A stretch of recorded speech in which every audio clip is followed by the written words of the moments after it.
According to Yochanan, how do you have the positive version of this? What? Shvua, that I'm going to eat chocolate cake and nevela? It doesn't work. So according to Yochanan, there is no positive version of this shvua. Ella kidurava.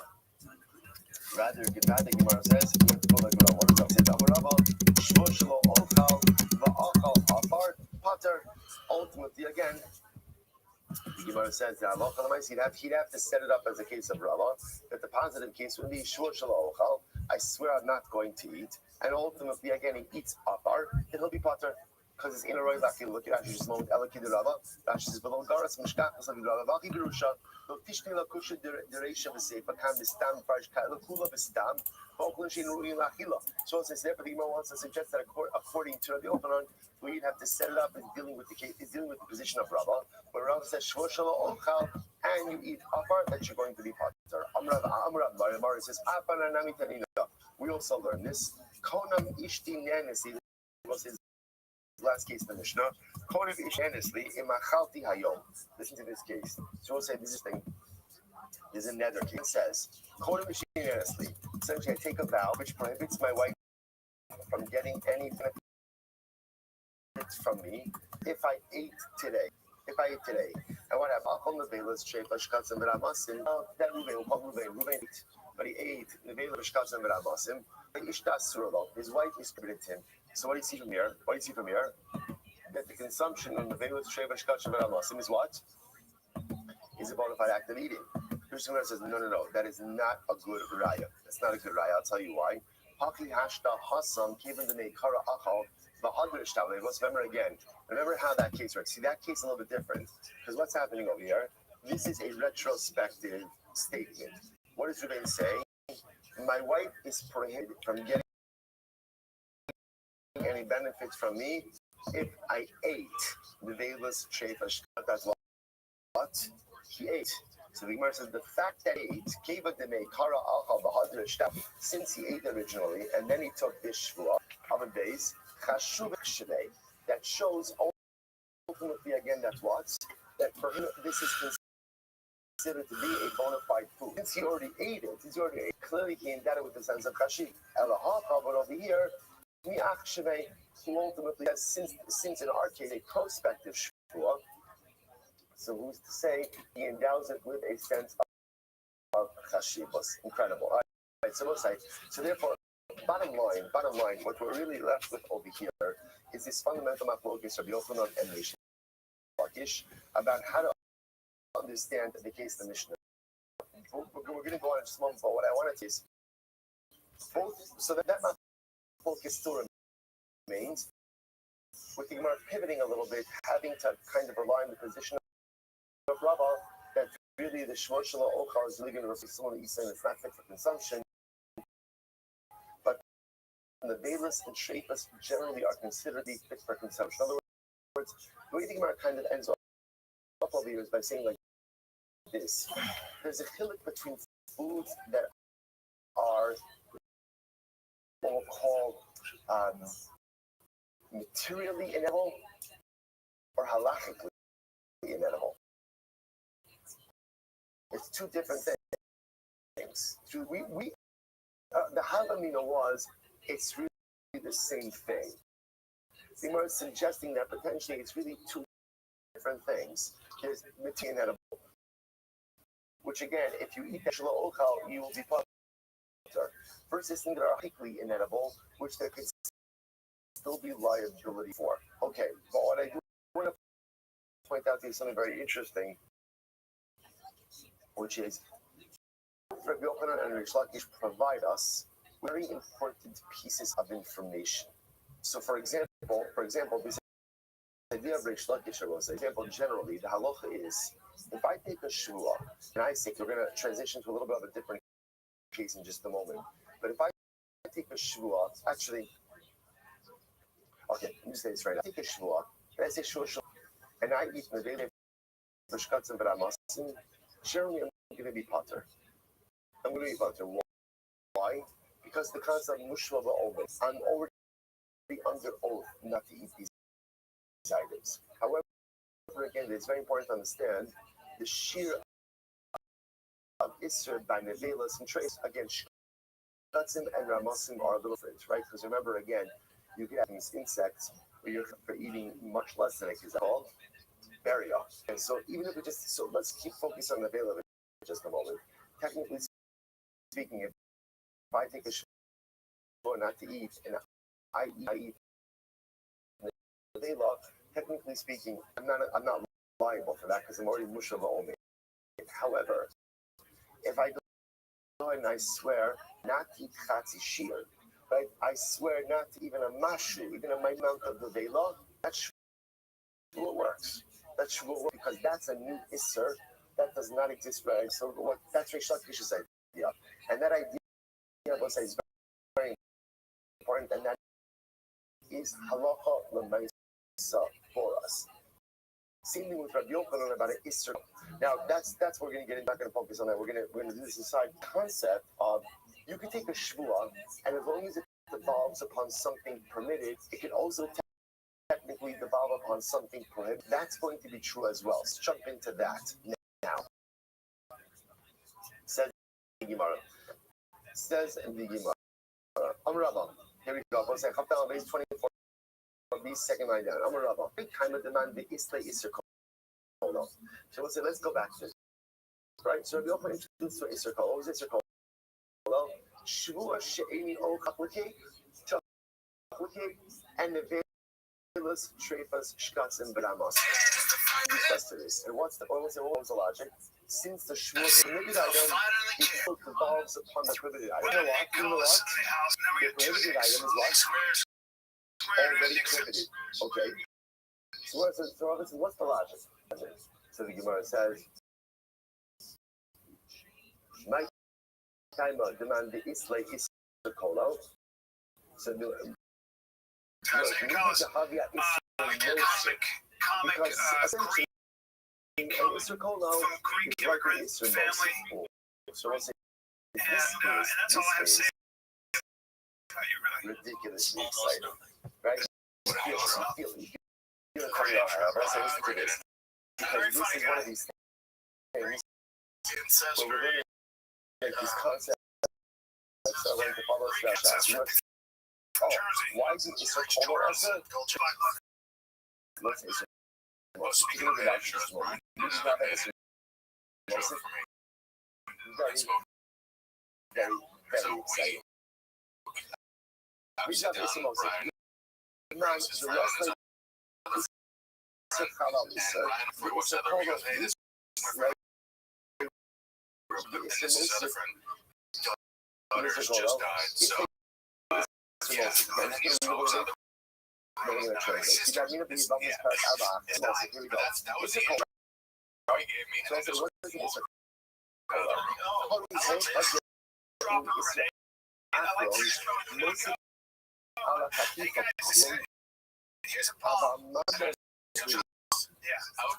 sorry. Just create like my buddy's Jewish, just like American Jewish guy. This guy's American Palestinian. They both grew up in the States. And I went like this. I go, well, guys. There's no ceiling on the object. There's just a new on me. So we have to get about this. Oh, sorry, that's what was not just for a moment. We have a pizza plate of it's actually so you have a heating plate of the cake. So now what happens? When you look at that plate of material, what do you see? What do you see? The first thing, what do you see? Right? And again, which is a good okay. Now, your keeper comes. When you look at that same plate of material, what do you see? What do you see? Still, and now it's like, now there's an extra issue on that Nevela. I can't read Nevela. What is the on? It's on me. It's new, right? Just remember, no shoeless right there. No shoeless right there. Right? Just Yom Kippur and Nevela. Right? When I look at that Nevela, what I see is that Nevela was also playing Nevela on you because it's Nevela. Now it's also Esser because of your birth. Has the Nevela changed? Has the Nevela changed? What's changed? Now I have an additional prohibition. There's no prohibition on the law. Like the prohibition is on you. It's like you're so we'll say Isra Kola. Isra Kola is the type of Isra where the prohibited object has not changed. Still remains ourselves. So what's changed? I now have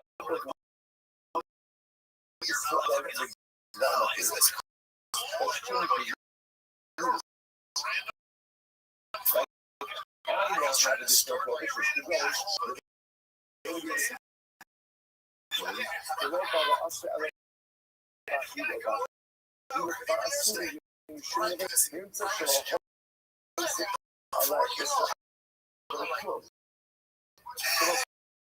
so again, that's Isra Kola. Isra Kola means the additional layer of Isra. The text on the object upon the Gavra, upon the person. Right? You're doing the Kippur. Kippur comes, additional layer of Isra on the label, but you beforehand, I just you can't be your neighbor. Now comes Yom Kippur, also turned on Kippur. So there's actually a prohibition, but it's on the God, not on the fact. That's different is the most situation about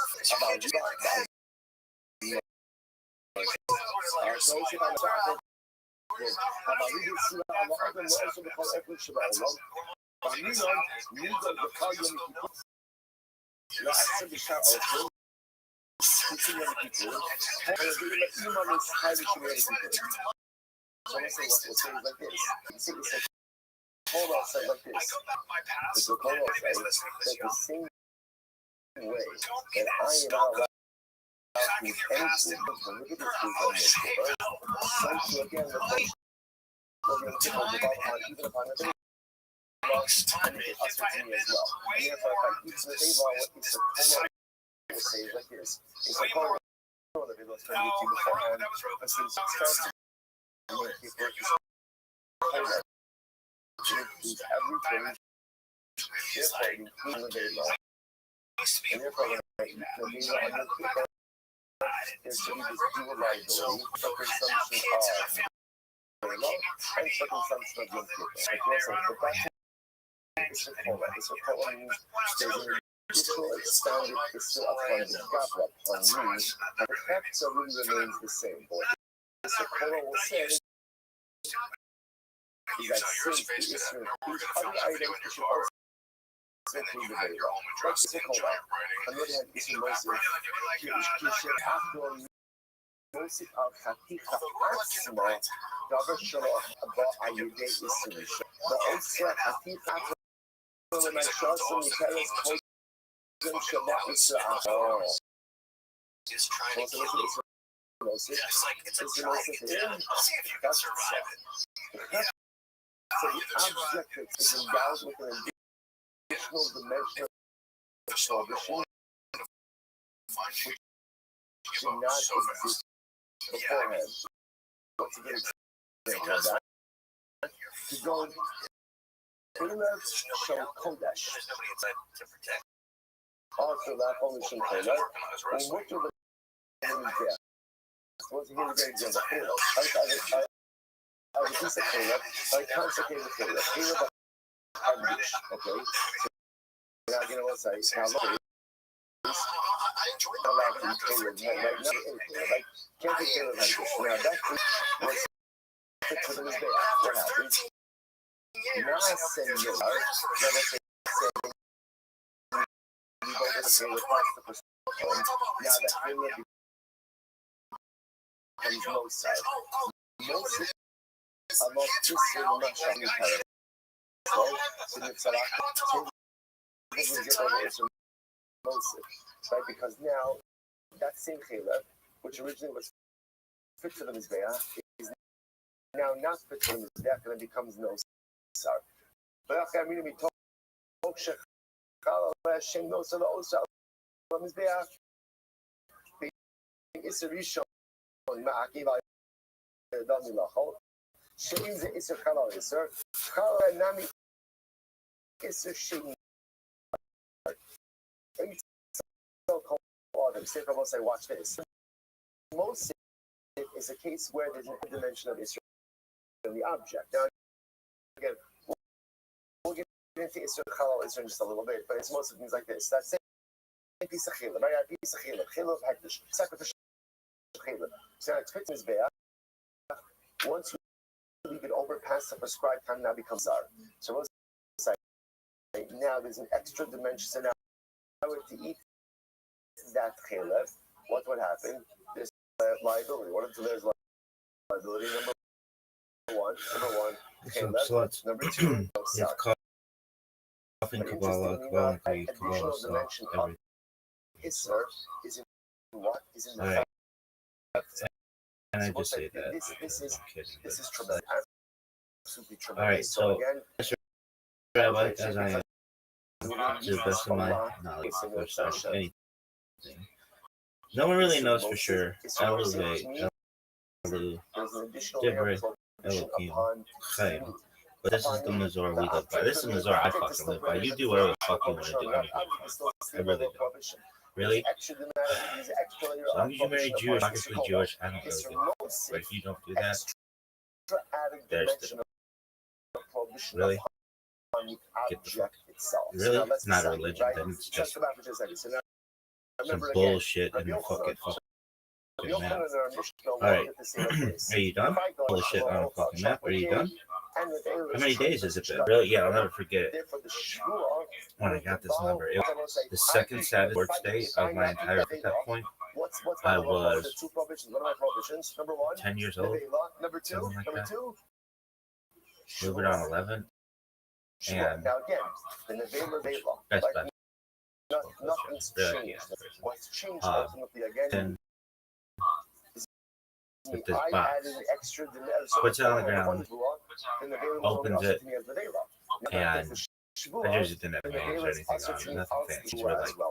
These were feeling of these jerseys was like it was like hard. It wasn't hard elastic material. This shit almost felt like seatbelt material. It was so hard. Anyway, the important thing. Seatbelt material. Should be interesting. And jersey. And my friend, coach's son, gets 23 because that's Michael Jordan. Would you have wanted 23? I'd wear whatever, but I wanted something cool. And when do we say it's erosive? When everything happening in one object. For example, the chela that becomes no sar. All the changes are taking place in one item. Get this jersey. All my players got all their other. I don't remember anybody else's numbers. But it's really two different I go. Which is me.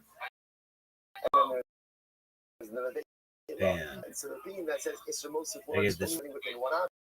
And I'm like, oh, tight. Who in the NBA where's 34? Like, object, the addition of Isser does not. That incredible.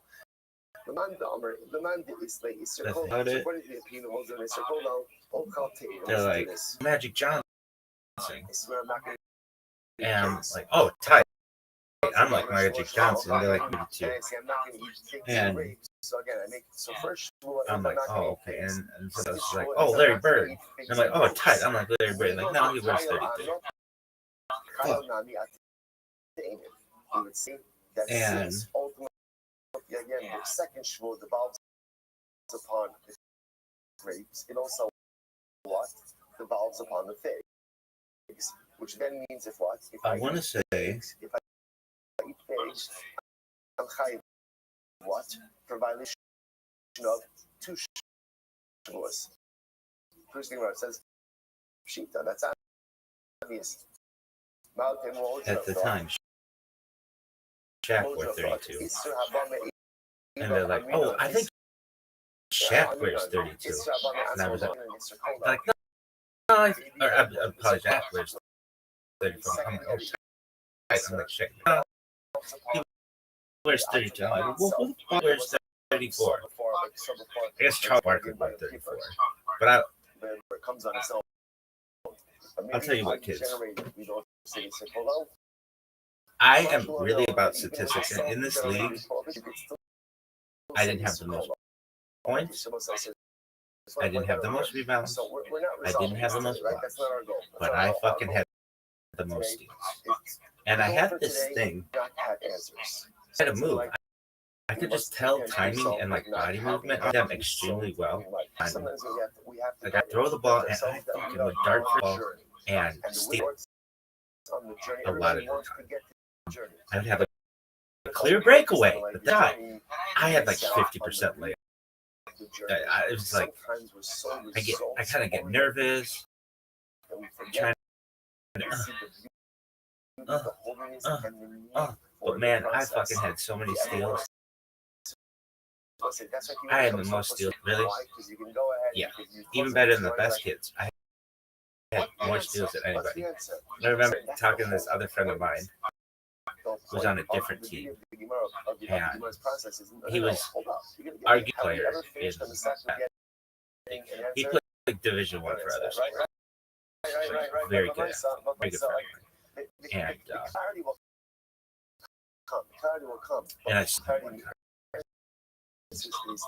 I remember he was so fast. I fucking steal this ball, run down court, and he back there. But I believe I scored. I mean, let's say I was scored, but I had more fucking steals in that league. And I had fucking classes. Sometimes somebody would slap my face flying across the fucking court at the game. Nobody's done.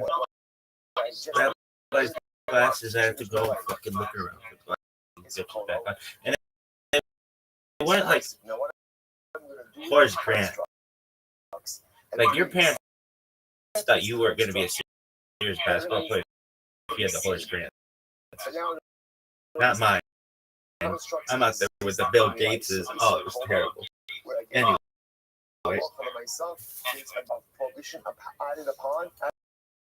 What else? Do you remember about the basketball? Well, did you learn a lot from team sports? Yeah. I talk about sports. And team sports are really important. Individual sports are really important.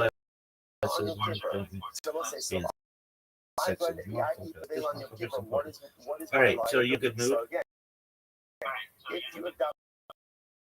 Okay, so it could have been really late, but really late. I don't know, maybe later.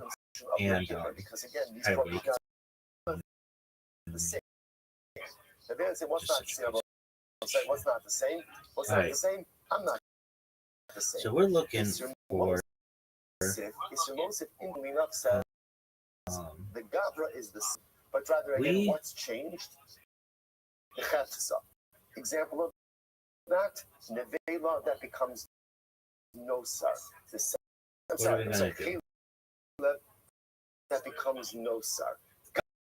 Are you going to try to do this, now, bitch? ultimately, again, the Chefsa change. I will say, probably just as an aside, also, these categories are tremendous metaphors for life as well, right? That sometimes in life, I'm an Ismosif. It doesn't sound so good, right? Right? Or sort of call out that, in other words, sometimes in life, the world is the same, but it's me that has changed. And then sometimes again, I'm holding in the status of an Ismosif, where circumstances have changed. So much of life is knowing what category you're in, right? Is it me who's changed and the world has stayed the same, or it's the world that stayed the same? And sometimes a person just has to understand where they're holding in order to be able to process what it is that's going around. Okay, but again, for today. But I would say, but again, keep in mind those two categories. We're going to come back. We're not finished. Master Brava. I'll say, just keeps getting better. It's great. No. Brava, Your app, like very few things on which I can critique anybody, but your app is definitely and the chayiv ultimately again, pour out the offerings and wash up. Amen. So you gonna get into this, bitch? What's the Musar skill of this? I will say assumptions. To happen so quickly. What's the Musar skill? The Musar Dude, this would be a read it on 2x speed though. Fundamentally, the trajectory of your life. Very often, major life change doesn't happen as a result of major dynamic life activities. Sometimes even smaller decisions,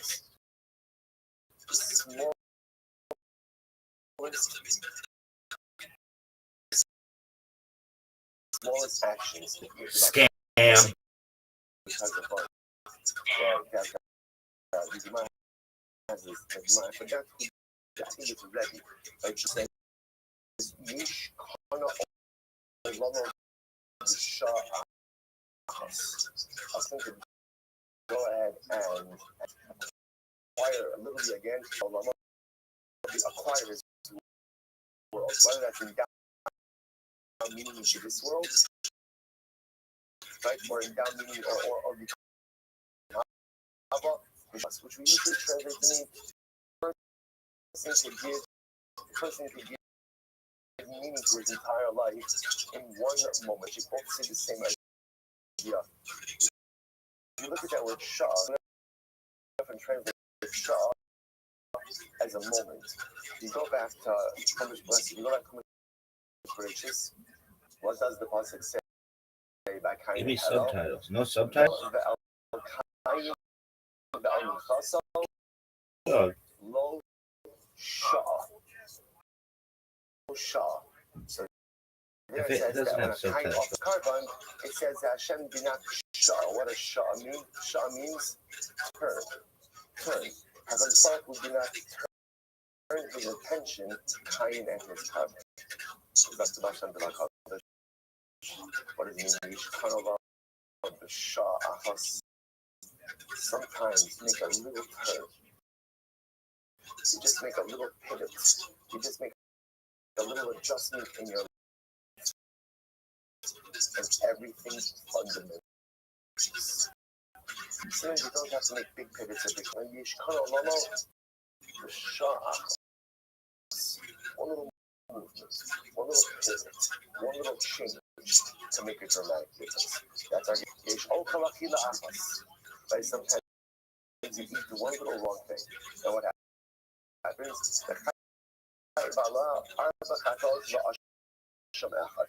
so what's the case? What's the case? What's the case? Tame, Sha'afal Caleb, who knows Simon of Dushan Yelaki, put him up there.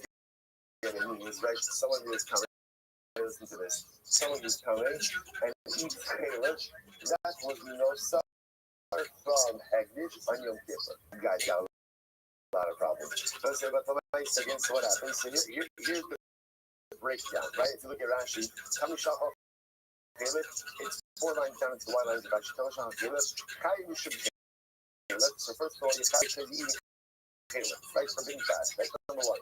And we should know Sar. Number 2 is no Sar. For Kippur and it's in Kippur. Coming shop off and you also coming. Right? So that's 4 right there. That's 4 right there, right? Caleb, no Sar, Yom Kippur, Tameh. Hari Abba Kados, Va'asham Ashar. What's the Asham? Neila. Neila, remember again, you ate something consecrated. So 4 Katos and 1 Asham. Right? From 1 act of eating. Maybe Mir Omer. After Haisa Shabbos, both feel tired. Okay.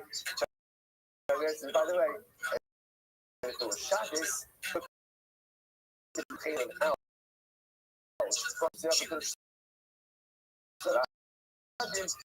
That's another here.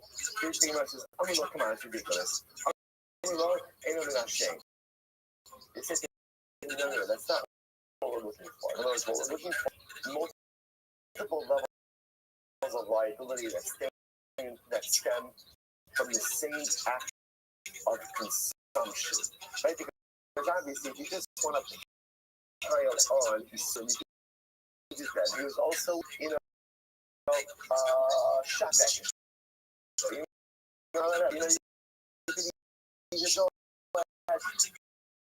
You can go ahead, he was over there, but while he was doing this, so multi-player talented guy, right? So the nice again, so just to every name, you can't do that. That's not what we're looking for. We're looking for multiplicity of prohibitions that stems from the same exact act. This is one act of consumption which generates multiple layers of liability. Are you really doing, dude? This is a big point. What? Yeah, this asshole there, you got that asshole there, and now you got this asshole here. Rashi says, if you hold the Isra Kola, then the truth is you should be able to add, what's the other problem? Ah, 972, it's a scam.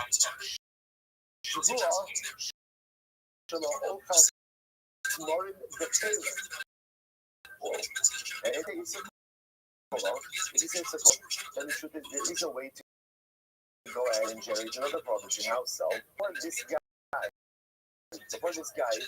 right, was coming and ate the payment of Nosar on Yom Kippur. What's the Shua?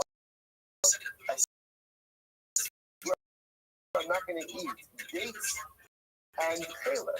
Now, I will say we should say Migut the Chayel Atmarim, Chinami Acheleb. And therefore, Sekola says, since Shua the bulbs the Tmarim, the dates and also the Caleb.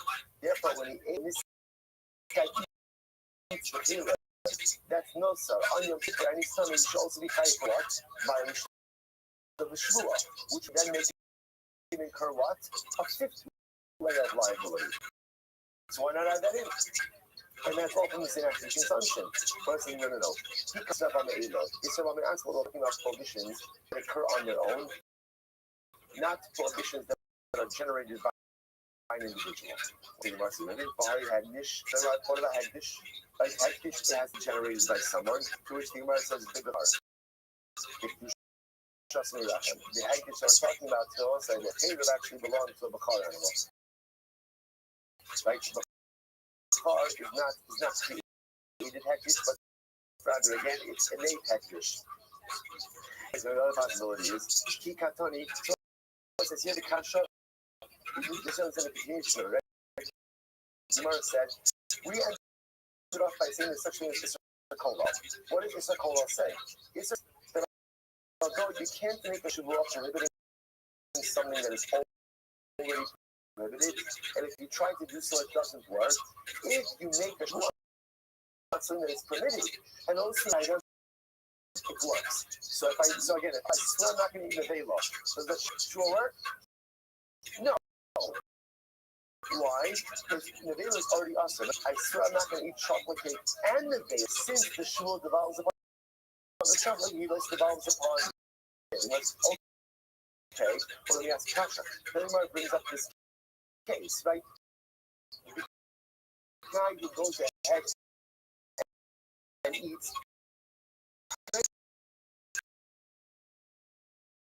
so his stomach, no salmon on the flushing on Yom Kippur, ultimately again, is chayiv 4 kakaos plus an arsham for Nikila. So you must why not add on a fifth position? For example, he made a shvua, not the gates and Taylor. And since the shvua develops upon the gates, develops upon the Taylor, and therefore it should be chayiv. When he eats the Taylor, he's supposed to be chayiv by the shvua. First one says, no. Only time that prohibitions that develop upon their own, created upon their own, not that are man-made issue. That is no shvua is a man-made issue. But another possibility is because maybe the less she'ila. Only talking about prohibitions that cannot be undone, that cannot be revoked. Shvua the easily she'ila lo katani. A shvua can be annulled, can be revoked. Again, we haven't spoken about that. But we'll get tested in your session. I already had this could be annulled. As a member of the assumption, practice is another. Therefore, again, you could annul that. We already said with the case of the card. So I said the card you shut some Levi said other possibilities. Carbon kavua. Furthermore, I'm going to say we're only talking about liabilities which generate a fine carbonic obligation. All right. Carbon over the I'm going to say again, what do you get the violation of a shua? Carbon over the already. That's what the step of Kabbalah. Hari Kami Shakalas Akodesh. I like the guy who's coming to eat Kodesh to cover all over the already too. He gets covered all over the already. I don't know if we're going to the carbon. We're not talking about a Nasi, but the Amar Nasi maybe is here. So we haven't learned the Zidri yet, but apparently a Nasi who goes ahead and eats doesn't bring it. Charles Barkley is going to say, what the fuck is wrong with being number 34? And I'll be like, no, you're one of the best defensive players of all time.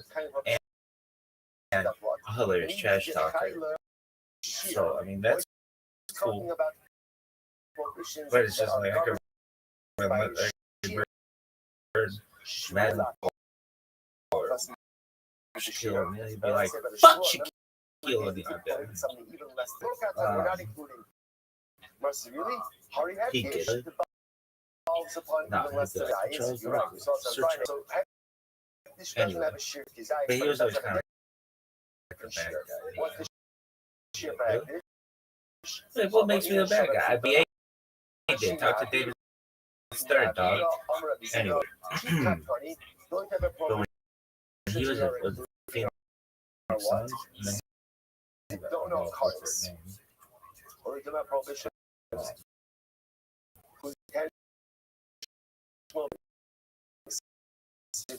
Don't know love Lokatoni because something whose intentional violation is love. For example, by Shua. So this is what says. Remember again, our question is: what if you talk about this guy who's got multiple liabilities? Why not?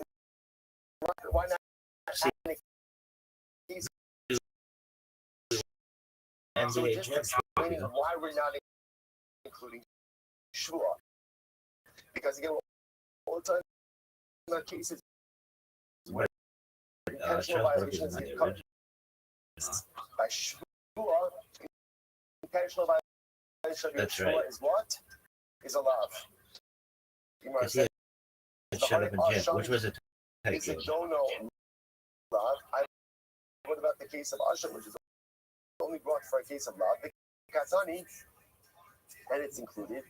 It says, top of Kafeh, so the Gemara is Yeah, that game was tight. Really? Yeah, I think that's how I learned about what? Really? So Ravina says, we're Yeah, talking about prohibitions that the and we were playing any side. items. Shavua, the Chayvi Atilu, Katani. That can even devolve upon non-food items we don't include. We played. Like one of the places you could play was watch. But Hagdish could devolve upon Motherfucker, things as well. Allah, Kikatani, Midi de Chayo, Amidi de Ispe Mishasha. Rather than said, interestingly, the prohibitions included in this case, right? A guy who does one really? Consumption, and it's high for multiple things. What we talk about that devolve upon something that has substance. Dan Marley. I remember everybody was good at these things. Price, Marley. Why?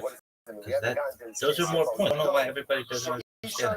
Steph Curry's like the only guy who understands basketball we want to do. It's three. Why wouldn't you go for it? With more. Anyway. Yiddish time, kids.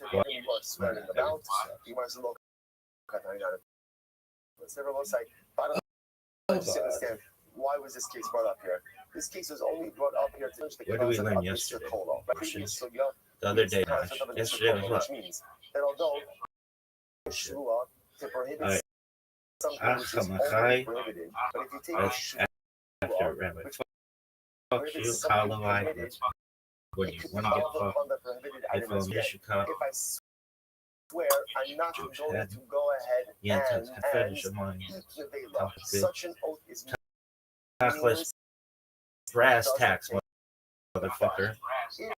Now I needs to eat like a nosh pussy. Actually, I devoured that shit, but anyway, now it's ready to snack. Basher, that's the soulmate. And then Basher is a female soulmate. The Tame who went ahead and ate. The Tame who ate chalev, no sar, of fish on Yom Kippur. So right there, four chatos. Mishmash. Mishmash. I was taking that back. That means a bunch of shit. Buckkiss means like nothing. I'm not going to say the same way. Good content. Oh, it's easy. Oh. Right, what's good content? This is Yiddish traditionally extended by definitely Jews before during the holiday. To understand the unique development of the phrase, which has been influenced by languages, we must start in the beginning. In biblical Hebrew, a holiday is known as a Chag. In later years, this term was joined by Yom Tov, which literally means good day. Among Yiddish-speaking Jews, this was often contracted into something sounding more like Yom Tov.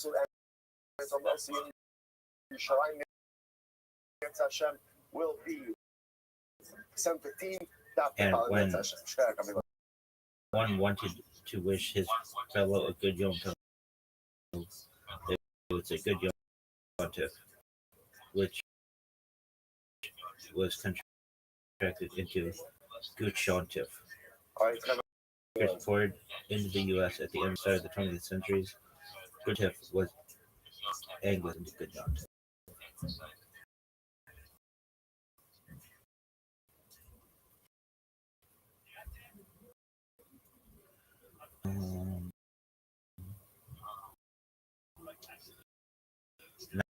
Now what?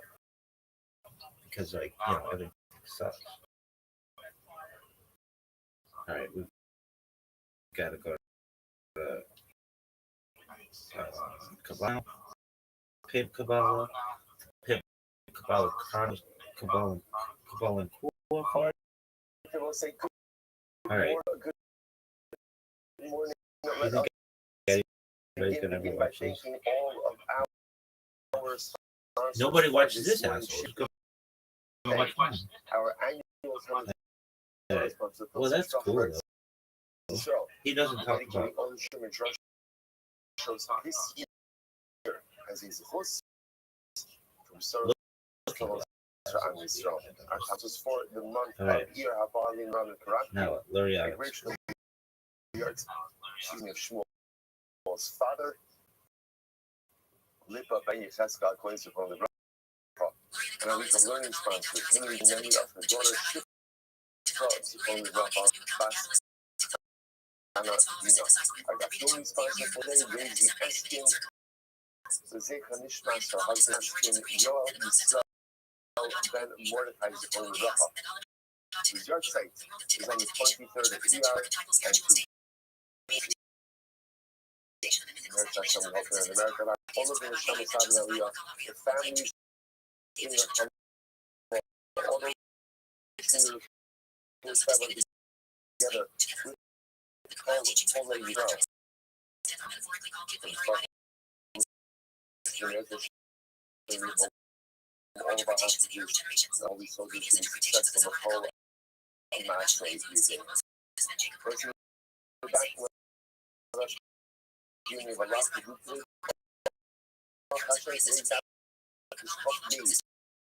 22.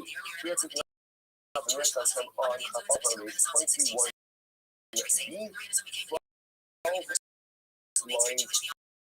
from the top. Let me keep where it says as follows. American people say some sorry. Remember again, this time. I make a shua. I'm not going to eat this lump of bread. And then I eat a little bit of it. A little bit of the point less than a Zionist. That Akiva says that I am Chayim. He's a Chayim. I'll close you using a bone name now. Okay, so be my well that the Akiva Kolaka Shimitzville in the Chayim. Was it young? Here's the Chayim.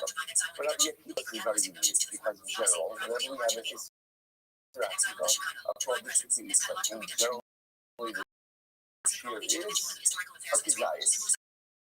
And of course, here, the Akiva is saying that I love if I make sure not to know, and that even a small amount, minute amount, I'm high. The Shaila is that in general, even a regular sanction prohibition, you are now. That's the Shaila on the Akiva. That is money amount of a prohibited item. You get no. Well, the Akizayas out in the car. The sphere of Akizayas. Or you see for color. This is the prohibition, which of course in general we reject. But I love my saying this is just prohibition. The science is that the Akiva general agrees on prohibition, and therefore anytime there's an Israel, the prohibition is the machine out. Or no, this is just a general halacha. Halacha by Shua, it doesn't apply by the rest of the Torah. The way is with the Alma, just people who are argued on Rabbanon even in like in any area of Torah. The Hydra commit with the Hadith. The reason why I'm not focused is the spouse here, will hold the whole front to that this is the strength of the Rabban. Remember again, because Rabban holds that even if the shear is still going to be a desire. So this is our fundamental. This is our fundamental dialogue. That we keep in this saying, I make a poor, not to eat the loaf of bread, if I eat any amount of the loaf, Rabbi Akiva says, I am liable. What does Akiva hold in the rest of Torah? Same thing, that should pay for any amount of public consumption. So no, here, but sure, means, but in general, he holds to bias.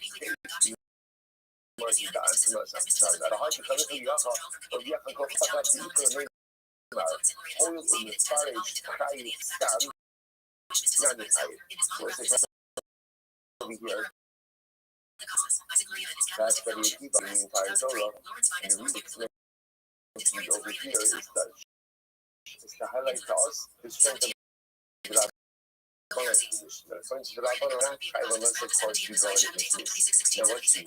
What we're going to see over here in the case law, like for example, if you go ahead and say, I swear I'm not going to eat any amount from this law. If you go ahead and you eat any amount, you are that liable. So I'm going to thought that halacha myself, the reason that if I'm not in a fight, even if I don't physically articulate that, should be liable even for consumption of any amount. You want to therefore say, no, that's not the case. I will say, in general, if you make a sure not to eat something, the sure is going to be a desire. If you go ahead and you say, I swear not now, there ain't nothing on your liability, that's upon the amount. So perhaps it's coming back to the strength of that particular position. Okay. Odora, perhaps, the Alma Rabbanan swelling, maybe in general, people hold the Rabbanan. But not the rest of the Torah, whatever there is, it's Akiva is always a desire.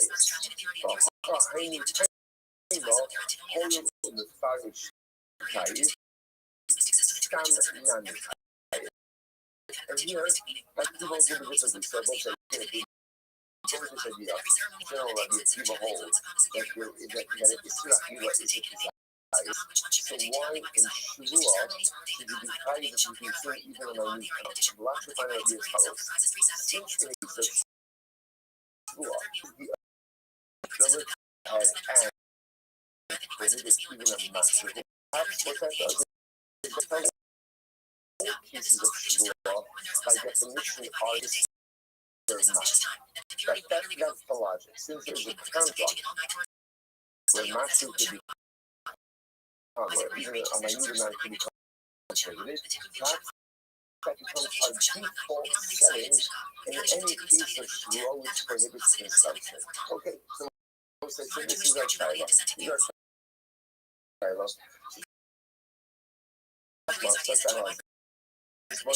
Again, take what we know.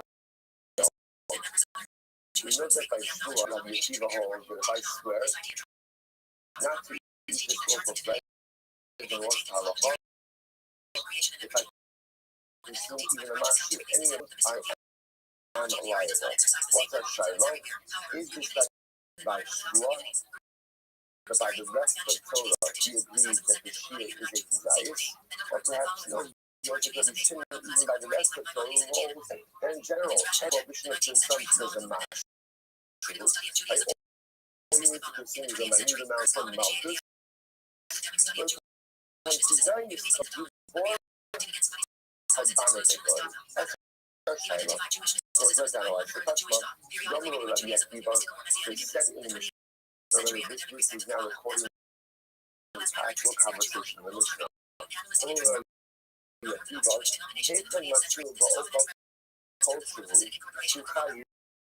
So essentially, Akiva, what do you mean that the chayiv for a massive shvua? After in the rest of Torah, do you ever find a case where you chayiv for continuing among the amount, which we must be in Esau, that Rabbi Akiva will be having a b'shinim in the Torah. Lema, I know, the whole HaTorah, the b'shinim is here. And so we got the Akiva said, Rabbi Akiva held it on the b'shinim. Rabbi Akiva said, what are you talking about? I hold this way in the entire Torah. My position. I hold the tradition in the tradition. Right? Or the tradition holds in general. It's the mastery. And it's the Shiva. To which we must say, you debate the Rabbanan Kamaros. Really, Rabbi Akiva Navi is addressing his words to the position of the Rabbanan Council. He's a this.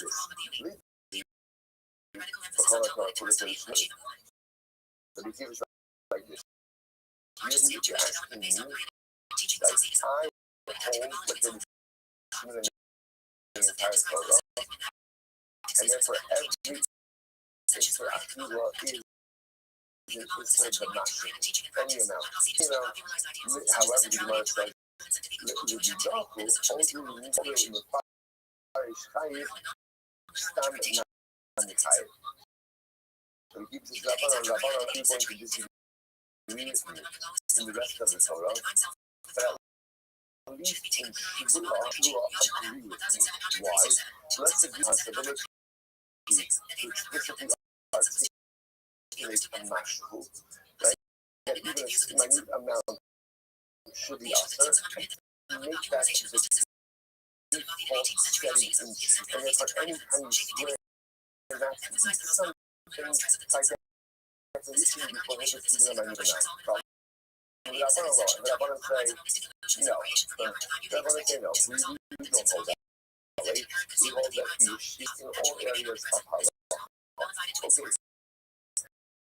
We have this other kasha. That we keep our people in very interesting here. That we keep all that. No.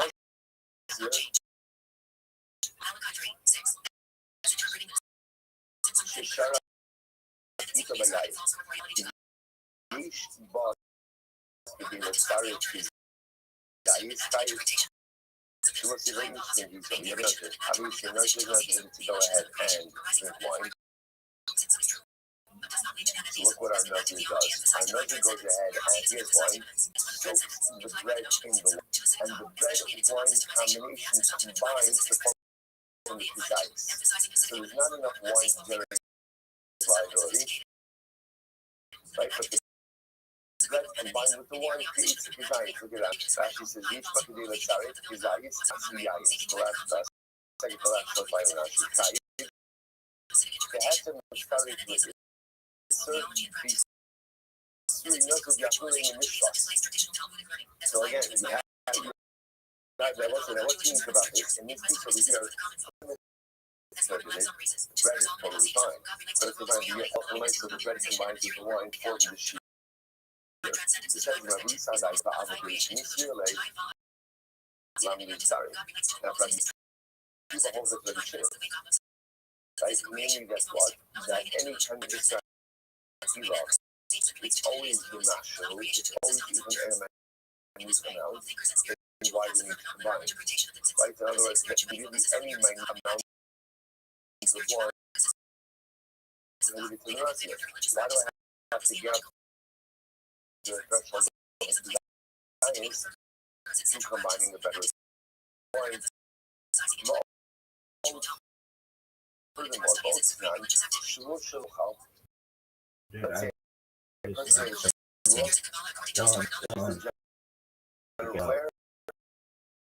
I'm not going to eat.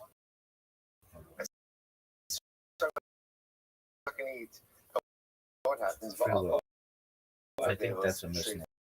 But I mustn't. And he ends up eating. Hopefully, once, right? But so he ends up eating the which I will say, by the way, it is interesting. You think to yourself, how could it be that a person takes the shua not to eat, and they end up eating stuff? So I will say it's a tremendous muscle. How in you can see a person taking a shua not to eat. Any person overindulges. So you know what? Hey, get my back on the right course. So sometimes for spiritual growth, a person has to be very conscious of and recognizing that sometimes going to these extremes is not the right approach because you end up failing. And not only do you fail, you crack. And this happens all the time. No, why does everybody's born and die? This motherfucker descended to earth and ascended to heaven. One day wake up like, oh my God. What did I do? Tradition. And like a panic, and that panic comes sometimes, spirituality remorse, and then like the pendulum swings back. Now you want to point out that moment fails. That sometimes in order to correct a character flaw or a style flaw, sometimes I have to do something extreme. Right? I have to swing the pendulum all the way the other way with the hope and expectation that then I come back to the derech hamemutza, back to the middle path. So sometimes you need shit in order to gravitate to the middle. But sometimes, but more often than not, extreme shifts don't work. More than that, extreme shifts have a tendency to backfire. So it ends up being enough, like in this case, this guy making a shvush ochal, and then what happens? He eats shkatzim, ramosim, the velas. It's just a tremendous mashal skill. And the best halacha of this. So a guy thinks of anything, and then he ends up eating the velas, treif, shkatzim, ramosim, chayiv. Ultimately, again, he's getting chayiv. He's getting the chayiv. Doctor says, we are covering shvuah. Every Shimon told you. Every Shimon says that's the tougher, and I both say, why is everything good Rashi for one line of Rashi? It's simple. That's Shem Mushka only Nehar Sinai ala Nebevos Ye'i Shvuah Kala al Mitzvah. So we're going to see, we reference this concept times. We haven't actually seen it yet, which is as follows. Because of Mushka only. Intermarried. If you take the Shvuah thing, that you are already obligated to do or not, that Shvuah essentially is meaningless. If like the Shimon will say, if I take the Shvuah not to eat, and I end up eating non-kosher items, really good items, and things I'm not chayiv, whatever I'm chayiv for consumption of non-kosher items. What am I not chayiv for? Violation of my shvuah. Why? Because my shvuah never devolved upon those items. Because I was already a jury. I was already obligated. So a shvuah is not devolve upon something you are already obligated to do. So Rabbi Shimon says, you have a special that ultimately, first we know the similar concept to this. I forgot what this is a legal concept. Like you thought for a moment, not just for a moment, that the Haslam is a missing person. Somebody puts up a reward, $250,000 if you help find a missing person. And the police officer finds the missing person. That the halacha is that there is not entitled to the reward, right? Because like he's mushva omer, like it's his giant.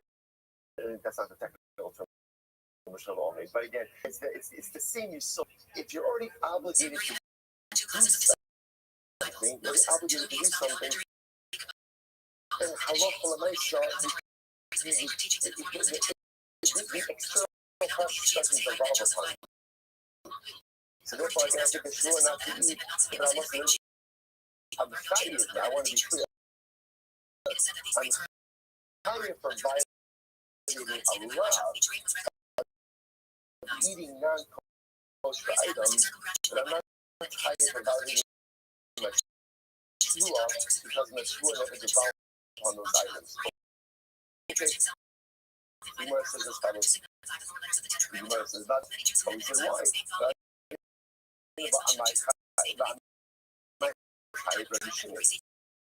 Why do we say which brought me our siyati? You're already obligated not to eat these items in our siyati.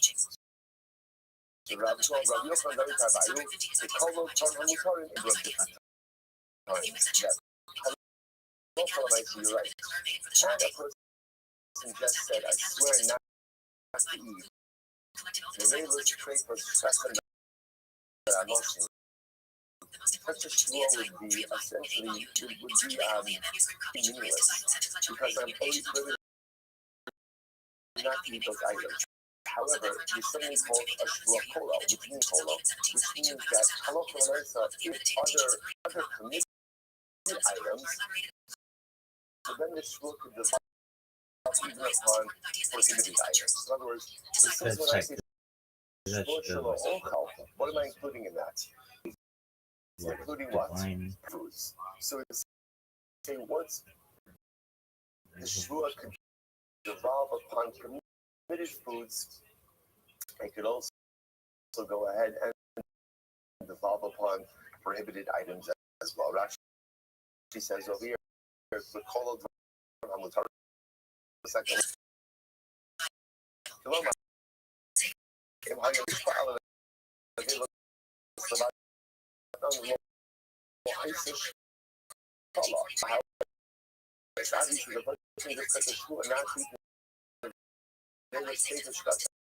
I must it's not going to work because I'm already adjured, right? I'm already obligated not to do that. אבל זה שאמר לא אוכל סתם, כל דבר המתאים יחד, וניגוד חייל לשבוע על המתאים, חייל לננו הדברים אסורים, those are so ultimately again, very interesting here is that now this is the explanation of revision. So rather well, and then you'll all say complicated items,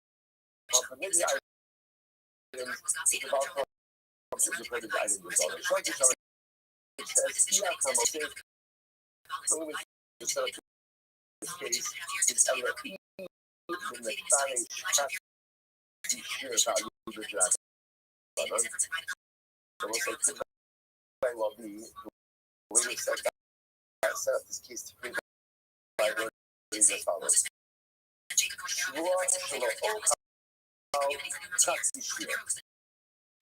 swear I will not eat even a partial amount. That was an interesting the prohibition to eat. If there was a case of instruction that I must in, what's the Israfila? Zayis. If you think it's short, let's take a Zayis. Since we're talking about on that, you can stand by the Rabbi Akiva, the Amar Adam also actual the caution, or again, it could be a point of Akiva, because Rabbi Akiva also in general, and Israfila is international. You saw that, so much of you saw that for the Amar Perishim Shur. So if you think that Rabbi Akiva telling us the Perishim, the Gemara says, Kosher will not much better on the house. Rabbi Akiva would hold that the Israfila Mashu in any area. But that's just the only already observed. You're already obligated not to eat even a small amount. Because that's what people should have to follow upon it. And the last Shlamina, the Amakra, on a Shmira, Shlamina, right? Rabbi Akiva does not have this Rabbi Shimon in Gan Torah, that in general he holds like was the conclusion of the student and those piece of information we picked up along the way. Remember, let's stay focused on past. What are touch? And you see this I swear not to eat this loaf of bread. I take a little crumb of the bread that Yakiva says, I am liable. I am liable.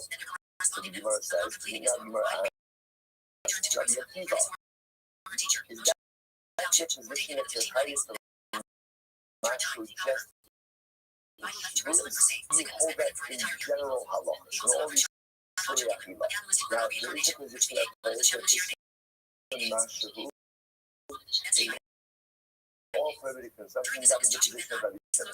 So it's a statement of our question is Rabbi Akiva all the prohibition and conclusion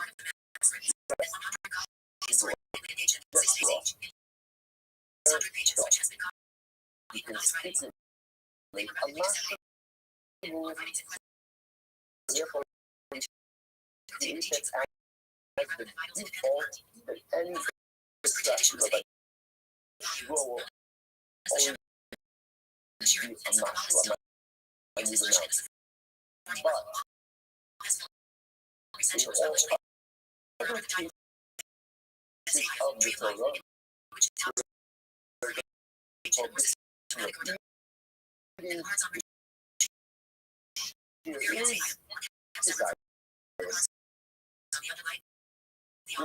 Torah, part one of today's I'm gonna keep so much to the sources. Select Rabbi Akiva, so remember this change continues in this one. How could it get the fight from us? He goes back and says that listen, Pedro, that is fundamentally different than anything else. Why? He said, where else can we find the Medaber than maybe carbon? Right? Where else do we go and see that there's carbonic ability for speech? Generally comes as a result of what? Where do you see that there's carbonic liability for speech? So Rabbi Akiva was trying to point out Shua is just fundamentally different than other things in the Torah. So the Gemara says as follows. So the is it not true? I'm sorry. Rabbi Akiva said actually his Russian was I'm sorry, it's the point of Rabbi Akiva. I'm sorry.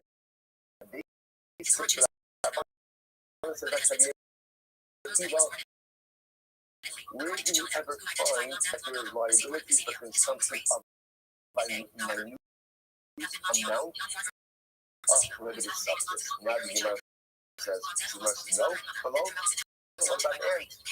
I don't select the market stage. By hand. You can see hand. You can see hand. Then hello Kalamaisa again. Hello Kalamaisa. Which is a tiny item. You're tiny. It was very obscene. Very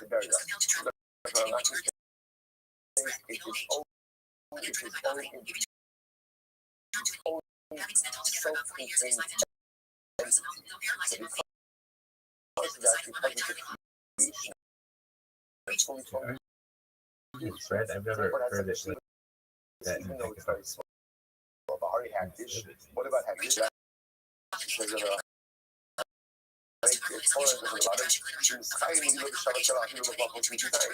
again, if you take and you misuse it, you're higher from misuse. Even if it's less than a few dollars. Which the Gemara says that's true, but how about you?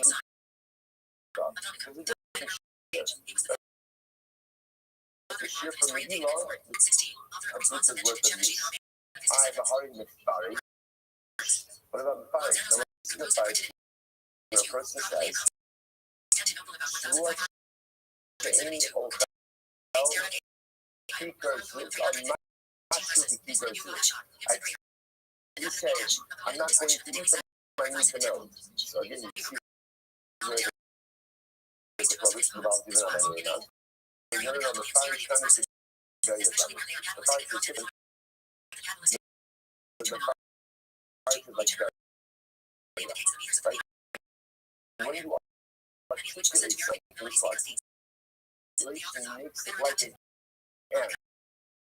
Makes it like a fully formed entity. The heart is our heart. So it's interesting. What did I say? So look at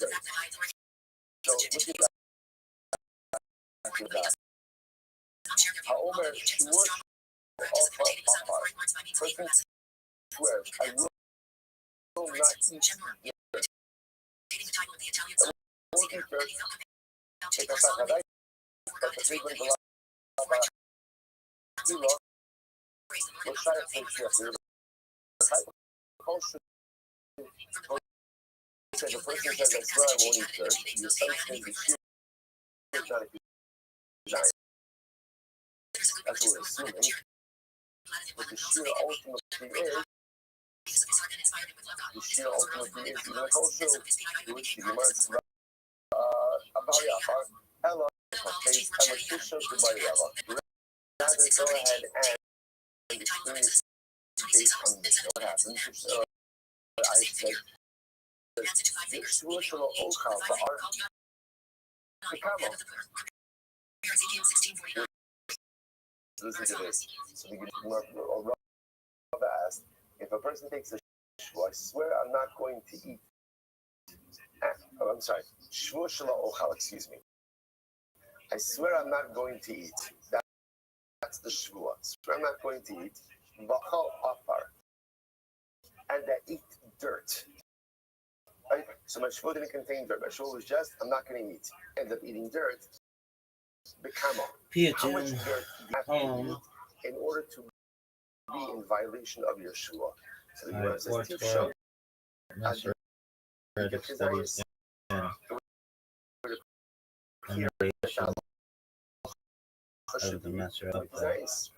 Which the Gemara says, no. So ultimately, again, the Gemara says, when is there a shir kizayis?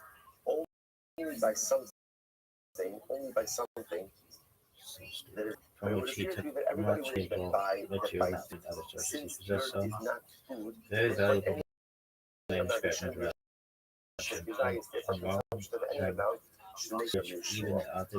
says, what about the case of konamos?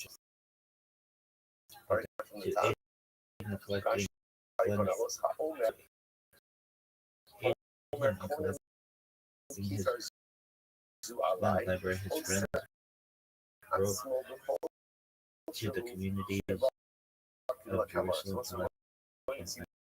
Now, konam is a vow.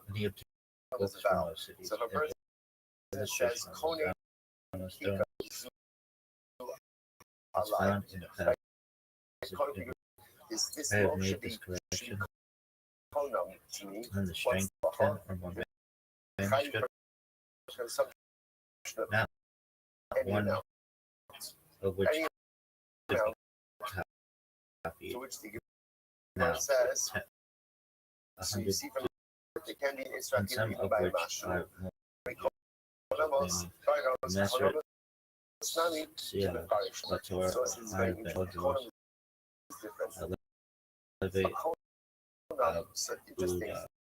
Konam is the manuscript of making a shvua. The Mashu. Now, why is that? Why is that? So So Rashi points out something very interesting. The way a konam vow works is that a konam never anyone is in doubt as to the reason. So like with God's help, I will resolve this perplexity, especially if I am home. So because When John could not endure the thought that the scientific material was lying idle, or that perish with him. He therefore determined to publish the book correctly, although he were that he was acting cruelly. Jedediah Mercy, the contemporary one, Masoretic work. Narak, that's when, during his toilsome journey, proved of great service, so that he learned the method of treating these words and of the way into adapted. Thus, Manzar actually reintroduced into lexicography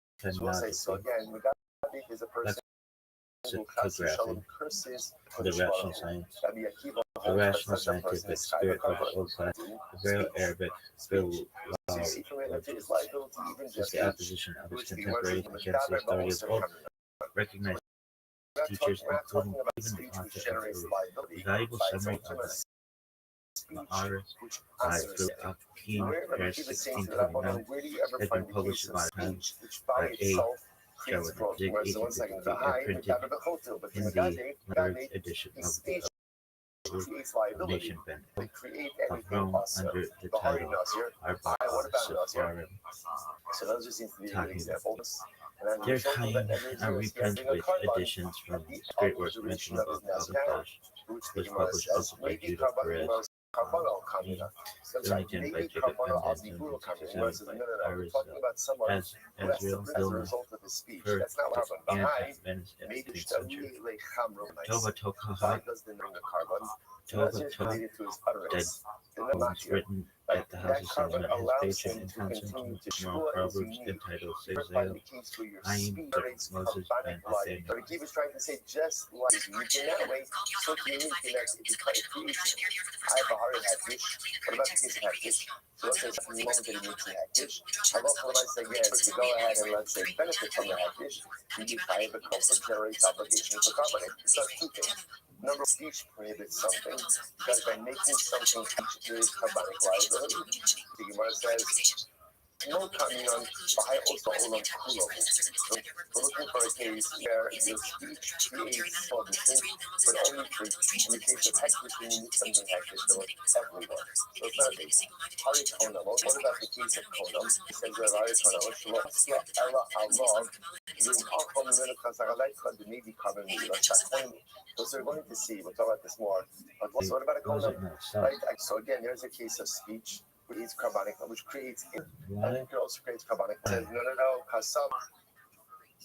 There's no megillah by konam. So it's like a lashon of hagrish. If you go out and you use it, it's not an issue. Okay. Follows. Machlokes so it's another thing along now. We're back a little bit to Machlokes right? Let's go through this. I say shua to I swear that I will not eat this with bread. And now I eat a little piece of it. Let's mix. What's the halacha? It says I'm chayiv for violating the shua. The major companion of Sarudian teaches I didn't give a shear to my achila. Malvision in the Sarudian Webber Jerusalem, Kabbalah Kabbalistic assist in the natural everyone will agree in that of Joseph, the Medigo, we just mentioned this before actually. Because when you are like something, that makes the mashu like a barrier. And just like this, even though again it's tiny, so to articulate a mashu, the mashu Neshama, published under the name of a collection of traditions regarding identification of the soul,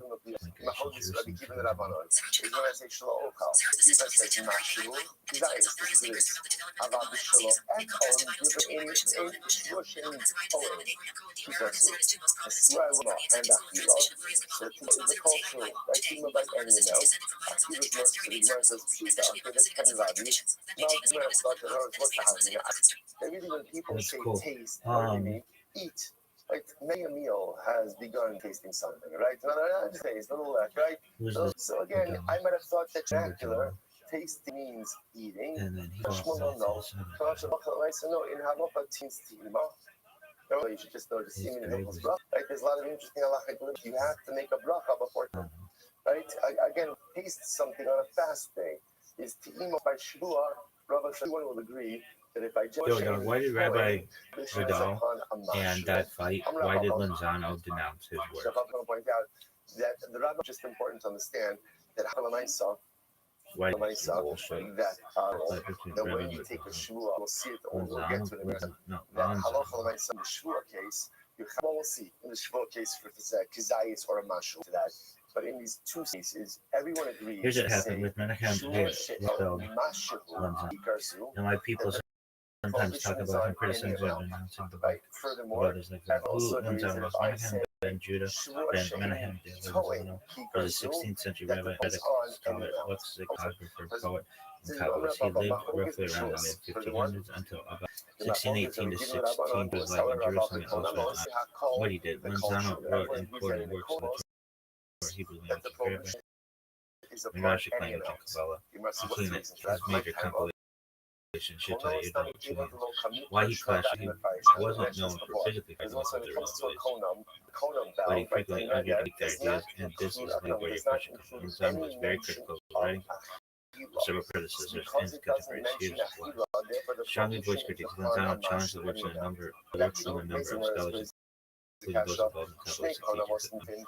So it's a very interesting case. So let's say again, While the question Rabbi Badal, the historical records wrote critical notes about Vittel's presentation of Lurian as Luria's teachings recorded by Vittel. One of his works, contains repudiations of the interpretation and states that Luria wrote this he received divine inspiration, and that Luria would have changed or hidden this work if he could. Lozano's motivation for these sharp critiques was a personal hatred of but intellectual words of architectural precision, what he believed was truth in textual tradition and concept interpretation, even if publicly criticizing others' work. He was described as an eat-bat in scholarly debate. These disputes made him many personal enemies from contemporaries, clarifying denounced his work. No, I mean, someone's word exactly of criticism in his writing, especially in interpretations of Kabbalah rather than physical or legal effect. His critiques were for the scholarly and theological account. Menachem D. Lozano was a prominent Jewish scholar, with other scholars' writings, especially criticizing certain Kabbalist interpretations. It's not physical fight likely that what's making Nazis so okay. Are you done? We have to go to Chabad do-it-yourself bullshit. The consumption from both of them should be konam to me. Really? Have you ever taken shit? Allegedly, no. I'm fucking perfect. I was allegedly taking shit, though. Allegedly. Alright, come on, dog. Oh, dog, it's coming. It's like, she's about to give birth. Get yourself child. Like this. Right. Again, since by Shvua not combined for carbonic liability, she will also liability. Take a look at Rashi. Rashi says over here, Bitoch Shchalukos Haus, Bitoch Sheshteitos Halalu Chashuvos Stein Chatos. Oh, okay, that's cool.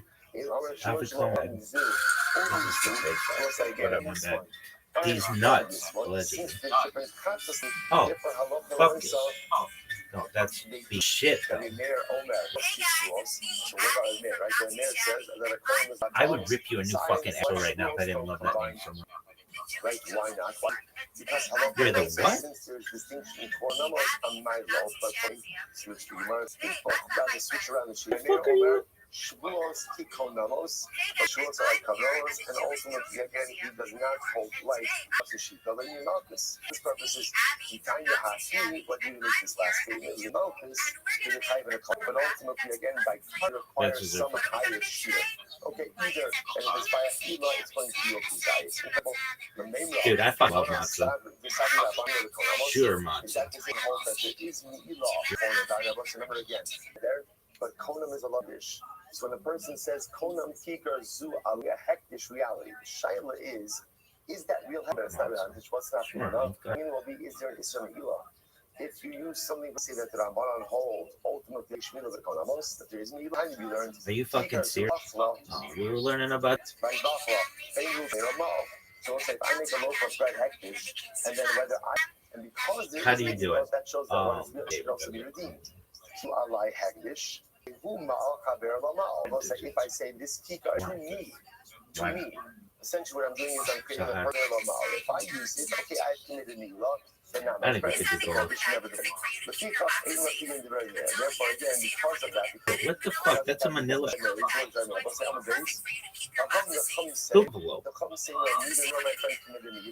You ever seen Jackass are getting themselves fucking paper cuts here and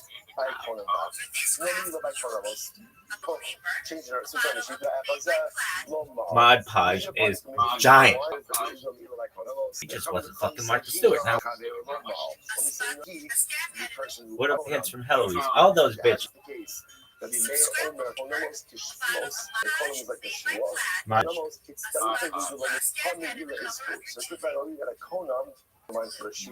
However,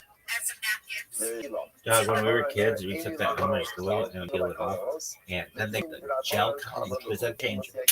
And we're kind of was a different, like, what I want to say. If you had the gel kind, you were in a different class of people, folks.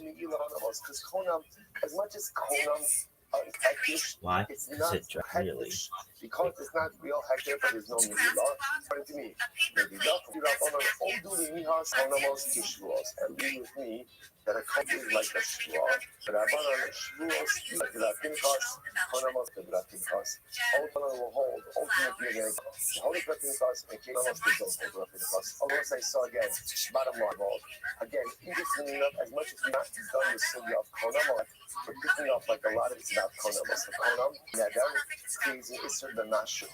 Like, why does it feel? Because Rachel does not use the Lashon of Rachel. When I said Mashu now, she's in the if you use if you make a Konam bow, do you have an issue with this? Yeah. We're going to have to look at a lot of shit we have. Or everything needs to be off your face. Dog, I don't know about this. This lady, food safety? Is still hovering here in the Amarav. Rabbi says as follows. Look bored as fuck. That's not called eating. That's not talking. The Rabbi asks two different times, okay? I understand that first case. What if I say, I swear, I say I eat dirt? How much That on dirt Shabbat. do I have to eat? But that day. On one hand, people are Manila envelope. Manila envelope. What do you say? Both. So maybe we could say therefore the share should be a desires. And since it's not a food item, maybe the share says not sure. Next. Another question. My daughter, the shua not to eat carton of the grape seed. Oh, it's that she calls it Maj Podge. That is not sure. It's not Maj Podge. Obviously, her mother wasn't Martha Stewart. Maj Podge. It's Maj. Why is it called that? Since people don't generally eat the grape themselves yet, the shua not to eat a grape seed, perhaps the shear over here is not just like a day. Another case. Interesting case. Another says, I swear I will eat a grape seed. What the fuck? Is Elmer fucking endorsing you? What is the sheer ultimately the prohibition in this case? He wants to become a because I swear the rights of he comes to I won't say this is interesting. Remember, here he's already prohibited from know about this. In general, a shua does not devolve Really? on something. A nazir posture on. So when a nazir makes a shua, perhaps that shua should ultima, even dam shua ochal. A food safe one. Safety, bitch. Right, so again, a nazir says, "Any ochel chartzon." So what is he saying? Do we say chartzon means mashu? And is a manila envelope? That he's not. Is it a manila envelope food? Because I don't think it is. I think you can put. You can store. It's void. It's void. Yeah, your instinct is 100%. A manila envelope is not food safe, and you should not store food in it. That's what would you do? I would put it in like a Ziploc bag and then food safe, paper grade manila envelope. made from industrial food grade paper, chemicals. They often agents, dyes, sizing chemicals, recycled fibers, glue, and adhesives. Elmer's glue and all this shit. Oh, get your lines or all this shit. Glue, glue and adhesives. The seams and flaps use non-food safe adhesives that can leach in. This bitch is trying to Susan us. Anyway, moisture barrier. Oils and moisture from food will soak and pull chemicals right. Dust, ink, wax grime, all fair game. Is food safe paper. It doesn't take one of these. If it doesn't, it's not wax paper, parchment paper, food grade, paper labeled food compliant, brown paper bag specifically sold for food. Classic kosher angle. Since it's like your length. Wow, it is. Even if the food itself is kosher, health risk, non-food materials, ball, tazu, general Shemira Haduk. For comments, dust, listening to us. Manila envelopes equal paper. Food goes in food containers or paper. If you tell me what you think halakhic sensitive is, I can tell you the best kosher safe alternative. No, I want this back. Let's begin. Today's Dr. Hashlik? Really be by the Gemara. Remember again. How do you share this? Share. To I'm asking that I'm only going to be chayav. I'm Rabbi Chia bar Abed. I'm a Shmuel. That if a person goes ahead, she's so Rabbi Chia bar Shmuel. That if a person takes a shvua, I'm not. So they're chayav. In other words, we'll say, if I take a shvua, I'm not going to eat. I don't eat, but I drink. So why is this out from a pasuk? Or I can learn this out ultimately again from a svara. If you want to say that it's a svara,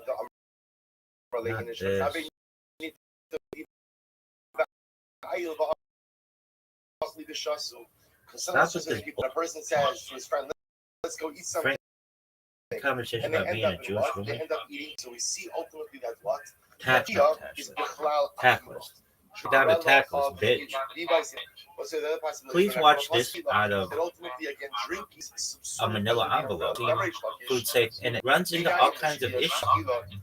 Your matzah isn't shmur, sawdust, and other bullshit in it, and glitter or whatever, like rhinestones, and they're using not necessarily toxic, edible as well, and that can there are a lot of issues with. Grapes is wine. What do you see? And it says you will eat it. So what do you see from here? Shtia achila. That ultimately is included under the. I'm telling you, I fucking let her into this. She's trying to poison us. She's trying to sue. Dog, what is this bull? As part of the dish, in which case again, it's still a case of achila. A nigron is a dish that's made with beets. Remember this from our brachos days. Achsigron is what? So maybe the case of Meiser Sheni is why doesn't it taste? Davka being consumed ultimately as a drink. Here's the source for saying that shtia b'chal achila. This shit tasty. Yes, the little video you linked is actually for President Megan and after coming back envelope art supplies recommendation to use it storing or for guarding shmur matzah for Pesach. So let's break it down clearly. No envelopes are not food safe. Excludes dyes and no food grade certification. It isn't designed for contact with food. Would not make any sense. Safety or halakhic requirements. Even if chips are not guaranteed free from contaminants that shouldn't touch food. So you not edible, how matzah should be protected. Craft project is just actual matzah garden. The Chabad.org DOU link is thrown off the comment back. It's a craft activity showing how an envelope to hold the afikomen at the Seder. It's fun for kids, but not meant as a food grade or ritual way to preserve shmur matzah before the Seder. But like you gotta hide it. Kids can make basically anything out of paper for fun. From what or food safe food on Pesach. What real shmura matzah means for Pesach must be shmura, guarded from the moment of harvest and produced in a supervised way to it's about the flour washed and processed under qualified mashgichim, not about the bag you stored. That has nothing to do with manila envelopes or craft materials. Crafts are to be clear, manila envelope are kid crafts and decorate a manila envelope for soup food sorting. Not a shmur matzah halakhically required. Yo, dog, but don't people eat the matzah, or some people eat the matzah that's in the afikomen bag so that he stored it. And therefore, what? And therefore, because Sheikha refers to wine by Ma'aser Sheni, so Torah. Yeah, and this is exactly the right. People absolutely eat the afikomen. So the question matters. Here's a clean, honest breakdown. No hating. Do people eat pizza that goes in afikomen? That's 100%. Afikomen is eaten at the end of the seder and is the last taste of the night. It's a straight up mitzvah. So your instinct is correct. Whatever holds it matters. So how is this not a problem with those craft bags? Because in normal halachic, the afikomen matzah are usually in plastic wrap, foil, napkin, parchment, food paper. The manila afikomen bag is just an outer decoration. I'd see people just put it right in the afikomen bag. Basically, a kid's art project pouch is not supposed to touch an envelope, glue, crayons, others. If you did touch it directly, you say that's gross, not food safe, and won't on Pesach. Do it, Chabad. Halakhic plus Pesach, a few key points. First status, you're right. Guarded doesn't stop once it's baked. You want it exposed to junk, chametz, crumbs, or chemicals, but touching non-food issues of derek, hygiene, and common sense, no materials, glue, crayon, paper should not contact food directly. On Pesach, especially about separation, wrapping, not sketchy do-it-yourself food storage. When it matzah directly in the middle envelope, that's what people. You put it in that. Crumbs from crafts common were floating around. That's not cute. Place like something food safe. The manila envelope bag is just decoration. Very matzah basic halal. Again, that backs up the statement of Shmuel. Out. Instead, he goes ahead and they don't assume wrapping. People don't. The bags that were really 2000s, like they were like maybe like periwinkle and things. They were popular in like they were from like keychains that were like coin purses. What does that include? Take that second shvua, and I get shvua that I'm not going to drink on my chayiv. Vera Bradley. Looks like Vera Bradley shit. Yeah, lots of periwinkles, tote bags, coin purses, keychains, makeup bags, screams, puffy, almost fabric armor, very country cottage and mass produced. All right. That's a meaningless statement. If it's a meaning, then why does the Amar is dropping the ball there? Really? Yeah. Really? Yeah, but I'm perfect. This? Bradley bag. Now, what are bags that cause an issue? Because I will say, listen to this. That's not food safe either. Plastic bag and then in a pouch. Is not considered the like a Ziploc. Put it in the manila envelope or the a Ziploc container is food safe. I don't foresee any, but you know. And practically, your instincts are solid. Brass fucking tacks. Block first equals problem solved. If you put the afikomen, no food safety issue, no place. At that point, pooch perhaps the matzah is only no loss of shmira status. Non-food materials are fine as long as collar covers, freezer storage. There's no requirement that the afikomen be in linen, leather, or some chametz crumbs inside. Kids handle snacks, glue, matzah with no barrier. Anyone side eyeing that setup and actually think ahead, do what you're suggesting. The West Side Pimp legend. Dog, this video is going for way too long. You're Stewart, Martha Stewart, be Ziploc bags that are food on a fucking farm, and it would be fucking incredible. This woman, standpoint, free will not be called free will. All control, like technically God would have control. So will, isn't that more accurate? Because free will means like you could do something outside your. This is a classic philosophy, not, and you're not crazy, you're not wild at all for thinking the language sounds out. Sure, yeah, I figured that. You're basically saying God is omniscient, knows everything. God is omnipotent, like outside all control, which can't exist. That's a real problem with causal, or yet permission choice is given. Notice that it doesn't say predetermined will, because if everything were fully predetermined, allergic to that conclusion, so equal God's coercion. Knowing is not forced. Rambam's very relevant to your know the future the way we do. This doesn't make it predetermined. It makes time weird. A clearer way to say God's power. A more accurate Jewish definition is free will equals non-planned. So wouldn't that be predetermined? The exact pressure point you're pushing when tradition actually creaks. So Let's unpack that in a way that actually respects your logic. Plan does not equal God can intervene at any moment. Moral structure, good and evil are real. Destination is fixed. Words are open. God recalculates. In God's plan absorbs choices. It doesn't negate them. Especially timing. God sustains every moment. If God already knows the outcome and intends a plan, then my choice is honestly uncomfortable. God's real human freedom as one of its components, meaning the existence of free choice. Distinction Judaism leans on foreknowledge versus causation. God, you decide. God knows because you decided from outside time. It does say things are predetermined to be free and honest. Also do say are not. Everything in the hands of heaven except fear of heaven. This line of puppetry, calling it predetermined, or in one clean sentence, God determines the arena, not. Yeah, but every move can. But then, if God determines where you're, like Zen versus according to Mercury and Mercury. Ah, yes. Now you're hitting the classic freedom theory, the shrinking freedom problem. You're basically saying God sets a lot of things, predestination, natural circumstances, divine plan, the space matter. It's just moving along the line God already drew.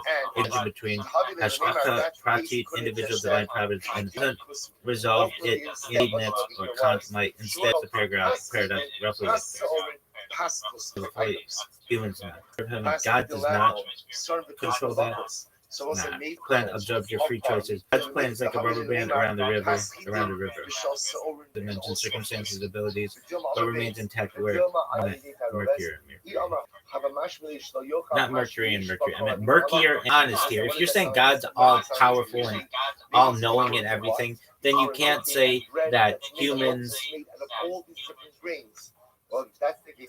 can determine their free will and God has no control over that. That's conflicting.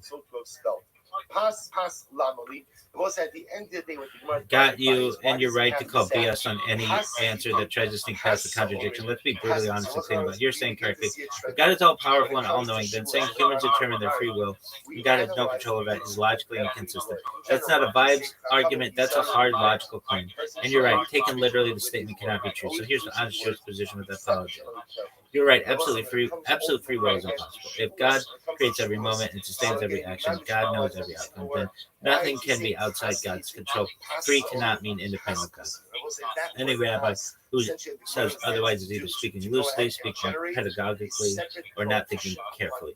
Judaism does not claim libertarian free will in the philosophical sense. So why does Judaism still say free will? Because Judaism is not doing metaphysics first, it's doing moral responsibility first.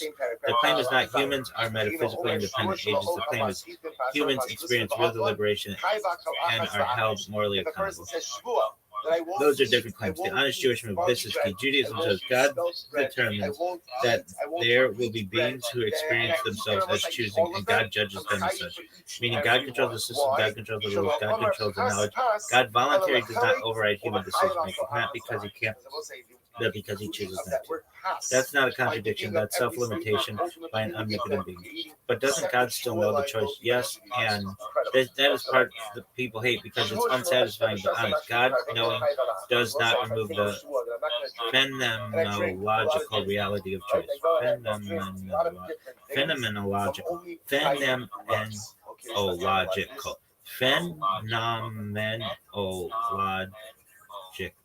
reality of choice. From your perspective, multiple options feel open. You deliberate, your decisions matter. From God's perspective, the outcome is known. Those can both be true unless you assume knowledge causes action. Judaism rejects that assumption. So is everything predetermined? In a strict metaphysical sense, yes. In a moral and experiential sense, no. Judaism lives with that tension on purpose. Rambam literally says, the matter is longer than the larger than the sea. Human reason cannot fully grasp it. That's not a dodge, that's an admission. The most honest formulation. If we were playing word games, the most accurate Jewish phrase would be, human choice is determined by God, but experienced as free and judged as free. Those are the two cases. Judaism keeps the word free will because the experience is real. Responsibility depends on its society and its will collapse without it. But philosophically, you're right. It's not free in an absolute sense. Still man this for me that you could say predetermined will. Because even if you say that humans are free in making the choice, God still knows what the answer is. In this case, where a person says, oh, okay, now you're telling me I can absolutely steal in your argument, so it's as strong and airtight as possible. Let's go step by step. First one, God is omniscient. By definition, God knows all past, present, and future events. That includes every human decision before it happens. Premise to it, knowledge implies inevitability. If God already knows the outcome of every choice, whatever we decide is already accounted for in God's knowledge. In other words, we could not have chosen differently because if we had, God's knowledge would have been wrong. But God cannot be wrong. Premise 3, omnipotence reinforces determinism. God not only knows everything, but controls all forces in the universe, including the circumstances of your birth, environment, abilities, and life events. Those factors shape or constrain our decisions, thus even deliberations within God's causal framework. Premise 4, consequence for human choice. Given premises 1 through 3, the set of possible choices that a human can actually make is entirely determined by God. Our sense of deliberation or choice is phenomenological, not metaphysically free. Premise 5, free will is strictly speaking illusory. Free will, in the sense of doing something outside all causal or divine knowledge power, is logically impossible. Therefore, it would be more accurate to call human choice predetermined because every outcome follows from God's omniscience and omnipotence. Steelman conclusion, all human actions are predetermined by God's knowledge and control, even if humans experience them as free. Any claim of absolute free will is incompatible with true omniscience and omnipotence. Optional nuance for debate. You could even add free is epistemic and metaphysical. Humans are free in the sense of not knowing the outcome themselves. From God's perspective, the outcome is already fixed. Hence, the term predetermined is more accurate than free will. Okay, I can live with that. Is there anything else you wanted to say? Yeah. But again, I will say You're maybe fine. like these Go items fuck somewhat, the exact measure, but more than these amounts, less than these amounts, ultimately again, he would be able to drink. Now they will say what he could have said is a shvua that I won't drink from these types, from this min. The Dilma min elu udalo shasina. Ihu gufai shasina. We'll say, but if that were the case, then maybe ultimately I would infer from that it's only min elu udalo shasina. It's only these. We also funded this intervention. But these items, seeing the fact about our table, aim up to the extra. By the way, put it to the most is I won't drink these as well as their respective means. That covers like this one, most of what's the case here. The Messiah spoke Hadelas. Most of the peace in this one is where this man is getting peer pressure to drink. Take it, decide what I'm going to do. Because that's suffering him to drink. So I don't know. Both is just taking Yair is telling you that. Ultimately, when your friends are telling him, come, drink with us wine, oil, honey, the higher roadmap, and it will say, what's happening? This guy, the guy in our mission, does not want to drink with his friends. So what does he do? Well, ultimately, in order to prevent himself from drinking with his friends, what will be the proper formulation for that? So Habile Lomar, Shvua Shelo Eshke Imcha. He could have just said, I think a Shvua, that I'm not going to drink with you. Everyone said that would have accomplished that. Again, what does he say? Yayin B'Shemen Yizdash Zilano. So we'll say, this is a dream in avoiding this action. There's a very similar to avoid here, there's a few people there. You are, I'm not going to give you. I hereby swear I'm not going to give you. Some, I can't give you. Okay, but that's how he said. What does it mean? No? Shvua Shelo Eshke Yayin B'Shemen Yizdash. Why did he make that argument? Why did he make that? Yayin B'Shemen Yizdash family. The point is, ultimately, we'll say to go ahead and create itself upon all these different items. And we'll say, this is the same idea that I'm not understand. This is Hayat Hadil and Salvo Lefel Eslo. Well, I'm actually going to leave this for this. We'll say, the idea that you might say is as follows. If this is a bit of peer pressure, then the easiest way to avoid that is to say, Shvua Shelo Eshtincha. I can be sure that I'm not going to drink with you. The fact that he says, Shvua Shelo Eshtin Yain Shem L'Dvash, it's unnecessary to reduce peer pressure. When he goes in and says that, how do you interpret that? You interpret that as a bona fide Shvua, and the fact that what?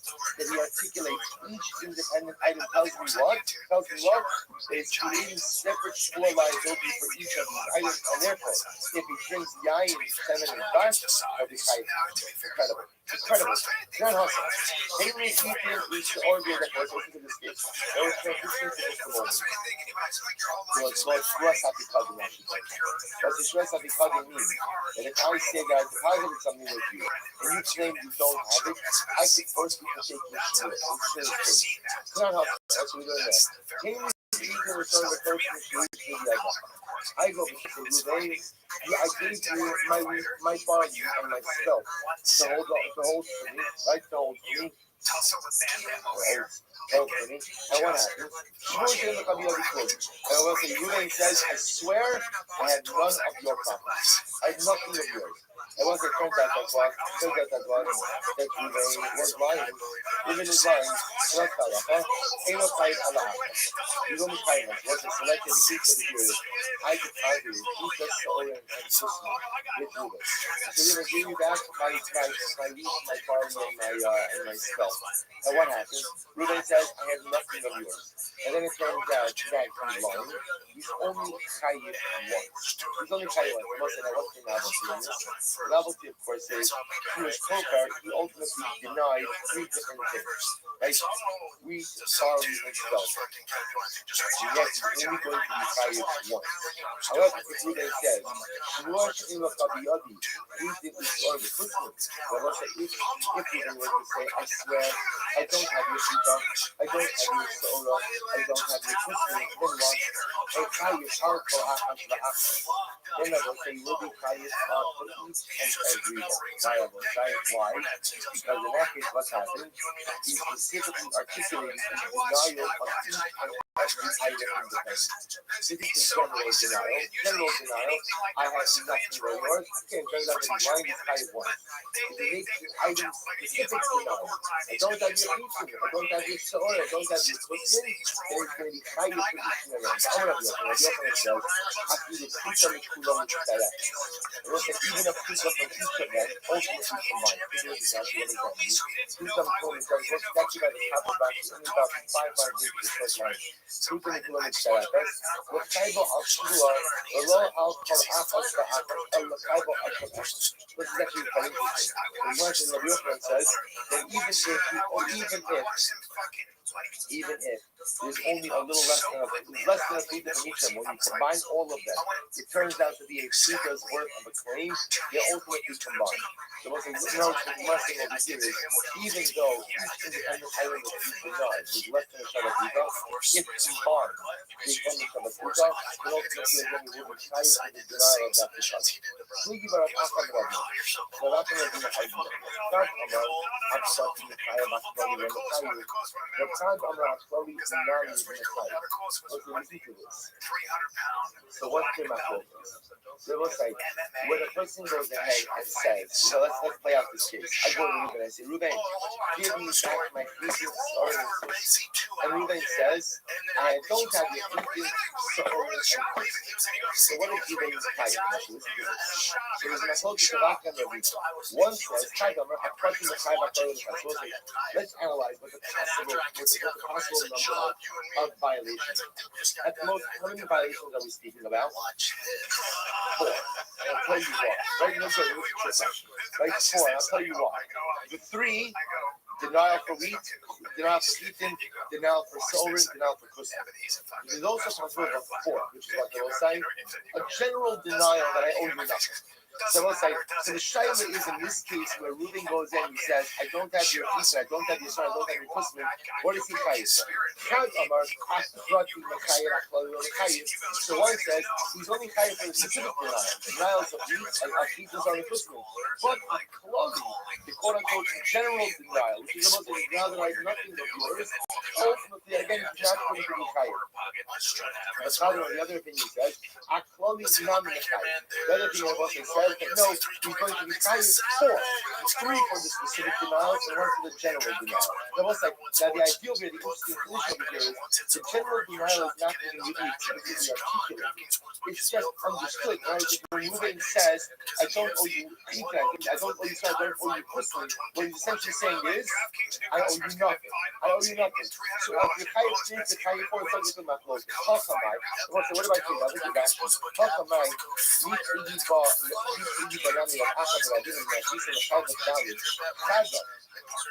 Ashla Opal, plus Akhirita Gifat. So again, the Shaila is every year. What about the Arab? What about the Architect? And ultimately, you're back to Shavuot Ultim, right? Back to Shavuot weekly, where a person goes down and they say, Shavuot Shema Ocha Pas Eated, Pas Sa'orin, Pas Christmas, and they go and they eat all three. Will you be chayav three things? Will you be chayav four things? Because you violated each of the Shavuot, but are you also chayav a fourth? Amarava Hafi Hashta, so you must Hafi Hashta, Hashta, and the chayav Hashta, and the chayav Hashta. So what's that? It's different. You must have you're mixing and matching Shavuot. This piece of the other side, by me and Ruben denying that he has to be my that's called Shavuot Hashta. That's called the Shavuot regarding an item that was deposited with someone for safekeeping.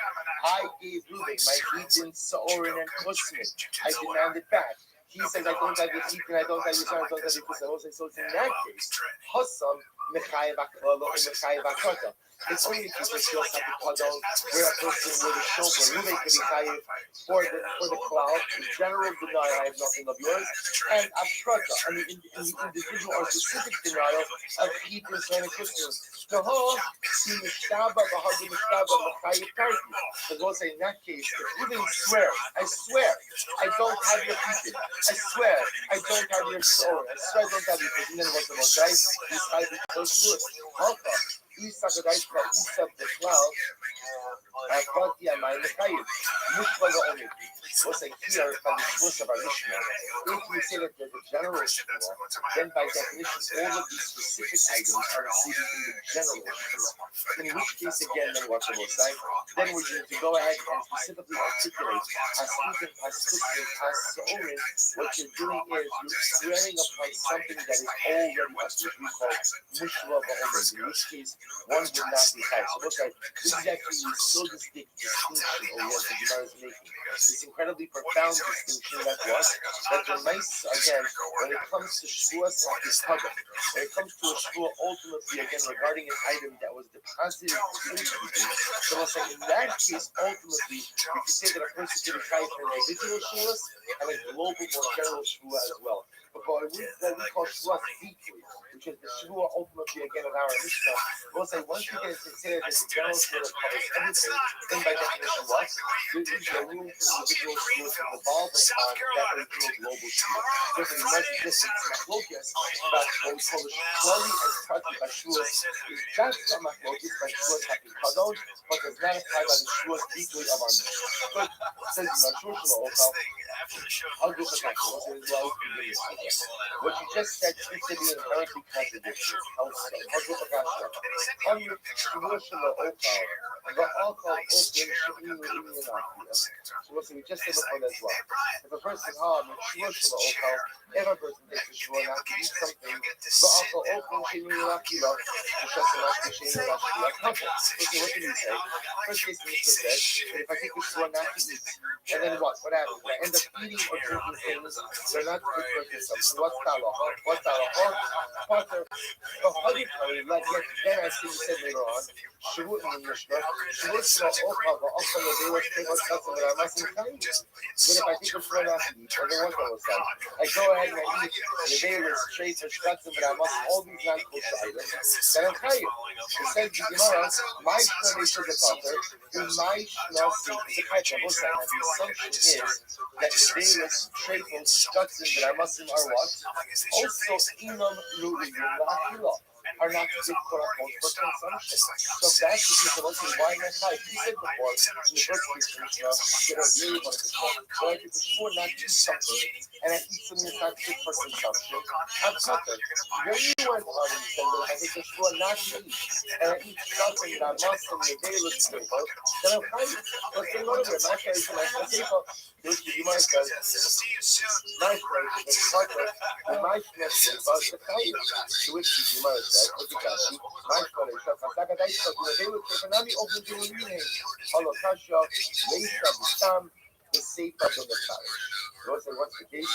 Look at Rashi, Holokasha, Kilomar, in Kusha, in time to do, Yesha Chares, the Chemachol Dukhta, the Ika, Holokasha. You want to say, what's the difference?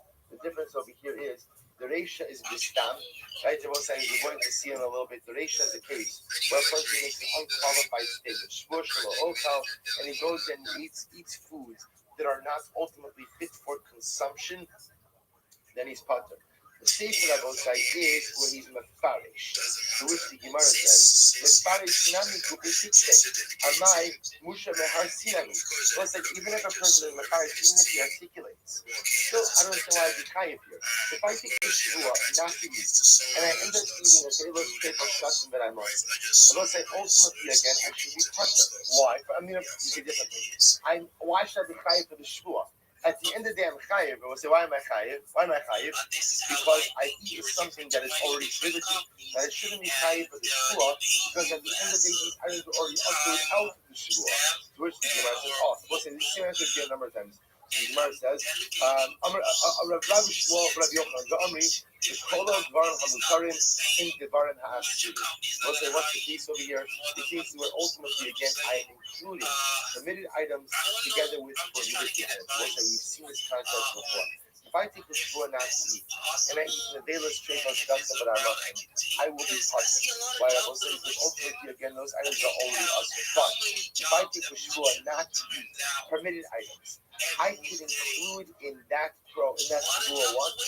Prohibited items also. It's called a shvua kolala. It's called a shvua which includes items. Meaning once I'm taking the shvua that develops upon permitted things, that shvua is also developed upon prohibited things. Shlaki says, "Iya tamosi el even the five shati sheva liba de abanam, even stama liba de abitiba damar adam osa ashlo lechoshu."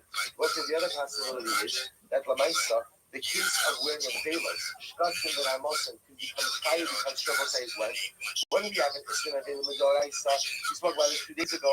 That isra nevela dwells upon what? Kizayis. That will say less than a kizayis will not be up to medoraisa. So we're going to say, when could a shvua devolve upon even that which is already prohibited? If the shvua comes along to what Rabbi say, to prohibit that which is not prohibited biblically. What is not prohibited biblically? We'll say what?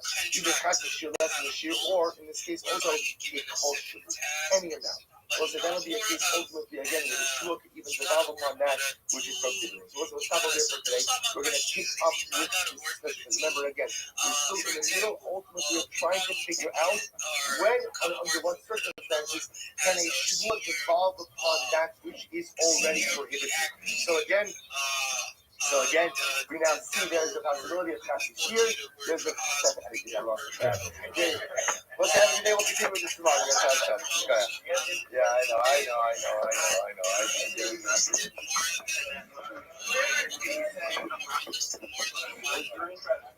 Yes, absolutely. You. Development, I did a bit of cybersecurity, web development, UI UX, which is also great because I can help a lot of people get various jobs. All right, everyone. So good morning. Let us begin by thanking all of our sponsors for this morning's share today. Our annual calendar sponsor, Tosin Shachar itself, dedicating all the Shimmer trust us this year as a host for the summer plans. All of our stuff. Our co-sponsors for the month of ER, Shmuel Rabbi Karatkin, Le'ili Nishmas Shmuel's father, Lipa Ben Yecheskel HaKohen Zechon Yebracha, Lipa learning sponsor, Henry Jacob Content, memory of his daughter, Shifa Zechon Yebracha Bas Haradina, and our Datumi sponsor for today, Benny Goldberg, in memory of his mother, Peggy Goldberg, Sega Rezel Bas Yaakov. We are praying the marriage of our Talmud Torah, all of them are Slav and Aliyah. The families in your Talmud, all of those who are traveling through quality stuff, which brought us in and bring home all of our hostages and our holy soldiers to be successful with all of Master. But with that, let us know a lot to do today, Baruch Hashem. A lot to do. Today's dot is Chaf Aleph 21. We are picking up the Meretz Hashem on Chaf Amud Beis 22, 16 lines down from the top.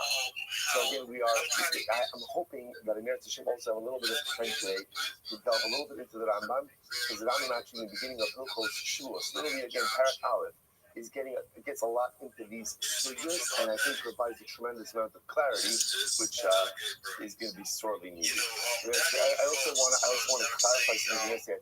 I think I misspoke and I mixed up Nether and Shvua yesterday. So remember again, Rashi made reference to the idea, and I want to thank Mr. Alan Steinmetz of New York for calling me yesterday, leaving me a message about this. So I have to go. I didn't go back and listen to the recording, but I just want to clarify regardless.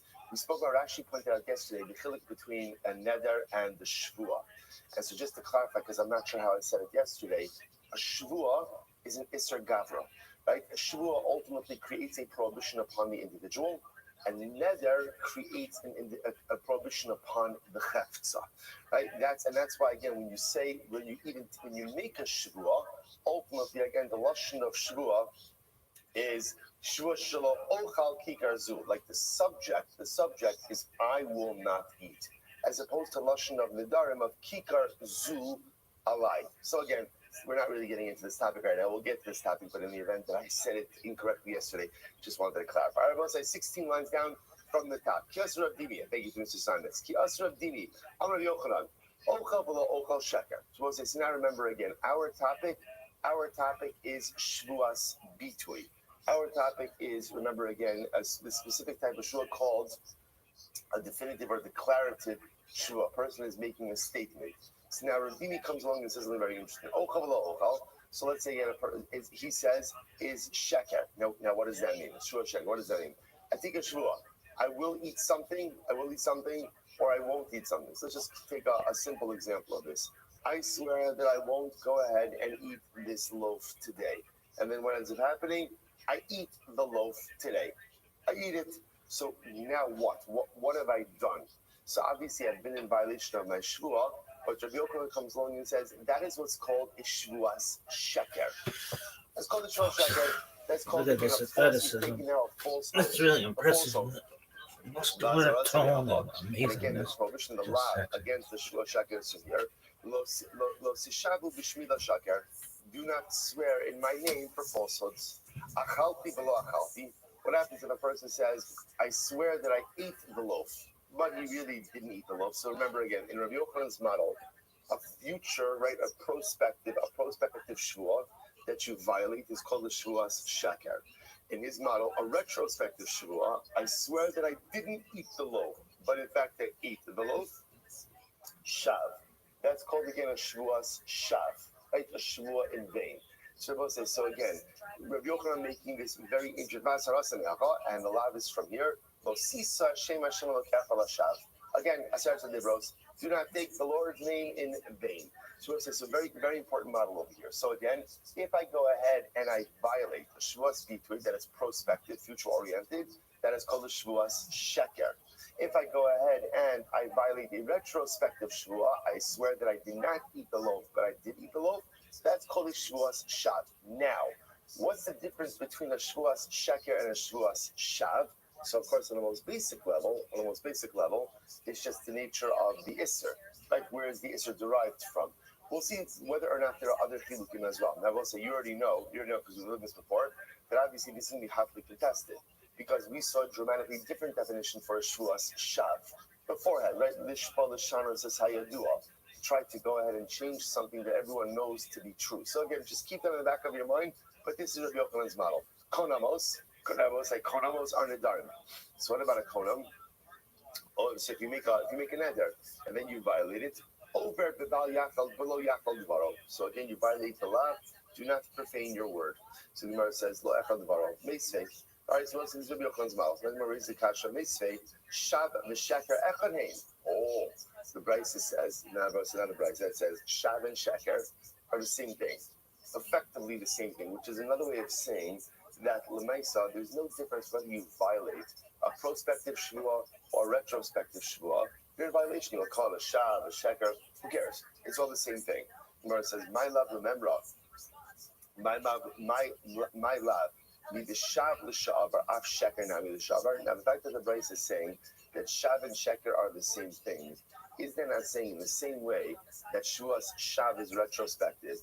So too shvuas sheker is retrospective as well. Almost, what do you see from here? Achalti below achalti shekeru. So you see from here that if you go ahead and you make a shua, I swear that I ate the loaf, but you really didn't eat the loaf, that's called a shua's sheker. First one says, no, not necessarily. My ear, hakidis and hakidis. No. Let's go back to what we said before. In reality, shua's shav and shua sheker are two different things, two different animals. But what does it mean when it says my davar echad? What does it mean when it says that shav and sheker are davar echad? So the Gemara says my davar echad. Hein dibor echad nemru. It means when a Baruch Hu gave over these halachas, they were said over in the same breath. Dibor echad nemru. Where else do we see this? Kidisanya zachar v'shamar dibor echad nemru. Masha'in ha'yachol ha'peh ledaber u'masha'in ha'ozin yachol l'shmoa. So zachar v'shamar by Shabbos, by Hilchos Shabbos. Zachar v'Shama were given over, but Dibur Echad. Baruch Hu literally, literally said both of them in the same breath. Something that the human mouth cannot articulate, and that the ear can't really hear. In other words, you can't really hear these two things at once. So the Gemara says, so Bishlam Hassan B'Dibur Echad never wants to suggest that's what it means when it says sheker and shav b'dibor echad emru. Ultimately, again, what does that mean? It means that halacha l'maisa, when I say sheker v'shav echadu, it means Baruch Hu gave over sheker and shav b'dibor echad in one utterance. So the Gemara says, I don't understand. So I understand why by Shabbos, Zachar and Shamar were given over in the same utterance. Why? So the Gemara says, Kidrab Adabar Abba. Because remember again, what does Rav Adabar say? Women are biblically obligated in Kiddush. So the Gemara says, the Amar Kra, Zachar v'Shamar, Kol Sheyeshna b'Shnira, Yeshna b'Zechira. Because let's remember again, Zachar and Shamar was said in one utterance. So therefore, again, halacha l'maisa we say, whoever is obligated in Shmira. Now remember again, Shamar as Shabbos refers to what? Malachas, the prohibitions of Shabbos. The fact that Zachar refers to the positive commandments of Shabbos, and therefore again, this leads the Gemara to say that halacha l'maisa, whoever is obligated in Shamar in the prohibitions of Shabbos, ultimately is chayiv in the positive mitzvos of Shabbos. That's why again you have, we'll call and speak like that articulative simultaneity of HaKadosh Baruch Hu, that he went ahead and he said both of them at once to create a binding halachic paradigm. Therefore, again, women who have an obligation ultimately, again, in Shmira, ultimately have an obligation in Sira. We'll say that's why, by the way, technically speaking, right, remember again, this creates a whole fascinating discussion that women are just as obligated in Kiddush as men are. So Mishnah Berurah has a whole thing, something very interesting. Mishnah Berurah says, when you come home on Shabbos night, let's say assuming that you went to shul, your wife didn't go to shul. So which means that you said Vayichulu already. If you said Vayichulu already, then you fulfilled your biblical obligation of Kiddush. Now the issue just is that if you fulfilled your biblical obligation of Kiddush, so you're still going to make Kiddush ala kos midrabanan. The problem is that you are a darais, you are only chayiv midrabanan, but your wife is chayiv midaraisa. How could a drabanan be motzi a daraisa? So the Mishnah Berurah gives an interesting eitzah. He says, say good Shabbos to your wife, right? She'll say good Shabbos back to you. Technically speaking, one fulfills Kiddush Midaraisa with a declarative statement of good Shabbos. I mean, again, hopefully you don't need the Mishnah Berurah to tell you to say good Shabbos to your wife, right? But Lamaisa, what that does is that relegates both of you to the same status, which also will say, by the way, technically means that a woman could make Kiddush and be motzi her family. Now, the Gemara has some choice words for that, right? The Gemara says, Tava alav me'ira, that a curse should come upon a man who relies on his wife to be motzi him in Kiddush, because according to Chazal, what it does is it represents a heightened level of ignorance, right? If a man doesn't know how to do that in order to be motzi his family, so again, it represents a level of ignorance, which the Gemara felt was incredibly shameful for the man. But again, on a technical level, their obligation is the same. Where does that come from? That comes from this Gemara over here. Since Shamar and Zachar were said in the same utterance, therefore creates simultaneous or duplicative obligation. But by Shvuas, Shav, and Sheker, why do I need zakar? I'm sorry. Why do I need shav and sheker said in the same utterance? Elikashim shaloke al shav kach loke nami al sheker. So you're right. So rather, when the Brisa says that shav and sheker are davar echad, what it means is they have shared liability. That the same that you'll go ahead and you'll get malchus for sheker, so too you'll get malchus for a shvuas shav. Okay. And I've also said, by the way, what's interesting is, remember, we haven't really been talking about malchus. What have we been talking about? We've been talking about karbanos, right? So where does malchus come up in the world of shvuas? Intentional violation, right? Whereas the carbon we'll talk about this more. But here in this context, a malchus will come for intentional violation of a shvua. Incredible. So you should just know the Baal Shem Tov HaKadosh has a beautiful idea. He says this idea of kol shi yeshno b'shmira yeshno b'zechira. He says something amazing. He says any person who is careful with his neshama, person who's careful to watch himself from Aveira, to watch himself from just, we'll say every single time we commit, and we know this from our own experiences, every single time I commit an Aveira, I'm fundamentally changing myself. Right? It's like a shtickle, like rolling in the mud. I'm still good, I'm still holy, I'm still beautiful, I'm still wonderful, but the Maisa, I'm rolling in the mud a little bit. And what that does is it compromises the self. And the problem when I compromise the self is it has an impact on all of the other appendages of my ruchnius. Right? So we know this. If I commit an Aveira, my davening is not the same. My learning is not the same. Nothing is the same because I've been compromised. Again, Baruch Hashem, the good news is I can always rebound, but I'm compromised. The kli, the utensil, the vessel is compromised. So Baal Shem Tov says sometimes and this resonates, I think, with particular importance for us. This is one of the hardest things that we often encounter in our Yiddishkeit is retention of our learning. Nothing speaks for daf younger Jew like this, right? We love the daf, but one of the most frustrating parts of the daf is retention. So Baal Shem Tov says, so what's the secret to retention? Get ready for this. Kol sheyeshno b'shmira, yeshno b'zechira. Whoever is careful with his self, whoever is careful with his kli, I'm careful. I'm shomer, shmira. I'm careful that I try not to commit averos. I try to keep myself in a state of spiritual purity. I try to go to make sure that my personalistic utensil is fit for use. I try to avoid whatever things that are compromised for that.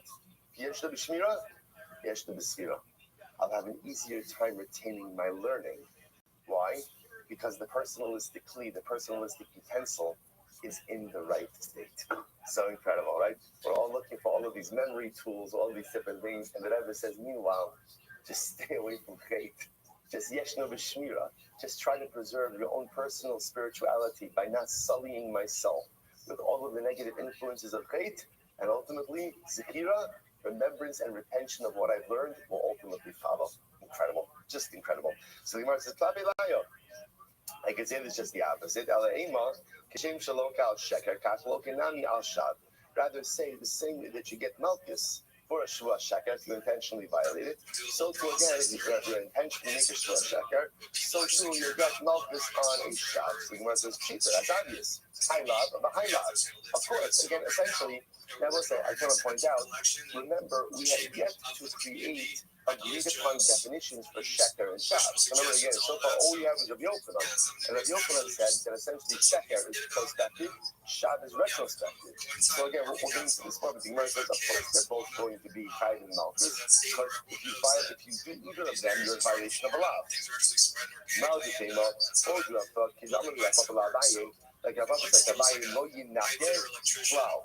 So I'm going to talk like this. The pasuk says,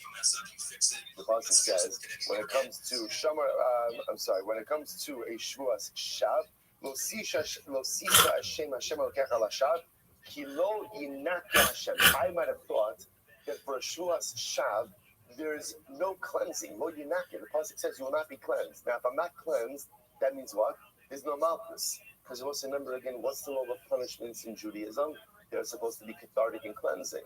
So if the pasuk says that by Shvuas Shav there is no nikoi, right? There is no cleansing. Maybe there's no malchus. To which the Gemara says, ultimately the Gemara says, no, it's as you responded. Now we'll see the response later on, but Lamaisa to say that there is halacha Lamaisa Malkus for a Shavuos Shabbos or Viva Sema. Other possibilities we could say Kishem. But so let's try to figure out the Brisa. So the Brisa says that Shav and Sheker are echad hey. They're one thing.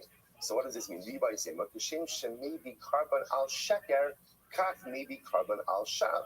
Or maybe the other possibility is like this, that Allah Lamaisa, when the Brisa said that Shav and Sheker are one thing, that maybe what it means to say is like this: the same way that you will bring a carbon, remember again, as an older biorate on a shakar, you'll also bring an older biorate on a shav. Rabbi Akiva he d'lechayiv l'sha'avar kelahaba, and reflexively Rabbi Akiva, because Rabbi Akiva holds that there's liability for a retrospective shua, just like there is for a prospective shua. So where's the nebe, where's the kasha, ezu shvuas shav. Okay, so what's this? So now we're getting into a very yesodistic mafocus about definitions. Definitions, right? Sheker is much easier. Sheker is much easier to define because what's sheker? What's sheker? Anything that's not true. Right? Anything that's not true. I swear I ate the loaf of bread. I didn't eat the loaf of bread. Or I swear I will eat the loaf of bread today and I don't eat it today. So it's very easy to measure. I lied. I lied. What's shav? Ezu shvu shav. Mishpa l'shana says hayedu ali adam. We'll say anything that tries to go ahead and change and establish truth that is very false. Sorry for falling in a second. Look at that. Mishpa l'hachis. Sorry. So that's sheker. So what's this? For example, do you remember Rashi's example before? Rashi's example was, I swear that this is a man, when it's really a woman. Everyone knows that a man is a man and a woman is a woman, right? And therefore, again, if you try to go and you swear to the contrary, that's called Shvuas Shav. I swear that the sefer is a car. So again, it doesn't. So that's Shvuas Shav. You swear by something that is an observable truth, and you try to change that reality. You cannot change an observable truth. That's called shav. Now, both sides want to point out. Now, this comes together a little bit better because now shav and sheker are really two different dramatic categories. So remember, sheker therefore can really be prospective or retrospective. And either way, it's a lot. It's a lot. Shav is something much more profound. Mishpa l'shana to say is not trying to change something that is objectively and observably known. The Gemara goes on. He says, they're not like, they don't like the Shvuas Shav, what's sheker? So we'll say, I'm going to pop out about 21 about 5 lines in. So the Gemara says, Shvuas Shav, Mishpa l'hachis is any shvua that tries to change the truth. Rashi says, Mishpa l'hachis. The Shana says, ha'enes, Mishvuas, hayu l'sha'avar, tikon ha'chalti, v'lo achar lo ha'chalti ba'ar. So here it's interesting. The Gemara suggesting that Mishpa l'hachis means any shvua that is there to change a truth. Right? So for example, I swear I ate the loaf, but I didn't eat the loaf. Or I swear that I didn't eat the loaf, but I ate the loaf. Yes, Rabbi, and what's interesting is, according to the Brisa here, once again, Shvuas Sheker is only retrospective. Only retrospective. It's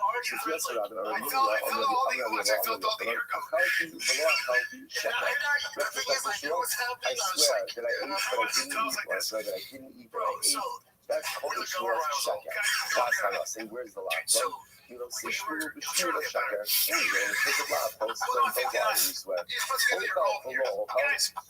What happens again if Allah says, I may be prospective Shua. I swear I will eat, but I did not eat. Because that's the halacha.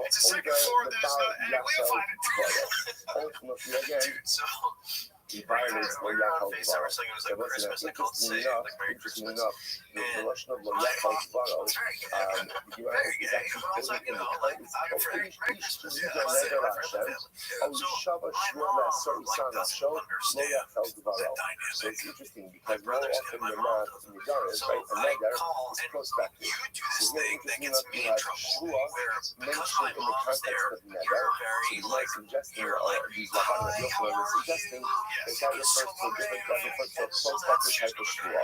That comes under the umbrella of the Yachad Dvar. Do not violate your word. You have to bring your word. Raising shvuas shad, what is shvuas shad? Yishpa v'shano sasayadua. There's any shvua that tries to change an established observable truth. So there's a general point that what happens over here. In this model, if you also claim the Yochanan, it's right. So again, we have over here the certain three different categories. The shvua shakat. What's shvua shakat? Shvua shakat is a retrospective shvua. Right? Whereas it's then shut off. I swear that I ate the loaf. I didn't eat the loaf. That's called shvua shakat.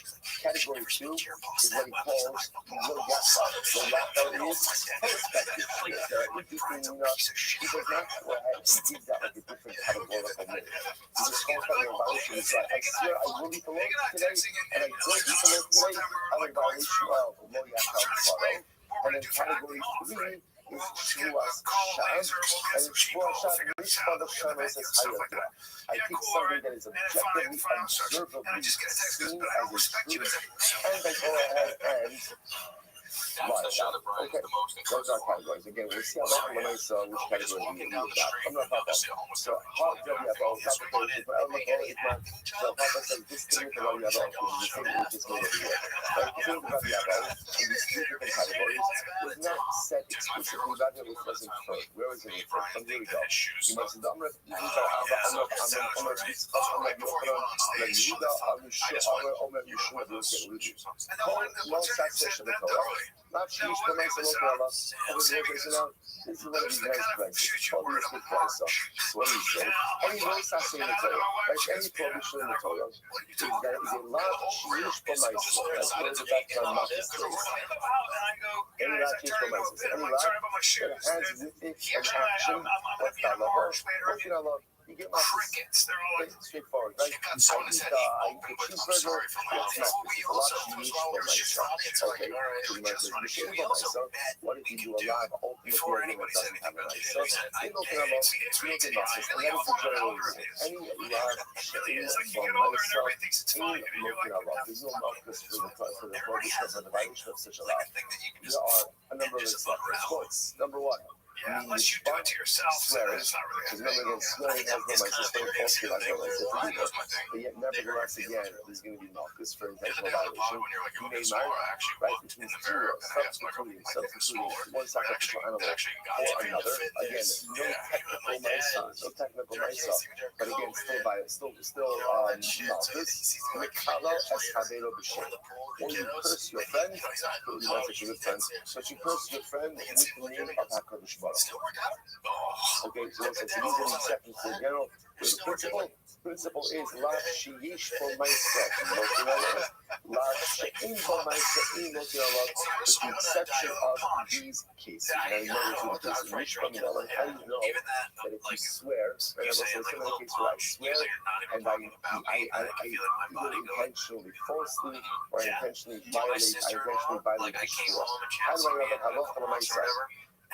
The halacha l'maisa, there is malchus for such an act. On the look of Rashbi, the representing Rashbi, Amakra, Losisa, Shema Shalom Kecha Lashad, Lo Yinakeh. Because it said, do not take Hashem's name in vain, because you will not be cleansed. The Gemara says, Bezdin Shamala, and you're not being himself. What it means is, Bezdin Shamala, the heavenly court, will not absolve you of this serious transgression. About Bezdin Shamata, Malkin also, and not being himself. Bezdin Shamata will in fact cleanse you. And once again, how does Bezdin Shamata cleanse you? How do they cleanse you? Malchus. The punishment cleanses you. So you must only talk about Bayit. I don't say, how do you know that? You're not maybe the person needs to say, Lord, you're not a cloud. Maybe we need to say it like this. No, you'll not be cleansed at all. Maybe that's what it means. But maybe Lord, you're not, it means that you take a shvuas and shvuas. The shvuas shot, right? If you take an ocean ring, just unknown culpability, you'll never be cleansed. Never be cleansed. The Lord says, well, you should see people, you're not going to be cleansed. If it would have just said, well, you're not yet, then I would agree. No cleansing process. The greatest severity of such a a prohibition. You know, it's possible to say, you know, you're not that shame. But it's not the consequence. It's also saying, go see, Hashem Hashem Elokecha Lashas. You know you're not that shame. Hashem will not close you. Hashem will not close you. You must wait in there. Hashem will give them out there. Hashem doesn't absolve you. Aval Beitin Shalmata, Aval Beitin Shalmata, Malki also Malki also. But the human court, the earthly court, will go ahead and give you Malchus and will absolve you. Okay, so we'll say, so what do you see from there? So this is case number one. That Shvuah, Shvuah, ultimately, even though it's a lot of shit involved in myself, right? It's a lot because remember, Debo's out of myself, you still get the Malchus or intentional violation of your Shvuah. Okay, next. Ashki on Shvuah Shav. That's a Shvuah Shav. Which of us, I remember, what's our definition of a Shvuah Shav? Let's assume that is one of the latest definition of Rabbi Avol, which is Mishpah Rishayim T'Sayadua. You're trying to change something that is a clearly observable truth that everyone knows. Shvuah Sheker, Minalam. How do you know about a Shvuah Sheker? And remember, what's going to be our definition of Sheker? What's our definition of Sheker? We're assuming that a Sheker is either again you're lying, prospectively or retrospectively, either way you're lying. How do I know that a Shvuah Sheker also gets Malchus if you intentionally? Right, if you intentionally do a Shvuah Sheker, Minalam. So look on Zidei Omar. Lashav, Shtei Pam. The pasuk itself says Lashav twice. Right, it's again. Osisa Hashem Elokecha Lashav. Kilo Yinaki Hashem Es Hashem Yisa Shmo Lashav. So it says Shav twice. What's the anyway in Shvuah Shav?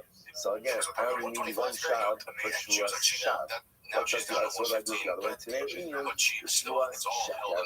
Give it the Shvuah Sheker, and to say that Malchus like the Shvuah Shav is high Malchus, so the Shvuah Sheker is high Malchus as well. Incredible. But how do you get up here? Now, we're not wondering about this. He said, high Shvuah Sheker should be done.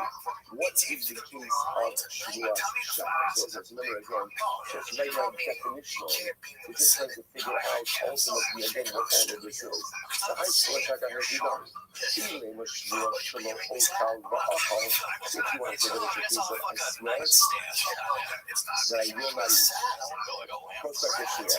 I swear that I will not eat, and that he can't eat because that's a lot to use for my so again, it makes sense that that's taken off. This is about why. Because again, that was put on the normal rule, and then he allowed to use for my working off. So that makes sense. We get off the spot. You have two options, remember again, so that's what I'm trying to do. I could write this down to principle. What's the principle? Call up chief for myself looking a lot. In the myself looking a lot. If you don't need a prohibition, that prohibition has an action attached to it, you get Malchus. No action, no Malchus, with the exception of a number of cases. Which case is an exception? Shvuah. So now we're trying to figure out the case of Shvuah that doesn't have a myself and will get Malchus. Say you tell me that it's a prospective Shvuah, I swear that I won't eat, and I do eat, and of course it makes sense that I get Malchus. So that why? Because I did not. Now let's go on a Shvuah She'ochal v'lo achal. When it is the case of, I swear that I will eat, and I didn't eat. You know, from all that case, and the most high, you get Malchus in that case. After all, the heart is mine, but get you wearing Shvuah She'ochal because I know I swear that I'm eating this local bread today, and I don't eat it today. The day goes by, I don't eat it. But the opening verse, I just don't talk about it. The opening part is both of you. You don't know that. You do not get Malchus in such a scenario. If you're put on our inner local, the real person you don't get Malchus why, you shouldn't have a lot of myself. So once again, if I swear that I'm going to eat, and I don't eat, I can't get Malchus, so the real person is why. That's a lot of shame by myself. Right? So there's no myself out there. So because there's no myself, therefore again, I can't get Malchus. So if I'm watching the myself, I'm looking a lot, and any love, I was looking at again, if I didn't have a myself, you don't get Malchus. There's such a thing, so I get to the look, yeah? Why? You should have to have stuff like that. You see people actually. So there's also these notes of Malchus. Why not? Hasras suffer. Hasras suffer is most master. I was never going to start before not and not. Why is that called Hasras suffer? It's because generally, again, a swear has to be definitive and delivered within proximity to the commission of the act. Here, the issue is that what? I have the whole day in order to comply with my shua. So therefore, that's what I said.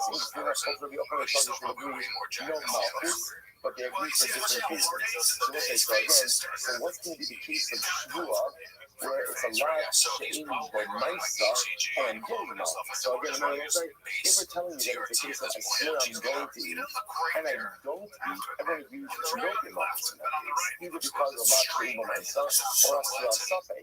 So much from Rabbi Avo says, I'll tell you the case, hey, it must be the case of what? I swear that I ate, but in fact I lied. I didn't eat. So that would be a case ultimately again of a lot she'in b'maisa, but you wouldn't be chayiv malchus for a shvuas sheker. Incredible. Similar to this follows. So look at that. So Rabbi Avo says, hey, shvuas sheker. Then you open on it's Rabbi in the shop, healthy, below healthy. So okay, and by the way, now you can also understand this is Rabbi Avo, right? Remember again, the reason in this whole thing is because Rabbi Avo made a statement before that ultimately again, healthy, below healthy is shvuas sheker. The Gemara can say Rabbi Avo didn't say this explicitly, remember by inference, is the inference. So feeding back to the Bible that says that again, normally, lav she'ish b'maisa malchus, lav she'in b'maisa in b'malchus. One of the exceptions to that rule is shua. What's the case of shua? Where it's a lav she'in b'maisa, but you still get malchus. I swear that I eat the loaf. I swear that I eat the loaf. Ultimately, I swear that I eat the loaf, but in fact, I didn't eat the loaf. See, you know, that is a lav she'in b'maisa. Now, it turns out, what did I do?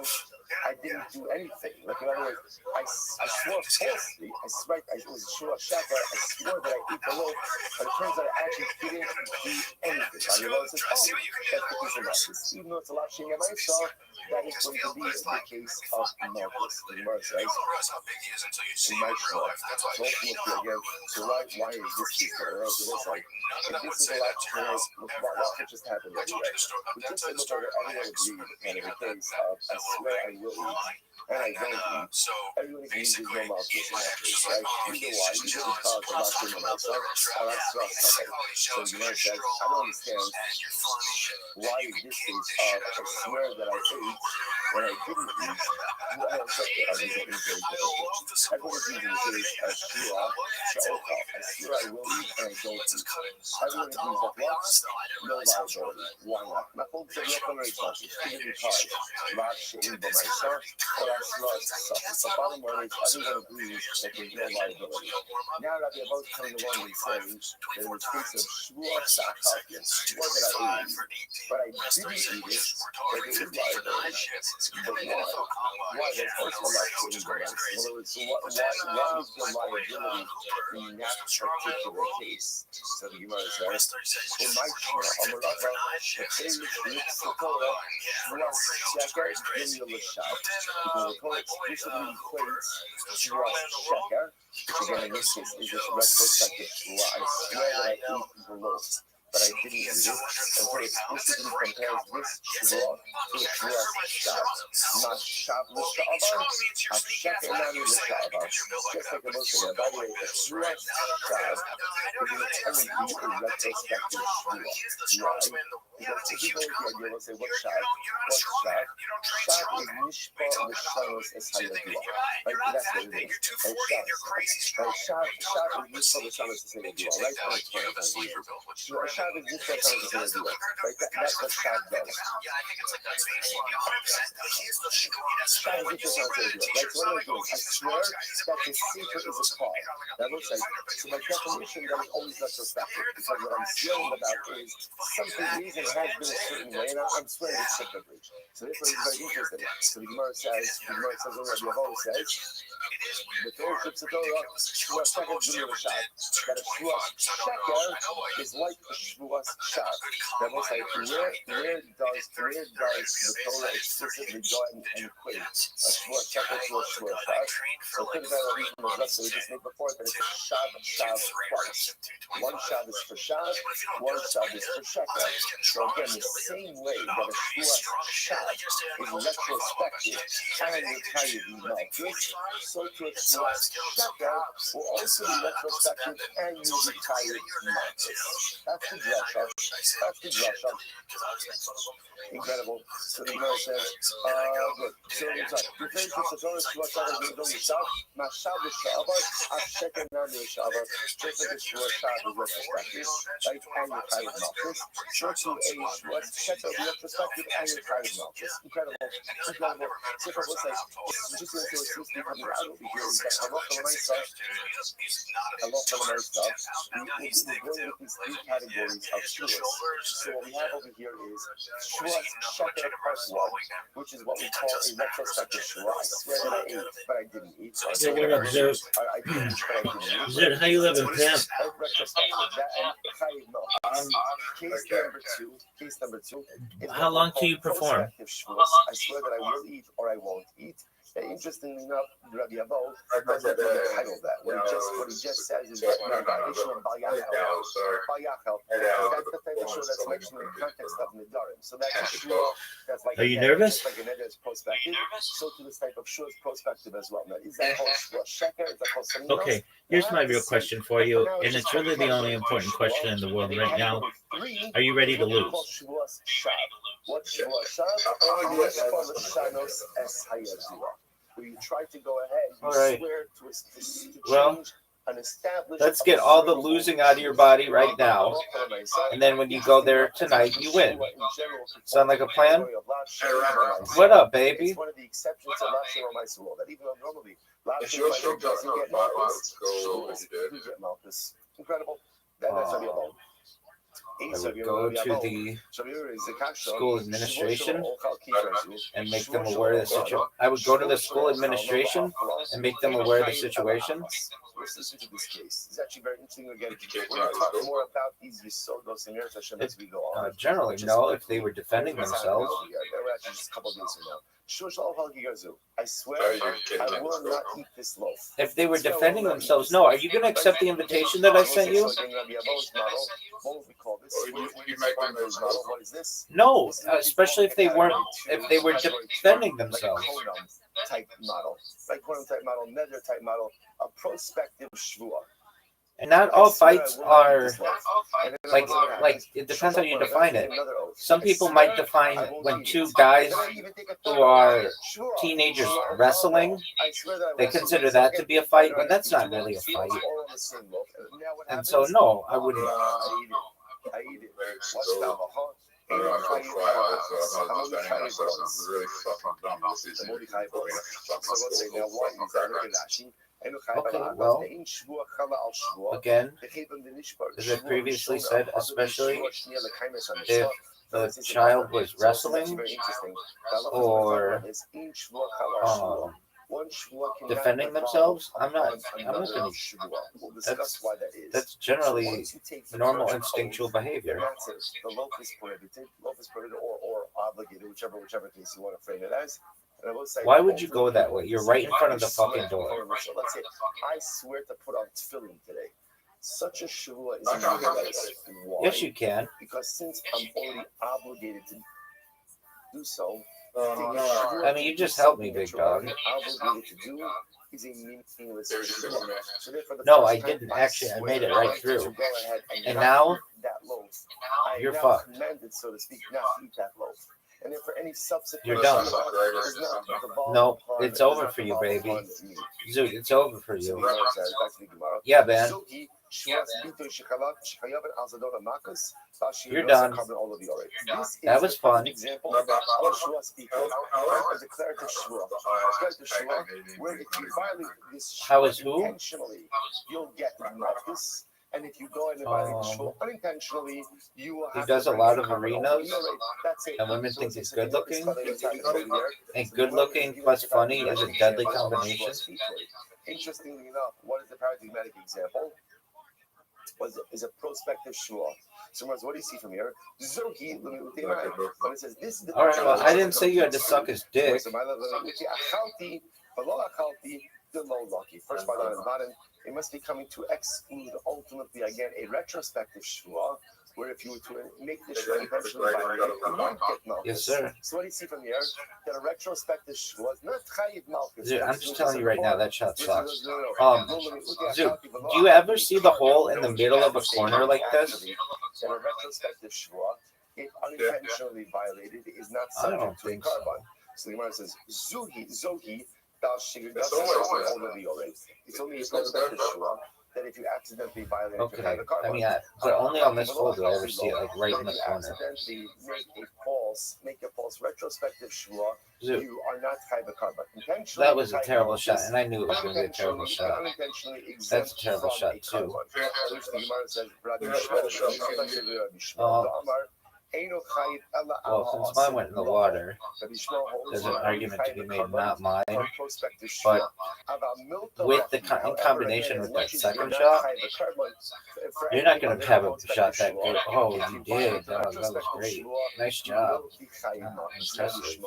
To which the Gemara says, here's the problem. Look at the end of that brisa. Look at this move. Look at this move, Zeus. Look at this move. Look what I just did to you. The brisa says, this is the example of a shua. I fucked you. I fucked you. With the shah, we're going ahead and operating with our basic definition that we saw before. You're going to hit that chicken, dog. If you intentionally make a shua shab, you get malchus. And for shogeg, you're pater. Shogeg, you're pater. There's no carbon over the yored by a shua shab. Zogi lemeutemai. What up, baby? Dog, it's 2-0. 2-1. I'm not worried. That you don't get malchus. Dog,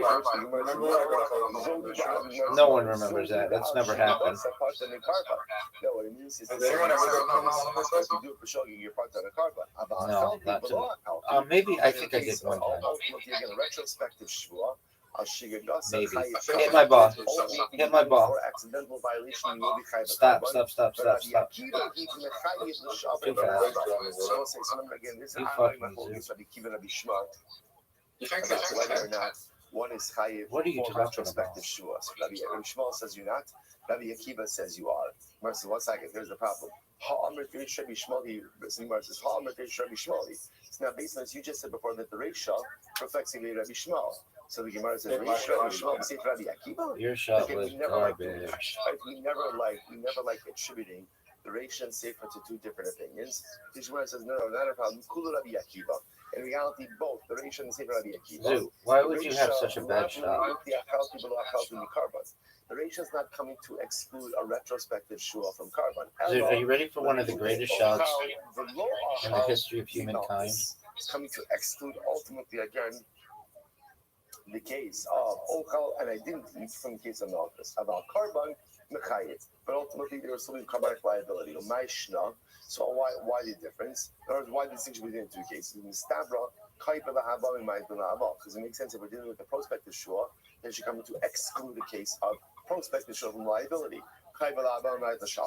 Does it make sense that if we're talking about again a prospective shua, that we're coming to go ahead and exclude? Dude, are you gonna go? Retrospective, that doesn't make sense. Okay, so we'll say, so what are we left with over here? So what we're left with over here, we'll say, it's a great question. Dude, make it. He's still struggling to figure out our shua categories, right? Here's what I do know, right? What I do know That's right a terrible now is shot, and that everybody knows it. Be good. And it wasn't. What I don't know is what exactly falls Dude, into these categories. do you recognize that you based on the last lost model, this game? So Rabbi Avo's model. So what I have over here is It's over for you, baby. Rabbi Avo's model is It's over for you. You did not. I'm trying to choose something that is an objectively visible and Dude, you're gonna lose, and it's gonna be a a pretty easy win for me. You just can't do that. That's cultural. I'm not gonna really have to try. So interesting enough that Rabbi Dude, you're up. So Rabbi Avo's model, he has a retrospective shua. That was awful. One of the worst shots that you could even have. I couldn't even like. Prospective shua interestingly enough, he learns out from the Attempt. category ultimately of Nidarim. So what is that? Your shot was awful. Where does prospective false oath live? Is that It was called terrible. sheker? Is that called something else? It's three categories. No one knows, dog. Retrospective false oath. There's also prohibition to make a Yes, it was. false oath. Is that called shvua sheker? Is that called something else? That's the lingering. Okay. We're going to get to Rabbi today. Rabbi, Riser, and Kanye West. Actually, you know what? Let's actually do this right now. Okay, that was fun. That was a cool This is very story. important to get clarity on this. So this is the Rambam. Do you know why? Parak Aleph of Hilchos Shvuah. Serious. So actually, it happens to be. I'll send it out on the show because it happens to be a beautiful read and kind of allows everything to really settle for ourselves. So Rashi says as follows. Oh, look at the shot, Zoot. That was the best shot. That was amazing. Zoot, you got fucked. Dude, did you see that shot, dog?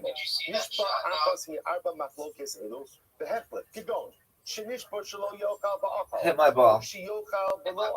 Thank you.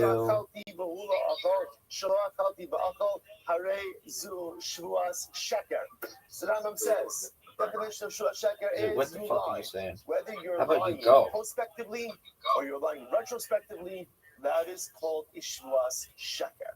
So I swear that I ate the loaf, but I didn't eat the loaf, right? Or I swear that I Quit will with eat the your loaf, questions like but I that. didn't eat the loaf. Doesn't make this as the Rambam. So retrospectively, prospectively, if you're lying, that is called Zoot, look how good the shot is. Zoot, look how good the shot is. And look at where your ball is. Your ball if you lie intentionally, has you get malchus. If you no opportunity. Lie unintentionally, you make a mistake. B'shogeg, maybe carbon ola biorate. Then it'll be the last time I play. Oh, that was a good shot. Anytime you're lying, Dude, it's not even over for you. You could still win. Prospectively, that is called shvuas sheker. Intentional violation of it gives you Dog, malchus. your chances aren't very good when you start. I beat you like thousands of games in a row compared to you winning 42 times. So number one is you swear about something that is known, objectively Hit my known ball, truth, baby. and you swear to the contrary. Oh, did you water about me?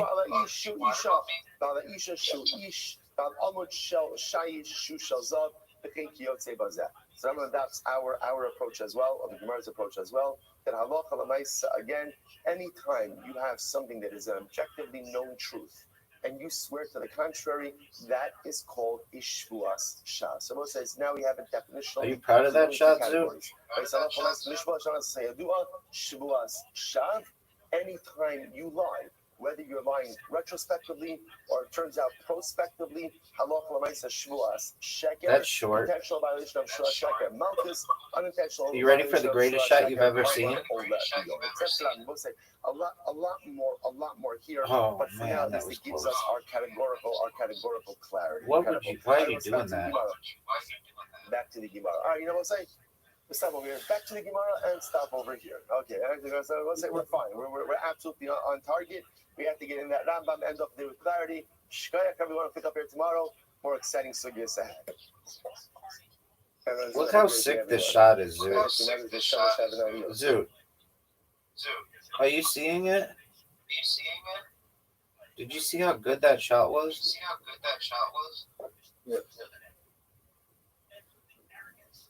All right, everyone, say good morning. Good morning. Let us begin. Do you think Chelsea masturbates to you? Talmud Torah sponsor. I'm your Talmud Torah sponsor for Tavshin Pei Hey. I don't think she masturbates to me. I know she does. I know that funny bitch she's masturbating to me right now. This year, as a zichus for Risoros Tovos for all of Am Yisrael. For the month of Iyar Haba. Oh no, that's not weird. That's human nature, baby. And a week of learning sponsor Hillary Jacobs in Kent in memory of her daughter Shifra Zichron Livracha. Give me odds. Chana Dino. What are the odds Chelsea wins? The families in the Chama. All of those who need a refuah should have Okay, what are the odds you win? All of our hostages and our holy soldiers. What are the odds J. Michael wins? Let us begin, Baruch Hashem. We have a lot to do today. He's not funny. Today we are picking up on the days 19. I thought he got into the next round. Oh, not J. Michael. Who's your other friend? We actually began this yesterday. What's his name? Start here again. Okay, what are the odds Kent Michael wins?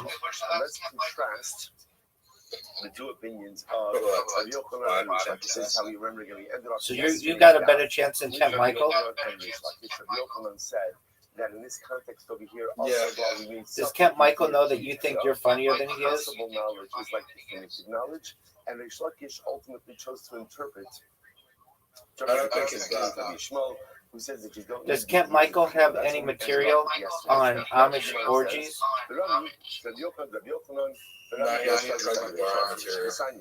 Is it funny? Here's the case. I consume safek chelev. So, for example, there's a piece of meat in front of me. I am not sure which is prohibited. Is it? Let's hear it. Which is permitted? I consume it. There's a lapse of awareness.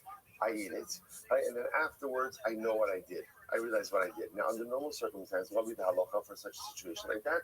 You bring what is called an asham talui. Asham is a sin offering. Talui means like possibilities. You bring, again, not a possible sin offering, but a sin offering for a possible infraction. So asham talui. So let's say in this case over here, in this case, what's unique is you did this twice. You did this twice, or whatever. It could be 3 times, 4 times, whatever it is. So if you look at Rashi just a moment, Rashi says over here, okay, baby. All right, dude. Okay, that's all right. I want you to focus on your material. You are, baby. I think that Chelsea's going to be too distracted masturbating to me, and you're going to come in and win. The same way that if you go ahead and multiple averos. What about the slam poet? If you go ahead and you violate. Do you think she has a chance? You could be chayiv multiple asham taluis. That's. Who the fuck is that? That is Rebbe's position. Rashi says over here. Is he cool? All right, that doesn't mean he's cool. So all of these, Rabbi Shimon Yehuda, Rabbi Elazar, Rabbi Shimon, all said in the name of Rabbi Shimon Bar Yochai. All right, dude. Are you going to listen to Lose Yourself by Eminem before you go on stage? All right, baby. Keep me updated.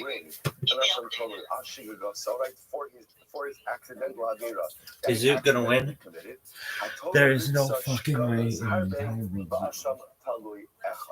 the way it's set up is the Torah goes ahead and highlights Shingo's Harbe, many potential shkagos, but yet even for many potential shkagos, there's only one Asham Talui. So I want to point out something very interesting. If you notice, the machlokes is not in the Chatos case, right? Everyone agrees that if halacha l'maaseh you committed multiple averos, like multiple averos. Now, again, remember, the chap over here is it's not the ha'elam echad. Because remember, if you commit multiple averos in one lapse of awareness, especially if it's the same avera, how many times will be chayiv? Only once. The idea is everyone will agree that if you go ahead and you commit multiple averos, right, but in multiple ha'alamos, multiple lapses, there of course will be chatas liability for each and every one. The question is, in an asham talui case, is there multiple asham talui liability or not? Rebbe says yes. Rashbi says no.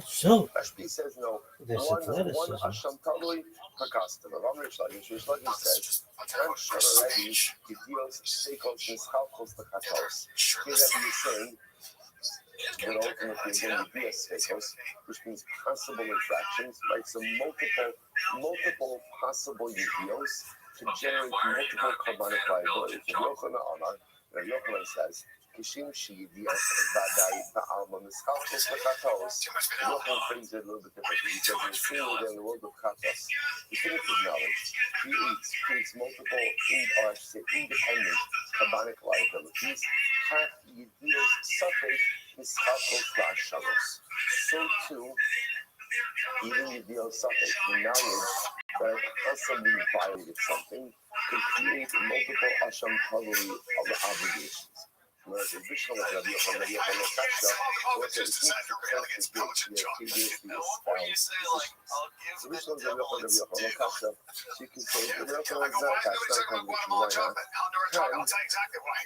the case of Asham Hatsu, the Lord of Halakha or Tula. So could have Rabbi Bekis is unique Halakha about Asham Halakha. It doesn't apply to other cases.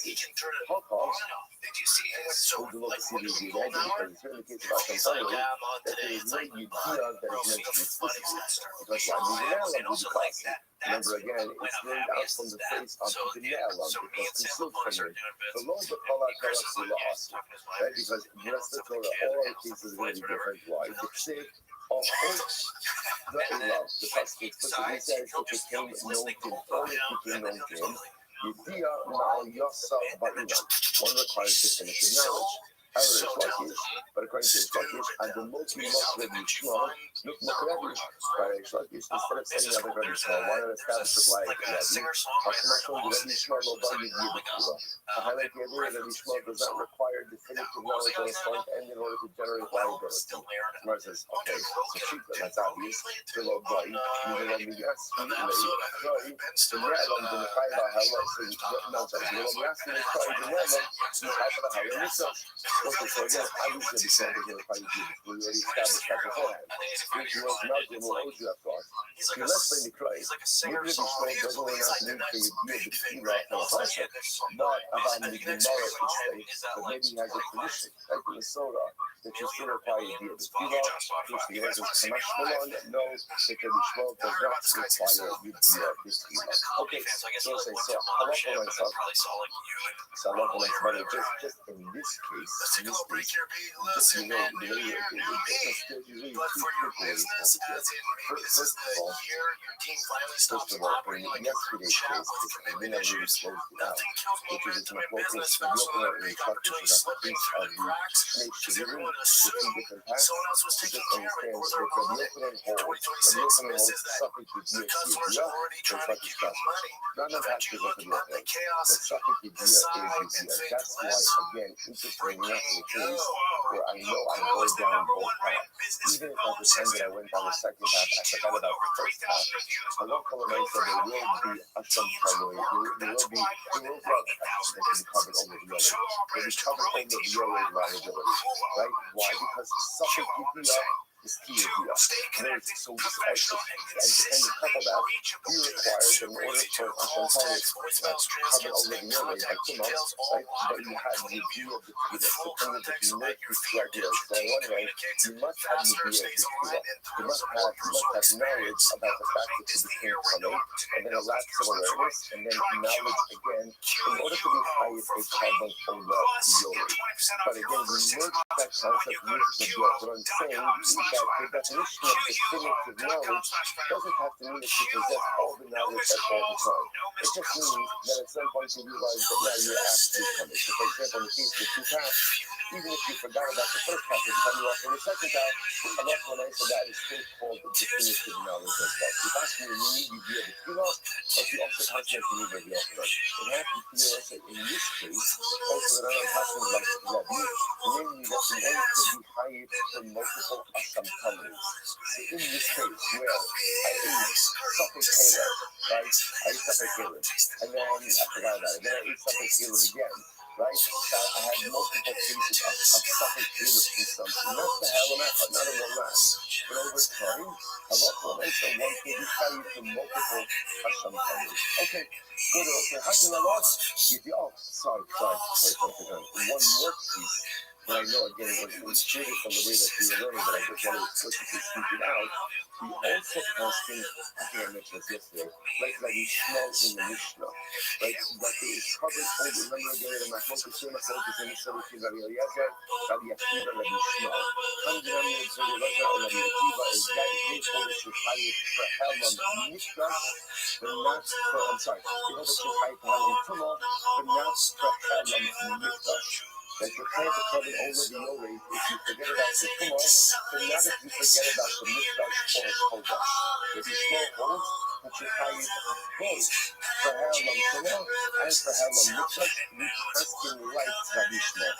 Okay, therefore, again, there's covered over the Yoreh liability, whether you forget about your Tumah or whether you forget that you're in a Beit HaMikdash or have consumed Kodash. Incredible. All right, so I'll say, Hajjan Allah. Mazel Tov, second paragraph of Shavuos under our belt. Now we'll say back to Shavuos. So Shavuos shining between Arba. This is Arba Hashem. This to be included in this one of our Hashem. We've seen it already so many times. So we're repeating it already. So there are two Shavuos. Right? Two times in that Shavuos, but in reality, yield two more pieces. And let's say two of them. The next part is because this is the primary topic of the Mishnah. The Mishnah actually spells everything out for us to try to study. So we'll say, what are the two primary types of Shavuos? Shavuos She'ochel, B'Shem L'Ochel. So let's say, so the Mishnah's understanding over here is that on a Midna Oraisa, now again, and let's go to the beginning of the second, let's say it again, the Shavuot that we're dealing with over here is what's called a Shavuos B'Toy. Shavuos B'Toy means a declarative Shavuot. You're making a statement about, in this case, not something that will occur. Just going to say something that will occur. And you know what the Mishnah says? There are two primary cases. What are the two primary cases? Shavuot She'ochel, I swear, I will eat, we'll just use the keyboards here. I swear that I will eat this loaf of bread. I swear that I will eat it. And She'lo Ochel, or I swear that I won't eat it. Okay, now again, what's becoming Rami over here? Future-oriented Shavuos. The Mishnah's understanding, and again, we saw already in the first paragraph, which is the Rabbi Shach is subject to some level of dispute. And Halacha L'Maisa, again, Halacha L'Maisa, the Oraisa paradigm of Shavuos people is future-oriented Shavuos. So those are the two. I swear I will eat a loaf of bread. I swear I won't eat a loaf of bread. Before we go two more Shavuos, Sha'alti, B'Shalo Achalti. Past tense. I swear I eat a loaf of bread. I swear I do not eat a loaf of bread. Okay. Shavuos Shelo Ochel, Va'achol, Koshi, Chayim, Dairy, Kiva. So it's now a Shavuos. So now, this is very important, right? So again, Shavuos speaking, the paradigm, Midoraisa, future-oriented Shavuos too, I will eat, I won't eat. You have two more. Then let's say, what exactly is two more? What is that? That's Rabbanon. Rabbanon, Midoraisa, what we'll see. I won't eat, I did eat, or I did not. Okay, good. Now the Gemara says, Sha'alti says, let's say, make a different kind of medical. I swear I will not eat this loaf of bread. Ra'achal Koshi, and I eat a little bit of it. So the Gemara says, Chai Dairy Kiva. This is your Chai. So you keep the Chai even for consumption of any small amount of bread. I'm going to Kiva. And Rabbanon says, Kiva, that's a Kiva. Hey, someone says, but also called She's Chai. She's a Chai. How can you say, let's say in general, whenever there's a Kiva, what's the Shiva? What's the Shiva? What's the Shiva? Like you guys, I can know how the steps to that Shiva. Like the Shiva is a different Shiva. But the nice thing in general is Shiva, Akiva, are its designs. But Akiva, how can you say that you're tired for just living or any, you eat a crumb of the roast, you come of the roast and you're going to be tired, it doesn't make any sense. And where the Akiva says, if you ate from the Dada, who may be carbon, she's in the Dada, may be carbon, but if you will look, this by Shua, Shua's already a different set of circumstances. Why? Where else do you see a case where one can generate liabilities simply for speaking? Simply for speaking, that's what we do like, by the way, like Shua, there's no mice, there's no action, all there is speech. Yet speech, which is not a nice, generates liability. speech. What do you see from here? You see from here that the halachos of shvuos are fundamentally different than regular halachos. They're just different. So the same way that a non-mosa speech could generate liability, so can even the smallest amount could generate liability as well. Which the old side of that criminal. Now let's see, it's interesting, because from the Mishnah, it sounds like the person says, Shvua Sha'okal, right? I swear that I'm going to, that Sha'okal means I'm going to eat. I'm going to eat. Right? So Gemara says, is that true? Or Minu, Gemara is the Kasha, Shvua Lo'okal Laka, Shvua Sha'okal Laka, Lo Shvua Sha'okal Laka, Aser. Okay, listen to the question. Gemara says as follows. If I say, look at these phrases. Shvua Lo'okal Laka. I swear, like an oath, Lo'okal Laka. I will not eat for you, right, or yours. Shvua Sha'okal Laka. Shvua. Now, literally translated, it means I'll eat of yours. No shvua sha'okal laka. Not a shvua that I won't eat of yours. In all of these cases, it's possible. I'm going to say now, out of all these cases, we're going to focus on one. Shvua sha'okal laka. So what do you see from there? Because when you interpret shvua sha'okal laka, I swear I will eat of your food. So what do you see from there? That in the context of shvua, it sounds like sha'okal doesn't mean to eat. Rather, what does it mean? Not to eat. Not to eat. So that contradicts the Mishnah. Says the Imam, Rabbi is going to Olam, Dachrimala. Really, Sha'okal means I will eat. I will eat. Gemara says, so how do you reconcile our Mishnah with this place? Kasha, Kanda Misarvin Bolachol, Kan Takafah, Vishain Misarvin Bolachol. Which the Gemara says everything depends on context. The Rice's case is talking about a situation where Reuben is being pressured to eat. Like Reuben being pressured to eat, Reuben doesn't want to eat. So he takes a shvua not to eat. Our Mishnah is talking about a case. Vishain Misarvin Bolachol, no one pressuring anyone to go ahead and eat. Therefore, the Gemara says, Raisa, then the Savin Bolachol. So the Raisa says, right, so someone's trying to call you to eat, with Ha'amar, Noach Homa, V'loach Homa. If you can understand the Hari Kama Shvua, Shelo Ocha. So now one of the things that is interesting is that Halakha Lamaisa, it should very well be that the interpretation of Shvua, by extension of the Garim, should also be based on the context in which they are uttered. Therefore, the Gemara says like this. And it says, the leader is being pressured to eat. And he says, Shvua Sha'okal is clear from the context that he's speaking of Shvua in order not to eat. So therefore, the interpret his words accordingly. Even though he says, Shvua Sha'okal, it's clear contextually that he does not want to eat. And therefore, Halakha Lamaisa, that's how he interprets this phrase. If you can stop out, we have Shvua Sha'okal. Again, but however, Mishnah is no pressure that is being applied. The stam of Shvua Sha'okal means what? I will eat. I swear that I will eat. Okay, very interesting. So Rashi says, Rashi, Amartani, Shvua She'okal laka. So that's the right. The dice actually has to be amended. And the way that the dice is fully written is Shvua She'okal laka. I swear, and she means that I will not go ahead and eat of your food. Which the Gemara says that that's the case. You have to okay. So the guy's making a share that says Shvua She'okal laka. Obviously, he's swearing and he's not going to eat in this food. So what's the kiddush over here? Minor, no? Try the old dress, but you should you have to look like that. Again, when the person says Shvua, Shelo Ocha, the Shelo is a fully articulated additional word. Therefore, his intention is completely clear. She'i, like Shvua, like She'i Ocha, maybe could be interpreted as a slip of the tongue, or maybe not intended. I'm not sure what the Gemara says when he says She'i. We understand that what he's saying is Shelo, so it's literally saying Shelo. And if I'm not going to mention that it's considered as Shvua not to go ahead and eat. Yes, so again, we'll discuss this in greater depth because over here, really what the conservatives is fundamentally arguing on is using these contexts to interpret the meaning of the utterer's Shvua. Sabaya clearly says yes, and I've actually made disagree on that. So again, we'll see that later on as we progress.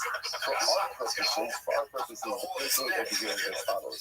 That it is interesting to see that there is a sound to say that sometimes sha'oka meaning I will not eat. It could mean that. Now, stam, in the stam case, sha'oka means I swear I will eat. But interesting to note that perhaps context have a bearing on the interpretation of the shua, and that maybe, given the context, sha'oka could actually mean I won't eat. Okay, for our purposes again, for the Mishnah, sha'oka means I swear I will eat. Good, beautiful, it's device. Turn off on it. Let's listen now. The city fashion is going to get away from the mechanics of shua. Now,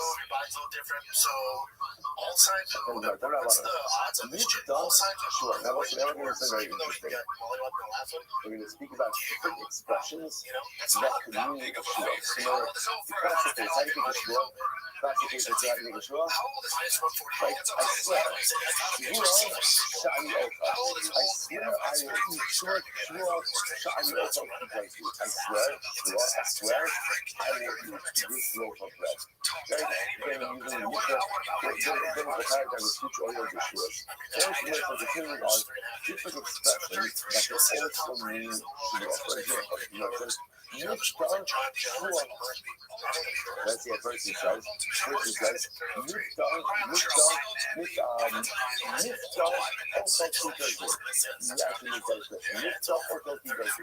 the word also means shua. So too again, the word isser also means shua. For example, now in terms of the guessing is isser kikar su. Sounds like what he's saying is, right? I swear I will not eat this loaf. So mitzvah is interpreted as literally, you use the word mitzvah instead of shua. You use the word isser instead of shua. It sounds like these words themselves create a shua. The Gemara says, so if you thought shua, isser shua, isser isser. Now the Gemara asks like this: when you use the word isser, what type of liability does that actually create? What is that? First of all, take a look at that for just a moment. You want to start with the mitzvah shua. All the mitzvah keepers do alai. So shua shalom also in hachu hariza ba'olaviyah. By the way, I didn't mention this before. Remember the shua we're talking about over here, the shua deeply, right? And punishment for violation of the shua deeply ultimately is the covering olaviyah. Right? Now again, we have and by the way, just so you understand, this is not also, remember, that we might also put together Tumah and Shmur, some type of combined liability already. You know, this is something. So now you know that's when it comes to Isra, now Mifta, literally again, you say the word Mifta, it's like saying Shua. When you say Isra, or like this is also Shua, Mark says, explain to me, what exactly is the Isra of Isra? How does Isra work? You might say, this is in Aka Omer Isra Shavua Kayish, you're not Pata. What does that mean? So it sounds like is if you say Isra Shavua, so you have to use that notion of Isra Shavua.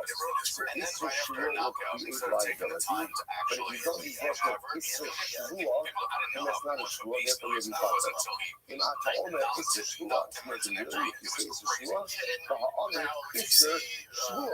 So it's all the question just said. Like before you just said, Mifta is Shua. Isser is Shua. It doesn't say Isser Shua. It says Isser by itself. That says creates Shua liability. It's not like that's a judgment. It's not about help. It's not like you can just say Mifta Shua. No. So there's different categories over here. Like the word Mifta, actually using the word Mifta, and see where that comes from. But the actual word Mifta is the equivalent to saying Shua.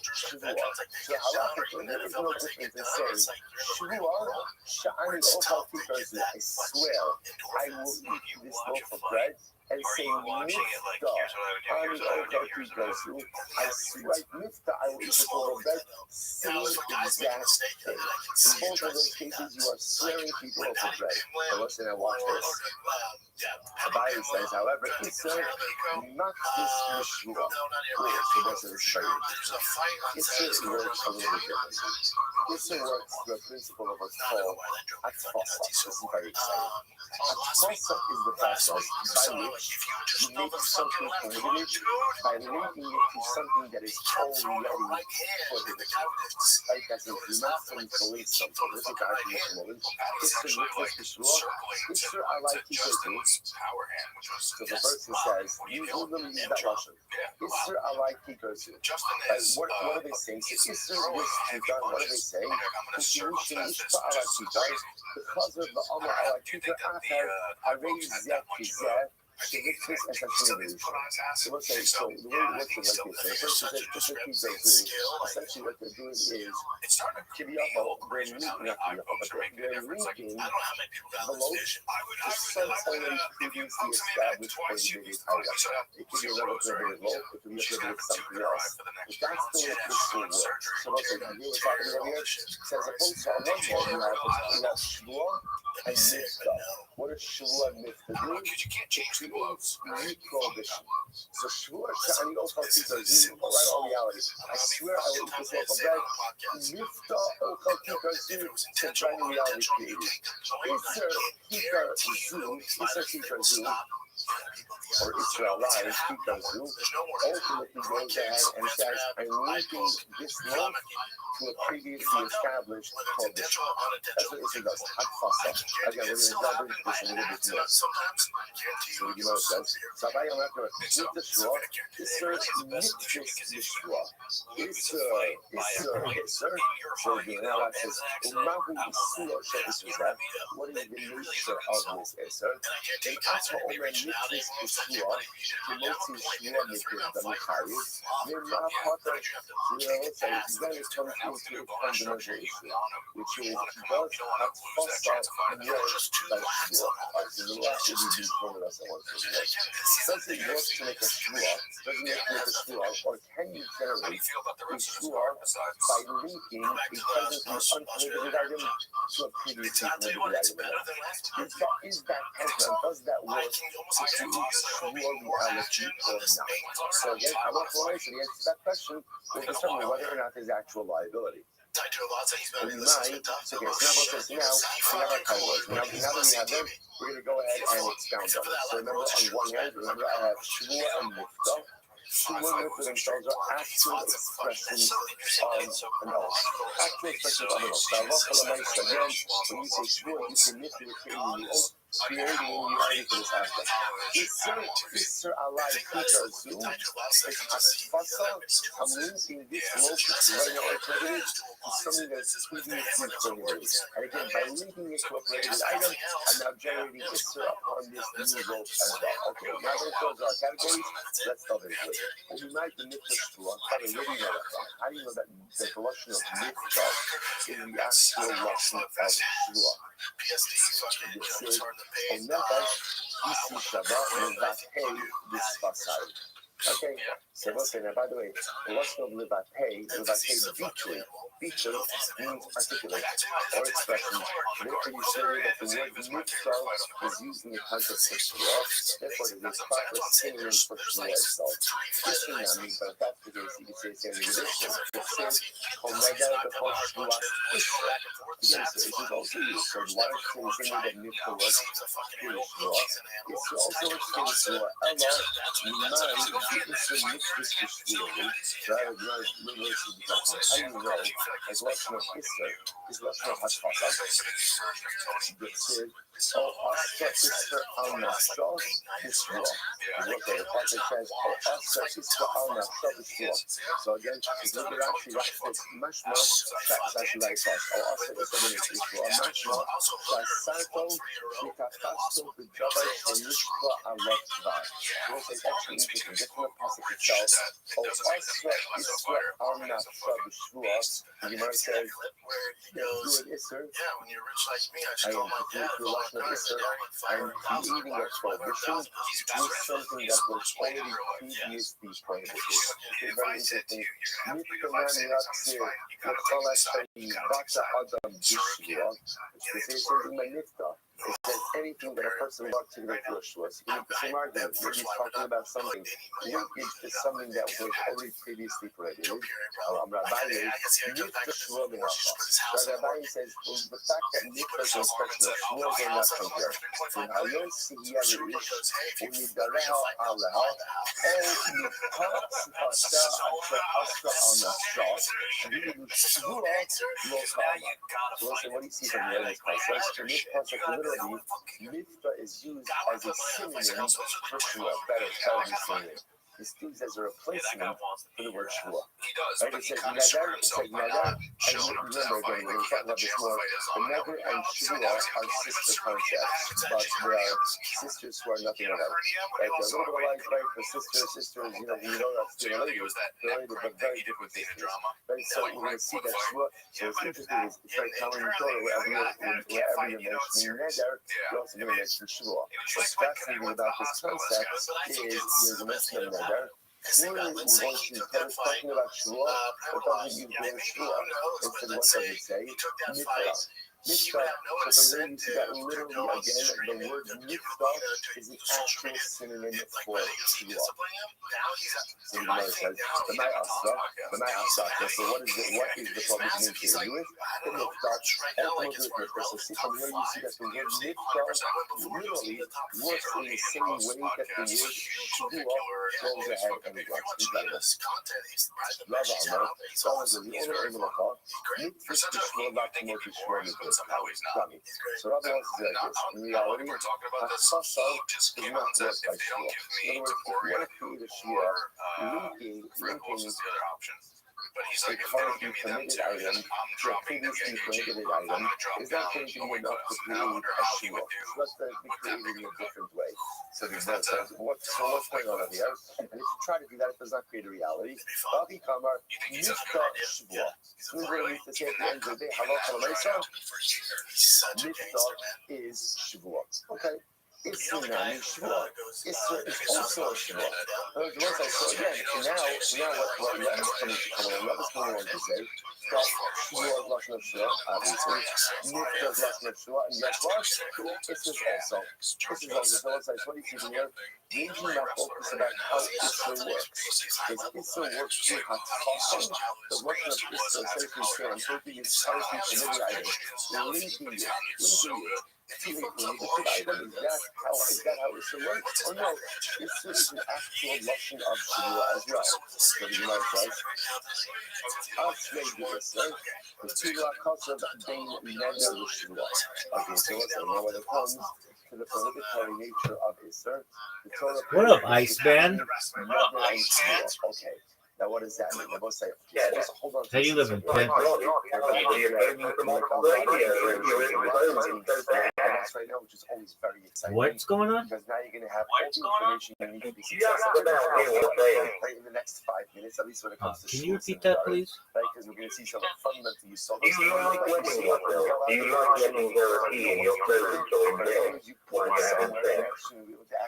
so look at Rashi. No, that's not like my thing. To the right from Rashi.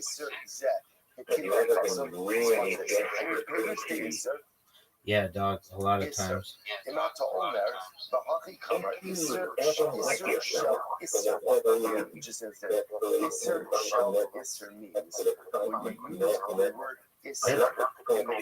Of making a shvua, what type of isser does that create? This means isser shel isser. Here we go. Shu shvua.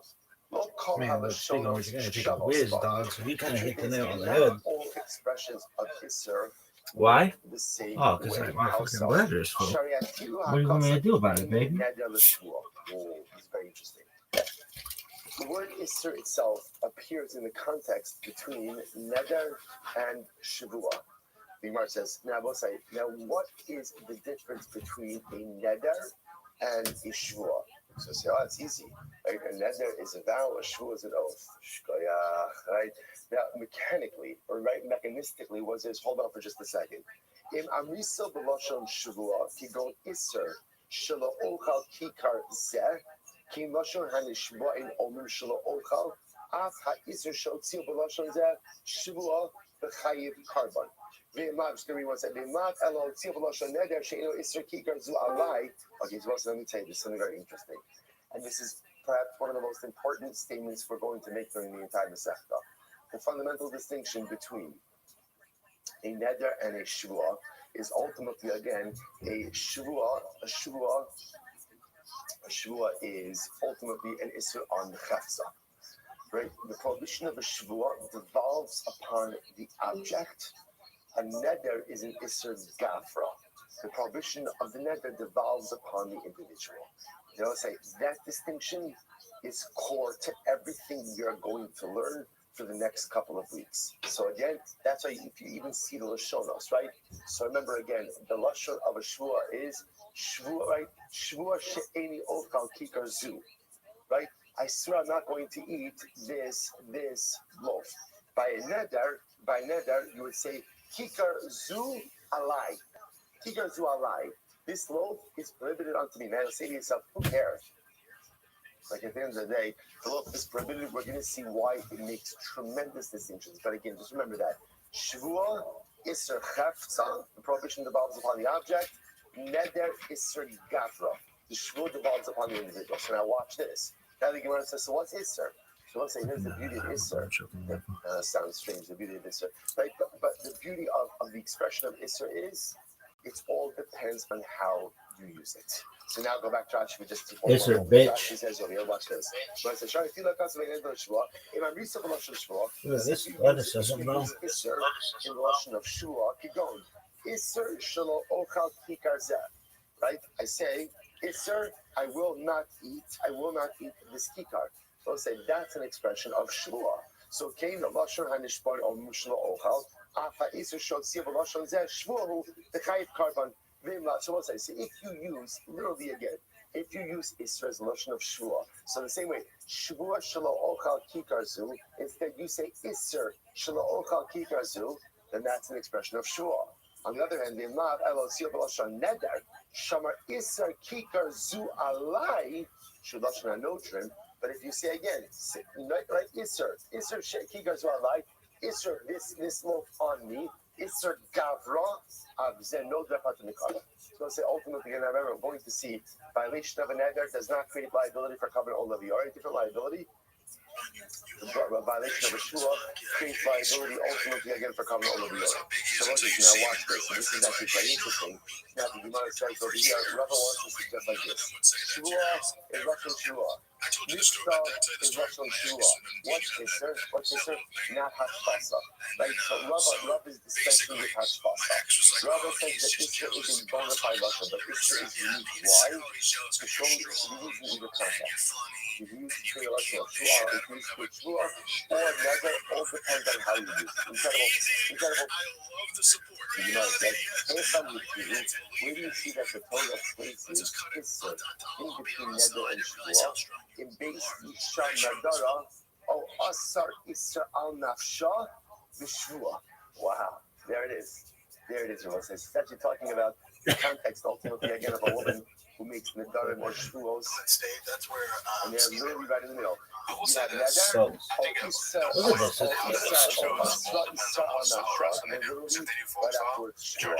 So from here, Rava says, you see from here, you can use Isra either as Nadar or Shvua. Incredible. Abai says, no, Timothy Shvua Mikirta. Abai says, ultimately again, the Lashon of Isra is not like the Lashon of Shvua. Rava Amar, Rav Timothy Shvua Mikirta. Rava says, no, again, halacha, right? So it's not like that. So basically, where is the kasha? It's a very interesting case study. So therefore, most times, what you see, just to understand, everyone seems to be agreeing on Shvua, and everyone agrees on Mitzvah. The Macholkes case is by Isser.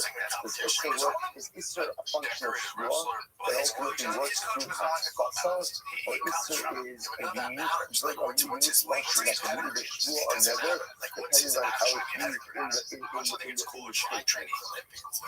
there's no the fact that mitzvah very particular is the Israel on the Torah. What's the case of this? What's the case of this? However, Harei Alai Shelo Ochal Basar V'Shelo Eshte Yayin Yom Shemis Ko'anis. What's the reason for this case?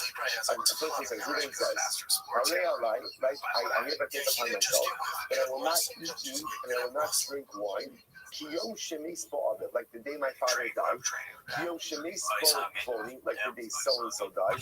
Kiyom Shemerak Bo Gedaliah Ben Ahikam, like the day that Gedaliah Ben Ahikam, son Gedaliah.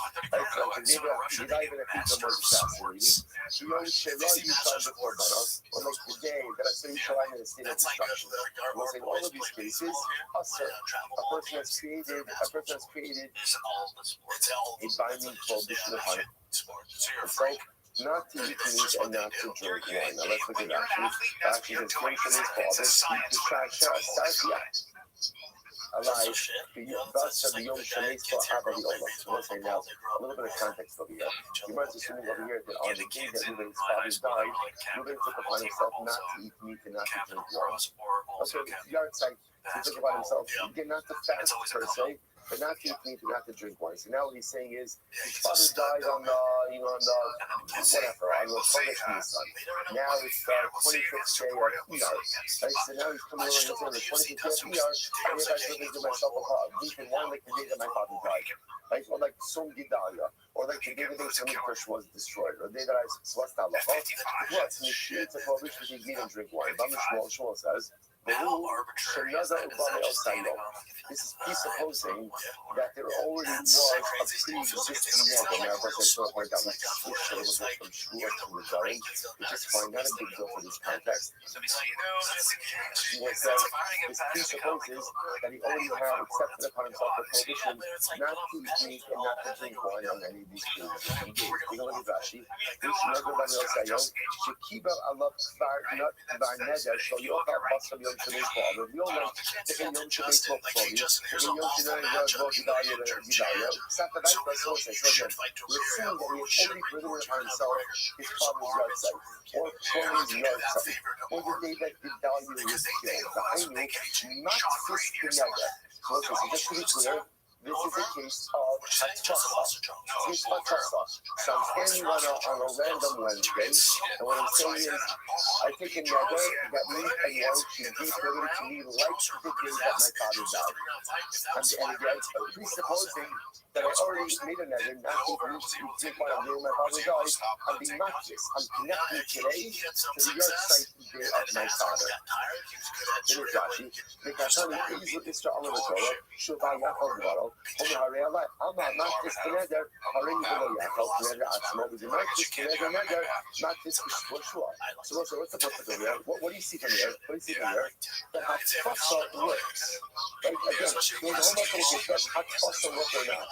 Clearly from this person, what do you see? That Hatfasa linkage absolutely works. Linkage works. So again, I'm saying now, this is by neder, but we assume remember that in general, whatever works by neder also works by shua. So if Hatfasa is going to work by neder, it's going to work by shua. This supports the idea that Hatfasa works, and it's a question against those who say that there is no Hatfasa by shuas and by neder. So Rishon Abaye, John Vincent and Abaye, so why would Justin fight not just the neder, not just the neder, not just the shua. So according to Abaye, so perfectly, the same way that Hatfasa works by neder, Hatfasa will work out by shua as well. Right? And ultimately, again, because Abaye was the one who was going back, Abaye only said that the whole concept of Sisya is that it's just Hatfasa. So this works beautifully for Abaye, because we see from here that Hatfasa works. Allah, Amidbase, Allah, the love of Kasha. But according to Rava, this is a problem. Like one of the sections Rava said, that there was no Hatfasa. Well, there was no Hatfasa, but here we see there is Hatfasa. On the Rava, no. How is saying the Hafi? You should have to say. Ezer is neder ha'amor b'Torah. What is the biblically powered case of neder? Ha'omer harei alai shelo ochal basar v'shelo eshte yayin ki yom shemis ko'avet kil she'erad b'chvoni. So Rashi said, Rashi said, כלומר, חית חנלה במחשש בנדר עירי, אלא בנדר עירי. So, what you can do, Love says, we're not going to have fuss in it. The verse does not have fuss on. The verse is talking about the primary way in which to make a neder. How does this kind of say one should make a neder? So look at Rashi. So Shashmarino Shirachai Beneder Ela Inkin Yersuhu, the Africa Silo Bijaber Hanida Arlot Var, Kibiyela Eva Azamitra, Bobby Kama, I'm just going to use the closer, easily Isu Neder, about not so much as this. This is a little bit mind blowing. Rava says, remember, Bryce actually means like this. The primary way to make a neder is through linkage. Now, when a person has, in order to put in a neder, you have to link the neder to something that is already prohibited. In other words, I will make a neder. I hereby make a neder not to eat and drink wine, like the day my father died. This is not how cost says Rava. This is how you make a neder. This is how you make a neder. By definition, a neder is only created if there is linkage to something that is already previously prohibited. Quite dramatic. You must like this. I'm trying to say, well, Ezu Isra Neder, Allah Torah, Homer, Hare Alai Shla Ota Basim Shla Eshem Yom Shneis Ba'avi Yom Shnera Ba'Toni. That is the way ultimately you're going to make a neder. If that's the case, then how do you do Hatfasa? What's Hatfasa going to do? Look at Rashi. The Gemara says, "Ve'hi dami." Look at the last white line Rashi. We're not this keep going. Shofar Sharia Alai Shla Ota Basim Shla Eshem Yai Ela Omar Hare Alai Yom Zet Ba'avi Kim Shirabas Shla. This is get ready for this. Okay, so terrible. So we have a fundamental focus in the morning. So Abaye says the way to make a neder is how do you make a neder? Hare Kikar Zla Alai. Right, Hare Kikar Zla Alai. Right, Hare Kikar Zla Asra Alai. Right, that's how you make a neder. Then Abaye says also Hatfasa. What's Hatfasa? Hatfasa says, and he writes today, I knew that we're going to eat meat and drink wine, or meat and wine should be upon me today, like the day my father died. So I'm connecting today to my father's website and what I'm saying. Rava says, no, it's not what it's saying. Rava says, in order to make a neder, and we'll see why this is, in order to create a neder is only created if you presently link the neder to something that is already previously prohibited. That time is what I work. That's what I want. I want Hatfasa simple. Hatfasa says, meat and wine today should be like meat and wine on the outside. It's a short-term neder. You don't have to say I raise you all right. Or do you just say meat and wine today is like meat and wine on the outside? That's it. That's Hatfasa. It's a short-term neder that doesn't give a full articulation because it links something that is permitted today with something that was permitted before. That's Hatfasa. Now the more so interesting that everyone is agreeing that there is Hatfasa. And there's Hatfasa. My point is in kind of Hatfasa. What's more dramatic is that Rava says that in order to make a neder from the beginning, you have to link it to something that is already present. Gemara says, my time, what's Rava watching? Why we're making the neder?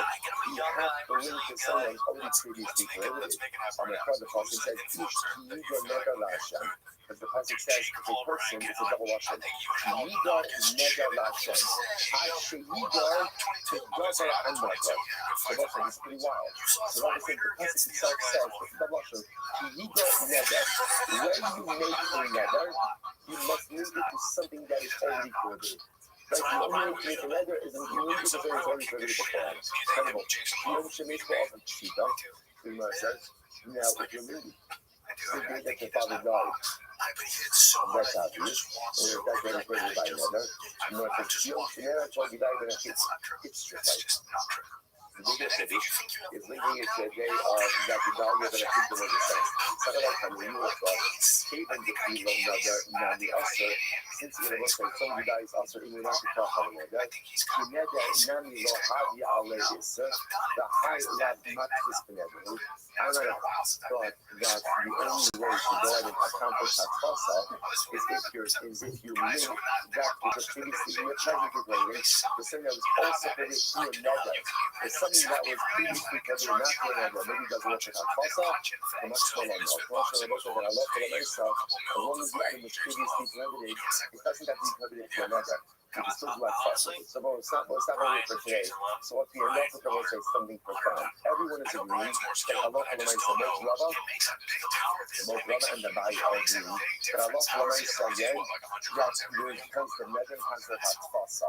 Abayi's understanding over here, but the mechanics are different. And again, so everyone's agreeing, create a nether, create new nether flex. Also agree with something previously prohibited. The tremendous finish of it is that Mother tells me that even to make an initial nether, you must make it to something that was previously prohibited. More mechanics, ultimately again, see whose framework is correct, and you have to send tomorrow. Tremendous. Like I said, a lot of information, a lot of fascinating syllabus, but now that we have it all, we're going to set up plugging in the phone. And I'm 60. I'm 22, you beat the shit out. Yeah, but that's a lot of that's a hard fight to just submit 235, 65. That's what if the contract's right, you're doing it. I would do it, but All right, then let's say good morning. When was that? Right? Good morning. Let us begin by thanking all of our sponsors for this morning's shirt today. Our Tommy sponsor, I'm your Tommy sponsor. The month of Section K, 5785, the Hilton Stock of Arkansas. We're dedicating all the show and drug shows this year as a list so the show covers for the buying stock. Our Tommy sponsor that we are. I brought our video for the show while we're driving. The case of the US was father letters throughout the Benny Tesla from the wrap-up. And our week of learning sponsor, Lily Jacobs in Kent. And then we also join us, Kickbox, Box, Hannah, Zero, she from the wrap-up. Yes, and America, our Tommy President, someone having a legal family in the summer. And America, our learning American responses to Americans can do from all our hostages. And we say this should be successful before mastery again. As we back, let us hear the beautiful dot out of us today. Today's dot is new text 19. We are picking up on new text on the days pretty much right in the smack in the middle of the dot. Right in the middle. On the York run, we show that we shown by your height. The York run says we will be shown by your height. Literally like right in the middle. Good. We have closer to punish the show some of the lessons. Perfect does not go and separate from his wife prior to the onset of her needless. Okay, so it's not again, we saw yesterday's dot. What does this mean? So the halachic definition of this is an Ola. So let's say, for example, again, just giving a very simple example. A woman becomes legal when we get to 31 to every 30 days. So halachic on that 30th day, that's considered to be from Dasas. And you say now, let's say just suggested by day, that daytime is her Ola. So the halacha is that a husband is supposed to be separate from his wife at the time of use for that entire daytime period. And you know what I'm saying? Whoever does not go ahead and separate from his wife prior to that prior to the level of a period, after the 100 and no binding could make Aaron makes it. Even if he has children who are still righteous, like Aaron, they die. Now, what we're going to do is give me a couple of Gemaras like this. We're going to go through all of these Gemaras, so we're correlating a little bit of profundity to each of the species, and then looking at all of them in a more general sense. Okay, so just hold on. So again, any person who does not separate from his wife prior to her death, that's some of that Una, even if his children are incredibly righteous, they die. You know, it's in order to see the Sid, if you sanction as many you shall Knesset. Ultimately, again, you shall warn while you shall regarding it for that. So Hadava will do that part. So again, you see how we can the juxtaposition. There's a mention of Tumah. After there's a mention of Tumah, ultimately, again, there's a mention of Negus. And then after that, juxtaposition of the Kodesh, Acharei Mos Shnei B'nei Aaron. That's the juxtaposition. Tumah, Negus, and the death of the sons of Aaron. Okay, so that's halacha number one. So I guess the purpose again, we'll have to see exactly what Chazal is, how do you understand something like this, but on a very basic level. Let's do this soul, because this is going to be the thing that runs through. Let's do this soul of a man being punished from his wife, from the best stuff. Like, what is this? What is this to say?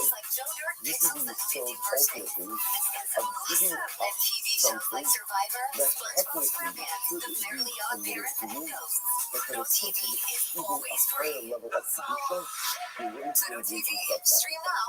Like, we're having this because that's the halacha movement here. But there's a whole discussion about Vestos, Daraisa, the Rabbanon, fighting this whole concept ultimately again of how a person has to conduct themselves in anticipation of the arrival of a woman's period. Is that again a good Daraisa? Again, besides all of that, so we got ourselves. So if the woman becomes a nida, her husband can't do it, that's halacha. This idea of Simcha Vesta means that the couple is dedicated to maintaining a level of kedusha within their life, to the point that they're willing to give up on certain aspects of marriage, of certain elements of intimacy, even before the woman becomes a nida.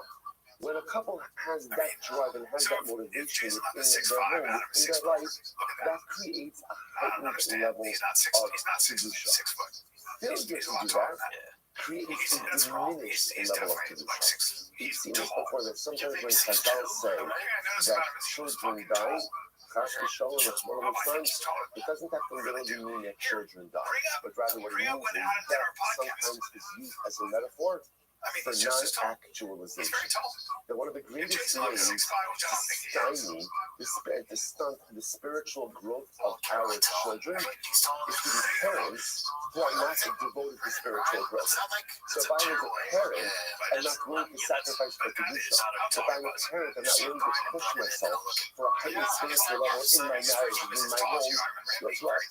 I'm going to have children just like that also. Don't expect this kid to be any better than you. So I'm not committed to sacrificing and giving up things for higher levels of kedusha, that even if my children have the ability to be as righteous as the sons of Aaron, if they're being raised in a home and an atmosphere, the sacrifice for kedusha is not a thing, and they're not going to sacrifice. They're not going to self-actualize it. They don't look and sacrifice. They can, so to speak, die. They can, so to speak, never fully actualize into the people that you become. Incredible example, you know. I'm going to give it up. I'm going to do it. Listen to this. This is the converse. You don't often see this in my mother Chazal. This is really fascinating. So the converse. If a man separates from his wife, some of the best stuff, hugging up bunnies and bunnies. Well, that's funny. Okay? When do you get that? When you get sick, well, how do you bring up any of them apart? So what's the easy to this? Because it says, it's just a tradition. Now, I'll do it at the back car. And also, by the way, I just want to point out also, these juxtapositions, not that they're super, right one after the other, but rather contextually, they're not far from each other. So, there's a hundred of them back car, so the things between coming and car, okay, so that's the lessons ultimately, separating from those lights, prior to that first. Some of my t-shirts, he says, we are, he owns the what is there afterwards? Pastor says, we are, will become pregnant, and she will give birth to a boy. So when you see, ultimately, again, that a person who goes ahead, separate from his wife prior to his birth. That says, we'll go ahead and have sons. Don't go to the a lot to say here. What's happening is, it's interesting that, in Kabbalah, there are two identities that are known. And mikvah. You're a 6'4" professional. Male and female. Wherein lies the distinction between male and female according to the Zohar? The Zohar understands the ultimate from the perspective of intimacy. Because of intimacy, the Zohar is the Mosing, he is the giver, and the Mikvah, the woman is the Mekabah. That's how it works. This is what happens. Of intimacy. What's happening over here is as follows. A man who goes ahead and is holding from his wife prior to becoming a leader, what is he doing? He's engaging in an act of giving. He's giving. He's self-sacrifice.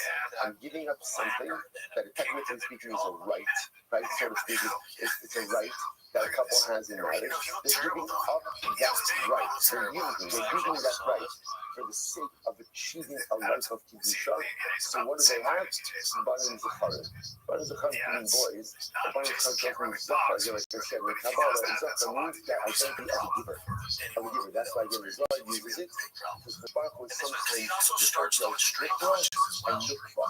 That's like sometimes Hashem is referred to as masculine, sometimes in feminine. Sometimes Hashem is the giver, and sometimes Hashem receives from us. The saying so just phrased in the positive It's way. hard when somebody's If going a couple is Polish, and I look, I want to point out, I don't know if this is phrasing from the perspective of the man, but of course these halachas, like these halachas for the shura, is the man and the woman together. There's some different partnerships between husband and wife. So if husband and wife live a life, they're ultimately they're willing to give back and forth, they're willing to sacrifice back and forth for the sake of some higher good. What happens? Having a bunch of children, you will have children who will do the same. So if I'm not willing to sacrifice and give for the sake of achieving a higher level of position in my life, don't expect that from the kids. Don't expect self-sacrifice from the kids if you're not willing to do it. Conversely, if I'm not allowed for my children, and the exception, having a balance upon I will have children who are givers for the Ribono Shel Olam as well. Next, then sure they do that. How do you know?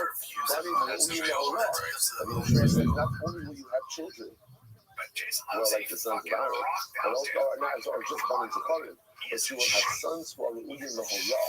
And what does Horah mean? Again, literally judges.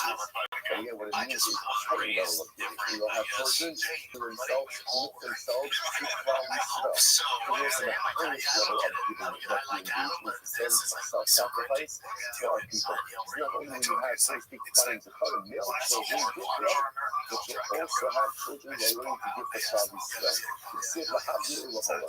Incredible. I want to see. I want to see a Bible. I'm going to be up to them. Kalamati al-Hayayin b'Matzah Shabbat.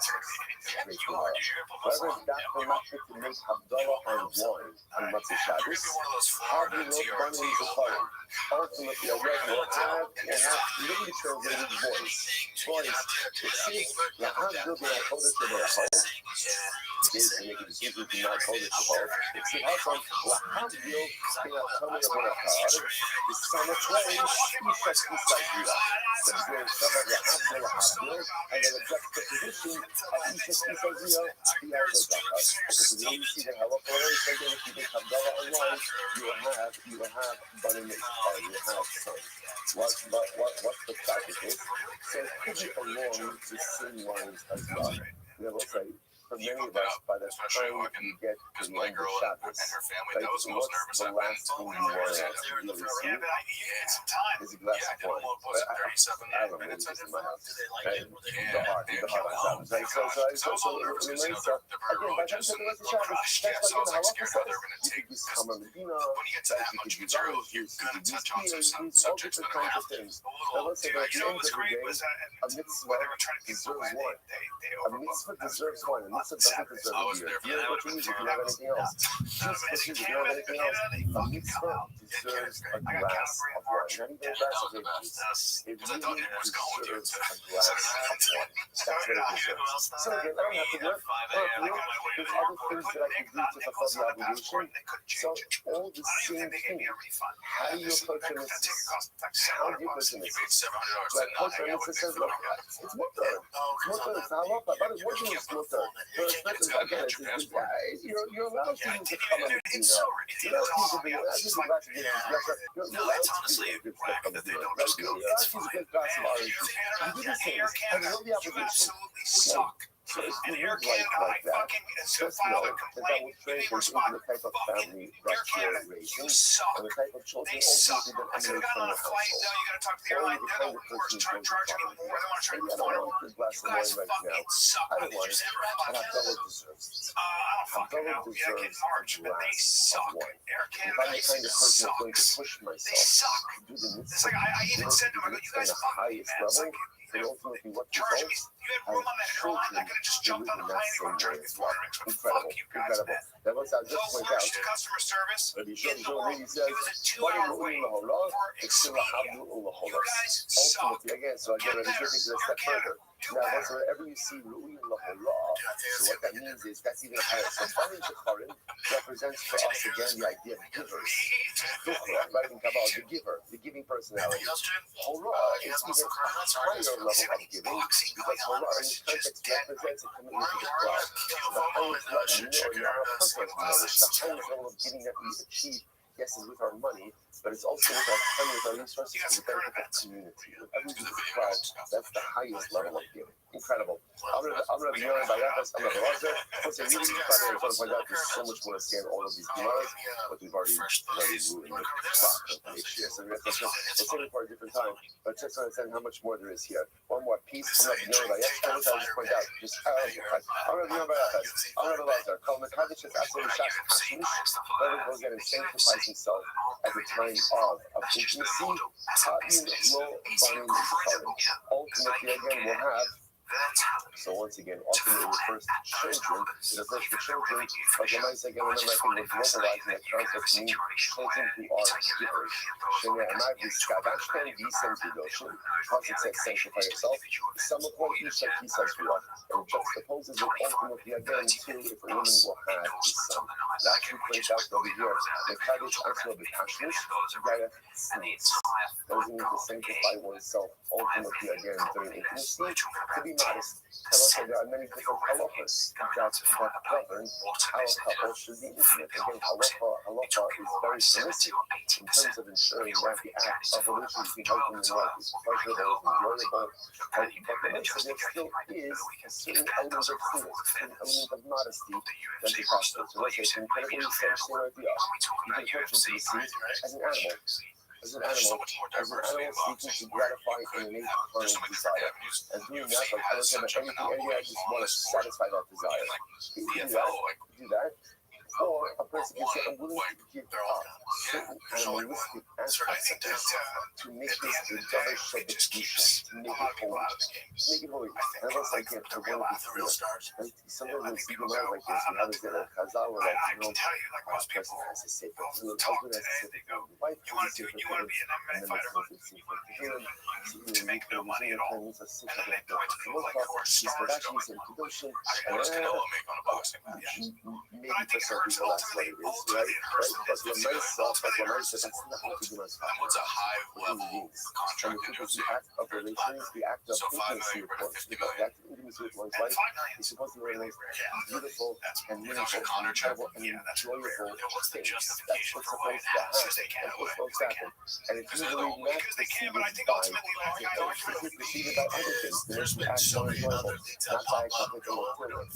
That all being said, there are things that we don't necessarily do, or ways in which we conduct ourselves. Again, it's not just that. Ways in which we conduct ourselves, again, even during intimacy. And when we perhaps there are things that we'd rather not do, or things that we'd rather just not hold back on anything. So again, that's what a Jew does. A Jew just doesn't give in to desire fully for anything.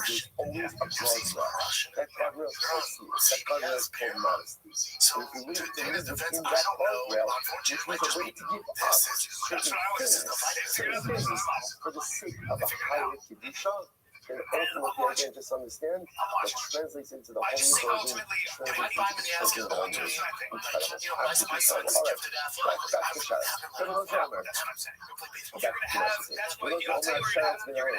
So let me go to the end of the Mishnah, and we're reading the end of the parasha of Hashem. At the end of the Mishnah, we had a three-year master class. We're doing about focus. Rabbi Eliezer said that halacha l'maisa, you're tired of the ha'elam tumah, type that had long Rabbi Akiva seemed to say the same thing, although we'll see what their point of possession is. And the Shmuel says, it says, the Ne'elam twice, you hire for Elam Mikra and for Elam Tumah. Okay, so says the Gemara. Let's remind you now, what exactly is contributing all of these opinions? So the Gemara says, all of this, this is very interesting. Sheretz and Revela Ikadinatim. Ultimately, again, Sheretz and Revela are the point of possession. What does this mean? Here we go. Rabbi Eliezer Sabar, first one on the bottom. But even Asiyah that you Sheretz, it means to Revela. But the Eliezer says like this. When a person comes to me, we're focused on one thing or one thing only, which is what? Combined by ability, specifically what type of carbon, only the only. Right, so that's when we speak about like liability, that's what we're pointing to here. So we always say like this. In order to be high of a carbon only the already, you need to know this first of this. Now, it's not just enough to know that I'm tummy, but you have to know that I'm tummy. We're talking about last time I was here. It's not just enough to know that I was tummy. Brother, again, I need to know the very specific type of tumor. Rabbi Kiva said, says, look,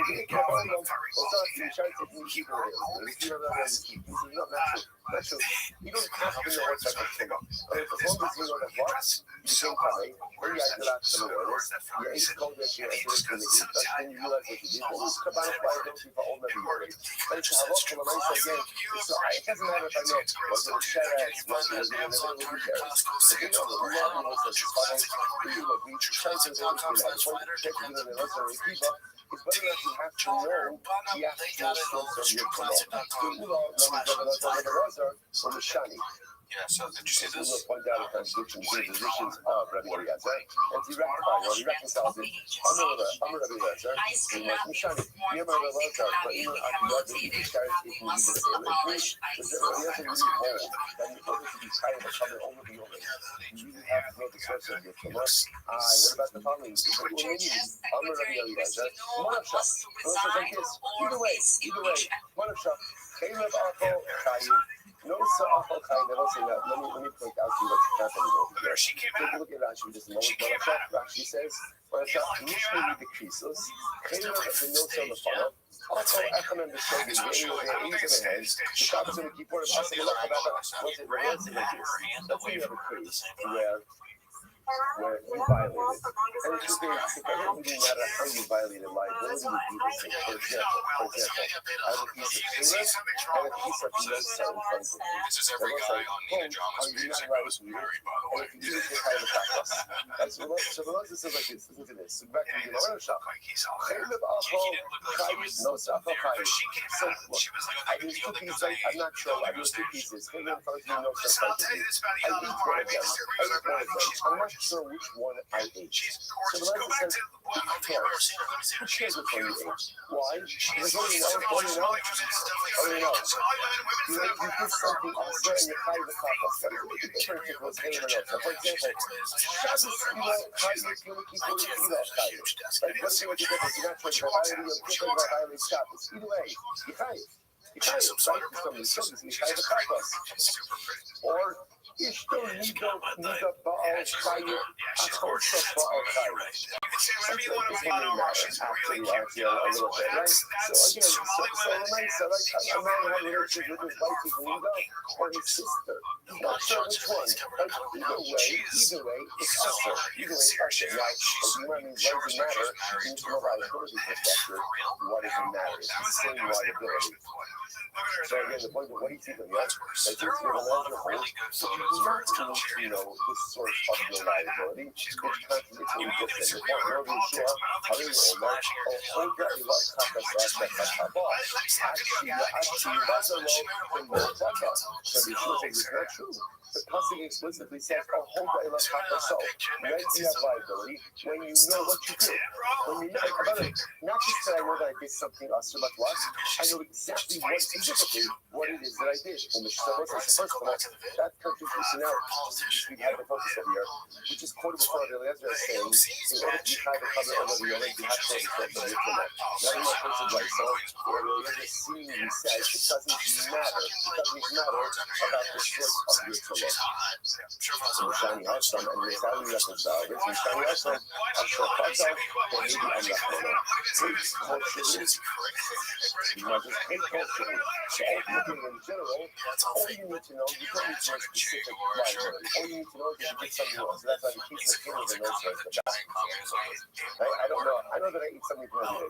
Was it Caleb? Was it Restream in general? To keep liability, I don't have to know the specific item. Let's put some over here. Mitzvah Ksiv, the whole brother coming, over the Beras Sheretz coming, Ramali. Also, so here, the difference is by Tumah is different. By Tumah, the someone goes out of his way to say, you became coming, you're in contact with any brother coming, or in the Beras Sheretz. Why do you have to bring that up? Why do you have to bring that up? Mani of the Ilan Aviyada, the Sheretz technique is in the Beras. You have to know by Tumah, you have to know the specific stuff of your Tumah, or the generate carbon over the Yorade. Liability. Those are liability as follows.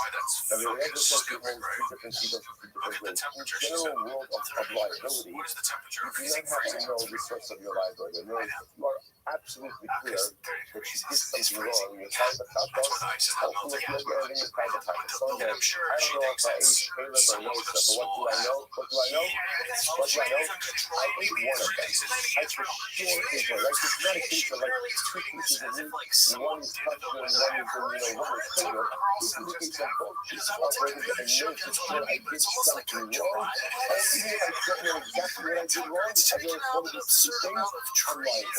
In the case of Tumah, Tumah is different. Why? Because the Torah goes out of its way to specify specifically. It says, the clothes Davar Tameh, and then it says, the Nevela Shai.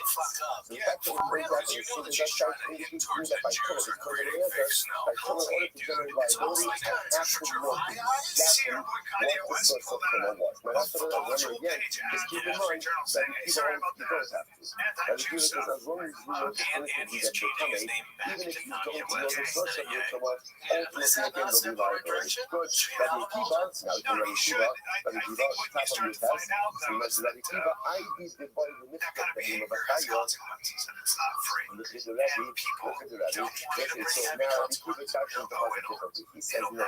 Don't bring the life in a Pasuk by Tumah. Since you have to like the name of Chayo, like we saw the Dutch and Rabbi before, back to us, what's about it. So see, now the Shayas, you have to like Shayas as well. So the people doesn't buy into this idea. He says, again, Shayas first have to be there. Since the Pasuk required the writing of Sahim and Chayo, this was the only drush of Rabbi. If you kind of go in this now, for Pasuk Shalom of the Mikvah, anytime the Torah repeats something, says something in the Mikvah, you must remove this elevation of other things happening. Because I'm going to go to the Torah and even the Torah speaks to you, probably wouldn't be repeating it. Why? Because it's highlighting some of the new idea. Something like that. What you realize that, again, there's almost like a melody of the Talmud number. And then there's this whole idea of the soul. But because the Pasuk by Tumah goes out of its way to mention sheriff specifically, after making a general statement. Why does it mention sheriff specifically? It teaches me that you have to know the exact source of your Torah. So the Akiva will say, no, it only mentions sheriff because it had to mention the Behemoth Chayo. That is a different drasha. It's not just being like of Rabbi. That's why I have to mention sheriff, but there's no raya. No raya. Rabbi Eliezer, hi, bar, my other life. What does Rabbi Eliezer do with the word bar? What does he do with the bar? Prat mimis aseh. He goes ahead and uses this to go ahead and explain the case of mimis aseh. What's mimis aseh? Misasek is, if you look at Rashi, Misasek to Davar Haber, Mufal in the yard of Israel, the one is cutting with the first doses. No, he's grabbing Lachto Ashaluk, the Chosach Hasamitsuba. He's cutting Ishto Vayach, so just give you some example of this, with Shabbos, right? And before Shabbos, I went ahead and I pulled some vegetables out of the ground. And now it's for Shabbos, I wanted to make a salad. Okay, what do you want? So I grabbed the vegetables, thinking that I'm grabbing the vegetables that I already did have. But instead, I end up pulling out the vegetables that were attached. That's called misaseh. Because here, again, my kavanah was, I was engaged in a totally committed act. Like, as opposed to a show game. So let's say I didn't know that I forgot that it was Shabbos. Or I didn't know that pulling vegetables out of the ground is also. So once you here, I have kavanah for a Mr. Act. But I ended up doing something else. So that's called misaseh. So the Rebbe says that the ball comes to go ahead and exclude the case anything that we are misaseh. The Yochanan says, Mashmos darshan ikra b'nai. In reality, the Mashmos of Rabbi Akiva and Rabbi Eliezer is really about how you dissect the nuances in the Pasuk. It's about a Shishas, Mashmos darshan ikra b'nai. The Shishas, Machlik Rabbi Eliezer, Rabbi Akiva, Rabbi Akiva, Rabbi Eliezer. Interestingly enough, I will say, interestingly enough, Rav Shishas, the Shishas attributions in his Machlokas. So according to Shishas, you see from here that really all they were arguing about was the source, and not really arguing about the practicalities of the halacha. Okay, no, like the Bible is on that. And so what's the point of how do we constantly? So again, just the point to take out of this is that from Mezmah Rabbi Eliezer and Rabbi Akiva, right? Halacha L'maisa, in order to be kind of covered over the others, right? You have pieces of Kama Mitzvah or Kama Torah. Akiva. Do you need to know the exact source of your tumah? That's the shaila. Rabbi also says, yes, you must know. Rabbi Akiva says, no, you don't need to know. How do you pass? He passed like the Rambam passed like Rabbi Akiva. That you need not to know the exact source. So now we can tell me if you're a Sharet or a Vela, you don't know. Now what I do need to know is, in order to say come over the Ore, I need to have a theory of definitive away. Right? So there has to be a moment where I know definitively coming. I know that I touch one of two things, either a Sharet or a Vela, but I'm not going to make it again. I'm not sure which one. There's still going to be Kabbalah Friday. Friday, Rav Helen, is that Yodom now? Alright, so what's it? Still is. He's an asshole. Because of the Rabbi Eliezer and Rabbi Akiva. Now remember, think about Rabbi Akiva. You are only fighting To me, it's for like maybe because I'm a student of Talmud history. I know there's a lot of revisionist history out there with all the geniuses who are historians on podcasts who are saying we're 6 minutes before we kill. Yeah, okay. I know because they're the ones who do their own research, which I love. I love them say that. Then I'm good, and then I come out, and then afterwards, I remember that I was coming. If I was coming, I forgot that I was coming, and I think it was Shmuel. I'm calling it Shmuel. There's no liability in that case. It's pretty sure Rabbi Eliezer. But what is Rabbi Eliezer and Rabbi Akiva? Now, obviously,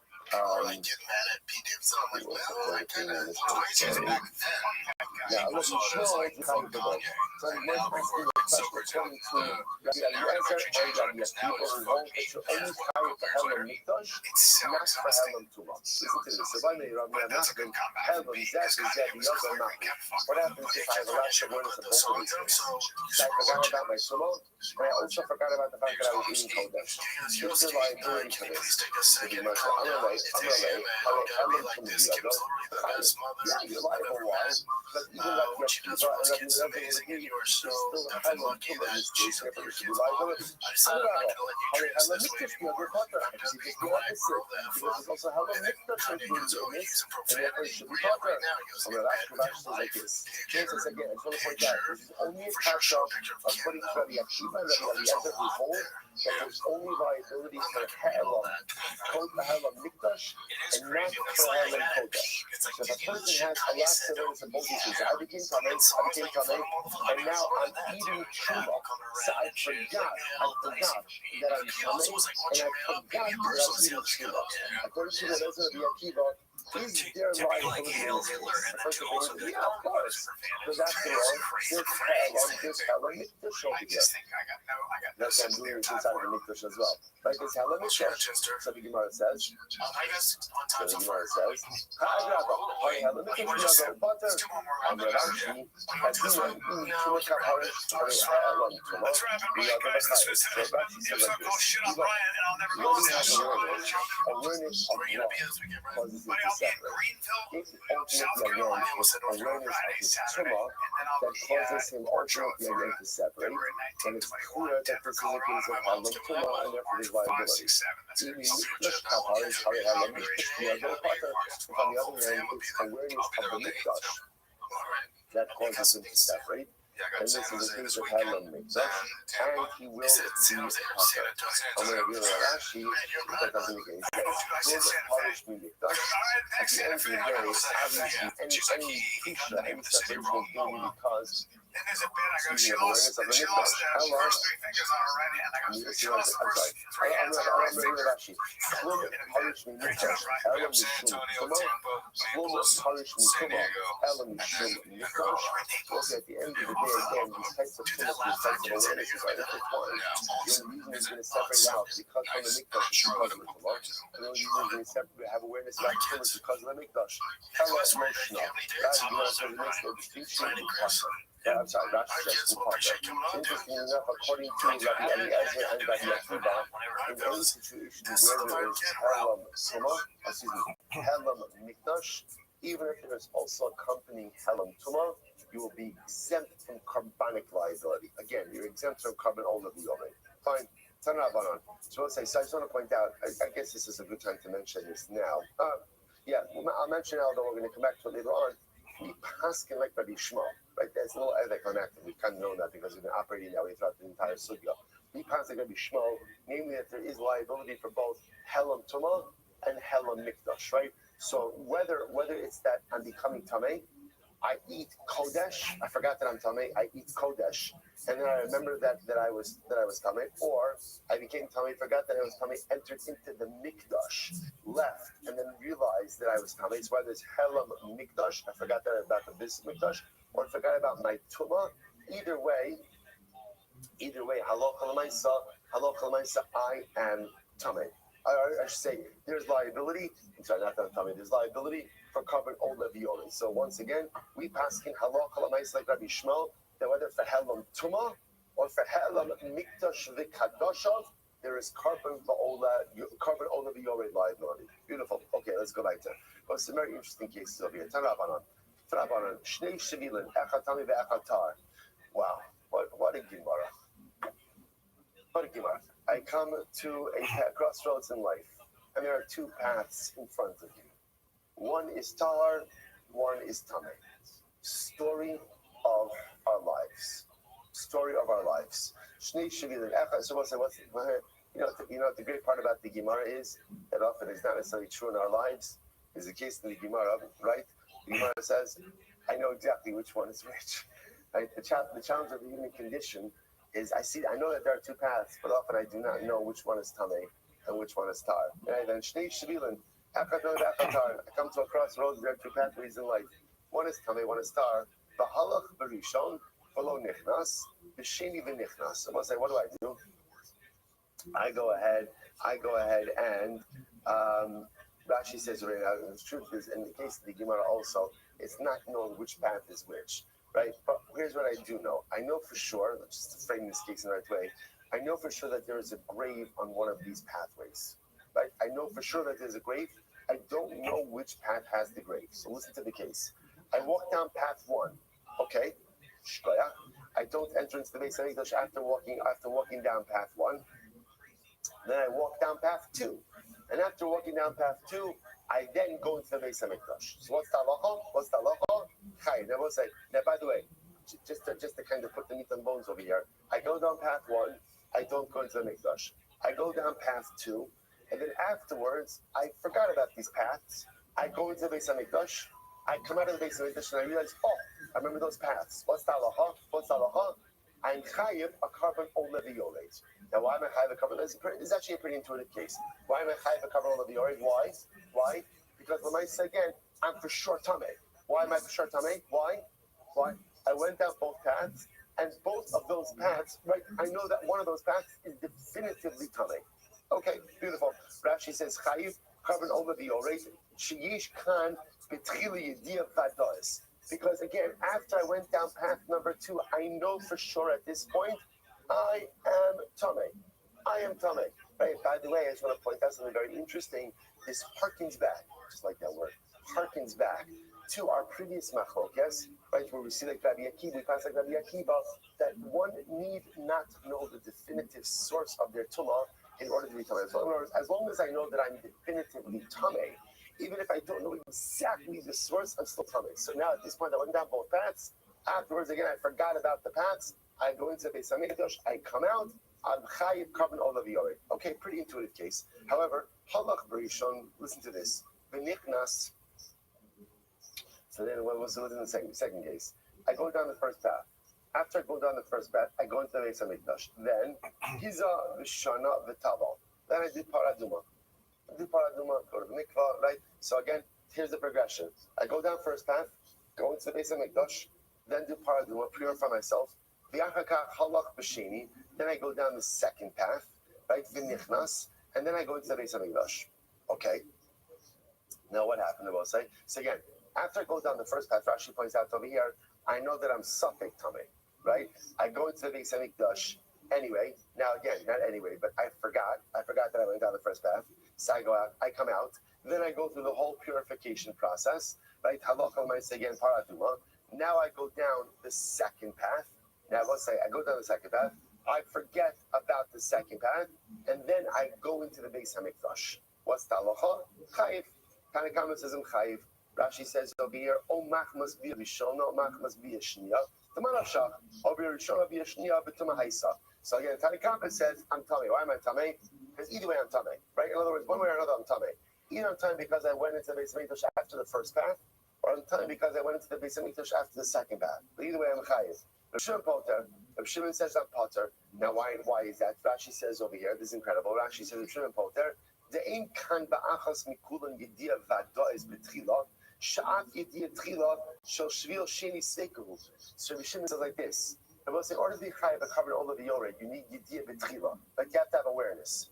Awareness means what? Awareness means what? Definitive awareness.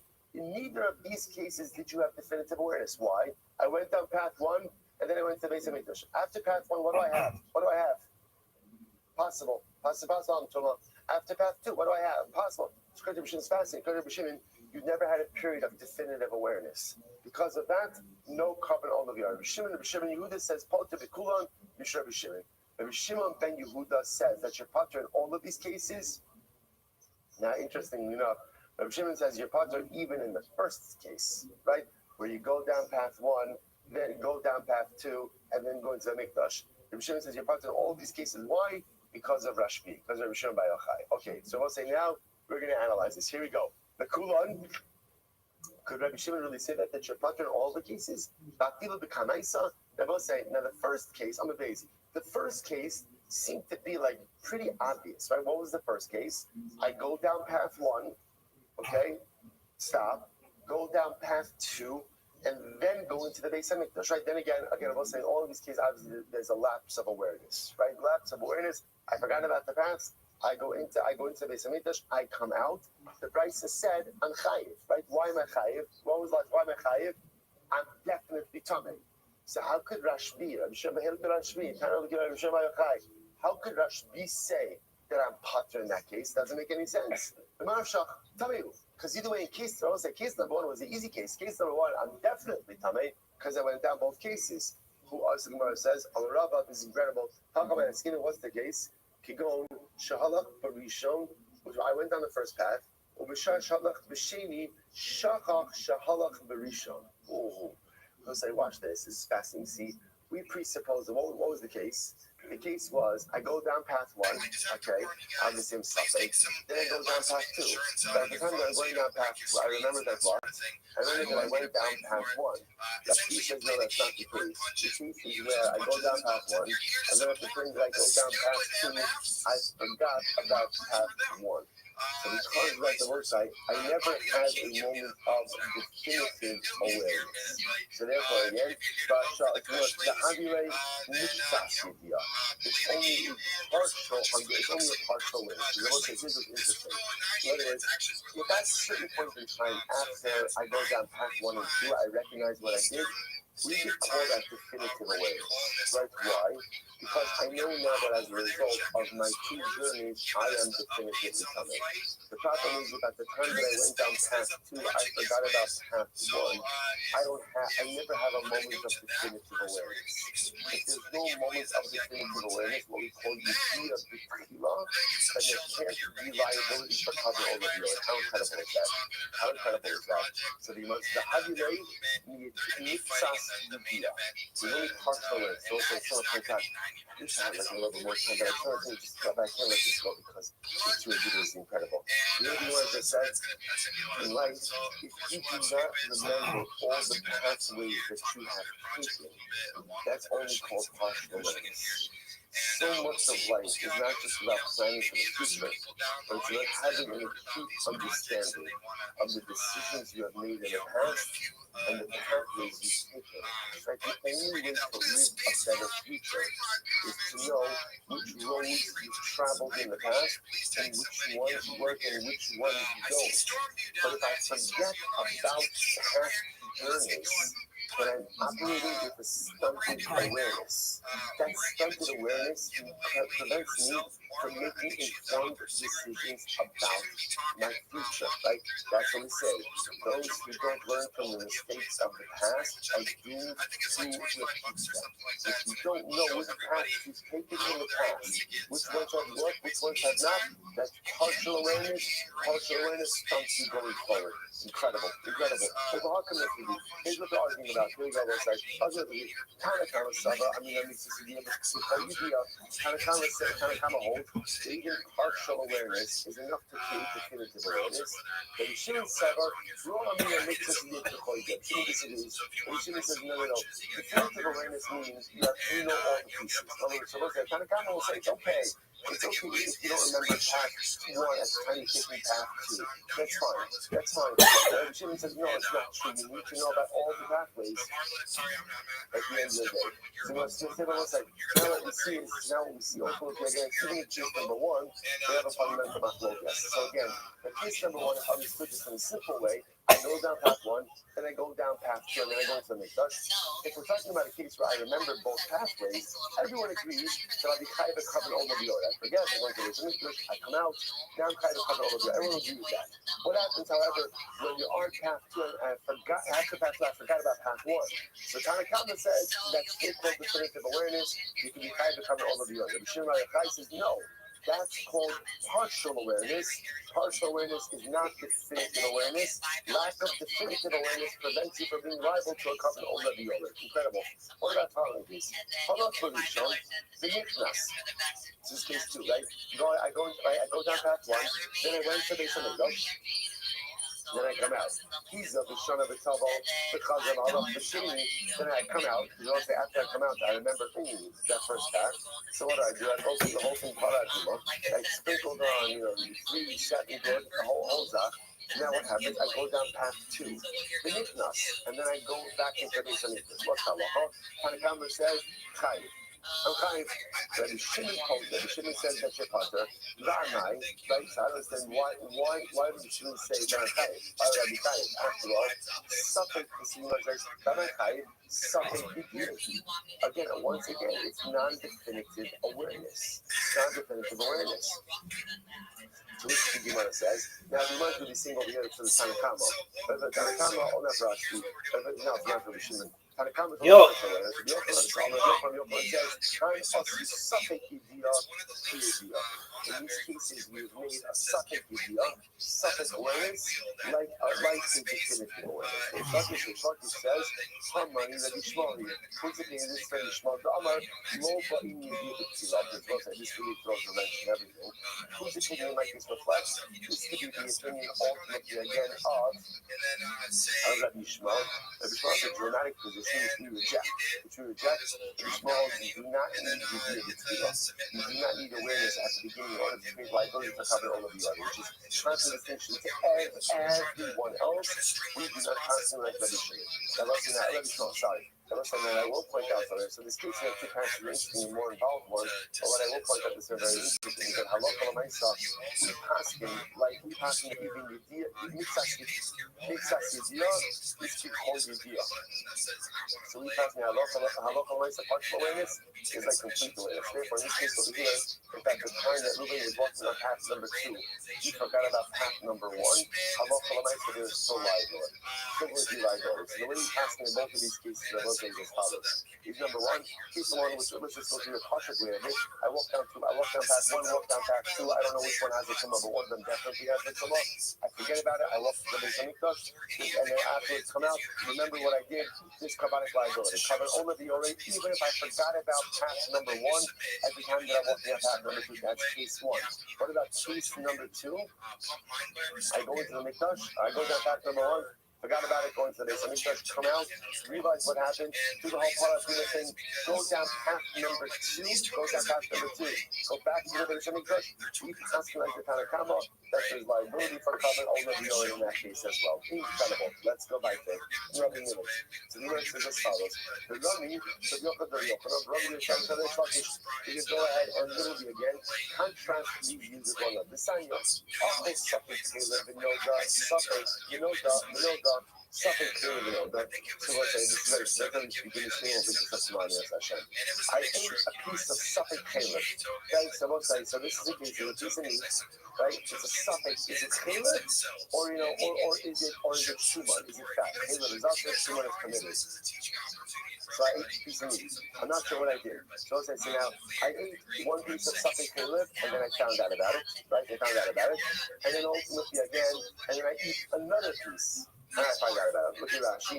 Upper Suffolk Caleb, Atichas Suffolk Caleb is Suffolk Shimon, the Nodal, the Achad Bachu Suffolk Caleb, but the Asham Talmud, because of Upper Suffolk Caleb, the Nodal is Suffolk Alpha. So again, I do these two acts. So I eat a piece of Suffolk Caleb, I didn't know, I ate it, then I found out about it, right? Okay, then I did it again, right? First of all, if this keeps happening to you, something may be wrong in the way you're living your life, right? But the mindset, again, that's the case. Rabbi Omer, Rabbi says, "She'negi chakas akol echad ve'echad, kach maybe asham taler ka'echad ve'echad." So we'll say, what we're going to see is as follows. Rabbi says like this: in the same way that halacha l'maisa, you could have repeated acts that make you viable to a covered chakas. And we'll say, when you eat something that is suffering, that makes you viable to what we call an asham talui. Asham talui is a specific type of carbon that is brought in a case of doubtful or possible liability. Rabbi says the same as you can be chayiv multiple chatos, you can also be chayiv multiple asham taluis. Rabbi Shimon ben Yehuda and Rabbi Shimon Amru Rabbi Shimon Eino maybe ala asham talui echad. On the other hand, this other school of thought says no, you're only liable to one asham talui. Shene'emar Ashigoso Asher Shadog HaTorah Ritzah Shgogos Harvey. So we'll stop over there for today. We're going to see again a fundamental focus. Can do we say that Asham Talo is like a regular carbon? And therefore, assuming you can be carrying multiple katos, you can be carrying multiple Asham Talois? Or no, Asham Talo is unique. Only one Asham Taloi, even for multiple liabilities. To be continued next time, I'll see you tomorrow.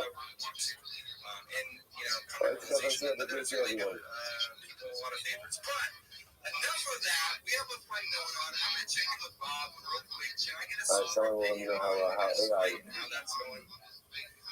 Maybe 25, man. And students wanted it, and like it was 1914 to come inside it, man. And they came back. So let's keep it going. These punches going.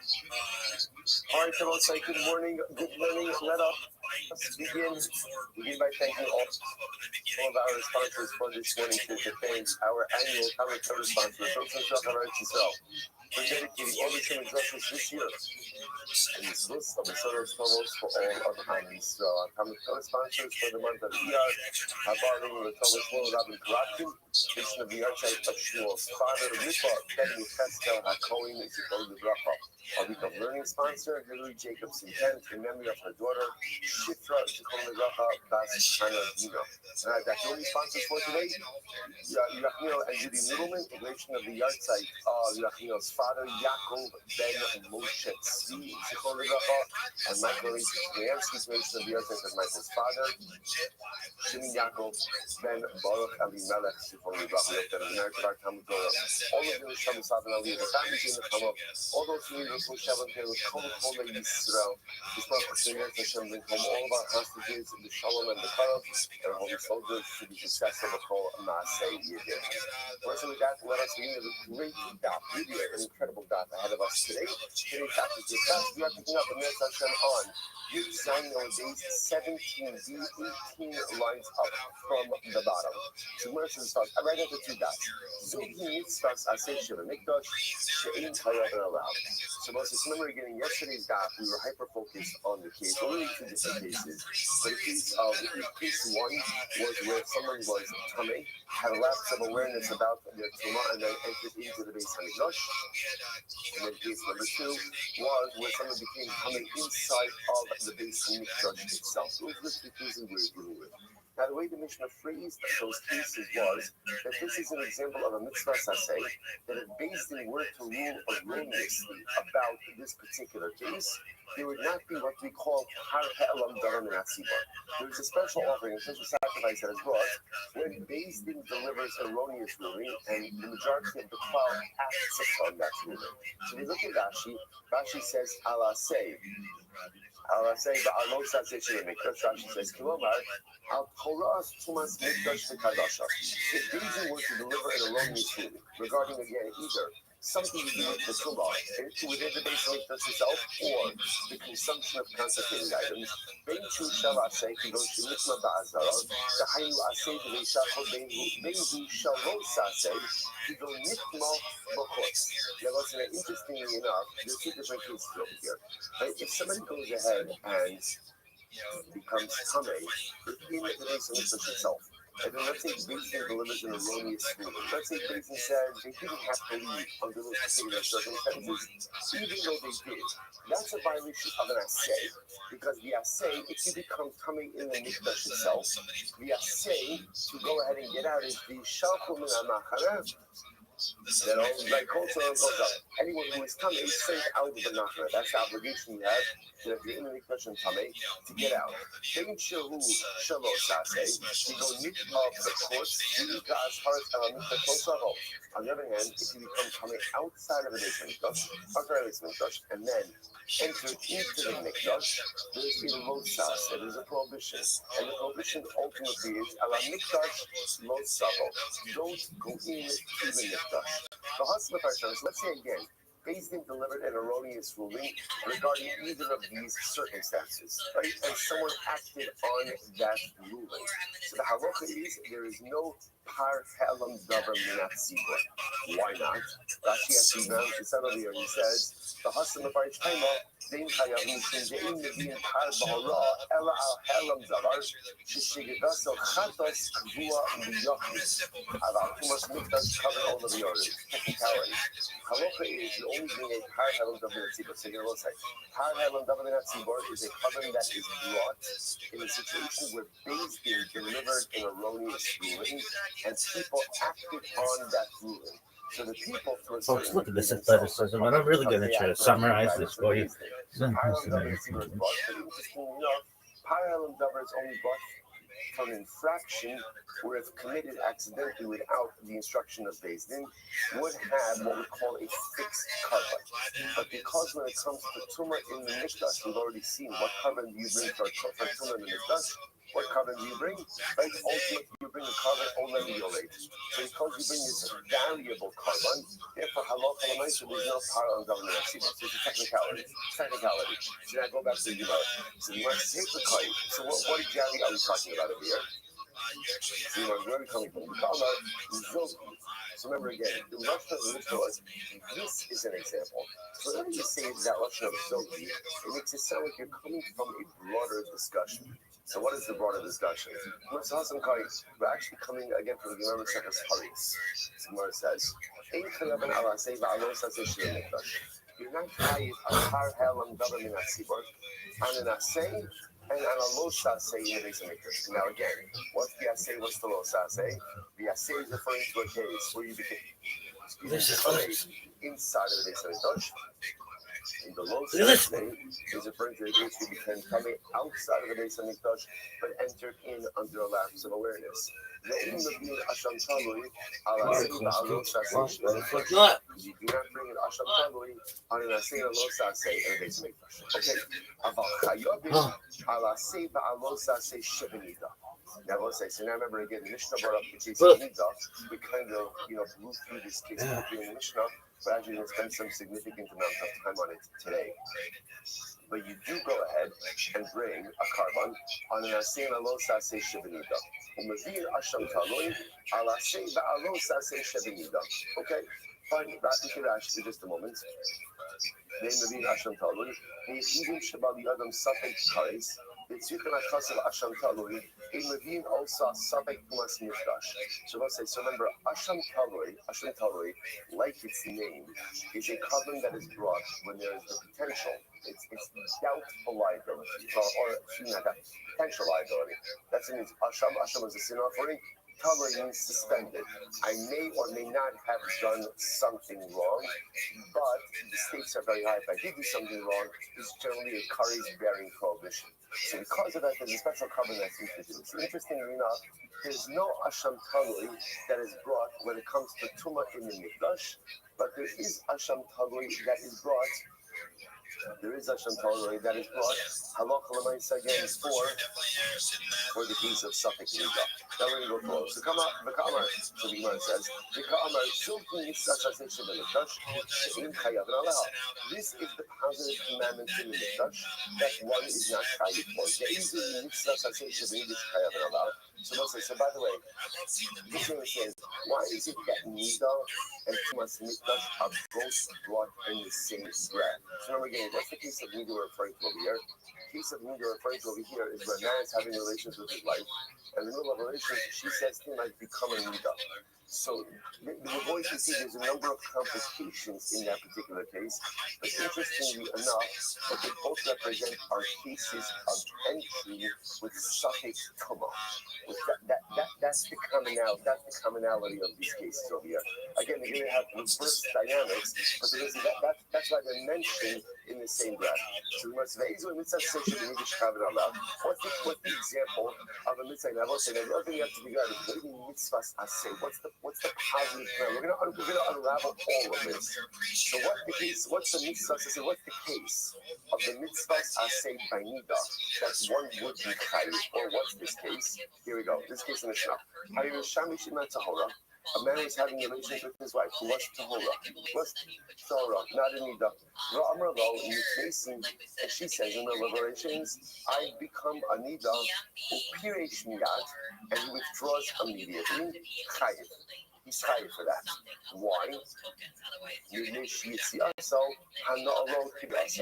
Because the withdrawal is pleasurable for him, like the entry, meaning the halacha l'maisa, if he withdraws in an aroused state, because there is pleasure from that act of withdrawal, therefore that is considered to be relations with the nida. So we'll see exactly what his remedy is. Okay, so that's the case of nida. So and that's why both of these cases are brought together in the separate holiness, because they both represent what we call entry with suffix tuma. Okay, so now we're going to first of all in the case. So beautiful. Sorry, I would like to make up for that more. It's okay. Somebody text me that about that. No, it says, Ismail, Adai Aram Mishmir that is here by us. Well, so now let's get into this a little bit more. So Abai says in the name of Rab. The Gemara says, Abai says actually in the case of Nida, one is actually chayiv twice. Now, in which case, Rashi says over here, chayiv shtayim, hapolish min hanida b'kishui.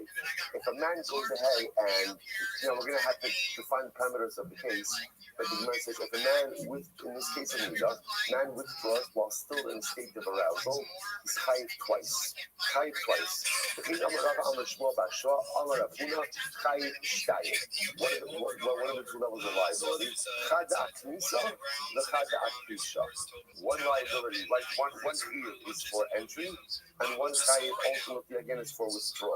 So now this is one second. So Rabba was very puzzled by this statement. Denied. What's the case? Right? What are we talking about over here?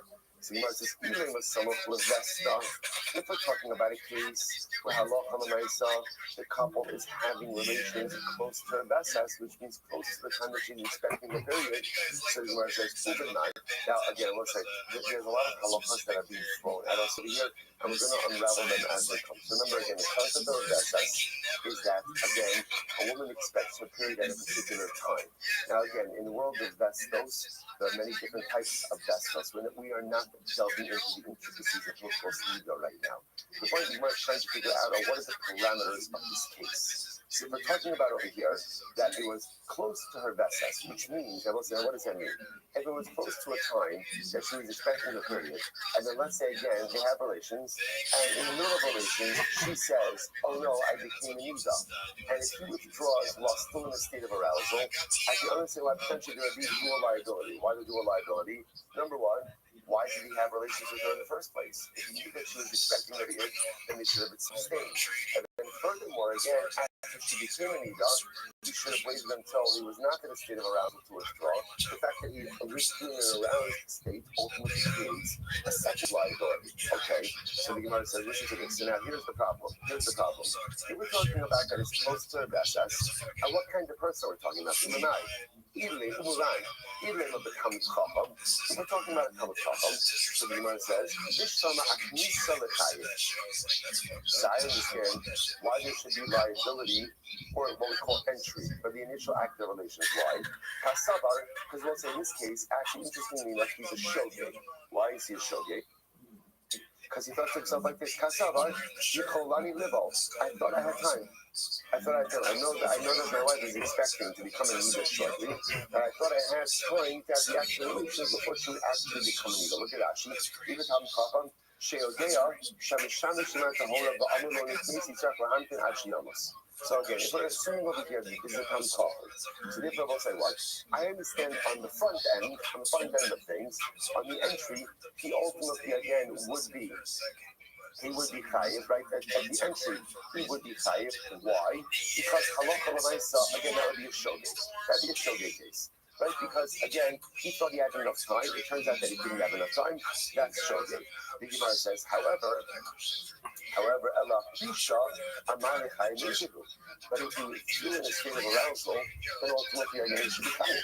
You should be chayiv. He knows better. You become chacham. Right? So you should have waited until he's no longer aroused in order to go out and withdraw. The fact that he withdrew in a state of arousal makes him liable, but the nezid, if it's nezid, then there's no carbonic liability. So on top of your test, 18a, so it's the Iba Amaretz, and if we're talking about Amaretz, then the truth is he's a shogeg in both cases. He's a shogeg for the entry, shogeg for the withdrawal. If that's the case of Moshe, then what? Then it's two Averos in one lapse of awareness. What's the halacha? When you do the same Aveira twice in one lapse of awareness, you're only chayev once. Again, if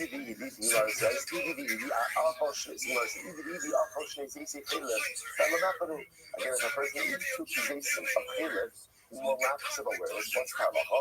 You're only chayev once. So therefore, if this guy's on the Olet, therefore again, he doesn't know about the entry, he doesn't know about the withdrawal. Halacha l'maisa again, he should only be chayiv once. The Ella, so what's the case? So what's the second line, 18a? The Ella, the Shein Samach Levesta. It must be a case where it's not close to her vessels, meaning she's not expecting her period. Well, then not. What kind of person we're talking about over here? Even if it comes chacham, if we're talking about it comes chacham, the lo chada lo mechayiv. So then really you shouldn't be chayiv for either one. You shouldn't be chayiv for anything. Why? Aknisa anus, because you want to remember again, if it's not samach levesta, if she's not expecting to become a nida, so therefore it's totally permitted for him to have relations with his wife. So therefore there should be no liability, even shogeg liability for the entry. And ultimately, again, and if he withdraws while still around, ultimately that's amazing because he becomes chacham. He knows this, and therefore there's no carbonic liability by amazing. Iba Amaretz, if it's an Amaretz, you might be Mechayiv Akisha. So you might say, ultimately, it's an Amaretz. Once again, can't be chayiv for Knisa for entry. Why? It's totally permitted. If anything, the only chayiv once for Kisha for withdrawing in the state of around. So we're trying to figure out the case. Trying to figure out the case where the chayiv stein, chayiv for entry and withdrawal. Rabba. So then Rabba came back and Rabba said, we all know the sum of the best stuff. In reality, let's go back. We're talking about a case where halacha l'maisa she is expecting her period. It's close to her vessels. Will become chacham. Everybody says he's a tam chacham. If he's a tam chacham, the tam chacham l'zu, the ain't tam chacham l'zu. So we'll say this is great, right? So we'll say he's a tam chacham in certain areas. So we'll say most of us are like this. We are chachamim in certain areas and profound tipshit in other areas, right? This is the way that life is. So maybe because he's tam chacham, he knows everything. He's a tam chacham in certain things. So what does he know? He knows that halacha l'maisa that you have to be careful with having relations with your wife close to her vessels. So in that respect, he was a shogeg. He thought he had enough time before the onset of her period. He was wrong. Again, not intentional violation. He was a shogeg. He's a shogeg in that area, and ultimately, again, that's why he's liable. But he had no idea about the halacha that you can't withdraw in a state of arousal. So therefore, again, he was a shogeg in the knisa, the entry, and he was a shogeg in the withdrawal as well. And therefore, again, that would be the case of dual liability. You're going to get Rashi, the Tam Chacham Mizu, Shaloma Yoder, she some was hard, Nifas, Misha, say some of that. Like, don't let come on. These hard to explain something to us, son. So again, Salok Hamais is a shogeg because he thought he had enough time to have relations before the onset of the news. He had no idea about this halacha that he can't withdraw in a state of arousal. Therefore, shogeg on both ends, therefore dual liability. possibility. Chayiv Shtayim. Beautiful, beautiful. Amar Rava. Rava said, "V'tarbainu taninu knisa." Sorry, v'taratinu. Both of these concepts, the entry and the withdrawal, are both stated in the Mishnah. Knisa tanina, pisha tanina. Both of them is pisha tanina. So once I saw again, the withdrawal is stated. This is our Mishnah. Which is actually, by the way, it's actually Mishnah Haris. Supposed to remember again, like one of the most exciting things in Shas in general. Remember, this is not the final place for this discussion, right? Remember, really, this is not our topic. What's our topic? What's our topic? Really, Tumas Mikdash Mikadasha. But in the Sefer Haris, this is brought down as a parallel piece for Tumas Mikdash Mikadasha. So our Gemara is just mentioning it tangentially. But as often happens in Talmudic tangents often become primary discussions. So so just understand this. In Horius, this is what we do anyway. Simar says, it's mentioned in Mishnah, Tanina, Bishop in a Dikani, Torah, a man was having relations with his wife, who was a Tahora, and she said to him, I became Tamea. In the middle of relations, because I feel that I'm a Nida. It was like, again, this would be the character of Haggasha, like women can have an internal sensation. She's becoming a Nida. She has this Haggasha in the midst of relations with Nashi. And he withdraws immediately, i.e., while still in a state of arousal. Chayiv, ultimately, again, he is Chayiv. That's the case of Tisha. We also learn the case of entry. Also listen to this. After the act of relations. So again, husband and wife are cleaning up, and man is cleaning up with a cloth, and he finds blood on his cloth. So what's halacha? What's halacha? Chayavim Tmein. They're both tamei. The chayavim b'kavod, and ultimately chayavim b'kavod. Take a look at Rashi. Nimtza al shalom. Dam al hamat b'shekarach ba'achar tashmish. See, he finds blood on the cloth that he's using to clean himself up after relations. Tmein. Rashi says. Shneim, Tumas Shiva, and this is interesting. So let's say if you ever might be good trivia, probably not for Shabbos people, but interestingly enough, right, if you ever want to find a case, where could you ever have a case of a man who's coming Tumas Nida? Man is coming Tumas Nida. It can happen. If it turns out that after relations he finds blood on his mappa, then it turns out that again, scratch that. Just keep this to yourself. So the idea over here is that he becomes coming Tumas Nida. Both of them are made for 7 days. Rashi says over here, Shneim Tumas Shiva, Kimishum Nida, V'humishum Boel Nida. Say, she becomes a Nida. Now, you're about to say, happens to be contemporarily, these halachos are a bit more involved. In other words, there are halachos that deal with if a couple sees blood in the aftermath of relations. So again, the Gemara is kind of presenting it in a little bit more of a one-dimensional area. Halacha makes it a bit more complex. In any event, for our purposes today, so she's going to be a nida. So again, remember, let's say nida oraisa, tumas nida stands for how long? 7 days. Remember, we saw this. I mean, we saw it in Smichas Chava when we did we saw the Nilchos Nida in our last cycle. So remember again, just important as an aside, the concept that we have of Nilchos Nida of being a 12-day period is a combination of the halachos of Nida and Zava Gedola. We kind of collapse them into one. Biblical Nida is 7 days. That's it. And it doesn't matter clean days, bleeding days, it doesn't make any difference. The woman gets her period, she's a Nida. 7 days later, she goes to the mikvah. That's it. The construct that we have again is the merging of two biblical precepts into a consequence house on the spot. And anyway, so therefore, they're both coming. If they see blood after relations, she's coming for 7 days. That's Tumas Nida, and he's coming because Boal Nida, because he had relations with the Nida. The Gemara says, you assume that the blood that he's finding on his cloth obviously came from her. So either she was bleeding before the act of relations or during the act of relations, but either way, halacha l'maisa, She's a nida and he is chayiv. So therefore, they're both tamei. They're chayav in the carbon. So the Gemara says, what's the case? My love, self for that stuff. Are we not talking about a case where she was expecting her period, and therefore the knisa and the liability is for the entry because they should have never had relations to begin with? Are we allowed about us? No, it's not close to her basas. So what's the case? Not fisha. What's the liability? The liability was for the withdrawal. Because halakha l'maisa, if you withdraw while still in a state of arousal, there's absolute liability. So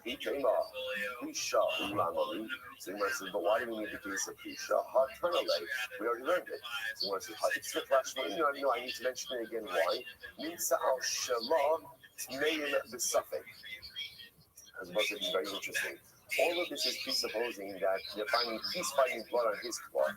What happens if after the act of relation, she's cleaning up and she finds blood on her cloth? So what's the halacha? Tmeim b'safek.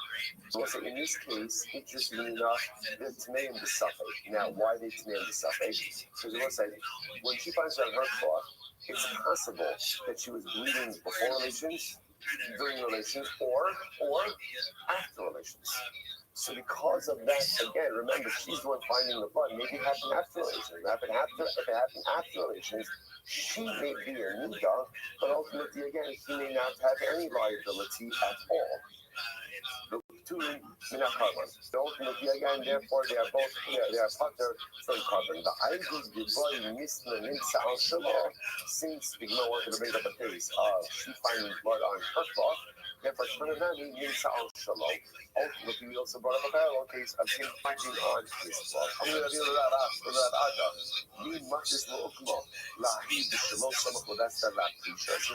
it really possible to set this up as a case?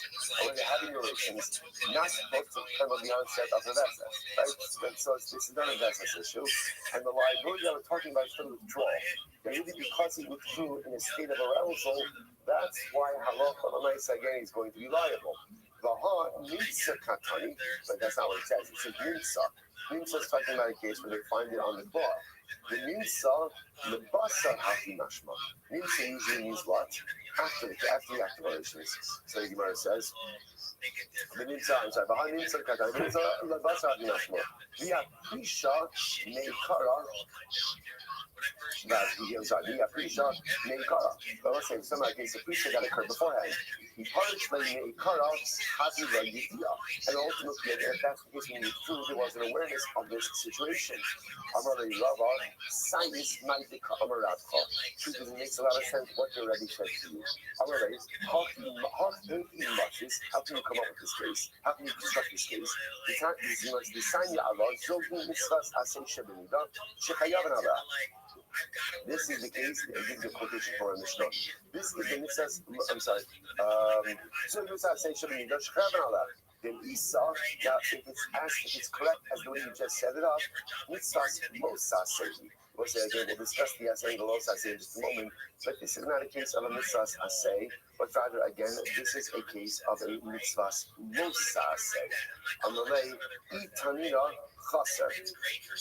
If this is the way you're reading the Mishnah, it must be deficient. In other words, this must be like a Fisur and Mechsura, the Hafi Katani. So most of the Tani Hafi, this is how you have to read it. Here we go, they'll say, Zoki Misas Losase Shebeniga Shechayav Allah.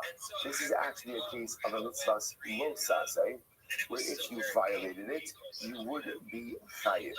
Remember again, the greater context of all of this, just remember, we're not going to delve too much into this, but the greater context of all of this, the Sefes Harius,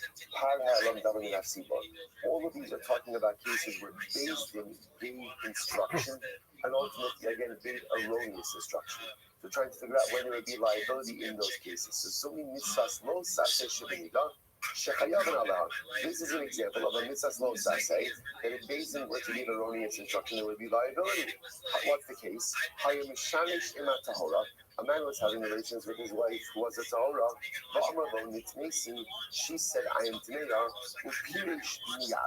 and he withdrew while still in a state of arousal. Ultimately, again, there is liability. Zoki mitzvahs asay shebeniga. That ultimately, again, is a violation of a mitzvahs asay by a nida. Okay, so therefore again, halacha l'maisa, what we see over here is that the one clear case that the Gemara is focusing on over here is a situation where she becomes a leader in the middle of relations. She tells her husband, again, the halacha is he is supposed to wait until there is no longer arousal and then withdraw. If he goes ahead and withdraws while still in a state of arousal, there is going to be liability for that particular case. We saw a lot of ambiguity upon the entry case. How did all of this start? Some of that stuff, not some of that stuff. So it's always as if the Gemara kind of puts that to the side a little bit. Because remember again, the reason what threw all of that a little bit into a tizzy was that Bryce that spoke about chayiv shtayim, that you can be chayiv twice. We're trying to figure out how can you be chayiv shtayim. But if we kind of put that on the side, the case that we're really focusing on over here is the concept where she becomes a leader in the middle of relations, and if he withdraws while still in a state of arousal, it is liability for an act of relations with a nigga. If however he waits, then halacha l'maisa again, there won't be liability in that case. So the Gemara says as follows. Or I should say, there won't be par halam davar minat tzibur in that case. Okay, so now let's analyze this a little bit more. Amar perish miyad chayiv. If he withdraws immediately while still in a state of arousal, ultimately again there's chiyuv, there's liability. So the Gemara says, so what should he do? Hey, the artist, what exactly is he supposed to do? So the Gemara says, Amar Avuna mishnei dirava noit eser tzikarna bekarka ad shiyamos b'tovia. So, literally translated, he should dig his fingernails into the ground until he's no longer aroused, and then ultimately again it will be destroyed. So, what that means is, he should wait. Like he says over here, knowing The reading of books has arrived. And I missed Jen. Hey, who wants to learn about the letter H? I do. Said, by the way, what's the lesson of knowing the karka? So let's just show the Maharal points out. This is the lesson of Yosef, like the Mama said Sota. This Mama said Sota, and then we're going to be going to discuss this. And Yosef is so tremendous in like the sins of the wife of multiplied, but he decided not to like it. On July 20th, Also, he put a little bit of his fingers into the earth, like he went ahead and he literally held himself back.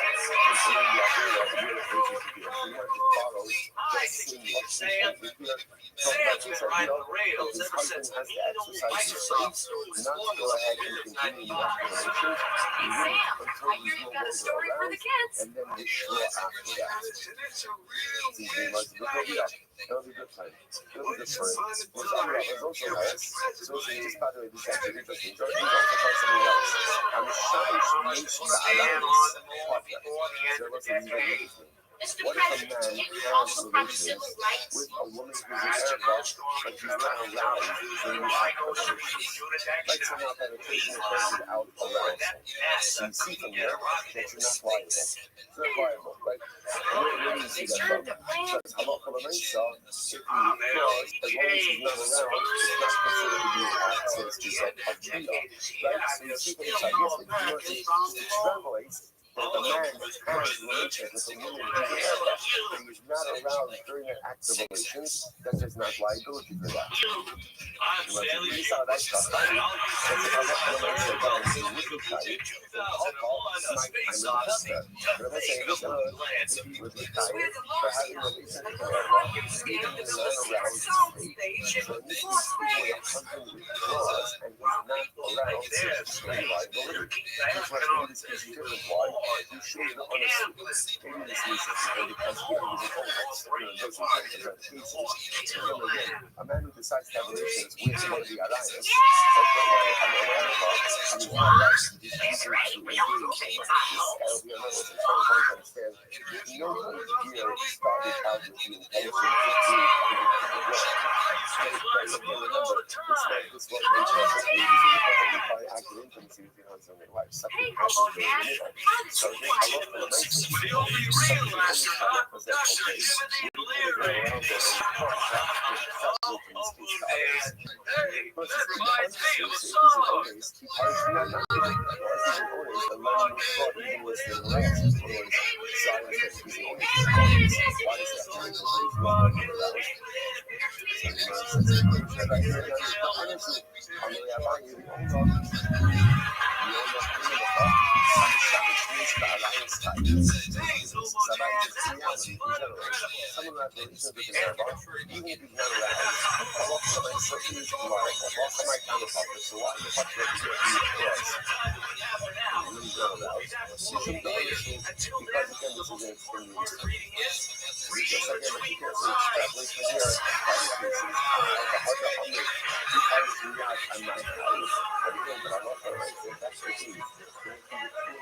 Why should there be liability if you use indeed an onus?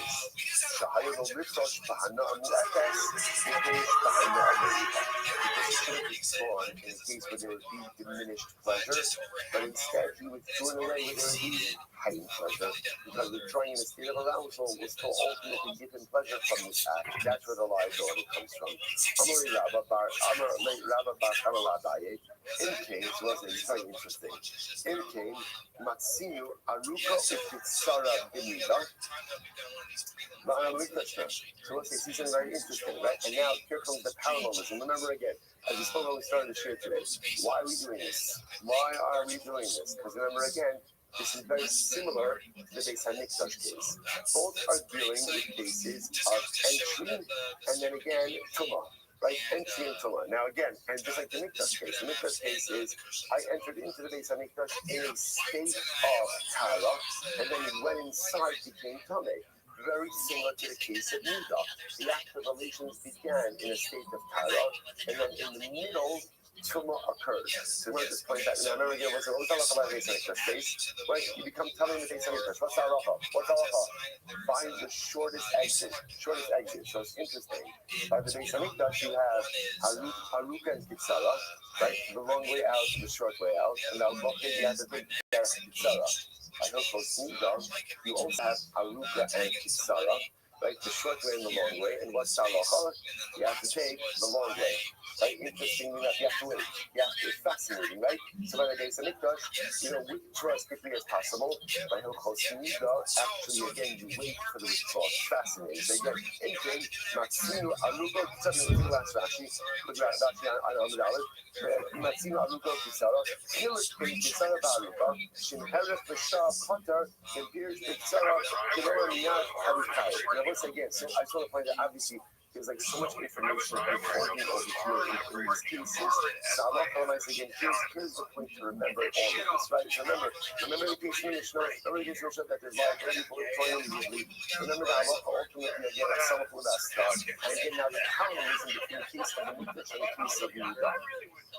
On the base, La'anan, the Mikdash Kinan, that was interesting enough, we are dealing with the Beis HaMikdash. Rashi says, so it's interesting. So why don't you use the same Rashi? Why don't you find the same way by the Beis HaMikdash? There's Haruka and Kitsara. There's Haruka and Kitsara. Why not use the same Rashi by Nida? You're already bringing down the Nida case in our Mishnah Maseches Shavuos. Like you're already bringing it down because of the parallelism. Why not extend the parallelism all the way and just say again, just like you said by the Beis HaMikdash, Aruka and Kitsara, so ultimately used by Nida, Aruka and Kitsara as well. Ella, Yishum Delo Dami, Aruka Dahaha, Aruka Dahaha, Kitsara Dahasam, Aruka Dahasam, Kitsara Dahasam. What's that for the simple reason that ultimately again that they're not similar. Why not? So look at that. Mishani Delo Damu, Aruka Dahaha Potter, Kitsara Dahasam, Kitsara Dahaha, Kai Karuka Dahasam. That's interesting. You might have thought it might actually get more confusing. Why? Because as we just said, it's got to be the opposite, right? By the Beis HaMikdash, you are Chayit, you are Kata for Kitsara, Chayit for Aruka. By Hilchos Nida, you're Chayit for Aruka. Sorry, you're Chayit for Kitsara, Potter for Chayit for Kitsara, Potter for Aruka. So because it's the exact opposite, you might have said, you know what? This is going to get confusing. So therefore, again, do not use the similar Lashon Rabosai. But again, for our purposes, this is it, right? This is the consolidation of the entire sugya into this one phrase. We have two cases of where there's Tumah during entry. One is the Beis HaMikdash, one is myself out from Nida. How do you resolve the Shema in the base HaMikdash? If you take the derech Yitzhar, the short way out, you are Potter. Long way out, you are Chayiv. If you take the short way out, you are Chayiv. If you take the long way out, ultimately again, you are Potter. Incredible. That's it. That's it. So now skip Rav Nassan. I'm not buying unassuming. Let's go back for just a second. Right? So I was saying before that the reason why there's not going to be liability for entry for Knisa, right, for the initial act of relations, is because the husband isn't honest. Both of them are honest. Similar circumstances. Alma should be shown some of the best that can be. So once it's obviously, in order to make it an honest, you have to make this a case where it's not some of it's not close to her vessels. Meaning she's not expecting a period. So because of that, again, there was absolutely no reason to contemplate that she was going to become a Nida.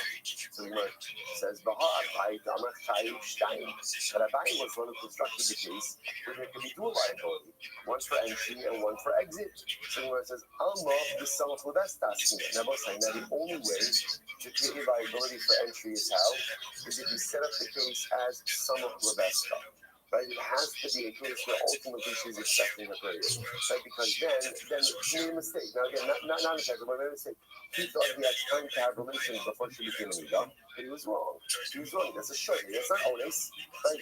Why is it not honest? Can't be honest. Why not? Because it was some of the best stuff. Right? She was expecting a period. He just made a mistake. He thought he had time. The Gemara says,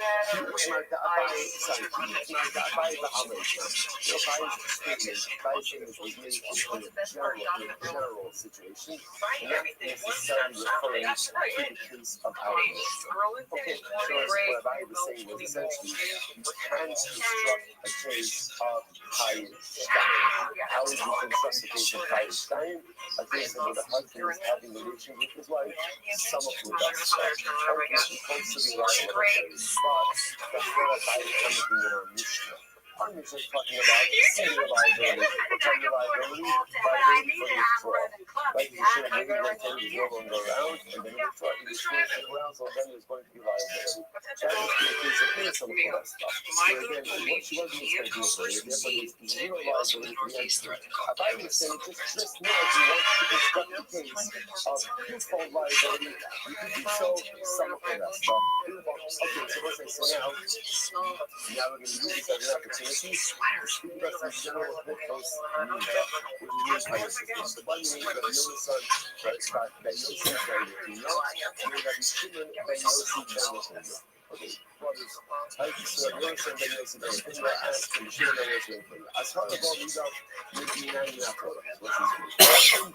You know that the people who have relations with you, and what did he do? Shaka Kala Pasaka. He took a pot of earth and he threw it at him. This is another way of saying, what a stupid question, right? What, really?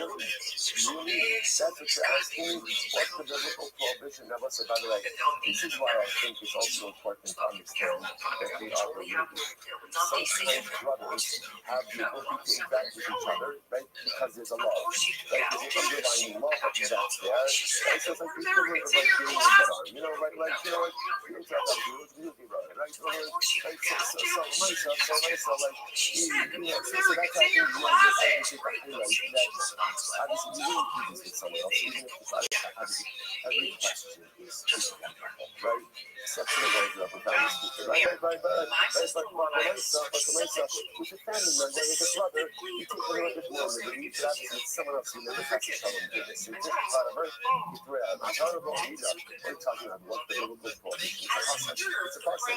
So it's Isha, Rita, and Asa, no Sikra. Now you should read that. It's up in the pasuk. It's the pasuk in the Torah.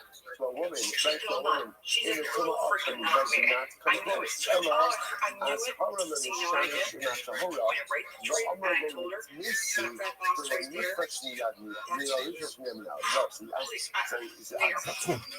I know about the concept about it. I'm asking a different question. I'm asking about the case of where a man is having a relationship with his wife. In the middle of a relationship, she said, as praying in the back. From where do we know that he is not supposed to withdraw immediately? Just to point out, right? if you think about this halacha, it's totally Yeah, you're gonna counterintuitive. press this stuff Like out one before, would huh? have just the opposite. Man is having relations with his wife. She says, "Oh no, I'm in the dark." He's in the dark. The halacha is that you withdraw immediately. Now, again, I understand the logic. The logic of being kind of new in place. Ultimately, I know if you're no longer aroused, I withdraw from this unaroused state. I understand the logic, but it's not intuitive. It's not intuitive. You know, therefore, I always do ask me, where does the halacha come from? How do we know that? Where do we know? We know that Omicron is very interesting. So where do we learn it from? We learn it from Utihini Dasa Allah. Utihini Dasa Allah. So what is it again? Racism. I don't even got a line of wrong about the total. You gotta go with the to hate you Allah. or something they're So doing, this is very they're interesting. giving So the away way it works actually scratch is like offs. this. Sometimes, A chance to win free even one when yes. a woman That's is what in I love, said. her husband is still with her. What's the case of where a woman is in Thank you, love Miss and her Diane. Thank you, husband is Miss still Diane. with her? Just the It's this case. Richard In could back this on case, watch where across again, the having a street. relation with There's her, she became cars. in the middle of the There's relation. cars. She tells him, Okay. "You All better right, cross they us. do You're what I supposed to just withdraw said. immediately. Kamashma, you should wait." And so it's like by waiting, what's happening over here? By waiting, he's actively together with Anita. Like he's actively together with this woman. There are times in halacha where even though the wife is Anita, the husband is still going for a Oh my God, meeting. you Because of recognize the it. point that These he's no guys longer are so around, fucking and then he cute. withdraws. Oh, Fascinating. I So got my ask him mom. asset. What's the asset? Remember again, this is fascinating. This is the Take off your mask. You're scaring the all kids. these Bashoras Mimar, say, no say, this is the assay. So there is an assay that if she becomes an ether in the middle of relations, she should remain there until ultimately again is no longer around. That's the assay. Ashkan say, lo sasay minolon. Where do you know the lo sasay? Where's the lo sasay from? So the Gemara says, Amar Papa, Amar Kro, lo sikrav. So this is fascinating. The pasuk says, "Ve'al isha betumas nidasa lo sikrav legalos erva." So literally again, for a woman who was in nidah, do not compose her. So how is that? How is that related to our case? So this is fascinating. Lo sikrav nami lo sifroshu. Sometimes lo sikrav also means do not separate. Now, what does that mean? Look at this. It said, so it's quotes over there from the pasuk in Yeshaya. So this says in Ha'omen Krab Elecha Al Tigash Tigash Ticha. So let's have a little context over here. So again, this is Yeshaya Hanavi was giving Musa. So they were late son, and actually points out Scaffers late son, and he didn't want Yeshaya. What did he say? They said, Yeshaya, you know what? You're very holy. Stay close to yourself. Stay close to yourself. Al Tigash don't come close to us, because you're so holy. They were saying, Yeshai, you're so holy. Don't sully, don't defile yourself by coming close to us. You're such a holy guy. We're sinners. You stay by you. So what do you see from here? Sometimes Lashna means stay close to yourself. Watch this. When the pasuk says, "Lo sikrav legalos ervasa," means sometimes do not come close to yourself. What does it mean to come close to yourself? To withdraw. Sometimes the halacha says, do not come close to yourself, rather remain engaged with the nidah. What the case the Torah would say remain engaged with the nidah? It's this case over here. Well, halacha l'maisa again. Halacha l'maisa, she's in the middle of relations, and in that case, halacha l'maisa, he says to her, he remained there until he's no longer in a state of arousal. Fascinating. So Rabbi says, we see Yaseh Yalisha, right? I'm sorry. Utihini dasa alav. That's the assay. And the lo sasay will sikrav legalos ervasa. We see an assay and a lo sasay regarding this case. Absolutely amazing. So now we go a little bit into some beautiful, not as much Agartha, but it's more Musa. So turn on the exact experience from Musa. We shall warn the Israel of the day of Torah. I'm a Yoshia. מכאן ההתחלה לבני ישראל, שיהיה כשם לשם סמוך ובאסמן. So when the Pasuk says, without Mr. Yisrael, you shall warn the Bnei Yisrael regarding their tumah. But here she says, from here you see that a couple should separate what we call samach lebestan. Samach lebestan means whenever a woman is expecting her period, samach lebestan, a couple should not go ahead and engage in relations. The comma, so how far in advance do you have to separate? Amarava ona. Ona means one time period. So let's say, it's actually interesting how much so let's assume for a moment that a woman has some degree of regularity. So she knows that she gets her period every certain number of days, and she knows it's by day or by night. That period of day or night when she is expecting her period, the couple should not be together. That's called the ona. So if she normally goes, for argument's sake, she gets her period every 30th day. On the every 30th day, at night, that entire nighttime period, they should not engage in relations. The previous day is permitted, but that night ultimately against their will. It's interesting enough, and there's a concept of the Qumra of the Arzalua. The Arzalua said, famous Qumra of the Arzalua. The Arzalua said that a couple should really abstain the ona before as well. Qumra of the Arzalua, again, it's a Qumra, some accept it, some don't accept it. I think it's a more popular of the Qumras. So again, if she only gets her period, let's say on the 30th day, by day, so the Halacha says they can't be together. That's big time period, but Halacha says the previous night they could. The Arzalua says no, they should even abstain the night before. Logic of the Arzalua, because even with some degree of regularity, Halacha says the body shifts, and therefore just a precautionary measure, better to abstain from the that's called the Chumrah of the Arzalua. I don't know, we're going to stop over here for today. Beautiful Gemara for tomorrow. So we're going to start today in Yom, so we'll start that tomorrow. So we're going to start today in Yom, so it's a beautiful Agadata. Shkoyach, everyone. Tremendous for this. All right, that was another great day, everyone. Thanks for the update on the score, Bob. Yeah, a lot of layers. A lot of layers over here. I think we're still at 7. Still at 7. So just a reminder, go to the very first post. There's a bunch of stuff we're doing for giveaways tonight. And if you do any one of those things, click on the link. That is it's labeled pretty obviously, the giveaway link.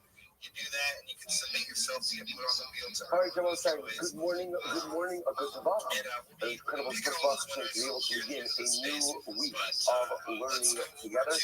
Exciting second shul. Let's begin by thanking all of our sponsors today. Our annual Talmud Torah sponsor, Filthy Mishpach of Eretz Yisrael, for dedicating all the Shalom and Joshua this year as his kurs for the Solar Tovos for Ivan Yisrael. From Torah sponsors for the month of Iyar Habali Tova. Shmuel Rabbi Grabti, nation of the architect of Shmuel's father, Mipa, Daniel Pesca, Hakoyin, Zichrono, Mizrafa. A week of learning sponsors, Henry Jacobson Kent, and many of his daughter, Shishra, Zichrono Mizrafa, Das, Hana, we hope they're in America about Kamisola. All of you, the Shama Shabbat Aliyah, the families, bring your Soma, all of those who need the foolish Shabbat, get the call for the Israel. We pray for Shemiyat Hashem, bring home all of our hostages, the Shalom and the Kalav, and our holy soldiers should be successful. So let us begin.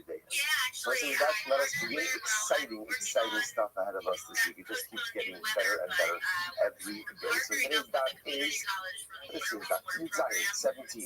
We are picking up on test Zion on the days.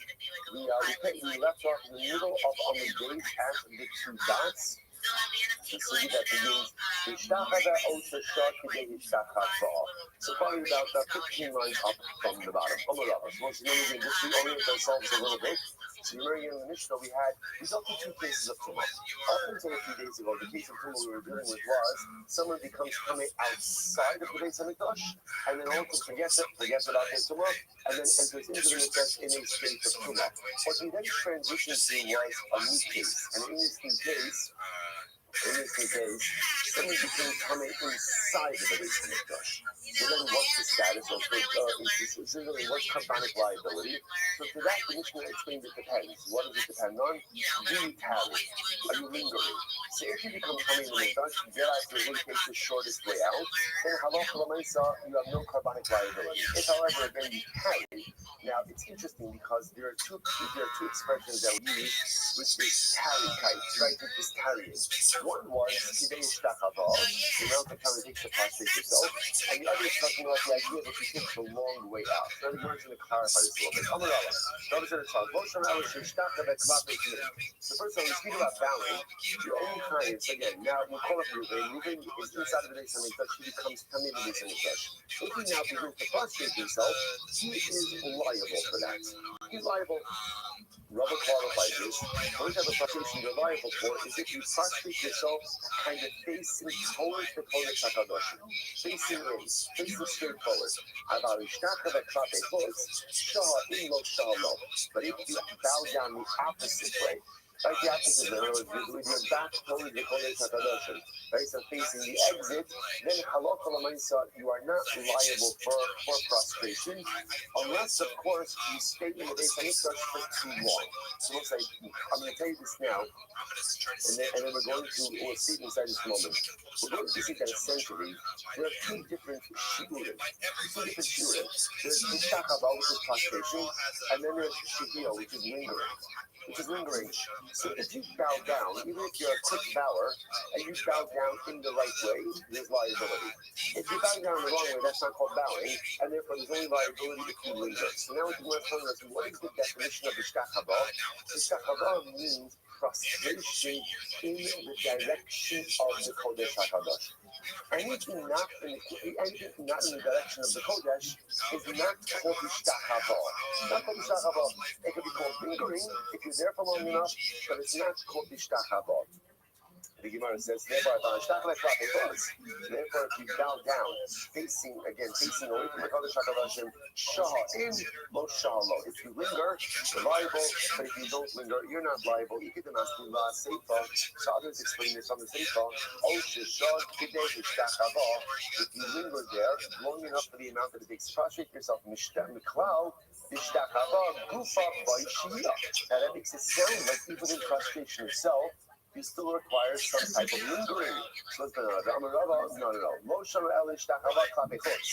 About klape pnim, afagav de Moshe. Okay, so here it is. This is the line. So this is like this. If you're bowing down in the right way, what's the definition of the right way? Definition of the right way? Towards Kodesh HaKadosh. Towards Kodesh HaKadosh, that's called ishtachava. And you are liable. You are liable now a carbon over the Yoreh for having remained in the Beis Hamikdash. If you bow down not facing the Kodesh HaKadosh, that is not called bowing. The definition of Ishtachava is prostration in the direction of the Kodesh HaKadosh. If you're not in the right direction, it's not called Ishtachava. So again, if you bow down in the wrong direction, you're liable. If you linger. Now, we haven't defined what lingering means yet, but if you linger, incredible boss colors means to say, if you go ahead and you bow down in the right direction, or you linger for the amount of time that it takes to prostrate yourself. So now we begin to see it as follows. Essentially, prostration can either be an act or it can be a duration. So meaning what? If I become coming inside of the Beis Hamikdash and I bow down in the direction of the Kodesh HaKadosh, I'm liable. If I bow down in a different direction, so then again, I'm not chayiv for bowing, I can be chayiv for lingering if I linger in the mikdash for the amount of time that it would normally take to bow. Okay, incredible. Gemara says as follows.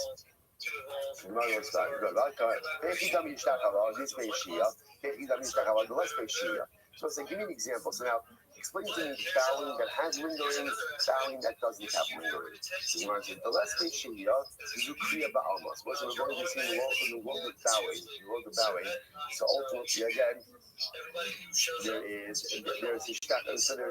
there's bowing with lingering and there's bowing without lingering. So the Gemara says, the less Shia. Kriya ba'alma.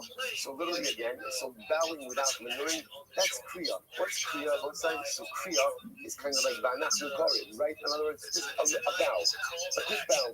So literally again, like a bowing at the waist, then also at the knees. That ultimately again could be an ishtachava without shehiyah. This base shehiyah. What's an example of bowing that has lingering? Pishut yadayim beraglayim. That's prostration. Prostration. That's like, spread out flat, spread out flat on the ground. The kama shir shihia. So we'll say, but again, this is all interesting. But remember, in halacha is all about quantifying shiurim. So halacha l'maisa again. So what is the actual time frame, right? In other words, we don't, if we're going to create liability, I need to know time-wise how long do I need to be in the Beis Hamikdash in order to be liable after having contracted tumah. So Pligi Bar Yitzchak Bar Nachmani, Bechad Di'ime. So Yitzchak Bar Nachmani and one of his Korabbanim had a debate. Who was Umanu? Rabbi Shimon ben Pazi. V'amrilei Rabbi Shimon ben Pazi Bechad Di'ime. Uman Rabbi Yitzchak Bar Nachmani. V'amrilei Rabbi Shimon Bar Nachmani. Okay, Machlokes. Chad Amar Kimemrei Dahai Psuka. So one said, the amount of time that you are liable for remaining in the Mikdash ultimately is the amount of time that it takes to say this pasuk. We'll see what this pasuk is in just a moment. The Chad Amar Midiyichru B'Seifa. And one said the amount of time that it's V'yichru to the Seifa. What's the pasuk that we're referring to over here? So the Gemara says as follows. The pasuk is V'chol B'nei Yisrael Roim Beredes Ha'ish Ukvod Hashem Al Habayis Vayichru Apayim Arza Al Haritzba Vayishtakavu V'hodos LaHashem Kitov Kiliolam Achasdo Divrei Hayomin.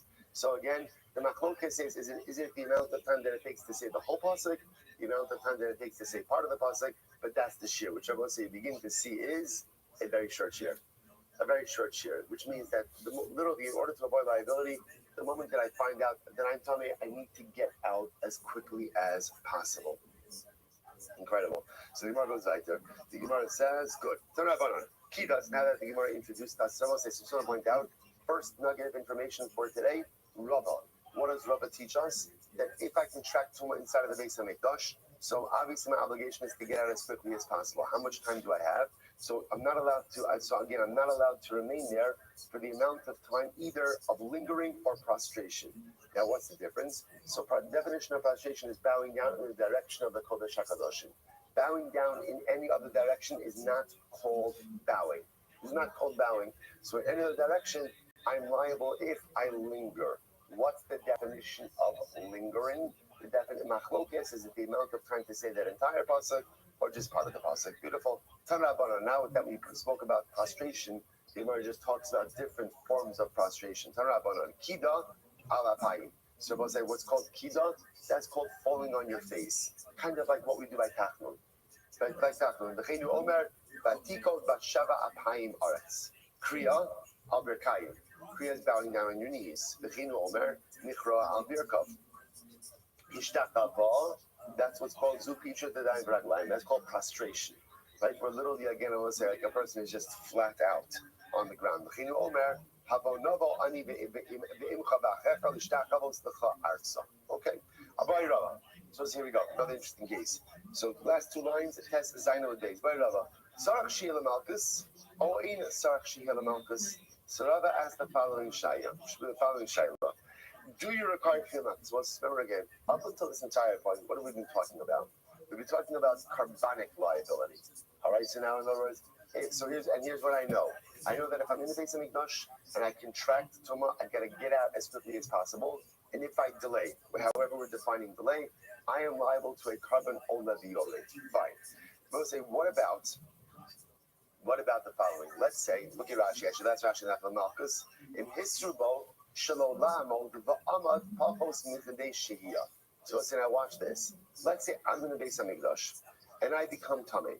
And after I become tummy, I'm warned, ultimately again, get out as quickly as you can. And I delay. Not long enough to incur carbonic liability, but the question is long enough to potentially incur malchus, right? Because remember again, if you remain in the Beis Hamikdash in a state of tumah, one is in violation of a law. So now I got hasra. But interestingly enough, I remained in the mikdash even after the hasra, after the violation, but not kidei shehiyah. So let's say, for example, let's just give an example. Let's say kidei shehiyah is 20 seconds, for argument's sake. 20 seconds, right? So the Maisa, so let's say, by the way, it's interesting. Think about this for just a moment, that it seems like such a short amount of time to get out. It's fascinating how different events in life sensitize you to different realities. So you think about this, like how could somebody get out in such a short amount of time? And once you think about what our brothers and sisters in Eretz Yisrael have been going through, right? When the sirens go off, right? How long? First of all, a special welcome to our Shia member Daniel Pablo from Modina Hashmonaim, who's joining us, one of our online Shia members. Baruch Hashem, a great. Make sure you be friendly. Be friendly, right? Okay, excellent, good. You don't do it right now. All right, right. So, how long do you have for the sirens? So how long do you have for the sirens? Once the sirens about to get to the plot. 2 minutes. 2 minutes. So you think about this. You think about this like we're living in times where people have a very short amount of time to traverse a distance. You're close, you're short. That's it's just interesting how like different events sensitize us to realities. I think Gemara's talking about a situation that we haven't had for 2,000 years. Something happens. I gotta get somewhere quickly. And amazing how like we have this same yisod, obviously in a very different context. But Lamaisa, the Gemara is asking like this. So let's say now, halacha Lamaisa. So I became tummy inside of the base of Mikdash. So I'm not staying there Kadesh Shehiyah. So therefore there's no carbonic liability. But now the shaila is there Malkus liability? It's fascinating, right? Because I'm in violation of a law, because I'm remaining in the Mikdash, ultimately in a state of Tumah. So the Maisa, is there Malkus or not? So the Gemara says, do we say that the same way that a carbon requires Shia lingering, so too Malkus requires lingering? Or no, maybe not. Maybe lingering is a din ultimately again in carbon, but not a din in Malkus. The carbon Gemiri Shia the Gemara the carbon Gemiri Shia, the Malkus lo Gemiri Shia. Maybe lingering is only a din by carbon, but not by Malkus. Top of Yuzayin. Oh, Dilma, Bifnim Gemiri Shia, Loshna the carbon, but Loshna the Malkus. Or maybe it doesn't make a difference. In other words, if you're becoming Tameh, there's a din of Shia for all halachos regarding Tumah in the Beis HaMikdash, whether it's for carbon or whether it's for Malkus. So we'll say, what's the halacha? The Gemara says, Teku. We don't know. Tishbi, Taritz, Kushos, Ibayos. Good kasha, no answer. And we'll say, as we always say, what do we do right after a teku? What do we do after a teku?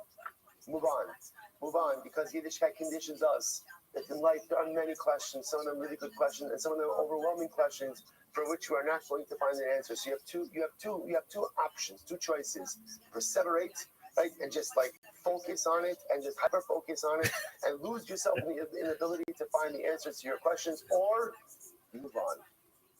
Understand it's a good kasha. The day will come and we will get all of our answers. And what does he have to do? A teku next. By Rava was his great case.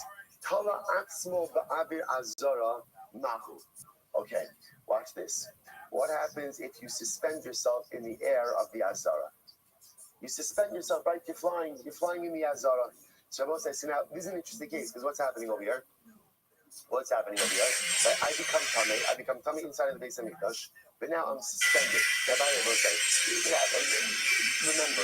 we've been learning long enough to know that halacha l'maisa, the Gemara will always come up with cases that you're like, come on, that's never going to happen. You might be right, but that doesn't make a difference. Remember again, sometimes Chazal purposely bring exaggerated cases in order to bring out a point. What are we trying to figure out over here? Trying to figure out if I become tummy in the base of Mikdash, and let's say my feet are not on the ground. I'm hovering in the air of the Mikdash. Is there liability for that? So the Gemara says, Ki gemir shehiyah de basishtachava, the la basishtachava lo gemiri. So on one hand, do we say that maybe the only time you're chayiv for lingering is when that is a lingering which could result in castration, which means what? You got to be on the ground. But if it's a lingering, that can't result in prostration. Why not? Because I'm suspended in the air of the Azara. Maybe there's no liability. Or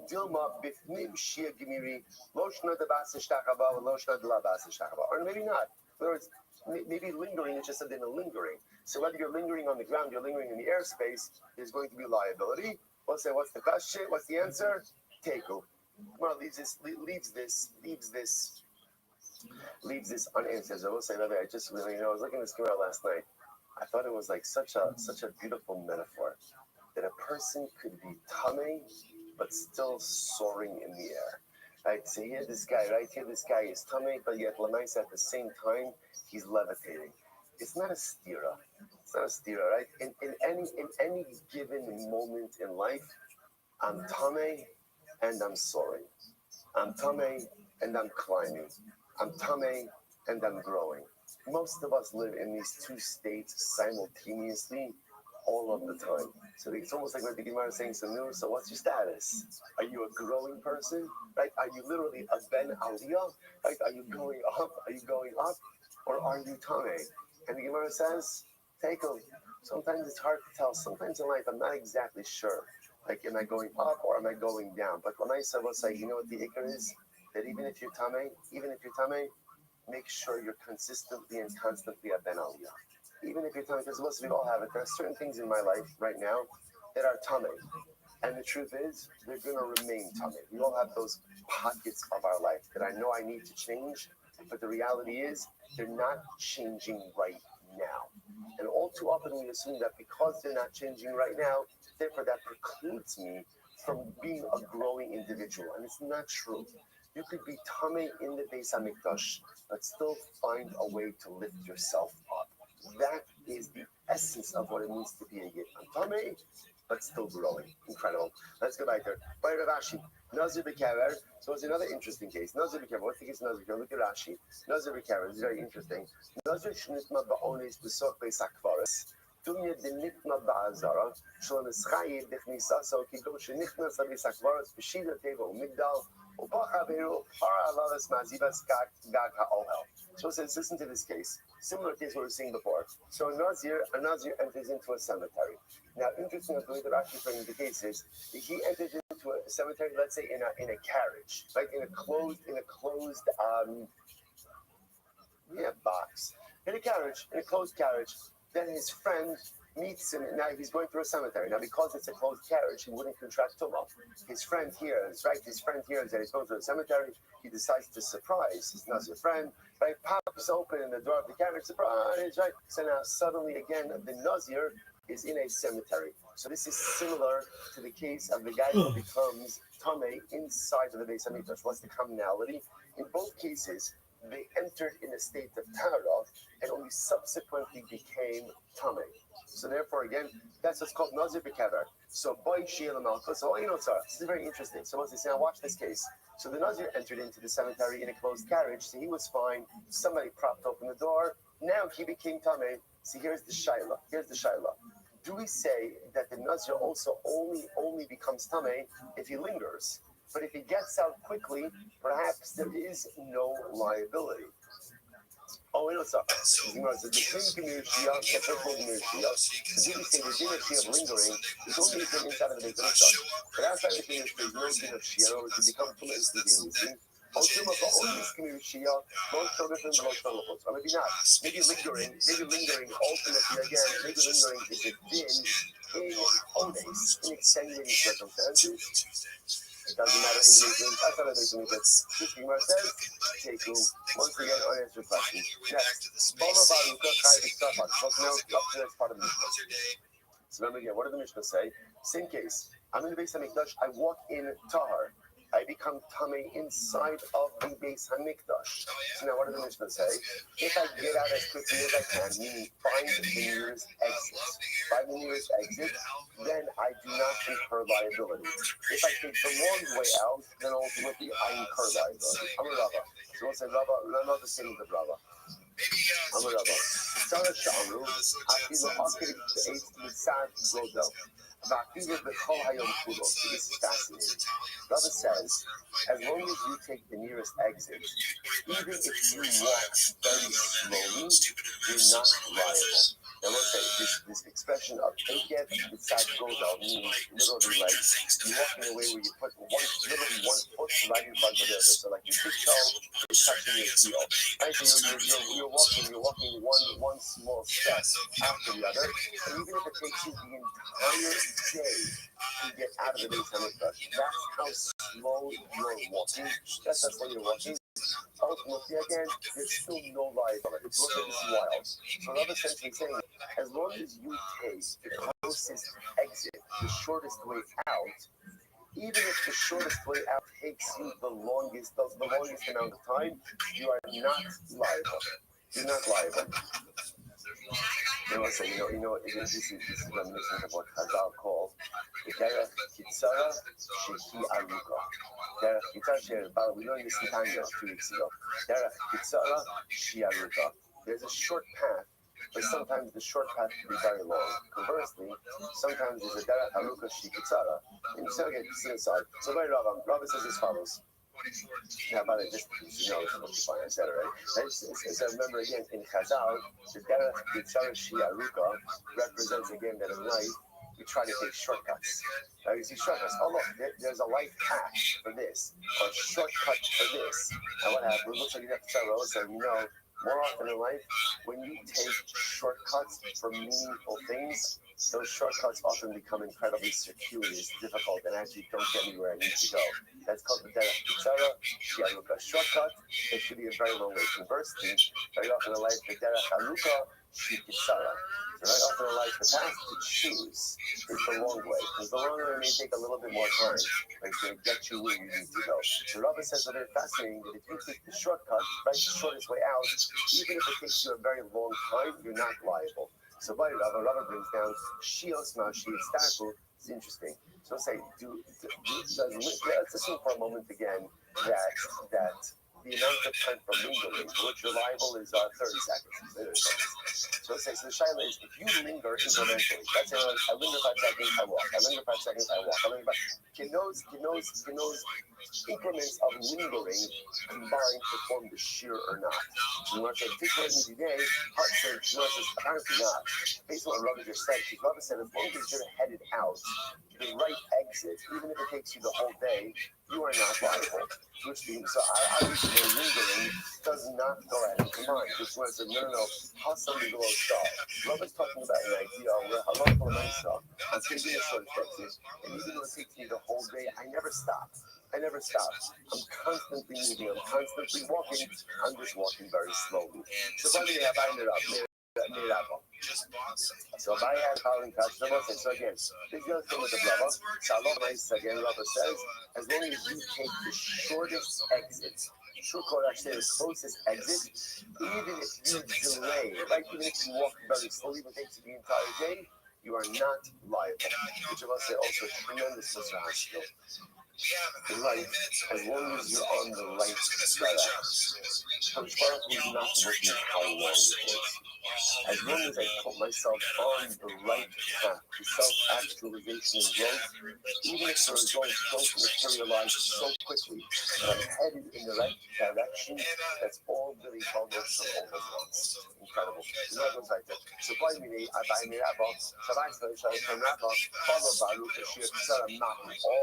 Watch this. So let's say now I become coming. I'm in the basement. I become coming. What happens? I gotta get out. So what do?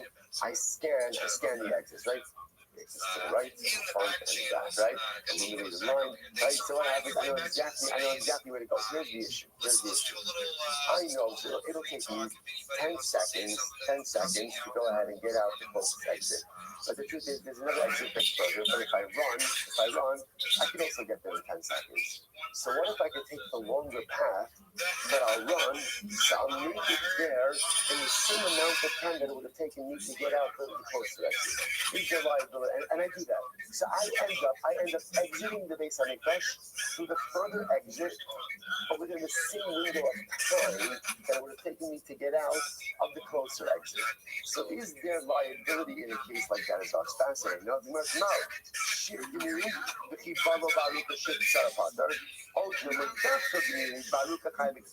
essentially what the is asking is like this.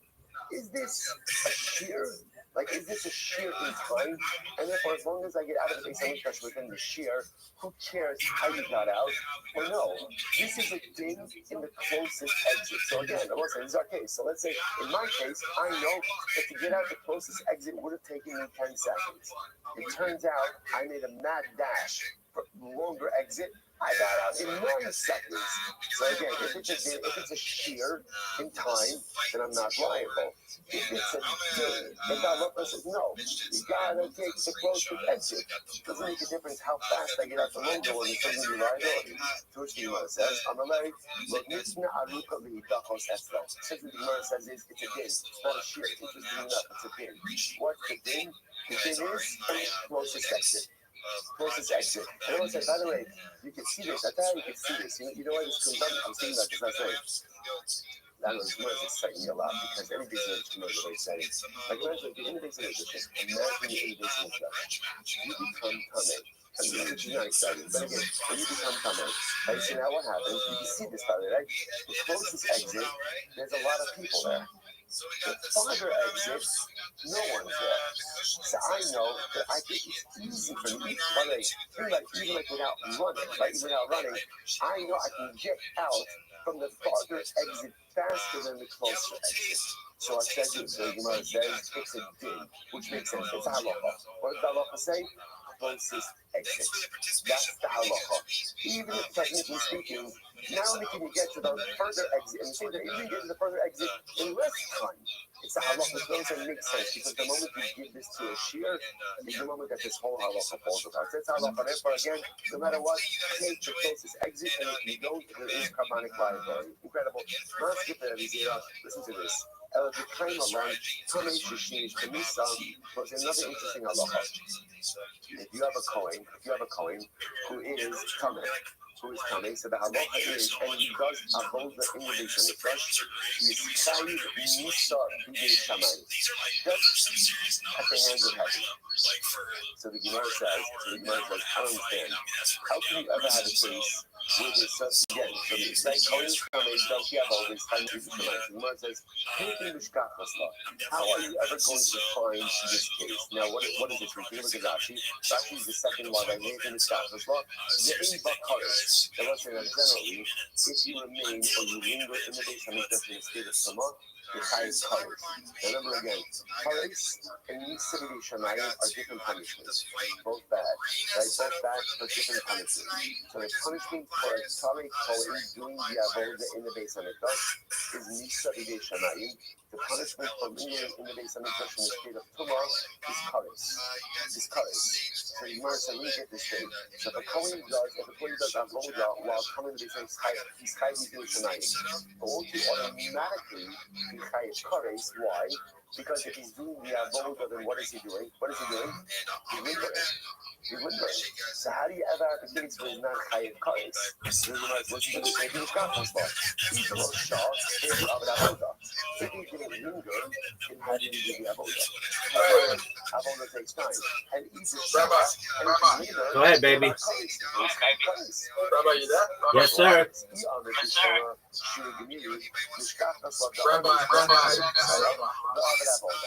Okay. It's not like a secret. Is a shear in time, then this makes Yeah, sense. you can't think about it. When it becomes time, he realizes Okay. He's got to get out quickly. So he realizes Why is that? time to the closest exit, 30 seconds. No, it's just a video.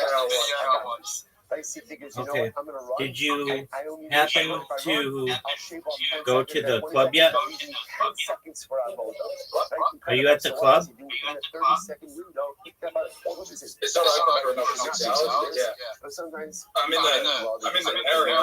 things. So he figures Okay. himself, okay, I'm going to run. And are you ready to lose? 20 seconds to exit, 10 seconds to do the Avoda, and he does that. No, he checks. Everything except comedy? Right within 10 seconds. Then that makes sense. However, I could probably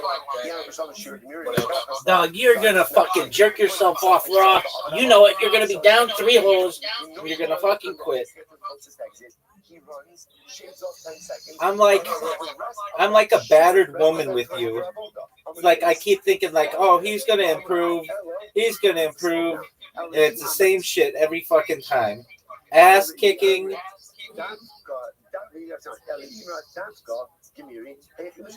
You have an invitation, and we're all waiting on you. Zoot, are you gonna go? Zoot, you have an invitation. In other words, again, if he's doing that, if Zoo. you understand that lingering is a shear in time. So in other words, and also interestingly enough, what's the shear of lingering? What's the shear of lingering? Look how amazing this shot. Zoot, look how amazing this shot is. Zoot. It's the amount of time you get close exit, right? Which means it's subjective. Right? So all depends on where I am.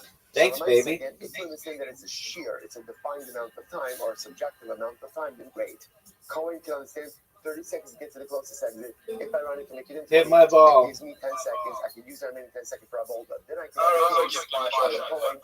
Okay. Avoda while he's coming. I agree. And therefore, again, it's not Chayiv Kares. What are you going to do here, big dog? That the din of shear is not a din of lingering. It's objectively, you just got to get out the closest exit. So then how can you ultimately again... Zoot, you fucked me. In which the words, I'm going to buy my kasha. What's the question? It's very I don't either, but I tried. What's the case? You see what I'm saying? We're looking at Avoda. We're looking at Avoda. Zoot, what's it feel like to have a one-stroke lead? There is a type of Avoda which is very fast. Dude, I hate this hole. The coin is going out the closest. I hate this hole. We are terrible. And what does he do on the way out? He takes a fork, right, the sacrificial fork, and he flips the piece of meat on the mizbeach. Right? Remember again, the meat's burning on the mizbeach. So what does he do?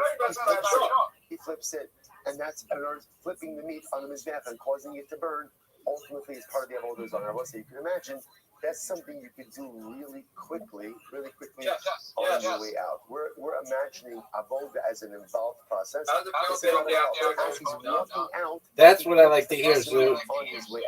That's what I like to hear. He didn't remain in the mikdash long enough for shia, for lingering. Therefore, he's not going to be chayiv kares, but he will be chayiv mismidei shemayim because he's a kohen who's coming to the avodah. Incredible. What are we getting next, Zoot?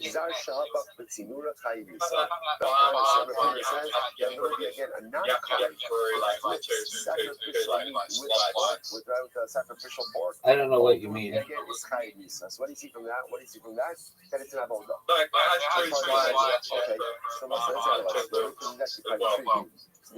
Oh, you have to show me. Dude, I'm down 2. I'm down 2-0. This would be the greatest comeback in the history of the game. This would be the greatest comeback in the history of the game. So, do you reckon?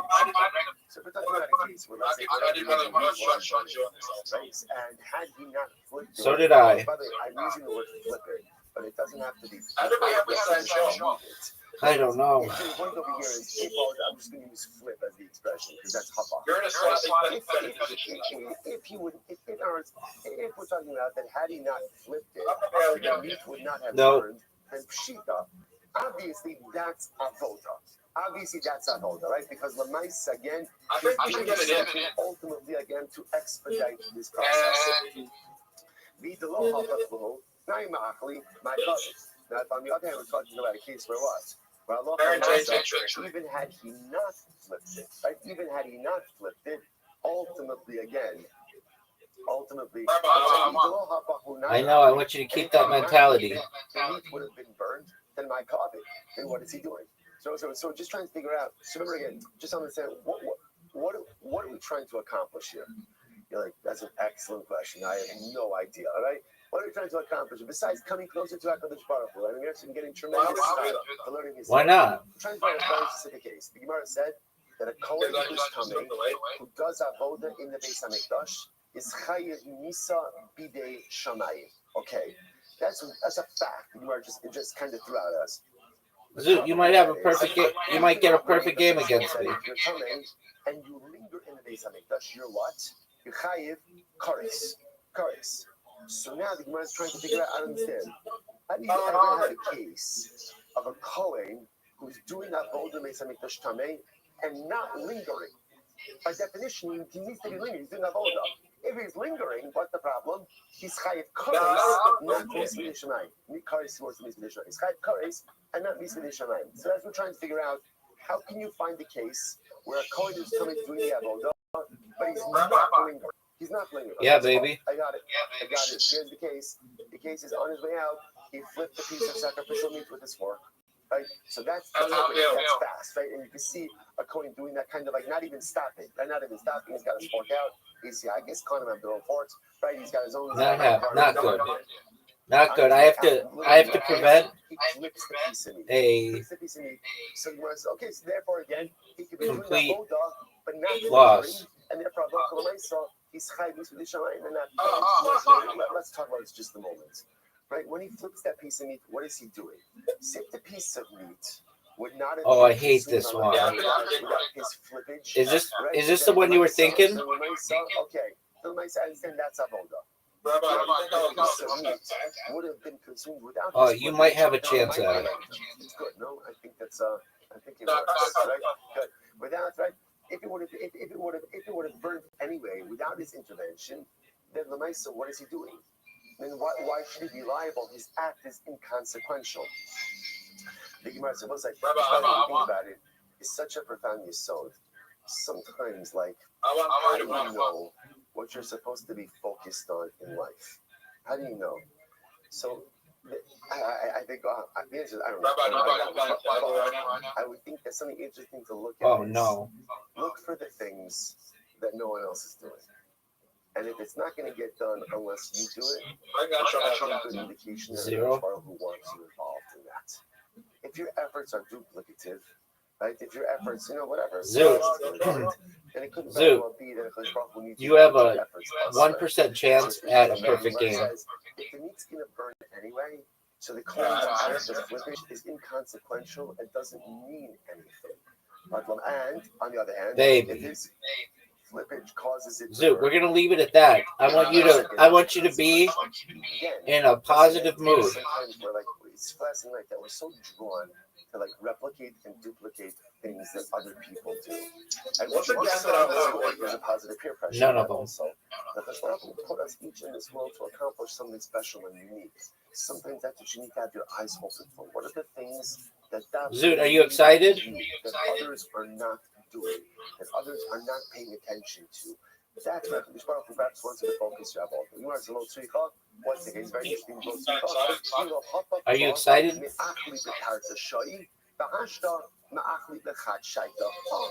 Interesting compromise answer. Gemara says, no. The meat would have burned.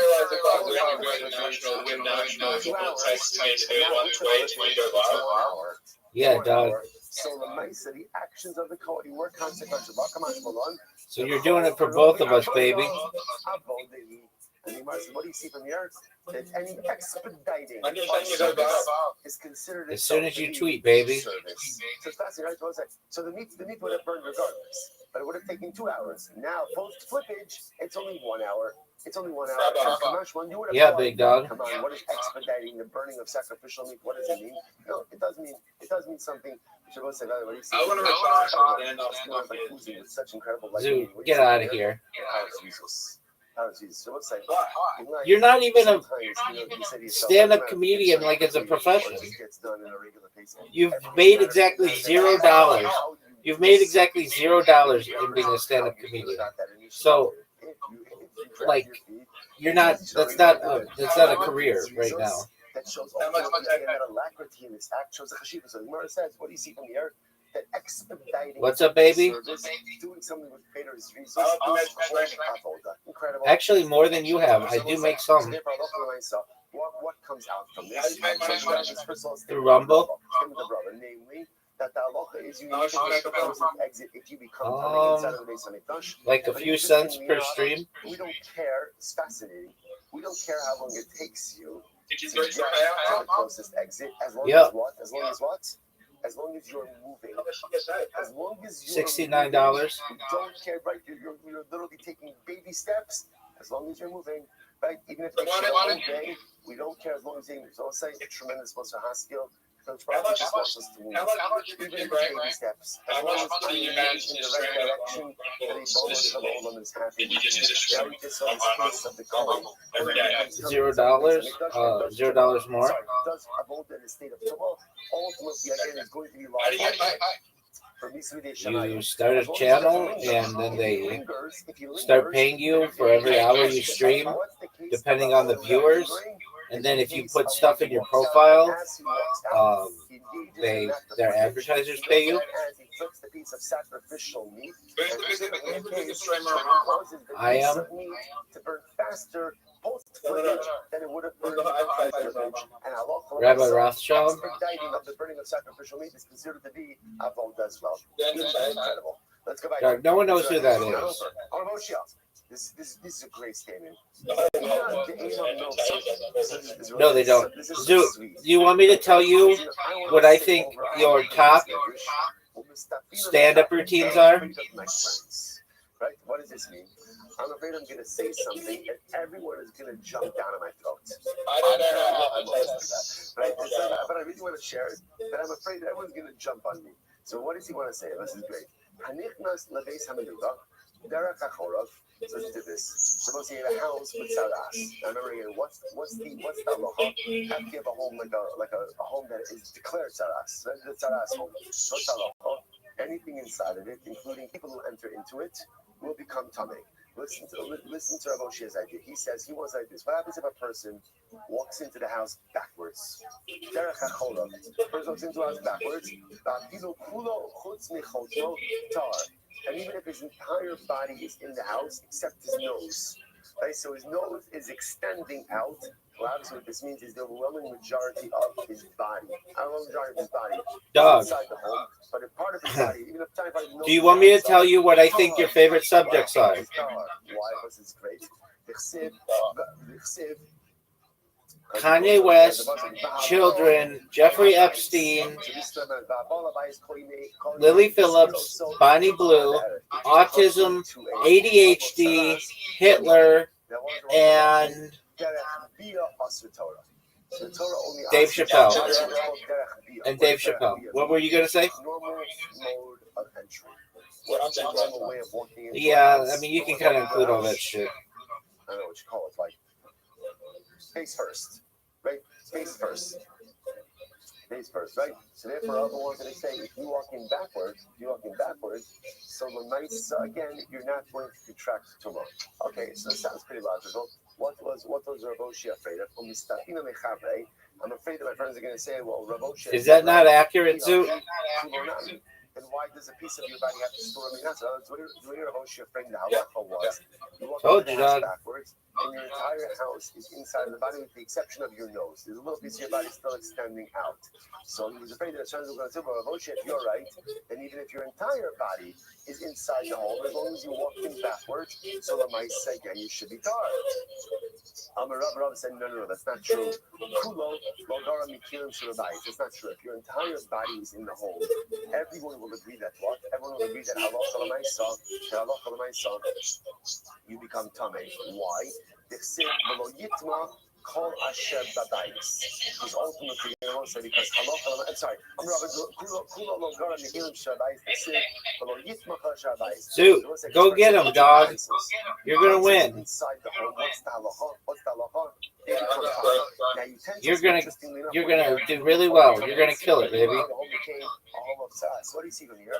Anything that is fully in the home, of course, becomes tamei. So everyone will agree that if a person is fully inside the home, even if they entered backwards, they're going to remain tamei. The Chiddush of Rav Oshia, which seems to be correct, because if you walk in backwards, as long as there's a part of your body that's not in the home, you will remain tahor.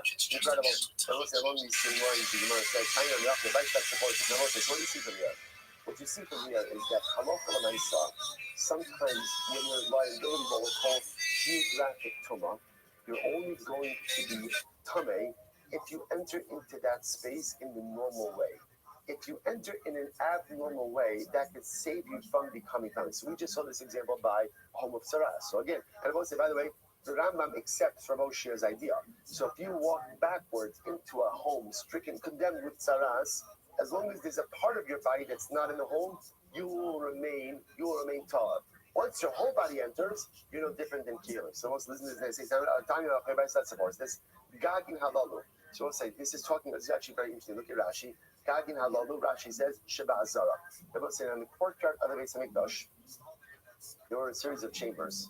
Those chambers had rooftops. Those roofs do not have the same sanctity as the Beis HaMikdash itself. So the Gemara says, Gagin halalu, ain't open sham kachim kadashim. Therefore, again, you can't eat kachim kadashim on those rooftops. Ain't shochtin sham kachim kalim. You can't shecht kachim kalim there either.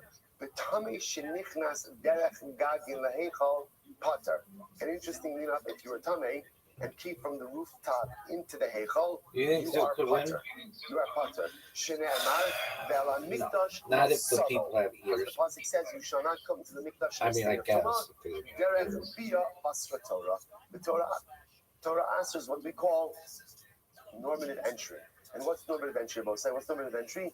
You come through the entry to the Beis HaMikdash. But if you Yo, dog, is Twitter Spaces usage gone down there is or not up in the last liability for that. So Mosai, so 3 years? another display ultimately of this idea that halacha l'maisa, in order to be liable for entry, and again, so we saw by dude, this is so stupid. So again, I want to point out that some Has cases different, because in the Twitter case, Spaces someone who's tahar is entering usage into a gone place up that or is down in the last in 3 years? case, someone who's tamei. When was the highest month ever? Same principle. Essentially, Rav Moshe is espousing. Whenever you see the lashon of ba of entry means a normative face first and normal entry entrance. Right? But halacha, when I said in the case of saras, if you're walking back first, you're not going to be liable. You won't become tamei. Beis Hamikdash, if you come from the rooftops instead of through the front door, through one of the normative gates, ultimately there will not be liability. There will not be liability as well. All right, we'll stop over for today.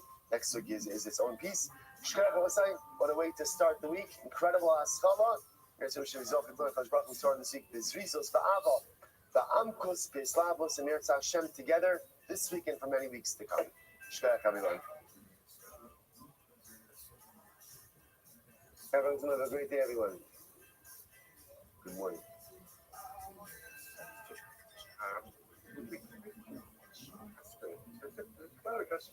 Why directly towards the churches. But in the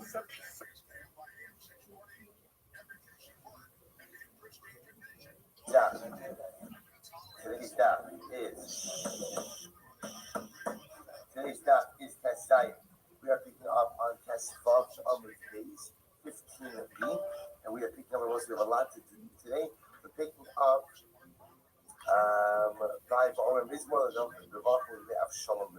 so we're picking up that is 2, 4, 6, 8, 10, 12, 14, 16, 19 lines up from the bottom. I pretty much yesterday's up. So 19 lines up from the bottom, test bubble base. Let's remember again, we're speaking about the truly dramatic and beautiful and meaningful process for expanding and dedicating the Azoros courtyard to the Beis Hamikdash, as well as the city of Yerushalayim. So the Gemara is discussing all of the different pieces, the tefillos, the kapitlos, the karbanos that they were saying. So we spoke about Yoshé B'Seis Elyon, chapter 91 until yesterday. Now he discusses Mizmor David Bavarcha Lepnei Avshalom Beno. But we see the kapitel, a son of David, when he was running away from Avshalom his son. It's kapitel Nun, chapter 50. And what does he say in that kapitel?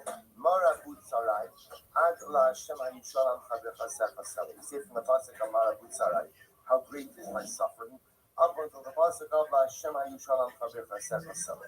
So why do we say this particular pasuk? Why do we say this particular kapitel? If you look at Rashi, Rashi says over here, Va'omer Hashem Marabut Sarai. So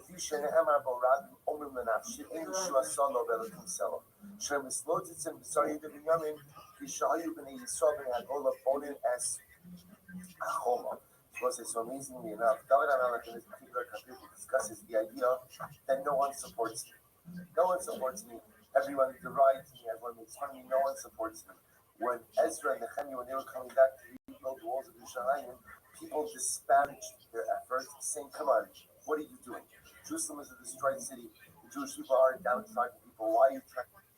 Which is actually amazing. It's why he was doing this. If you look at Rashi, Rashi says over here, apparently again, because this particular capital speaks about being saved from destructive or difficult forces. So before we go to sleep, ultimately again, I'm sorry. No, so first of all, we say Yoshé B'Seis. Yoshé B'Seis is Parakir Shmalamita. We see this capital every single night. Chapter 91 is Parakir Shmalamita. So where does it come from? It comes from Yeshua ben Levi. So the Gemara, so Yeshua ben Levi did this because before going to sleep, he would ask for divine protection from all the different destructive forces that exist at night. So how can you do this? Also, there's Shabbos B'Divrei Torah. One is not permitted to heal oneself with words of Torah. So what this means is that at the end of the day, one is not supposed to use Torah or Psukim as a balm, as some type of medical treatment. So the Gemara says, "Lahagin shayin," to protect against negative things. That's different. Ve'elokema also yikamako. So the Gemara says, and furthermore, again, when did we say that you can't use Divrei Torah as a form of ritual? That's why a person is suffering from a maka. A person has an ailment. Ikamaka also. So the Gemara says, is that and ikamaka also? If there's some type of injury, that's when ultimately again one can't use the words of Torah as some type of medicinal form of healing. It's more so the Sunnah of Hatnan. Halochesh alamaka imacheli yolamabo. Yet again, the Gemara says that if somebody lochesh alamaka also means if somebody literally whispers on a wound, which means somebody whispers words of Torah in order to heal a particular ailment. It's a very dramatic statement. What does that mean? Most remember we've seen this before. So the Gemara felt that, medicine at the time of the Gemara felt that saliva had certain curative powers. So there are many things that they were trying to heal with saliva. So if you're healing something with saliva, one can't recite psukim to accompany that because that's a lack of derech, that's lack of covet to HaKadosh Baruch Hu. To go ahead and recite psukim of Torah with saliva, right, with saliva while spitting on the wound, that by definition is considered to be disparaging, and that's the type of healing that one cannot do with words of Torah. But Jabal said to go ahead and recite words of Torah, to go ahead and recite psukim, ultimately is what? As a form of protection against negative things, that's absolutely permitted. And also, that's why Halacha L'Maisa, just so you should know, we have Kriyas Shema L'Amita. And when you look at Kriyas Shema L'Amita, it's always interesting to see. It's an incredible arrangement of a variety of different things. There's, of course, Shema in there. There's the Ribono Shel Olam. There's the Bracha Hamafio. There's Yoshet B'Seiser. So you ever wonder who put all of these things together? So the simple answer is that these things were put together as a compilation of various things that are found in the Gemara. So the placement of Yoshet B'Seiser, chapter 91 of Kriyas Shema L'Amita, comes from here, from Rabbi Shalom. Amazing. So the Gemara goes like that. Based on the Halachah Sheikah Sacharim, so again, based in walks, and the based in walks, this is around the area they want to consecrate. And the two Toda loaves are after them. Remember, the basin Kami Toda Asli is actually the basin walks in front of the Toda. But Sid Bayirach Acharehem, Hoshaya, the Chachi Sari Yehuda. So the Gemara says, 1 second, it sounds like that ultimately Hoshaya and the Sari Yehuda, this is again by Ezra, followed after the Toda, not in front of the Toda. This is what it means to say, based in Mahalchim, based in walks, Shtei Todos Mahalchos, based in Achareim. So the proper order is the Toda loaves come first, and then afterwards, ultimately again, based in follows. Kates and Mahalchos. So I'll say, how do we transport the Lachne Toda? Or how are they carried? So the Gemara says, Rabbi Chia, Rabbi Shem, Rabbi, Chadam Arzu Kinegitzu, the Chadam Arzu Acharzu. One says you have two loaves right next to each other. Other says you have the two loaves, one after the other. So the one who says that the two loaves are carried one next to the other, happening is so when the Mishnah speaks about the inner loaf is a reference to the loaf that is carried closer to the wall. The one who says that they're carried one after the other, happening is ultimately becoming inner loaf referenced by the Mishnah is the loaf that Has Twitter Spaces gone up or down in usage over the course of the last 3 years? So what did the Mishnah say? The inner loaf is consumed. The outer loaf is burned. So I understand. According to Bean, it says that the loaves are carried one after the other. So Amati Lahavi, Nimis Nechalas. So as I understand that if the loaves are carried one after the other, as soon as the inner loaf is consumed, why? Because the outer loaf comes in first, it's consecrated, or I should say, and it consecrates the second loaf. But one says the loaves are carried one after the other. They entered in at the same time, they are consecrated at the same time. So ultimately, again, why would one be treated differently than the other? Well, the Gemara says, and according to this reasoning, We'll say furthermore, again, the one who holds that the loaves are carried one after the other, is there such a concept of one of the total loaves being consecrated and not the other? So the Gemara says, "Ha, kol shelo nasis b'chol ilu tonight." The Gemara says, again, it says that ultimately these total loaves are treated the same way. The two loaves are reckoned as one unit, so why would there be different treatment for each of the loaves? Therefore, Rabbi Yochanan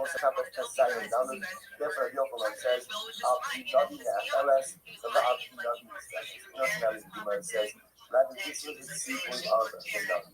The Navi gives us ultimately again the proper protocol. You have to take a look at the Tab Rashi. Abi Navi, Chagai, Zechariah, Umalachi, Hayu Sham, Va'apiyah B'Ruach HaKodesh Asu, Ve'ein Tam B'Dama. So we want to see this entire process of using the Lachmi Todah to consecrate the newly expanded Azaros or city of Yerushalayim was a process that was based on the Nevi'im. The Nevi'im ultimately gave the proper protocol, and the Nevi'im are the ones who said one loaf was burned, one loaf was consumed. Rashi says, there's no reason for this, but what does that mean for reason? Rashi says, there's no scriptural reason for this. Rather, the Nevi'im ultimately handed down this process through Ruach HaKodesh. First, says the Gemara, cultural analysis of Cholei. So it says, listen to this. Remember, the Mishnah discusses, the Mishnah now is constantly on a whole list of the proper protocol for expanding the Azaros, the courtyards of the Beis Hamikdash, or going ahead and expanding the perimeter or the size of the city of Yerushalayim. So there are a number of things that are included in this process. There are the Lachmi Todah, there's the king, there's the Melech, there's the Kohen Gadol, there's Urim and Tumim, there's Shir, there's all of these things. So now the Mishnah seemed to say, Kol shelo nasis b'chol elu. If you do not expand or consecrate the areas with this process, then the area is not consecrated / expanded. Says the Gemara, Itmar, Rafuna Amar b'chol elu. Rafuna says, Enochinami means that in order to consecrate, to expand and consecrate areas, you need all of these things. You need all of these things. If you're missing any one of these things, so the area ultimately is not consecrated. Rav Nachman says you don't need all of these things. Rather, what do you need? One of these things. One of these things. Any one of these things has the ability to expand and consecrate either the city of Yerushalayim or the Azaros, the courtyards of the Beis Hamikdash. So tonight, Ravuna Amar Bechol Elu. So we'll say now let's analyze this. This is actually quite interesting. So Ravuna says, what does it mean you need all of these things? So Bechol Elu tonight, Kasavar, Kedusha Rishona, Kidsha L'Shaita, V'Kidsha L'Asid Lava. So we'll say, here's the problem we have. The problem we have is, we know with absolute certainty that there was a consecration expansion, or at least we'll call it a consecration, that was done without all of these things. When was there a consecration that was done without all of these things? We'll say Ezra. When Ezra comes back with the wave of exiles from Babel to rebuild the second Beis Hamikdash, to go ahead and reconsecrate the Azaros and to reconsecrate the city of Yerushalayim, there was stuff that was missing. What was missing? There was no Melech, there was no king, there was no Urim and Tumim, right? There was no Kohen Gadol at that point in time, right? I should say there was Kohen Gadol, but there weren't Urim and Tumim. There wasn't the best way with the 72 letter name of HaKadosh Baruch Hu. So these things were missing.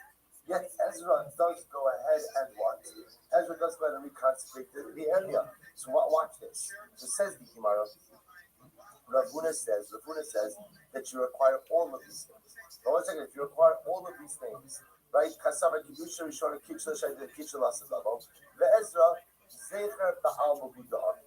So let's say, so Ravuna is of the opinion that the original Kedusha of Yerushalayim, once it was in the Kudash, remains intact. And Ezra didn't really need to re-sanctify Yerushalayim. Why didn't he need to re-sanctify Yerushalayim? Because the sanctification stands. So why did he do this whole process? The truth is, it was supposed to be symbolic. It was symbolic. He didn't need to reconsecrate Yerushalayim because Yerushalayim, the Harabayis, the Beis Hamikdash was already consecrated. Rather, again, he just did something symbolic. He did a symbolic rededication, but it was not necessary. Rav Nachman holds all you need is one of the items mentioned in the Mishnah to expand and to consecrate Yerushalayim with the Harabayis. So the Gemara says, "Kashavar Kedusha Rishona, Kidsha L'Shaita, below Kidsha L'Asid Lava." So we'll say he holds that the Kedusha of Yerushalayim was sanctified, but that once the Beis Hamikdash is destroyed, or once Klal Yisrael is exiled, that kedusha is lost, and therefore you need at least one of the items mentioned in the Mishnah to reconsecrate. So he says, the Ezra kedusha kaddish, and Ezra actually came along and what the Mosai did a real kedusha. He actually literally reconsecrated Yerushalayim. There's no Urim V'Tumim. It's okay. You don't need all of the items listed in the Mishnah. Rather, what you need, just at least one of them. So the Gemara goes like that. So Rabbi raised the question to Rabbi Nachman. Kol shelo nasis v'chol elu. So the Gemara says, the Mishnah seems to say explicitly that anything ultimately, again, any consecration that was not done with all of the items listed in the Mishnah is not a proper consecration. First, the Gemara says, you have to change the gears of the Mishnah. Tani, ta'achas mikolelu. All right, that's a good answer. So the answer is change the text. And the text should actually say, ta'achas mikolelu. Any consecration that was not done with at least one of these items is not a proper consecration. Okay, tashma. So let's say we have another brisa. This is actually very interesting. Shnei pitzin hayibahara mishcha. Let's say there were two swamps or marshes on Hara Mishcha. Hara Mishcha was like Hara Zesi.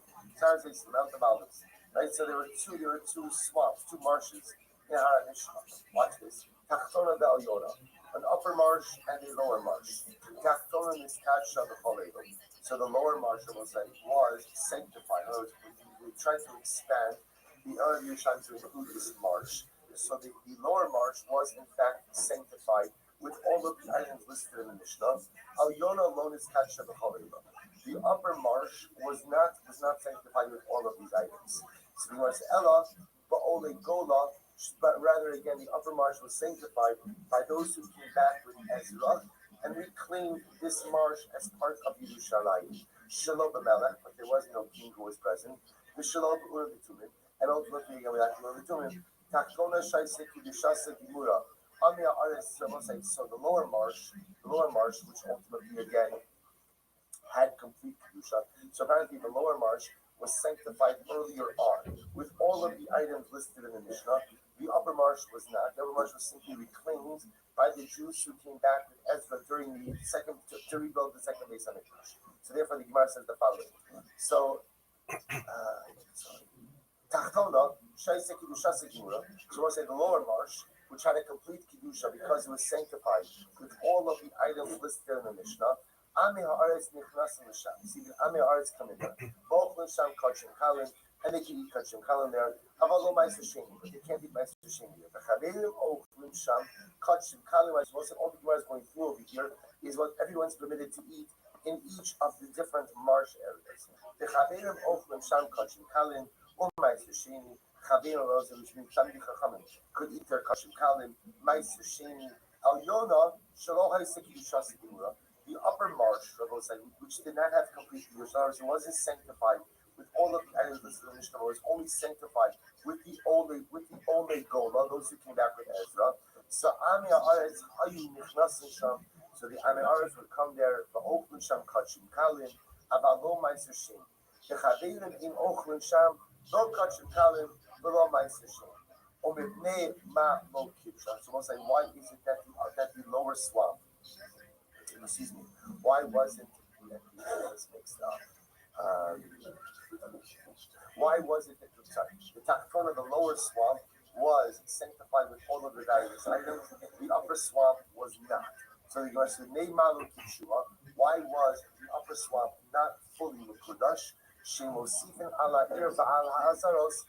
Ella ben Melech, ben Navi, Urim V'Tumim, V'Sanhedrin Shal Ayin Aleph, Ubishtei Todos, Ubishir. So we'll say ultimately again, so the Mishnah says, Gemara says, so why was it that the upper swamp was not fully Mekudosh? For one simple reason, we'll say, because ultimately again, to sanctify a particular area requires all of these things. You only expand the boundaries of Yerushalayim. So we'll say, in this case over here, this is not the this is expanding the boundaries of Yerushalayim.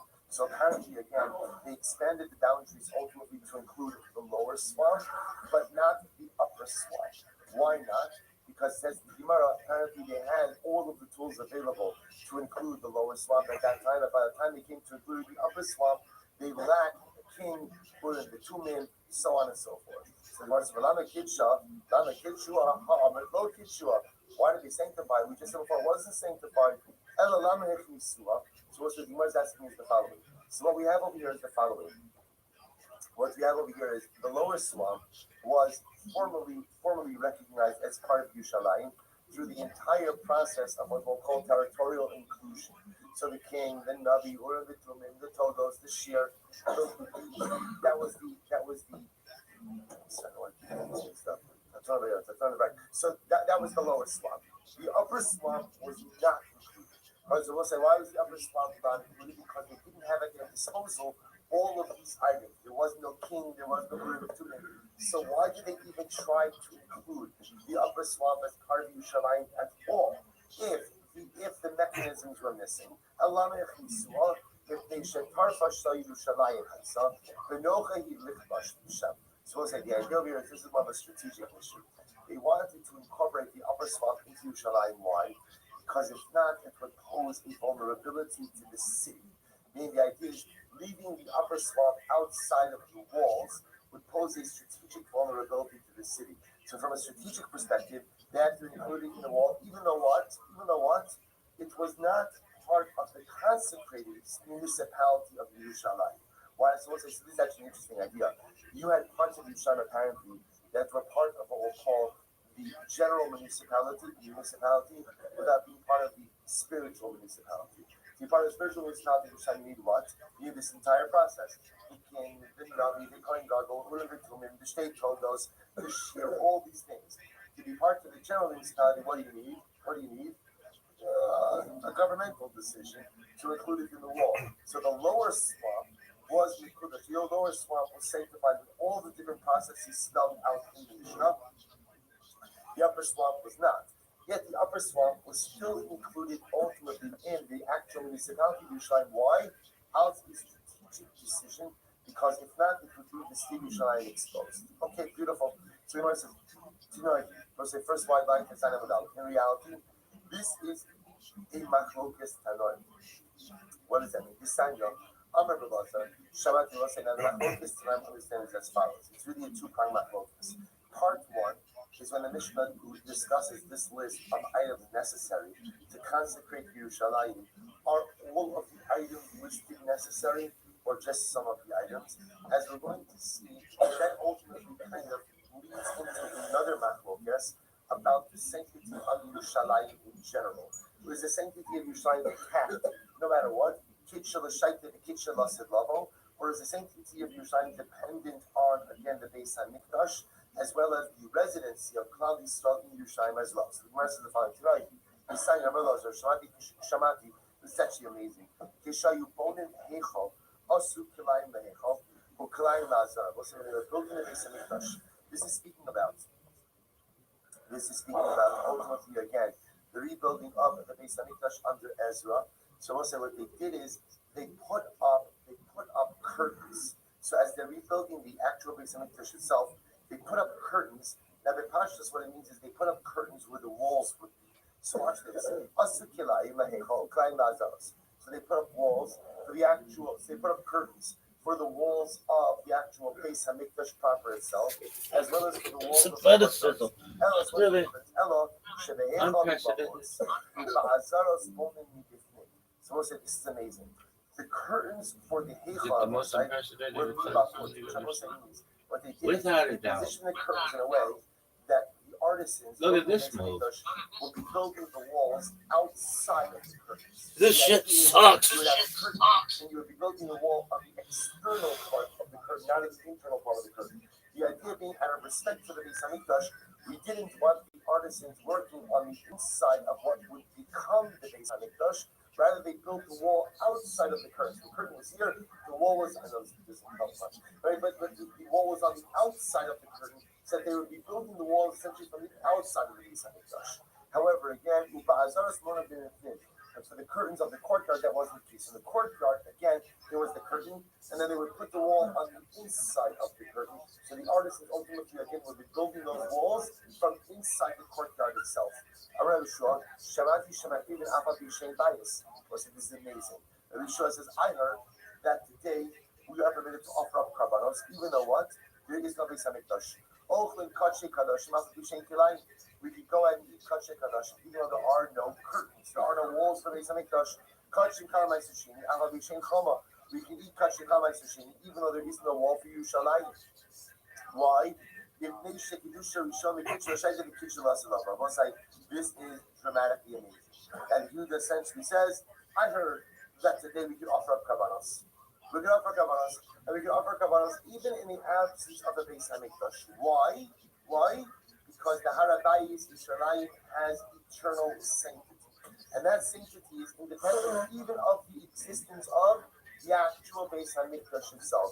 So if you want to go up to the Harabayis today and offer up a carbon, one has the ability to do so. So again, remember, he's actually bringing he's bringing Kodshe Kadoshim, which has to be consumed on the Harabayis, and Kodshe Kalanamaiser Shini, which have to be consumed in Yerushalayim. So he's saying, because you say Kedusha Rishon, Kedusha and Kedusha Asid Lavo, that the Kedusha Yerushalayim and the Kedusha Harabayis is ongoing. The Kedusha is there even in the absence of the Beis Hamikdash, and the Kedusha is there even in the absence of the wall of Yerushalayim. Nechlal, Rabbi Eliezer Sabar, Lo Kedusha Asid Lavo. Now we would infer from this that Rabbi Eliezer must hold that the Kedusha of Harabayis, Kedusha of Yerushalayim, was not permanently sanctified. It is only sanctified when what? The Beis Hamikdash stands and the wall of Yerushalayim stands. How do you know that? Maybe everyone agrees that the sanctity of the Harabayis and the sanctity of Yerushalayim is eternal. Again, I want to be clear. This is not everybody agrees that the sanctity of Yerushalayim is eternal.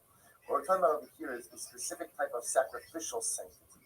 What we're trying to figure out is, can I go up to Harabayis today and offer up karbanos? That's the shayla. Political considerations aside. Can I offer up karbanos? Can I eat Meiser Shin in Yerushalayim?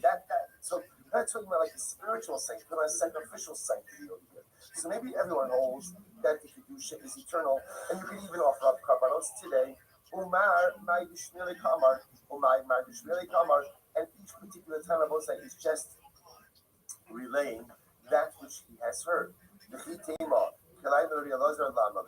that's the case, that Kedusha Rishon Kitchen Shai Dedication Lasa Level, or say that the sanctity of the Harabayis is eternal, and therefore even today you can offer up karbanos on the Harabayis.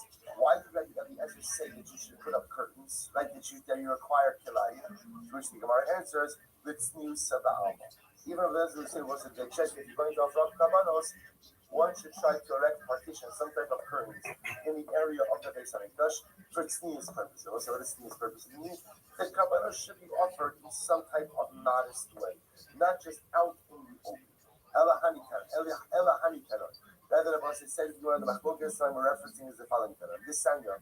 Amr Bishol Yosi. Lama manuch hachalon estilu. Why did the hachalon say? Ultimately, again, go ahead and recount these particular cities. We'll see which cities it's referring to. Because ultimately, again, when the Jews came back with Ezra, they found these particular cities and they sanctified them. But the original cities that were sanctified under Yehoshua lost their sanctification when the Jews were exiled. The Jews were exiled. What do you see from here? Alma Kasabar Kedusha Rishon Kitchla Shaida, the low Kitcha Lasin level. What do you see from here? It sounds like from here that at the end of the day, Halacha L'Maisa, once we go ahead and once the Jews were exiled, that the Kedusha of the cities of Eretz Yisrael were lost. Which sounds like Kedusha Rishon Kitchla Shaida, the low Kitcha Lasin level. To which the Gemara says, Ramini, or is it Kasha? I'm going to show you, see, the Chi Elu Go, but how you. Were these the only cities? Because ultimately, again,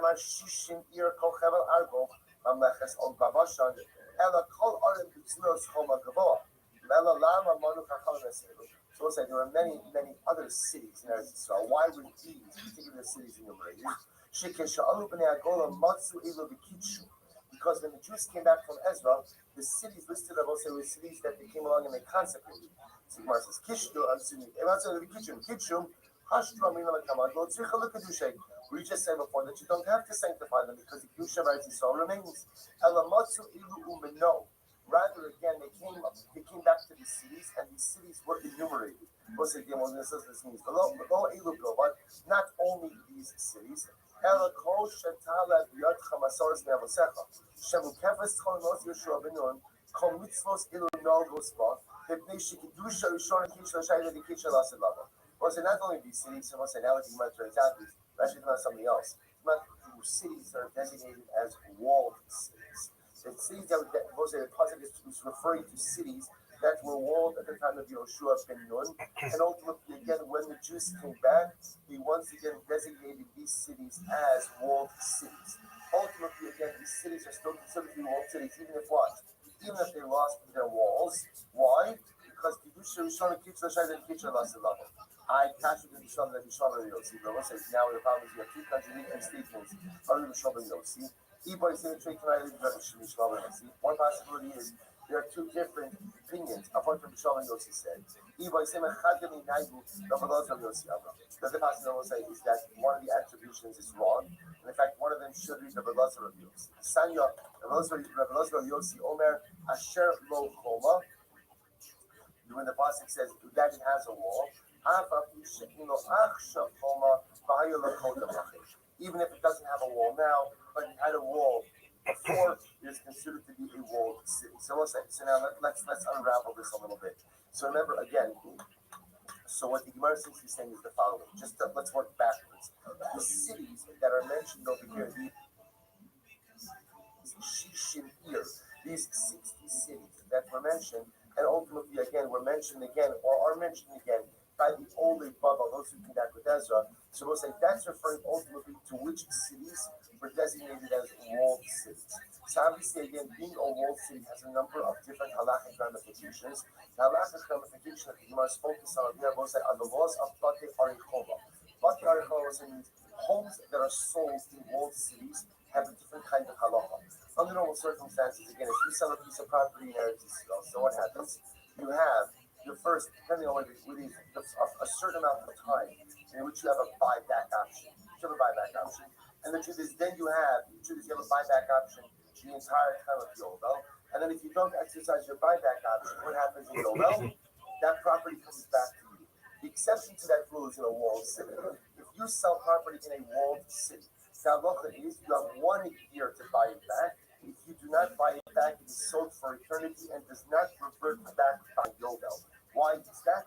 Sefer Chinuch comments on this and he says, walled cities were very often border cities. They were strategic cities. You don't want a lot of changeover, right? You don't want a lot of changeover in walled cities. Why?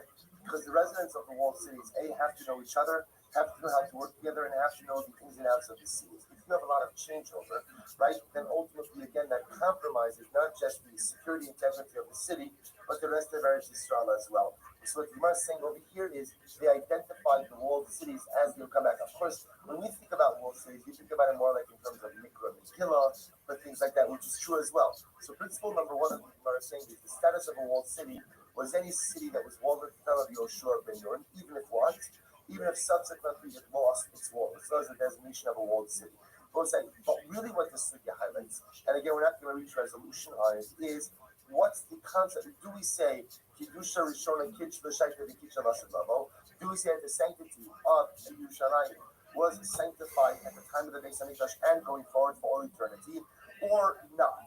This seems to be the subject of a machlokas. And let's say the Rambam means that we say Kiddusha Rishon and Kitch L'Shaita V'Kitcha L'Asavavo.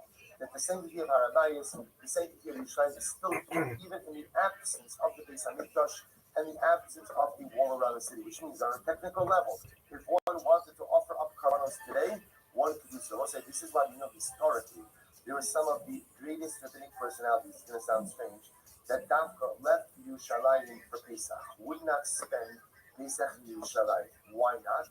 Because they felt that since Karbanos could technically be offered up today, that there would still be a key of Karban Pesach, and therefore, again, to remain in Yerushalayim without offering Karban Pesach will put them in violation of the halacha. This is not the accepted mainstream view, but I'm just pointing out that halacha l'maisi, if you hold like the Rambam, Yusha Rishon Kitch L'Shaita V'Kitcha, something that you can offer up Karbanos today, even in the absence of a Beis Hamikdash.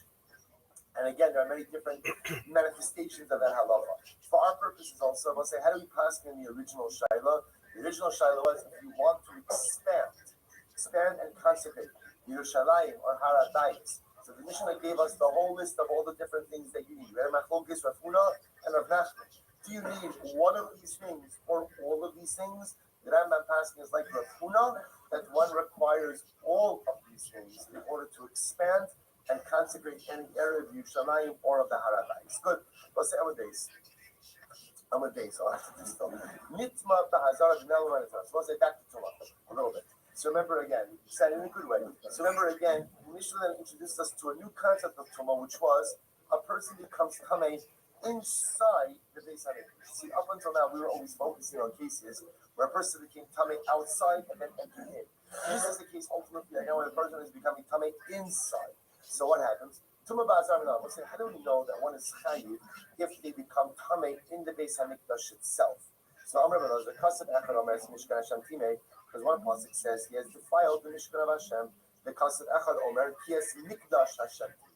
So once I see, you see, one says that he has defiled the Mishkan of Hashem. One says he has defiled the Mikdash of Hashem. In the today in the so it's like one pasuk teaches me that what that if I'm Tameh, I can't enter into the Beis Hamikdash. So why don't two psukim teach me that? So let's see, one pasuk is teaching me what. One pasuk is teaching me that if I'm Tameh, I can't enter, and one pasuk teaches me that what. That if I became Tameh inside, I have to leave as quickly as possible. And if I tarry, and we'll discuss the halachic definition of tarrying, I am chayiv for that. Well, crying Yasu, Simar says, "Are you telling me that one of these psukim is extra?" It's not true. Mitzvah tzrichi. We need these psukim. Also, what are these psukim? To sign them because we learned. Rabbi Elazar Omer.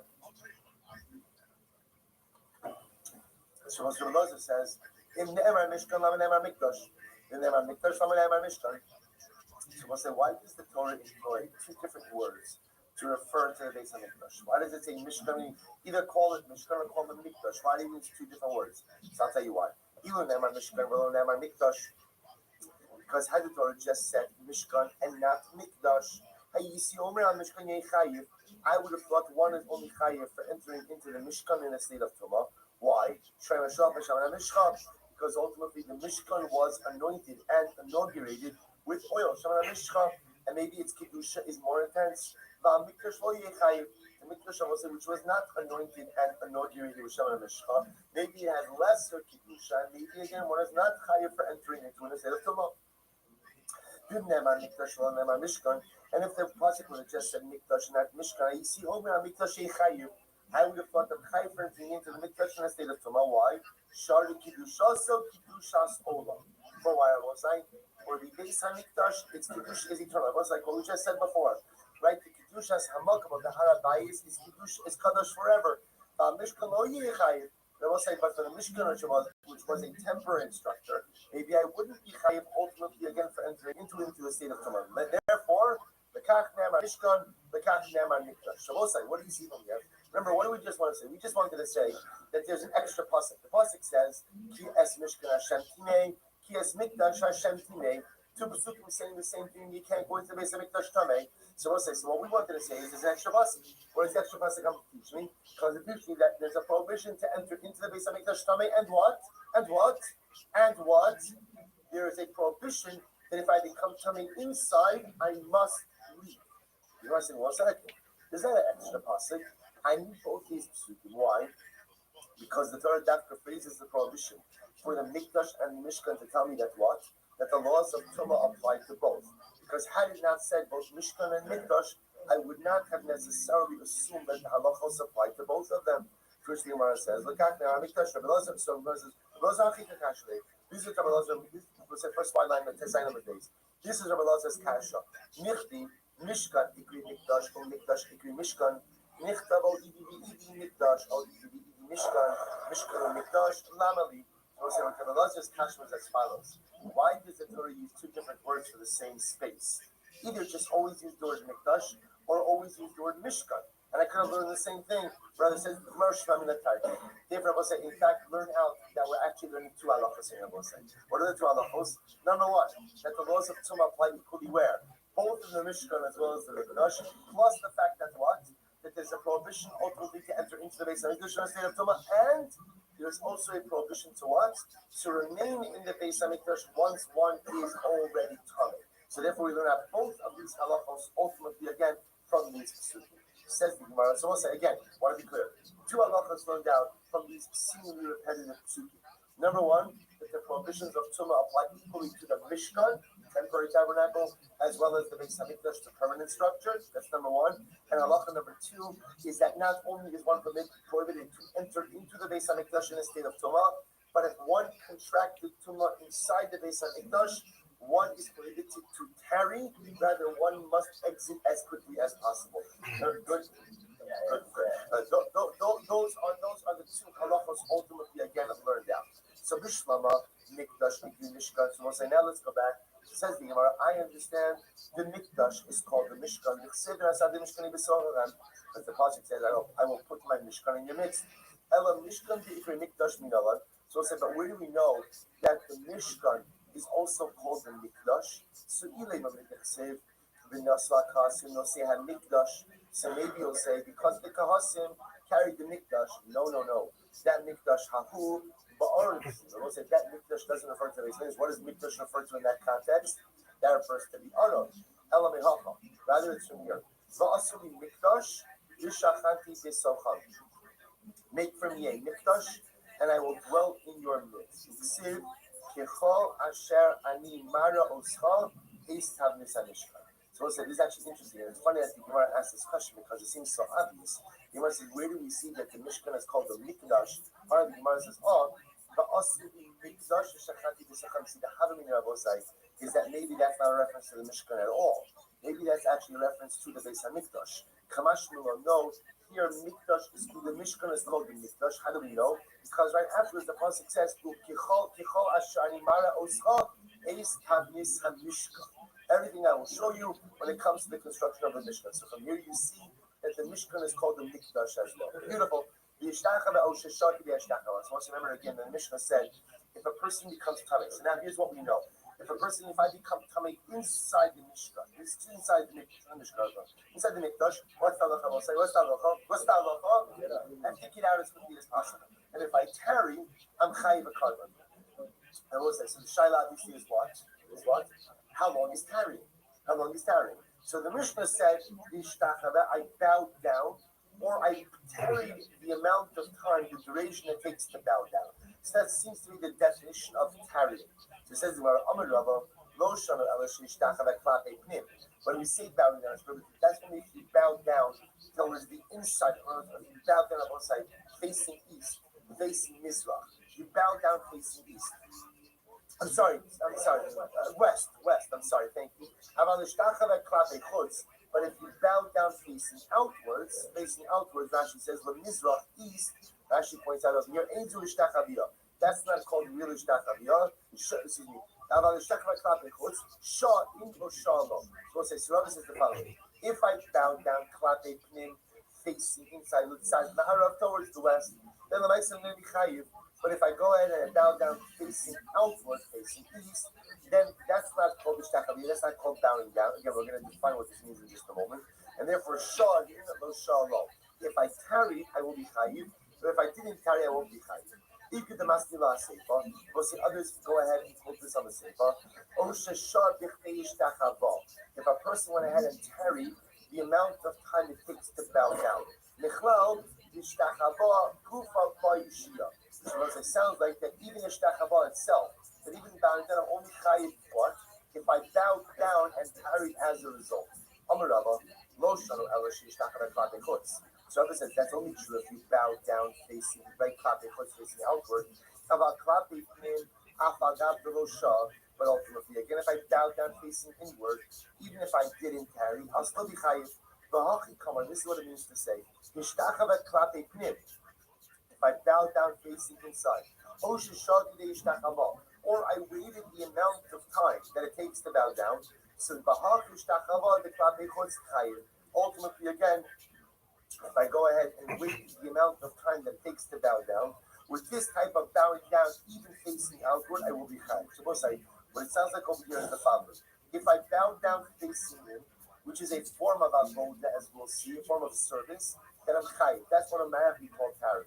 If I go ahead and I wait the amount of time that it takes to bow, either without bowing or bowing outside, then the mice again I'll be having those. So like these three things. Bowing down clapping in.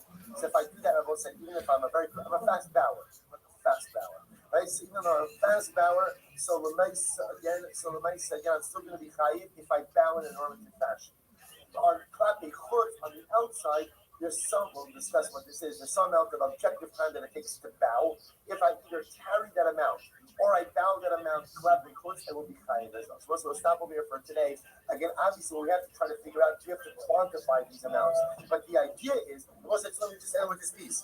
The idea is that Chazal recognize a person contracts tumah on the inside of the Beis Hamikdash. Obviously, I didn't plan for that. I didn't intend for that. I can't be chayiv instantaneously. Why can't I be chayiv instantaneously? Listen, this was very important. Why can't I be chayiv instantaneously? Why? Because I didn't do this. You've got to give me a window. You have to give me a window to extricate myself from this circumstance. We're trying to figure out what's your window, what's your exit window, what's your exit window. So if you take advantage of the exit window, you'll be putter. If you don't take advantage of the exit window, then ultimately you'll be chayiv. So we're trying to figure out, we're trying to define, quantify what is the exit window.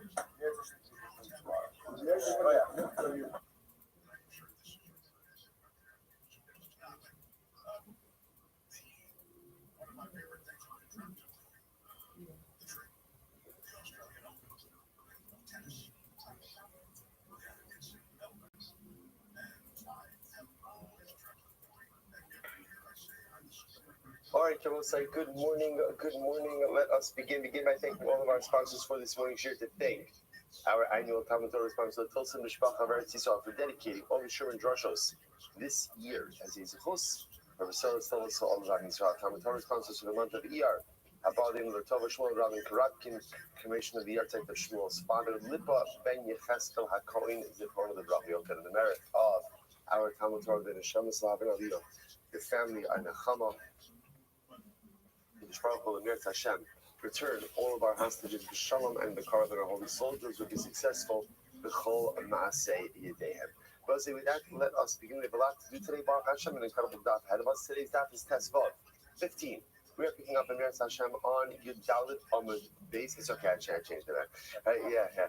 We are picking up on Yud Dalet Amud Beis 14b. We actually left off kind of like point in the middle of the Mishnah. Ve'izu mitzvahs aseh shebenida shechayeven aleh. So 2, 4, 6, 8, about 10 lines down from the top. So remember again, the Mishnah was talking about the idea. This actual case that we're going to read has absolutely nothing to do with the topic we are learning, but it's really just brought in. You'll see why in just a moment. We ended up in yesterday's daf with a discussion about halacha l'maisa, a mitzvahs aseh shebamikdash shein chayav aleh, meaning which means I didn't really get a chance to explain this very well at the end of the year.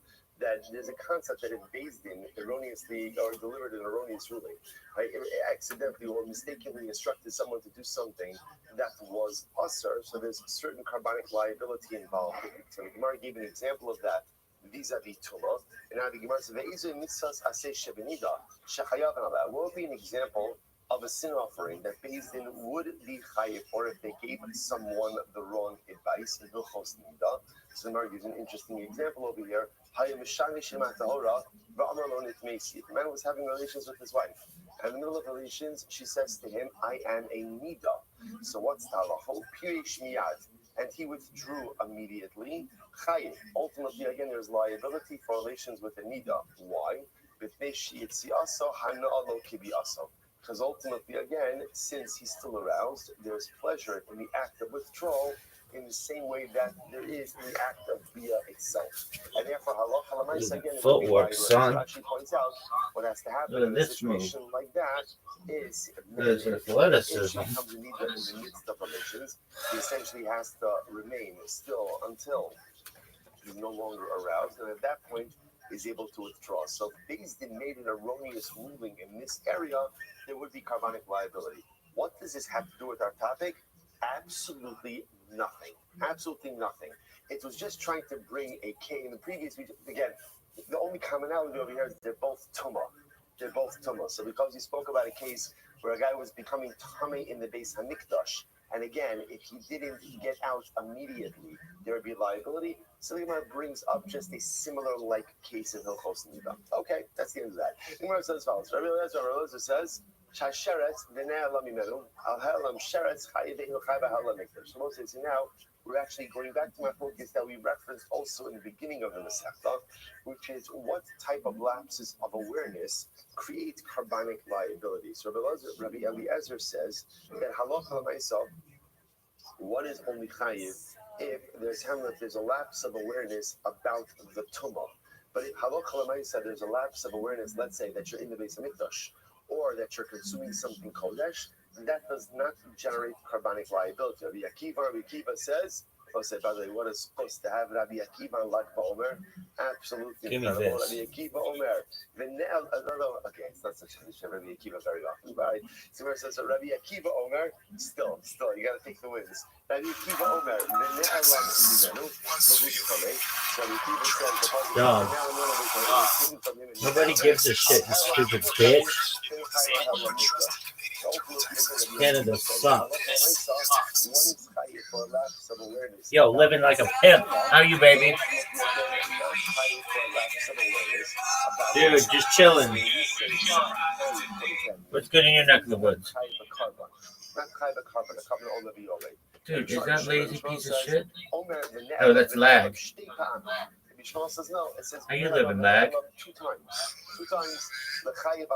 Excellent. Tell me about your project. I want to learn everything about it. That there is liability whether your lapse of awareness was about tumah or whether your lapse of awareness was about the religion. So let's remember again that Yishmael's opinion has been the one that we've really been operating with throughout this Masechta, namely that halacha, so whether I remember that I was coming, or actually differently, I forgot that I was coming, but I remember that I'm in the mikdash or I'm eating kachin, or I forgot that I was coming. Sorry, I remember that I was coming, but I forgot that I'm in the mikdash or eating kodesh. All of those cases ultimately will generate carbonic liability. That's Rabbi Shmuel. Okay. Now 1 second. So the way the Gemara introduced the cases of tumah is that there are two cases that are four. So the Gemara says, no, there's really 6 cases in total. Where do you get that from? So you deal with excellent. Okay, where do we get it? 2 cases of ultimately again where there's tumah awareness in the beginning and the end, and a lapse in the middle. You deal with 2 cases where there's a recognition of that I'm in the Beis Hamikdash, beginning and end, and lapse in the middle. And you deal with and 2 cases of recognition that I'm in the Beis Hamikdash, the beginning and end, and lapse in the middle. That's all 6 cases. I've gotcha. And for the people out there who are watching on my other streams, why should they purchase the lag? What makes it better than all the other coins? Ultimately, again, because there's the case of Tumas Kodesh and Tumas Mikdash. So what's the halakasha? That's not a question because that's just considered to be one general case of Tumah. Miko Makom, Shishavyon, but still there are 6 cases in that part, as we said before. The truth is, in reality, when you extrapolate all the cases, you will say there are really 8 cases, really 8 different cases. But here's the difference. Our boy Kamaisov, the Lamaisi Levi carbon, low kachashim. So we'll say, whereas there might be 8 variations of the case. Absolutely, we want to see it's a secret as well, and you're doing the right thing, going in people's show space at open mics and telling them about your project. And I wish you the best with it, and I'm sure I'll see you around in other spaces. And you keep up that type of energy, and it's going to be successful. They are counted. I will say, now one of the 4 cases, one of the 4 latter cases, Rashi points out over here, that's the deals. Yeah, okay, so go to the website spacesdashboard.com, and there's a search function there. It has every single space that's currently going on. Subsequent cognition about what it is that occurred. Those are the cases that go ahead and generate carbonic liability. You're welcome. Cheng, go ahead.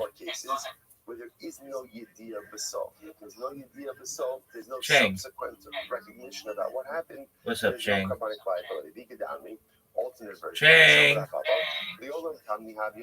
Cheng, how you living? Cases in total 8 variations. Cheng, can you hear me? So ultimately, again, the first 4 which really don't. I'm rugging. You're sure I'm rugging and you're not rugging? Now, what are the first four that don't apply to the rest of the Torah? So Okay, Rashi well, points go out ahead. over Say whatever here. you want. Rashi says, "Yedios shebetchiva." These are cases where there is initial awareness. Now, what does it mean that cases of initial awareness don't apply to the rest of the Torah? What does that mean? If you look at Rashi, Rashi says, "Lesnu b'chol Torah, sha'ochel chelev b'shogeg, afilu lo nodalo al chaticha zu me'olam shi chelev, ula'achar afilu nodalo chayv." And what's the interesting distinction? 10 minutes of time. No, I want the fucking song.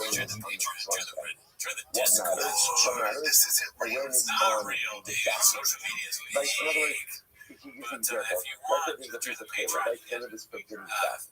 A piece of paper is sitting on my table. Okay? I have no idea it's paper. I thought it was just a hamburger. I touched my hamburger. So I go and I pick it up, I eat it, and then afterwards I find out, oh my gosh, that's this paper. What's the halacha? What's the halacha? And how can you say that? The only trait in halacha where you require initial cognition or initial awareness is in these pieces of Torah.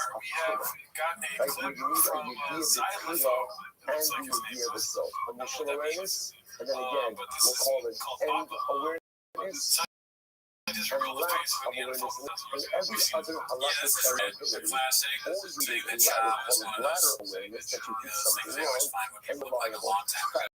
So, brother, just an interesting distinction. So the Gemara says, we most like this, the Arboy Kamai. So, the lesson of Torah, the Mishnah point out of this week, the 100 cases of Torah that are unique, separate, and distinct from general cases throughout the Torah. Those are the cases of Yeviyah B'Tfilah.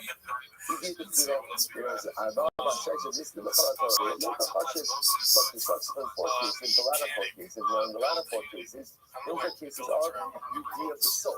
They both say you see it yourself, like subsequent awareness. That's good for what? All cases of There she is. I want everybody to know right now, stop whatever you're doing because Miss Aquarius is here. How you living, girl? So that's not a kiddush. So therefore, again, I'm lovely. Any updates? So by that, Papa is the cash out. Now, we'll help us to our mouths. This is very interesting. So up until now, he said, he getting better than he said. Okay, so I heard that. He done took out his cap, was it called cap? Took out his underwear, took out his ID.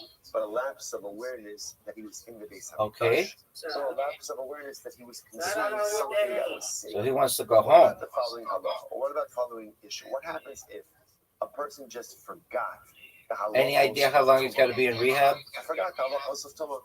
I don't know. We don't know yet. She said she was waiting on a caseworker to find some going for him to go. Well, right now he's at the hospital, so she said I think he's going to be there for a couple more days. So hopefully they'll find something right. What do you mean you forgot the halacha of Tuma? He'll be able to get out of there. So if we're saying that like he forgot the halacha of Torah, in other words, that let's say We do go tomorrow. I'm talking about a case. Yeah, I seem like a really A person came in contact with Sheretz. And so what are you telling me that he forgot? If he How was work this frog, week? which is not a Sheretz, or another It was animal, good. is a Sheretz. Is that what we're talking about over here? Zeal, curry. If that's the case, you should have paid attention in yeshiva. And we'll say we had this before. If you look at Rashi Yeah. says right across. Zeal, curry, Oh, Mr. Chris, those boys kept me up all till 5 in the morning. And I saw you this morning, and I got my sleep 1 hour ago, so I'm going to try to make it up tonight and get back to Common normal. knowledge, right? Common knowledge, or at least what is supposed to be common We had a knowledge. good time, though. We were together 12 hours just To have maintained having fun. and therefore forgetting that is Oh, not Mr. What's his name? Dusty Doogie? Back to the Olam. Does You who have to do talk? too much sharas. No, we're talking about a case What's the name right there? about too much sharas. So what did he forget? Yeah, I spoke with him earlier in the week. He talks, but not a lot. He's doing his own thing. What doesn't He likes it. I'm just asking.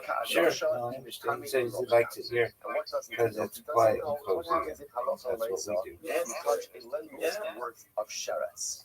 does that make you All right, tamei Miss or Aquarius, get not? one. That's And the she shot. gets So two, you're- folks. you're She a didn't suffix. get one. I wasn't sure. She It's got not two. suffix with the Give me Eastern this. Tuma. Yeah. The suffix is in the shear. Miss Aquarius, what's up with these crazy splits? Nice. What do we do These with the splits are context like wild. this? Eva, the other I'm gonna Tame get this, Sharetz, though. the Olam, Oh, Yitzhak. no, I'm not. So do we say No, I'm not. since he Spoke knows that a too Sharetz is soon. Tame, this is not considered to be a lapse of awareness. Or Dilma Kevan the Chadash, Shalo Yada, Ima Tame Ilo, Get it. Tame Haloma. Or No, this although is he crazy knows that a It's Sharetz is because of that Tame, one. he doesn't know if That's this correct, amount but of you can get Sharetz it. is Metame. There's And a chance. ultimately, again, that is considered to be a lapse of awareness. To which the Gemara says, Teku. That's not. Teku, we're not sure.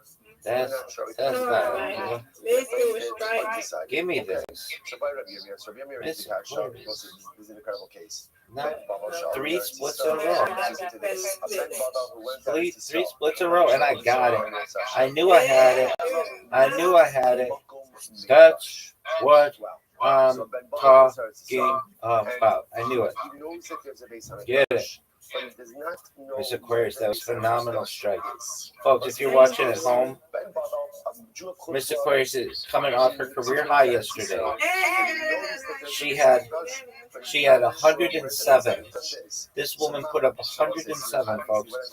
That's her all-time high, and that was just incredible. And she did it in a big game when the pressure was on, and she dominated.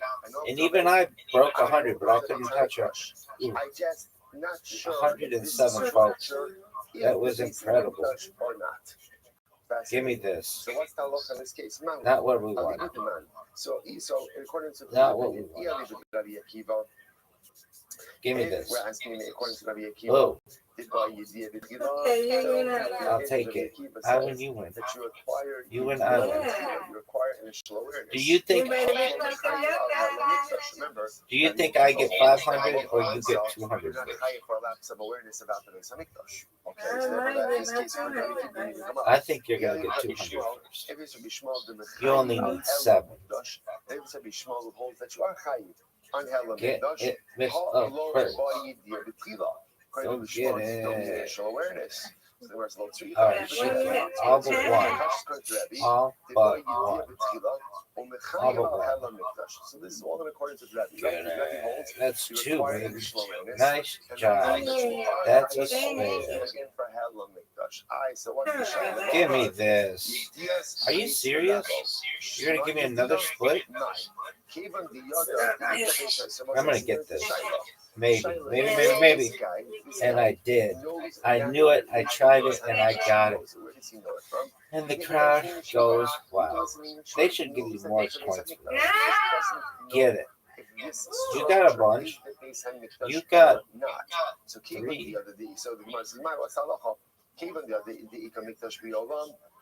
Oh, so on one hand, we can say, okay. look, since he knows that there is a world, this is No called doubt. awareness. Give me this. Are you serious? Or maybe since he doesn't know the exact location of it, this is considered to be that he does not have complete Give me awareness. this. So what's the halacha say? Teku. That's what I'm Really profound talking about. case. Incredible. So you see what the Gemara is struggling over here is that what constitutes Get a lack it. of awareness. Interestingly enough, in case number one, perhaps does a lapse of awareness or lack of understanding about the sheer of Tumah, does that create a lapse of awareness or not? I know there's a Beis Hamikdash, but I don't know exactly where it is. Does that create a lapse of awareness? Teku. Okay, so now we come to this is a really beautiful sugya ahead of us right now. So remember, the topic that we're going to be dealing with is the following. So the Mishnah taught us the idea that if you enter, and all of this is about Tumah, and one of the cases of Tumah is Tumah's Mikdash, which means I know that I'm Tameh, but or we actually should disagree one of 2 cases, right? I know that I'm Tameh, but I forgot that I'm entering into the Beis Hamikdash. Or let's go with a more classic case. I know that this is the Beis Hamikdash, but I forgot that I was Tameh. So let's just take a classic case. I knew that I was Tameh. I forgot that I was Tameh. During that lapse of awareness, I enter into the Beis Hamikdash. I subsequently come out of the Beis Hamikdash, and I remember that I was coming. Okay, that's what we call Yediyah B'Tchila, Yediyah B'Sof, V'Helam Ben Sayim. I knew in the beginning, I knew in the end, and there was a lapse of awareness in the middle. What's the halacha in that case? What's the halacha? Get it. Carbon Ola. Miss Aquarius, she can't be stopped now. The Mishnah said there's only liability in that case if I entered into an actual part of the Beis Hamikdash. Now there are two ways to become Miss part of the Aquarius, all you need is one to take the lead. You're part of the initially built structure and area, or No, you could add on. You could add on. how you Miss add by on. one. So the Mishnah went ahead and described the detail. Now remember, the Mishnah started the process. Now the Mishnah's process Yes, was ma'am. not the script, right? The Mishnah just told No us kind of doubt. right? Who's in this? So you can add Give me on. that. You can add on to the area of the Beis Hamikdash. That's what I'm talking Add on about. to the area of Yerushalayim. Give me Right? this. Who needs to be about two of the players? You win. So to speak. The Melech, I the win. king, the Navi, I win. You win. the prophet, or the Undefeated in which both. essentially means the Kohen Gadol. Undefeated in Hatred of friendship. 70 Miss Aquarius. Todos, two There Todos, we go. Sheer, Nice song, job. and pasted. So now we're going to get into this a little bit. It says the Gemara. Thank you, So, ma'am. and by the way, that's why enter into an area of Alrighty. Mikdash, Any big which plans is for this added weekend? onto the Mikdash. Without using this process, then what? Then what? There's no liability. Why is there no liability for entering into that area which means the state of Tumah? Because it doesn't have the Kedusha of the Beis Hamikdash. You don't enter the space with Kedusha. So says the Gemara, here we go. From where do we know this from? I'm going to see I will say that what does it mean? Someone's asking us like this. That in order to go ahead and add on to the area of the Beis Hamikdash, you need this whole process. You need this whole process. Or maybe it's just a declaration. This is what it is. Yay. Sweet Jesus Christ. As outlined by the Mishnah. We'll see very beautiful. I'm going to see Rakida the Amakra. Kechol asher ani mar'eh oscha, eis tavnis hamishkan, ve'eis tavnis kol kelav. As the pasuk says, this is by the Mishkan. Everything I am showing you, eis tavnis hamishkan, literally again the plan or the structure of the Mishkan, and the plan and the structure for all of the utensils. V'chein top of Tesva 15a, v'chein saslu doros, and this is what you shall do for generations. How are you, now, people? So what does that mean? So the process that was used for the consecration of the Mishkan I'm amazing. is What's the good? same How can I help you? process that must be used in order to consecrate and to expand the Beis Hamikdash. Who was involved in the consecration of the Mishkan? Take a look at the top Rashi on Tesval without 58. V'chein sasu. What did you do? Remember who was involved in the consecration of the Mishkan? Again, Moshe Rabbeinu. What was Moshe? Moshe was both the king and the Navi. Okay. Right, Aaron was the Kohen Gadol. What is your username on text? So again, for the consecration and dedication of the Mishkan, you have the king, the prophet, the high Send me priest, another and message. the Let's see it. Sanhedrin. So and the pasuk says, "V'chein sasu l'doros." This is what you shall do for generations. Oh, I see it. I see it. Okay, yeah. Okay, yeah, I see it. For the consecration and expansion of the Beis Hamikdash as well. Incredible. So Okay, but you didn't create all the different social media. I thought you were still doing that. No, you didn't. I sent you a list of like 30 different social media platforms you gotta create. And I see that you've made like 5. So put your Gmail in there, your X, your YouTube, your Telegram, your Facebook, WhatsApp, Instagram, TikTok, etc. These utensils for Mishkan service. So Rava says like all right, when you got them all, then you send it to me, and then we'll go over it, okay? That ultimately went ahead and designated them for service. Excellent, my But friend. that was only by the Mishkan. In the Beis Hamikdash later on, Avodah Nechan Chasam. It wasn't anointing that went ahead and that designated them for service. Rather, what was it? It was service. It was the actual use of it, which went ahead and consecrated it and designated it for a holy purpose. Shabbos, which is really, really quite fascinating if you think about this. Fascinating distinction. In the Mishkan, when Moshe Rabbeinu wanted to designate the utensils for sacred Mishkan service, anointment worked. Right? Anointing worked.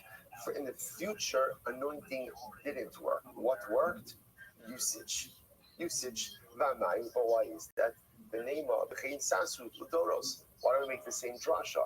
Right? The pasuk says, why don't you say B'chein Sasu Doros? That whatever was done in the Mishkan is the process which will be utilized ultimately again for future generations. That's what we just said.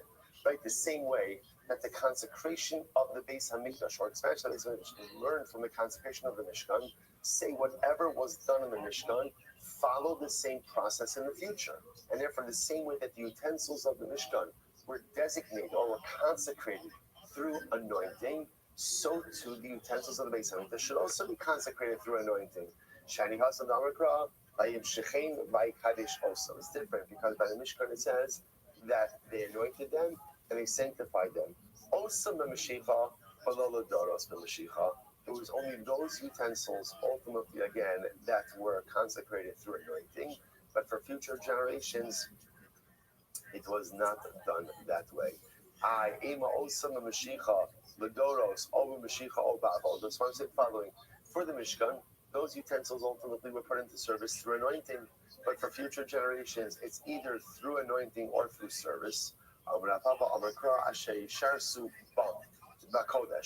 a lot of but because the pasuk says for the future, that you will use them, which means that for the future, utensils are consecrated through service and not through Mashiach.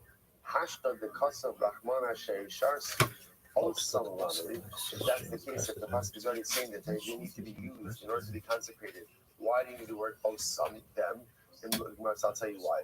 Ilo Kasav Rahman Osam. Had the pasuk not said osam, Hava Amina Hani Mushicha. I would have thought like this. It was in the Mishnah where the way you put the utensils into service is through anointing. The doros for future generations, the Mashicha Avoda. Perhaps you need both anointing and usage. The hakasav v'chein sasu, because the pasuk does say this is also this is what you shall do. Therefore, mi'et rachmana osam. Therefore, the Torah uses an exclusionary phrase as osam. Osam Mashicha, Balolodor of Mashicha. It's only utensils of the Mishkan, which are commissioned for use through anointing. But for future generations, it's not anointing. Rather, what is it? It's usage. So we'll say before we go on, we just learned a tremendous concept. And this is how that I'm asking, according to Rabbah, that there was a fundamentally different designation process for utensils for the Mishkan than for utensils of the Beis Hamikdash. Now, what's fascinating about this is, even though there are so many things about the Beis Hamikdash that we learn out from the Mishkan, apparently in this, so again, remember how we got here. How we got here was, how do we know the process for expanding and consecrating, or I should say, for consecrating the expanded area of the Beis Hamikdash? How do we know it? We learn it from the Mishkan. We see that the Mishkan was consecrated with the king and the prophet, which again, in the Midbar, that was the same person that was Moshe Rabbeinu, and the Kohen Gadol Aaron, who wore the order of the Tilnim, and the Sanhedrin, the same way that was used for the Mishkan, that's also used to expand, if you want to expand the area of the Beis Hamikdash.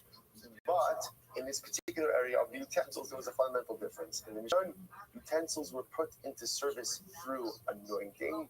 In the Beis Hamikdash, they were put into service through usage, through service. I will say, just if you think about it, by the way, there's something really beautiful in this. Why the distinction? Why the distinction? So we'll say the distinction really comes in one simple fashion, which is the role of the tzaddik, the power that a tzaddik has on those around him. And this is a profound yesod also to learn, unlike Ba'omer, where again, the whole day is focused really on the power of tzaddikim, of Rashbi, right? Rabbi Shalom Bar Yochai says, Yochel ani liftaras kala olam kulo. I could exempt the entire world from liability. Right? Rabbi Akiva, what does it mean? In the Midbar, where there was Moshe Rabbeinu, when you have a tzaddik in your midst, and you have a shaykhus, and you have a relationship with the tzaddik, that relationship endows the recipient of the relationship, so to speak, with incredible kedusha. Just being connected to holy people, by definition, elevates you. So if you're with Moshe Rabbeinu, all the utensils need is what? A little bit of Mashiach, and they're good to go. They just need a little bit of anointment. I don't know if anointment is a word, but okay, anointment, right? All they need is a little bit of anointment, and they're ready to go, because that's the power of the tzaddik. When you have a shech, you have a connection with the tzaddik, his kedusha ultimately spreads to you. In the Beis Hamikdash, as great as it was, There was no Moshe. There was no Moshe. So what do you do when there is no Moshe? What do you need in order to create Kedusha? What do you need? Dynamic activity. Dynamic activity. With the tzaddik, sometimes just chibur, just sometimes connection. That's why in Chassidus, there's such an emphasis. Rabbi Nachman speaks about this all the time, about being together with the tzaddik, just attaching yourself to someone who is great, even if I'm not doing anything, but being in proximity to that person. His kedusha rubs off on me. So where there's a Moshe Rabbeinu, there's an entire atmosphere of kedusha, and all that's needed is a little bit of anointing oil, and those utensils are ready to go. In the Beis Hamikdash, as holy as the Mikdash is, I don't have a Moshe. If I don't have a Moshe, I can still create the kedusha, but it requires a lot more effort. Suddenly, again, it's avodasan mishachas. You need dynamic activity in order to create the kedusha. What's the good news? What's the good news? The good news is, as Jews, no matter what we need to do, we can always create the kedusha. That's the takeaway. No matter what. Like right, Rabbi Akiva says, Ashreichem Yisrael. Rabbi Akiva, Lefnei miatem mitar mitar esrem. Rabbi Akiva says, Klal Yisrael, never worry. Why should Klal Yisrael never worry? Because we can always find kedusha. Because we can always find tara. Klal Yisrael never despair. Everything is going to be good. How you get that kedusha depends on where you are. If you're with Moshe, then Ashreichem, because sometimes all you need to do is just attach yourself to a Moshe Rabbeinu and you are good to go. Just a little bit of extra effort will then bring about that kedusha. If there's no Moshe, okay, don't worry, you're still good. But just know it's going to take a little bit more dynamic activity to create that kedusha. Incredible, incredible. All right, let's go back there. So where it says, so now we're going through this process, right, of going ahead and expanding the precincts of the Beis Hamikdash. So now we bring 2 carbon todas. The Gemara says, Tana, and let's remember again, a carbon toda is a Thanksgiving offering. One of the most unique carbonos. I don't know if it's a very unique carbon. Number one, because it's very big. It's comprised of 40 loaves. Now, by definition, it's very big. Why? Because again, Baruch Hu wanted you to have to share it with others. No one person can finish up a carbon toda by themselves. Right? No, you can't. You can't. There's not enough time to eat all of that. So what do you have to do by definition? If you're making carbon toda, you gotta make a sudas hoda. You have to invite your chevra. Because again, it's the only way, and that's the whole point. Because remember again, when you bring your carbon toda, usually when you've been saved from some type of a dramatic life event, that's when you bring your carbon toda. So you got to share the difference. The Gemara says part of this consecration process with the newly expanded precincts of the Beis Hamikdash is you bring 2 todos. So Tana, Shtei todos shamar b'lachman v'lo b'vsaran. So by the way, when we speak about this idea, it's supposed to say, so like, it seems like almost like the process is, I mean, Mishnah doesn't say it explicitly. What it sounds like is you're taking the loaves, or so you're taking the carbon toda, and you're walking like the perimeter of this area that you want to expect for the Beis Hamikdash. So now the Gemara says, by the way, what are you walking around with? You're walking around with the loaves, but not the meat. Right? You're not taking the meat of the carbon toda, you're taking the loaves of the carbon toda. So the pasuk says, "Va'amida shtei todos gedolos, v'taluchos b'yom al rochoma." Like the pasuk says over here, quoting from Nehemiah. So it says, amazingly enough, this is actually taken out of how they reconsecrated the area for the second Beis Hamikdash. They wanted to reconsecrate and expand. So the pasuk in Nehemiah explicitly says what they did. I took the 2 large todos. This bitch is looking bitch. So my gedolos, what does it mean? 2 large todos. What does that mean? Either if you want to say that they brought the toda from a large type of animal, so the Gemara says, name a parent, then just say parent, right? Then just say we brought cows. Ela gedolos b'minyan. But rather, again, it must mean that we took a large number. Gedolos b'minyan. So the Gemara says, but what does that matter? Mika chashivuse kamishmaya. So it says, I don't understand. Do you think number is important to HaKadosh Baruch Hu? Was such a beautiful Gemara about Tanya. Ne'emar ba'olas behema isha reach nichoach. Like by olas behema, right? If you bring an animal offering, it says a pleasing aroma. Ba'olas ha'ol isha reach nichoach. So the pleasing aroma by and olas ha'ol burnt offering, like water, and even by a meat, which is not even meat, right? It's just flour. Each show in the notice, by the way, it uses the same Lashon of Reach Mikor. Look at this. Look. Beautiful lessons in Yiddishkeit. Malamed. Here it is. Shechat Hamad ve'Echad whether you do a lot or you do a little, ובלבד שיחד ליבו לעובד שבת. Just like it's the Baruch is not looking at the size and the volume of the carbon. What is he looking at? He's looking at your heart. So again, I'm both saying that just understand. Right? What this doesn't mean is, you know what? As far as we're not really if I'm really showing up for Shabbos and right? All that matters is it was a really big shot. No, that's not what it is. Right? Obviously, I have 613 business. Right? And I'm obligated to go out and do all of them to the best of my ability. But what it doesn't mean is that in life, sometimes we are precluded because of our circumstances from doing certain things. More specifically in the realm of carbonos.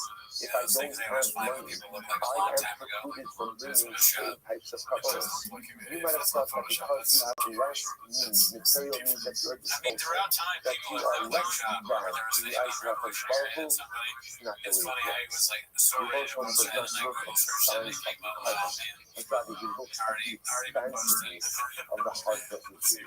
Chazal also phrases in a different way. They say, Lachmana liba boy. Moshe wants my heart. More than anything, more than he wants a big carbon, he wants a big heart.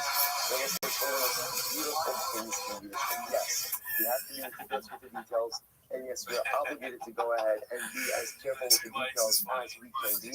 But in those circumstances, when we are succeeding from doing things the way we want to do them, just know that responsible for more than anything is your heart is your lesson. Ella. So what does it mean to know that? So right, you kind of saying they brought 2 large togos. So again, what does it mean? Ella is over the toga. Rather, what it means is they brought the larger part of the carbon toga. Now, what does that refer to? To remind you, covet. Now, we'll say carbon toga has a very interesting feature. There's 40 rows. 40 rows, as you're going to see just a little bit, it is the only carbon that has lobes that are comets. Generally, there's no comets in carbons. It is the only carbon that has comets. So what did they bring for the concentration process? The use of the comet lobes of the carbon toga. Because Hakoda has said that when coming to Yerushalayim, so again, the Torah can find 5 Jerusalem sins.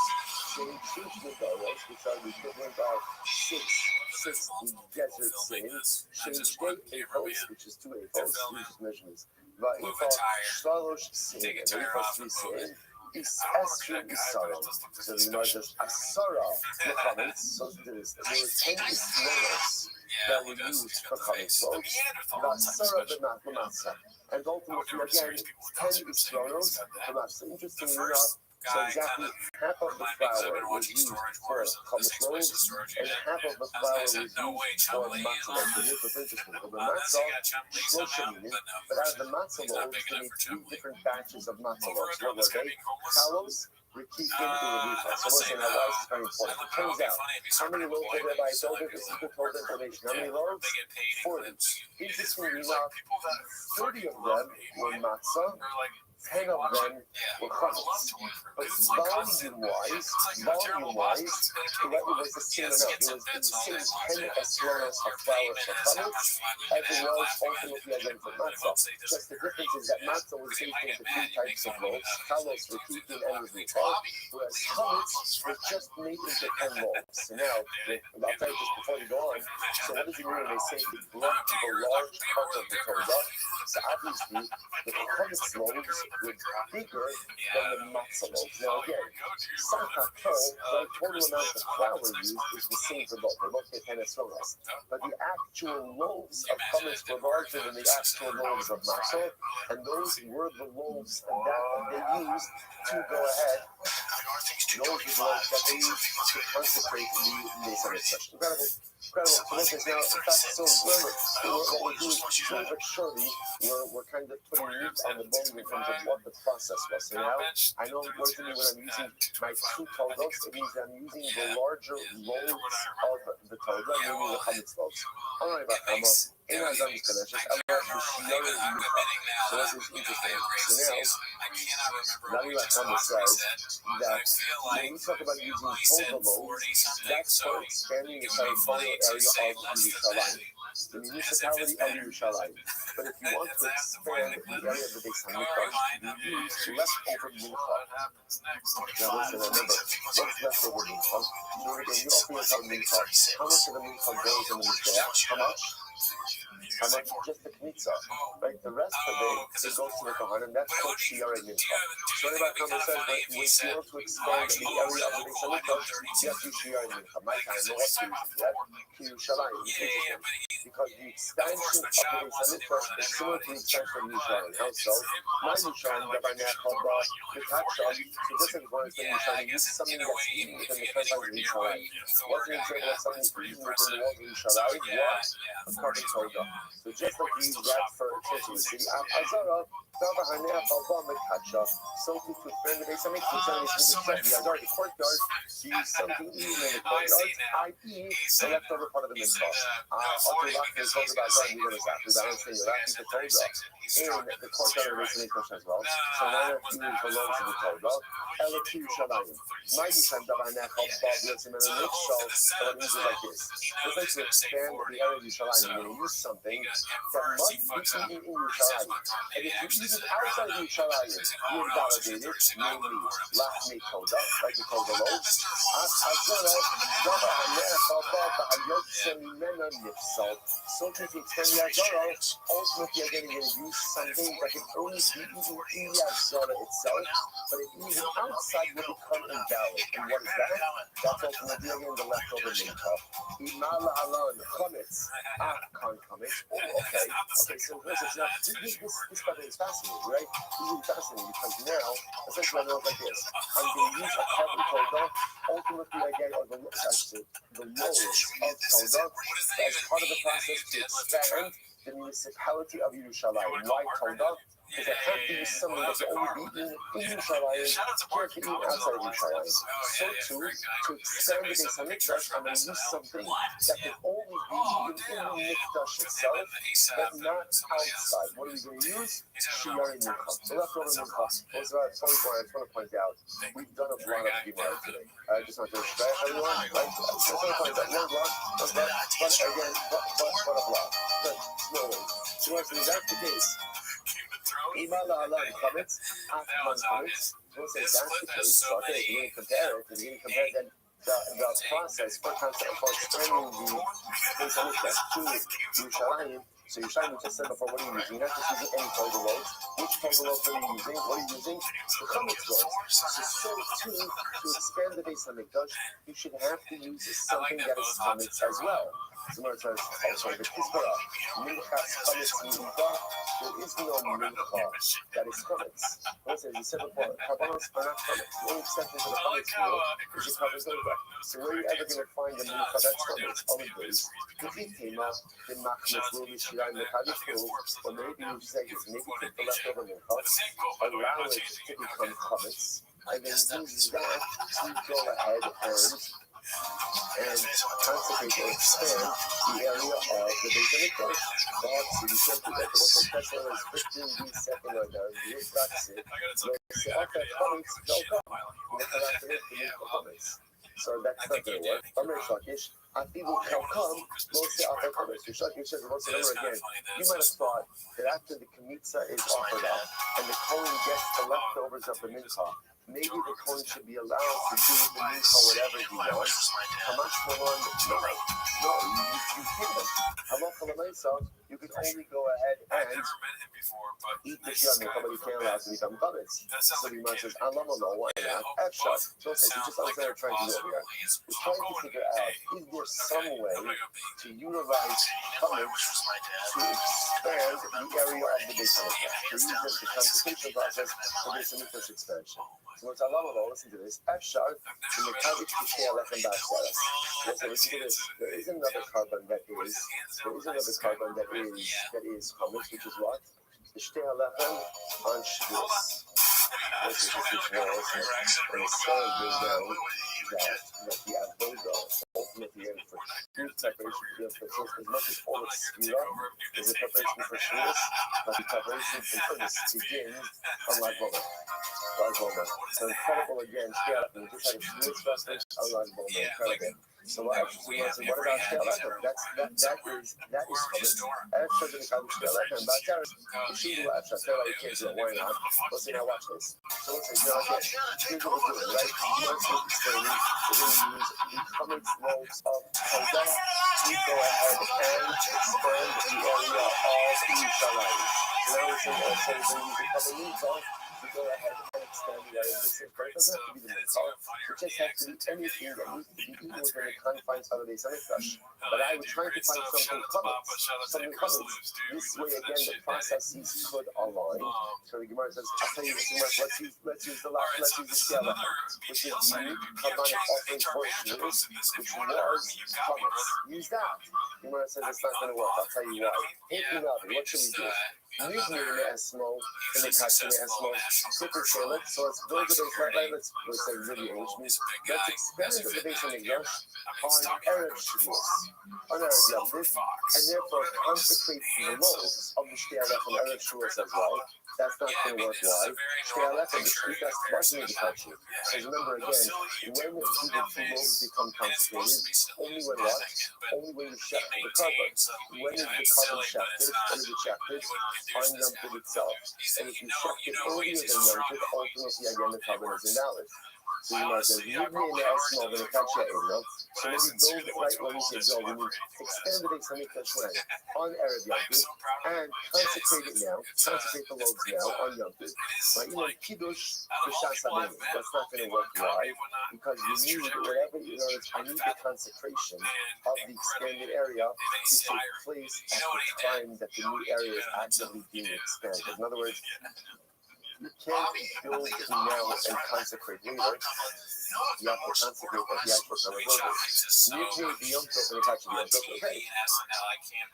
So let's expand the area of the Beis Hamikdash on Yom Tov itself. Expand it on Yom Tov. And then you'll have the actual loaves of the shtei alechem, and use it to consecrate the area. What's the area? This anything in the Mikdash built for Yom Tov. As important as expanding and building the Beis Hamikdash is, it's not built for Yom Tov. It doesn't set aside Allah for Yom Tov. Yeshapki lebasar achi, benivniye, minikadshei. So let's go ahead. So leave over. So offer up the shtei alechem on Shavuos, and then leave over the loaves until after Shavuos, and then after Shavuos, go ahead and build out the Beis Hamikdash and use the loaves for that. Which the Gemara says, if literally believe it, it's not going to work. Why? Because let's remember again, then the loaves themselves will become disqualified for being left over. Okay? Nidmi Yimali Yoma. Then you shine it, they put up the art to Kaddish Yom the Alpha, and you make it a shape. So, you know, go ahead, go expand the area of the area of Yom, but don't finish it. Don't finish it. Leave over a little bit, ultimately again until Matzah Yom Tov, right? And then on Matzah Yom Tov, before the loaves become hustled through Lina, go ahead and use the loaves to consecrate the new expand area, which you want to say doesn't work. Being Beis Hamikdash Balaga. You can't build the Beis Hamikdash right now. That's like fascinating. You must the Amra by in ancient though in Beis Hamikdash Balayla. So where do you know that we don't go to Beis Hamikdash at night? Shneimar will be Yom Hakinas HaMishkan. As it says on the day that they erected the Mishkan. Yom Makimo Balayla in Makimo. By day you could put up the Mishkan. At night you cannot put up the Mishkan. Therefore there is no way ultimately again to use anything from it. Ultimately for the dedication for the dedication of the expansion of the Beis Hamikdash. Therefore, what do we left this over here? So remember that we now understand that there's two distinct processes. One for going ahead and expanding the area of Yerushalayim Kodesh, and one for expanding the area of the Beis Hamikdash. What do you use for the expansion? So there's many pieces, but both of them require the use of kabbalah, right? Sacrificial items. What type of sacrificial items? Type of sacrificial item that can only be used in that particular area, and not outside. So in Yerushalayim, you'll use total loaves. Total loaves, why? Because total loaves can only be used in Yerushalayim itself, not outside the walls. If you move it outside the walls, it's possible. Which total loaves do you use for the consecrated expansion of the city? Chametz. How many chametz loaves out of the 40? 10. What are they referred to as the large loaves? Even though it's the same volume of flour for the chametz and the non-chametz, ultimately again, the non-chametz, the matzah loaves are made of just 30 loaves, 10 of 3 types. Chametz is only one type of 10 loaves. What are you going to use for the expansion of the Beis Hamikdash itself? So we're going to use leftover meat from the Kohanim is the carbonic item that is used for the ritualistic expansion of the Beis Hamikdash. Why not use chametz as well? Simple as it is. You can't find something that is chametz to be using like that. I would say, Goya, tomorrow's daf. Ridiculous. Absolutely ridiculous. Some angaita, some beautiful ashkafa, everything in there. I will say, tremendous week. So with all of you, a good night of Shabbos. All right, Kevin, Zoom. A good night of everyone. I'm sorry to tell you, I'm just such a huge fan. Did you do one of your farts now? I think it's just all right. I try to start a good night of Shabbos. Any other A good night of Shabbos as well. See everyone next week. You were living in Calabasas, and life was hard there, I understand. You know, you did do a couple fart videos there, and then when you guys moved to Austin, it touched me. Watching you fart while jumping off a wall. All right, I will say good morning. Let us begin by thanking all of our sponsors for this morning's show today. Our annual Talmud Torah sponsor, are dedicated all of the shiurim and drashos this year as a zuchus for the Torah Summers for Am Yisrael. Our Talmud Torah sponsors for the month of Iyar Abba Rabbi Shmuel Rabbi Bratkin, the creation of the yard site of Shmuel's father, Leonard Krafen, Lipka Ben Yecheskel, Kohen Zechon, Rabbi Yecheskel, Merit. All of our Talmud Torah, all of the Rosham Slavim of the families in the Talmud, all of those who were sharing that they called for the Yisrael, and Mishloach Shemiyat Hashem, the Homer hostages, the Shalom and the Kalav and our holy soldiers should be successful, the whole of Maaseh Yisrael.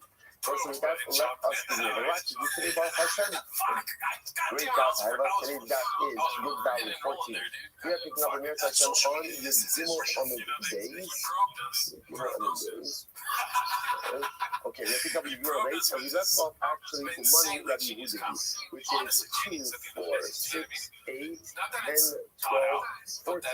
Genius that anyone will be that way. Accidental genius. Yes, thank you. And we're never gonna. There's no going back. I don't really have any interest in going back, at least not now. I like it too much. I like the idea of if we can ever get wild success, just like out of control success. I think it would be so funny to continue doing that. Like there's no reason, and people constantly go, "Why are you still doing this? You have millions of dollars." And I go, "I like it." No, you see. I want to be like I've said this before, that There Will Be Blood guy in my house killing people, and I'm still going to do murder shots. Nothing will change that. I know, imagine we have a mansion, like 2 bigger chairs than we've ever had, And yeah, great. I drink your rain water. Drink it up. I'm addicted to magic wand. Let's see. Miss a shot. Worst impression of your life. Okay, Dave Oz 66. Hot entry to the sub. Never seen that username before. Great screen grab. This is excellent. Gold chain. That's a nice touch. You know? It does look like it weirdly looks like a cholo in Denver laughing on the street corner without a jacket on. Yeah, some different culture trying to do something. Yeah, like to me, it reminds me of those Japanese videos you showed me of them doing that. Oh yeah, like walking around cars and dancing and stuff. Because I love cholo culture. Yeah, you're right. He does look like Chin a little bit. And not being racist, just honestly. Yeah, God just reminds me of that. Wrinkly, you know. I mean, just what has happened with his lips, dude? It's unbelievable that somebody's lips are that stiff. You know what I mean? He makes really weird faces. Yeah. And in the pictures that come out are like, it's almost impressive, you know, because I don't really make a whole lot of different faces. But Shab is a man of many faces. All of them are decked. Unreal. Alright, so this one I started to read earlier and I just stopped. This is why you shouldn't believe comedians that espouse the belief that Rogan is super supportive. You constantly hear from Shane Gillis and Andrew Schultz how generous Joe is, but the reality is he's a condescending bully who can't stand seeing his producer/supposed friend be excited for getting positive feedback about his stand-up career. As if being a prick to this degree wasn't enough, he had to find a sore spot on Red Band's recent shows to make sure he knows what the pecking order is. And the constant use of the insult bitch so casually is pathetic on another level. As well as the condescending whisper, I just said I heard Sunday was a little rough. Okay, so obviously this guy's sad. He's watching a lot of Joe Rogan. I don't like that.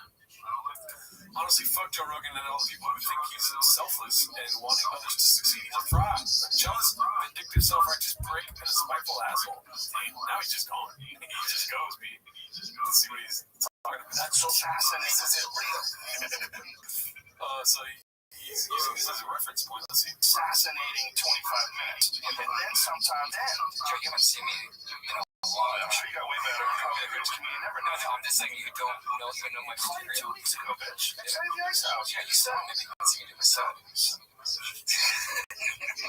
You saw all these members yelling at subjects to him. I got the report back from the American Comedy Company. The report. Oh, cool. I did awesome. Yeah, I did awesome. I did really good. I did awesome.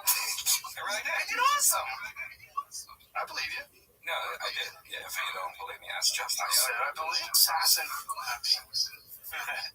That's a one there. This is so old. This clip. I mean, Red Band is not good at stuff. So I believe Joe here.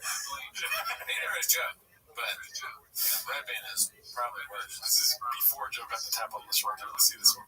I said I believe you. So anyway, Sunday night was a little rough. My guess says. kochany, mam tłumacz mytkę szpycha do szat. So again, at this point, the machine is not disagreeing, right? The machine is saying like this. The machine is highlighting the following idea.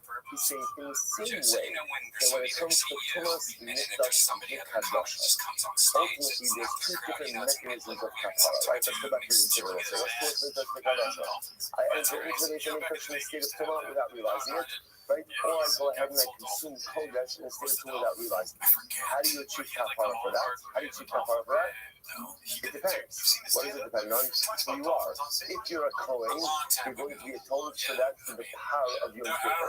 If you are Yisrael, you're going to be atoned for that through the blood application of the inner seer, the inner goat. So the Shuvah says, just like when it comes to Tumah, there's a different kapara mechanism for a Yisrael and for a Kohen. So too. I'm sorry. The Shuvah says, I asked him if the kapara Yisrael was in the כך אתה מפעם לקרקע אחר מהתוצאים שקדשם. וכשם שבדיון שעשיה משתרך לקרקע על יסוד בשער הקדוש, and the same way that the confession of the sin משתרך, which is the goal, that is sent out to the wilderness, in the same way that that confession, according to the Klal Yisrael, for all general averos, is so too Preach to the shepherd. I think he's just trying to be honest with So too, the confession over the par will take care of all other averos for the Kohanim. So look what's happening over here. This is really quite fascinating. So it's fundamental machlokas between Rabbi Yehuda and Rabbi Shimon about the framework of kapara for Yom Kippur. So Rabbi Shimon is saying it like this. In the same way that kapara for Tumah is fundamentally different for Kohanim and Yisraelim, Rabbi Shimon says, therefore, the framework for kapara for all averos is going to be different for Kohanim and Yisraelim. So what is that? So let's go through this. So Rabbi Shimon's model, so for Tumah, Yisraelim are atoned through the inner sphere and Kohanim through the par. So too for Shar Averos, Yisraelim are atoned for through the video, through the confession of the Siyah Mishkaleh, and ultimately Kohanim are atoned for through the confession on the par. That's the Shimon's model. So therefore, the Shimon of Kohanim and Yisraelim have two different avenues of kapara on your kippur for everything. Now again, let's go back. Rabbi Yehuda disagrees. Rabbi Yehuda says the only distinction between Kohanim and Yisraelim is in the realm of Tumah. Right? Everybody's agreeing on the Tumah piece. Right? That Kohanim will be atoned for through the par and Yisraelim through the inner sphere. But for all other averos, according to Rabbi Yehuda, everyone, Kohanim and Yisraelim are atoned for through the Siyah Mishkaleh. It's a fundamental machlokas in the framework of kapara. Incredible. Well, Rabbi Shimon, so for Rabbi Shimon, here's the issue. The passage that we just quoted clearly creates a commonality in kapara. Right? Creates a certain common theme, a common thread for kapara. It seems to unite all of the problems in the kapara process. But according to Rabbi Shimon, there's two distinct avenues of kapara that are unfolding like they're parallel cells for Kohanim and for Yisrael. What's going on over here? What's the Gemara says? Michael, so how is there commonality? The Bnei kapara in the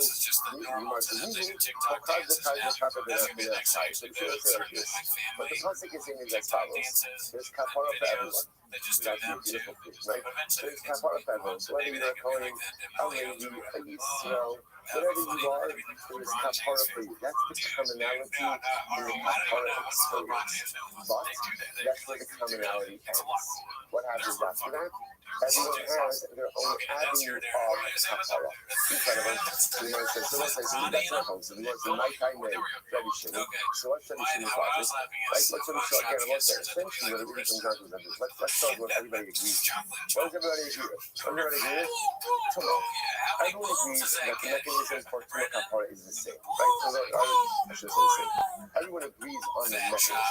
Yisraelim are atoned for through the inner sphere and Kohanim through the par. These are both offerings of Yom Kippur. Okay, so wherein lies the machlokas? The machlokas is really about the seer, the azazel. In Rabbi Yehuda's model, everyone is atoned for. Everyone atoned for in seer, the azazel, for all averos. In Rabbi Shimon's model, Yisraelim are atoned through the seer, and Kohanim are atoned for through the par. This is the Hebrew of the par. Okay, so my time is Rabbi Shimon. Specifically, why is Rabbi Shimon holds that the sower is not the chaper for Kohanim? It's the lokach eshner sin. It's inverting the lokach eshner sin. The pasuk says you shall take the two goats. Remember again, this is the number. What are the two goats? One is the siyah nasa b'fnim, right? So what we call the siyah laHashem. That's been offered up as a korban. And the other is the siyah laZazel, or the Yisrael for clay. So the one says ish siyah mishkaleh, the siyah nasa b'fnim. So the Torah equates the two siyah. So it's two goats. The goat that is pushed off the cliff, and the goat that is down on the inside.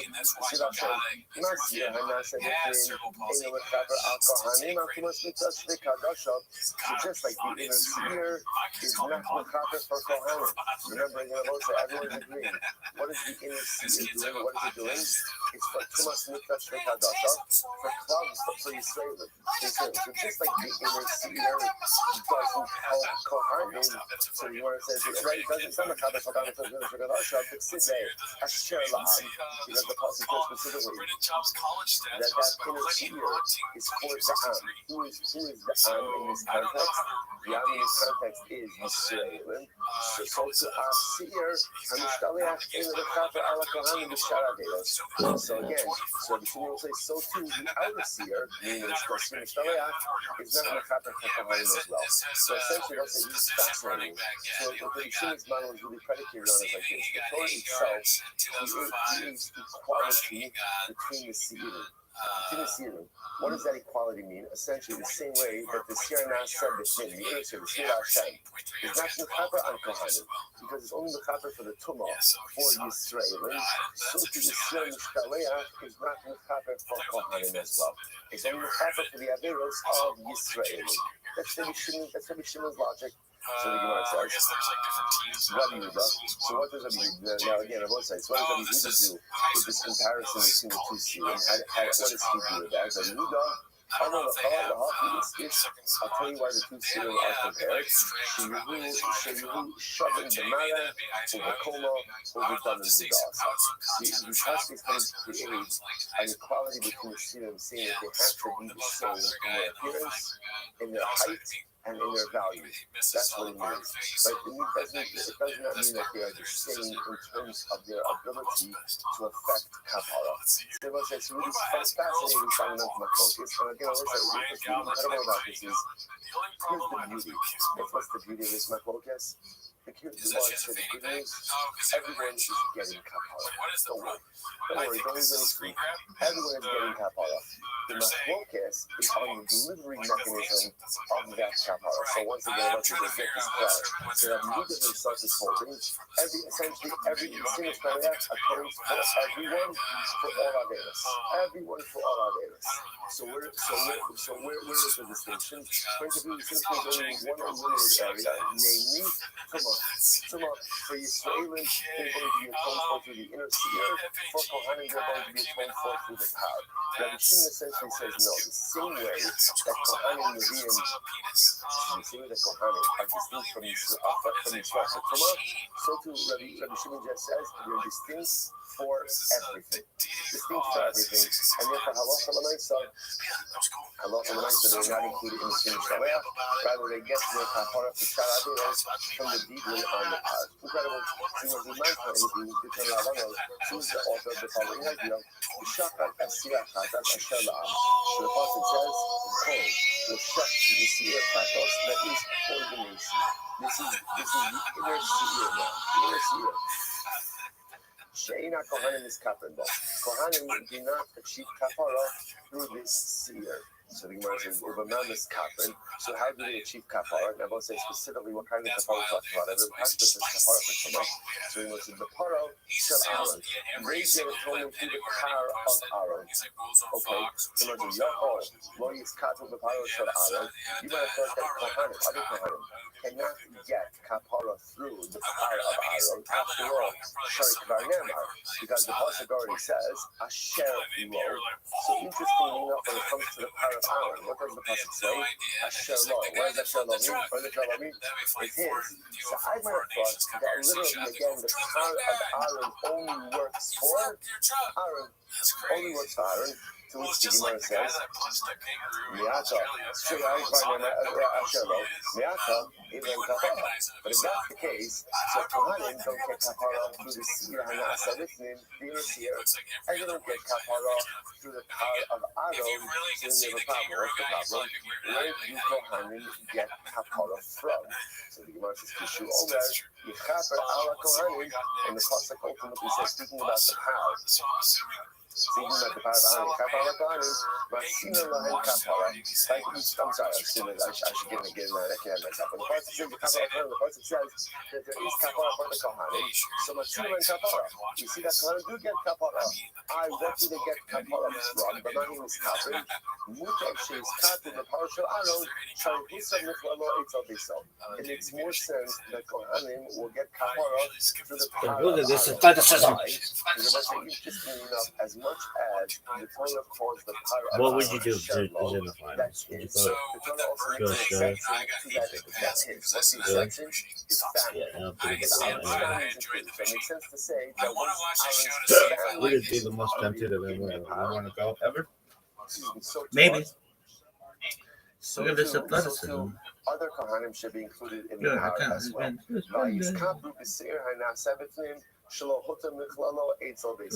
But Kohanim will not be included in the inner seer where no exception was made for any member of the Kohanic family. first wide line. And if you would like to say, Haregu Omer base Aaron Baruch Hu as Hashem, base Halei Baruch Hu as Hashem, Yirei Hashem Baruch Hu as Hashem. And if you want another proof to this, look at this passage. I will say it's not immediately clear what that proof is. Gemara is going to explain the rice, and now everything will become clear. So Gemara says, Mantana, who's the author of this price that we just quoted? Rabbi Yirmiyah, the local Rabbi Yehuda. It's not Rabbi Yehuda. Why not? Because they're both saying, what did the Brisa say? The Brisa said that Kohanim are not atoned for through the Siyar Mishtaleach. Now, if it was Rabbi Yehuda, Rabbi Yehuda, Ha'amar Kohanim, Yeshlan Kapara the Siyar Mishtaleach. Ultimately, again, Rabbi Yehuda holds, right? Rabbi Yehuda holds that even Kohanim are atoned for through the Siyar HaMishtaleach. The Gemara says, Umani, so whose opinion is it? Rav Amar, Rabbi Shimoni, it must be Rabbi Shimon. Because again, Rabbi Shimon is of the opinion that Kohanim do not achieve atonement through the Siyar Mishtaleach. Rather, again, according to Rabbi Shimon, Kohanim achieve atonement ultimately through what? Through the deedly on the power. Abaye says not necessarily. I feel it came Rabbi Yehuda.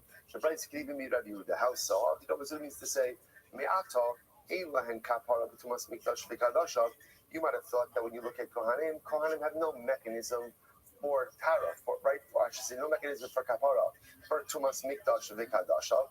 Kishu Omer Yechaper Ala Kohanim. When the pasuk says Kohanim will achieve atonement, Matzinu Sheyish Lahen Kapara B'Shar Averos.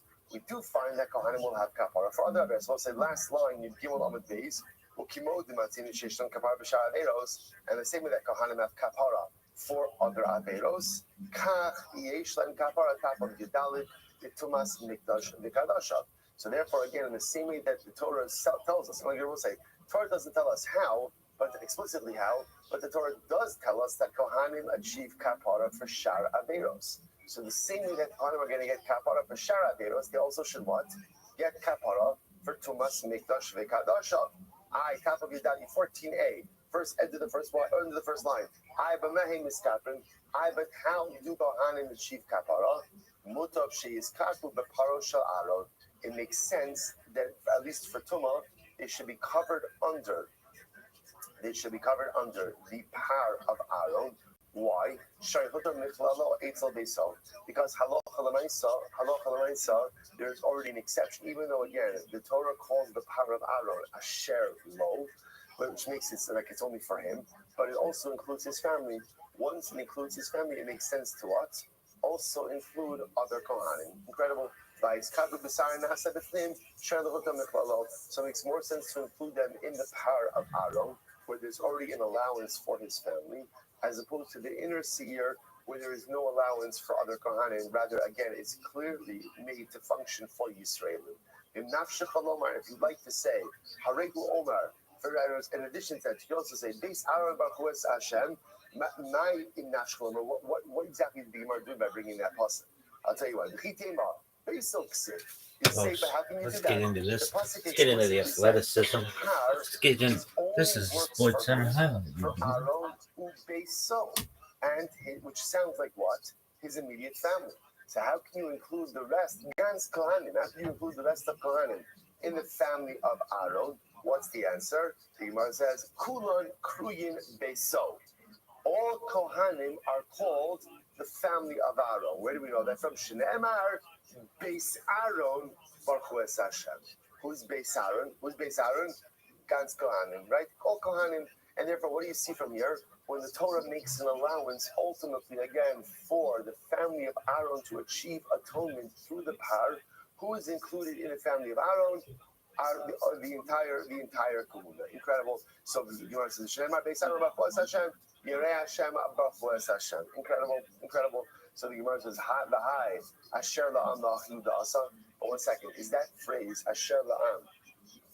And I will say, now the Gemara wanted to suggest beforehand that the pasuk by the Siyar Nasa B'fnim, the pasuk by the inner seer says asher la'am. Asher la'am, the Gemara interprets to mean it only works for atonement for Yisraelim, but not for Kohanim.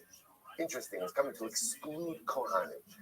It's a very interesting drasha about it, because generally, the way these types of drashas work are generally Yisraelim are excluded from Kohanim. Here it's fascinating to see a drasha where Kohanim are excluded from Yisraelim. and Kohanim are excluded from that phrase called Am, which is fascinating in and of itself. That is, I just want to point out something incredible.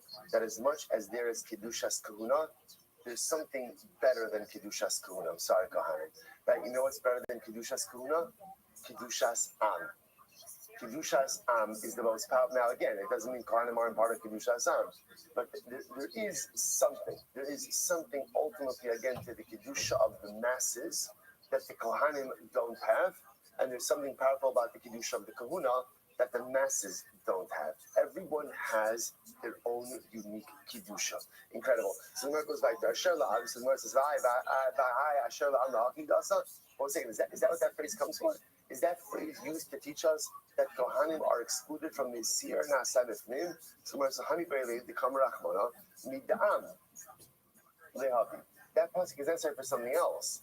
That the money or the Sir Nasa B'fnim, the Sir Nasa B'fnim has to come from the communal coffers.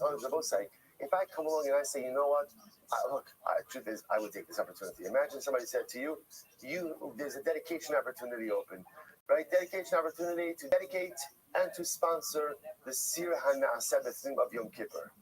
I would say, who would not take that opportunity? Right? So again, the Gemara says, sorry, not open, taken. It's got to come from communal funds, which I would say is fascinating in and of itself. Now, why does it have to come from communal funds? Because it's a communal offering. Communal offerings cannot be privately sponsored. Communal offerings must come from communal, which I would say is also fascinating. So there's a place, I say there's a lot of places for private donations, right?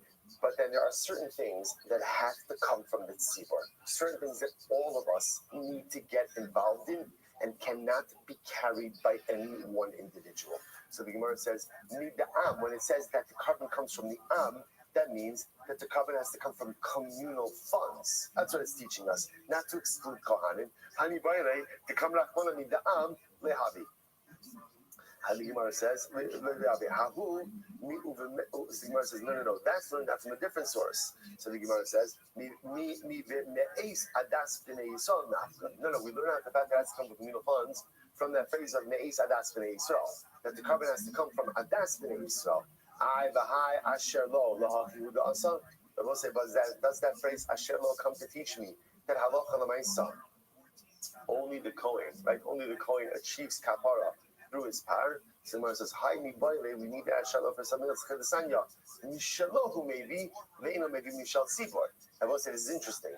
In the same way that the Sir Na'aseh B'Fnim, the inner seer of Yom Kippur, has to come from communal funds, cannot be privately sponsored.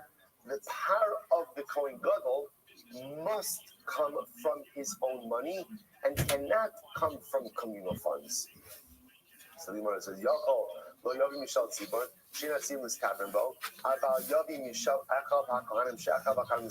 you might have thought, okay, so the Kohen Gadol, he can't bring his power from communal funds. You know why? Because the power of the Kohen Gadol does not affect communal power, does not affect communal kapara.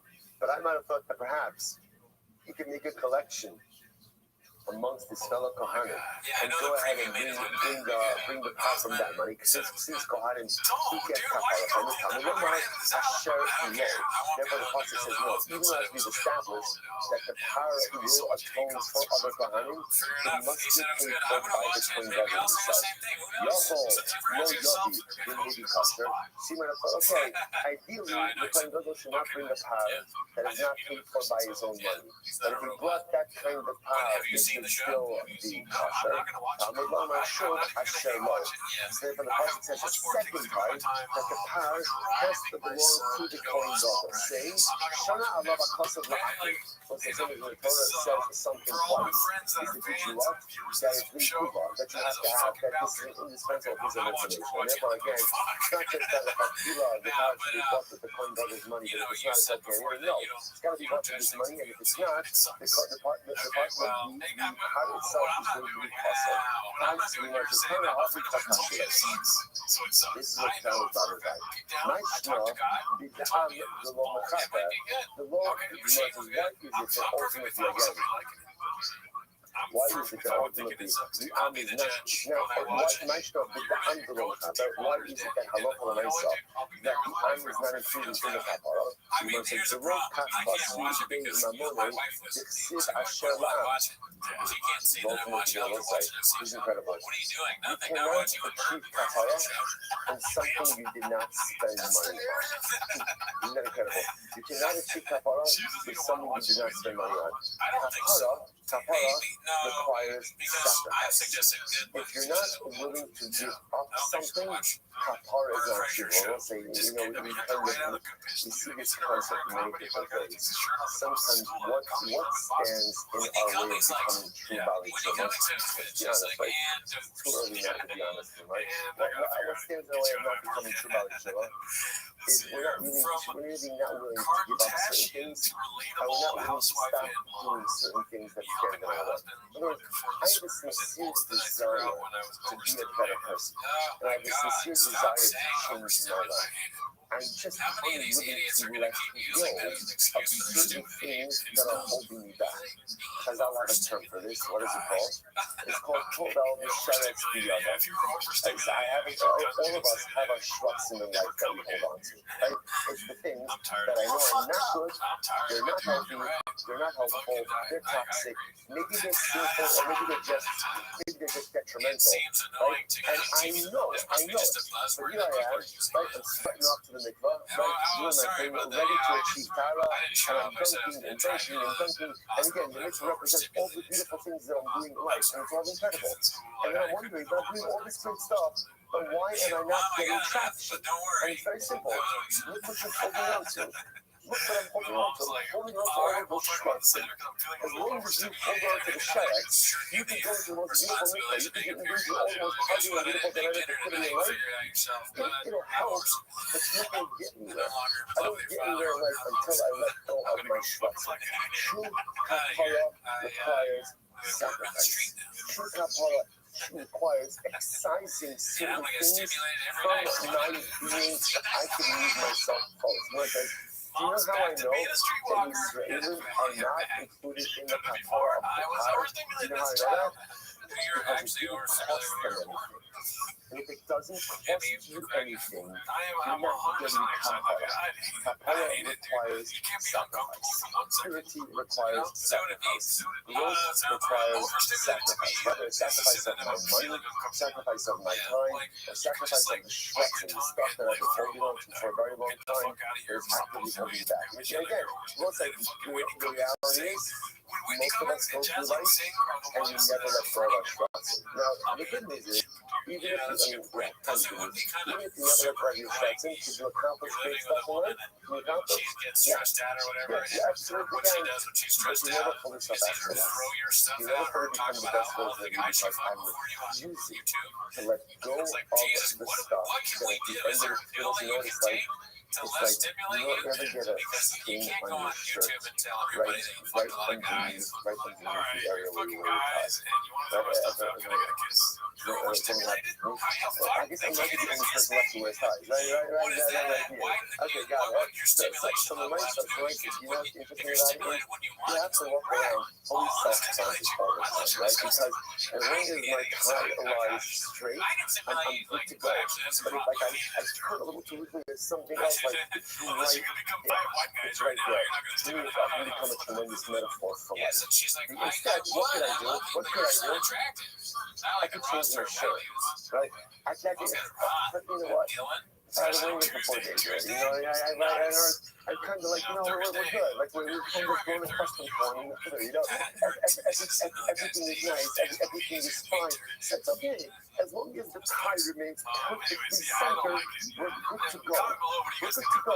And let's say it's a tremendous metaphor, like instead of put a shirt, put a shirt, like the so much that you don't have to worry about the position of the tie. But but I like it. I kind of got used to it.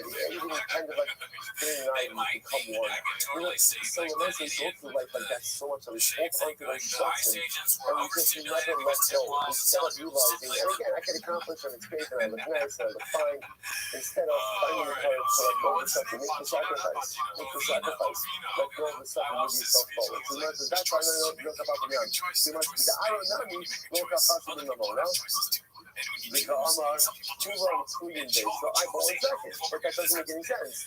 Because he just said before that the Kohanim, you achieve kapara, you achieve kapara through the power, and yet they did not spend any money on it. So what's going on? Because when you did it, so first of all, you shouldn't have the same shady duties. The last version makes sense. That's why it says again two viguis, right? There's two viguis right close to the blood application of the power. God can make it see now something. So one corresponds to the inner seer. The crowd can make it sign now said the foot, and one corresponds to the outer. See, don't let the liable one, don't let the liable one, and she was told me for the one who was liable. In other words, it was like the Kohen Gadol is the architect for kapara for everyone, for himself, for his fellow Kohanim, and for God's cloud Israel. Therefore, it only makes sense that the architect of kapara is the quarterback, not the architect. The quarterback of kapara should first what?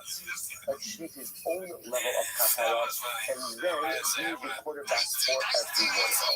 Because if the Kohen Gadol himself is not kapara, how is he going ahead? And if he does not kapara, how is he achieving it on behalf of everyone else? Which also, in and of itself, is a beautiful Messiah skill. And if you want to accomplish things on behalf of other people, first make sure your own house is in order. You want to raise inspired children, make sure that you're an inspired individual. You want to go out and encourage others to become the best version of themselves, make sure you're living your best life. So let's say ultimately I get that to that. So okay, so now we have a ton of information over here. So first of all, like, how do we pass from there? And there's a number of different things going on over here. Number one, in the smile of Yehuda and Rabbi Shimon, how are we passing? Specifically, also what this comes down to is as follows. So what's the point of contention that we do, Rabbi Shimon? Seir HaMishtalech LaAzaz, right? The seed that's sent over the cliff. First, that's only a point for the Israelim. That is Rabbi Shimon's model. Only Israelim, not Kohanim. Kohanim get their kapara through the power. Or is in the chapter for everyone. Everyone, that's Rabbi Yehuda. Because remember again, when it comes to Tumah, everyone is agreeing on the kapara framework. For Tumah, the Israelim are atoned for through the inner seer, and Kohanim are atoned for through the power. The shed is what of the seed. So let's say here it is, the much awaited, long anticipated, Rambam. Shir Mishtalech. So let's say here, first of all, the Rambam says when it comes to Shir Mishtalech, the Rambam writes, Shir Mishtalech. The Pishu Kapara Kol Yisrael, Kohen Gadol Mitzvah Da'alev Aloshem Kohen Shnei Mitzvah Gadol is Kohen Yisrael. Shir Mishtalech Mechaper Al Kol Aviros Sheba Torah. The seer goes ahead and atones for everything, all Aviros. The Gemara says, Akalos V'chamuros, Ukansaderos, V'chidenzaderos, Zodon, Shogeg, knew about it, didn't know about it, everything is atoned for through Tshuva. And what's the other that I'm says, it atones for everyone. So we ask him at the end of the day, like Rabbi Yehuda. The Seir HaMishtalech atones for everyone, for all Averos. However, the Rambam adds in a very important caveat. What's the important caveat? So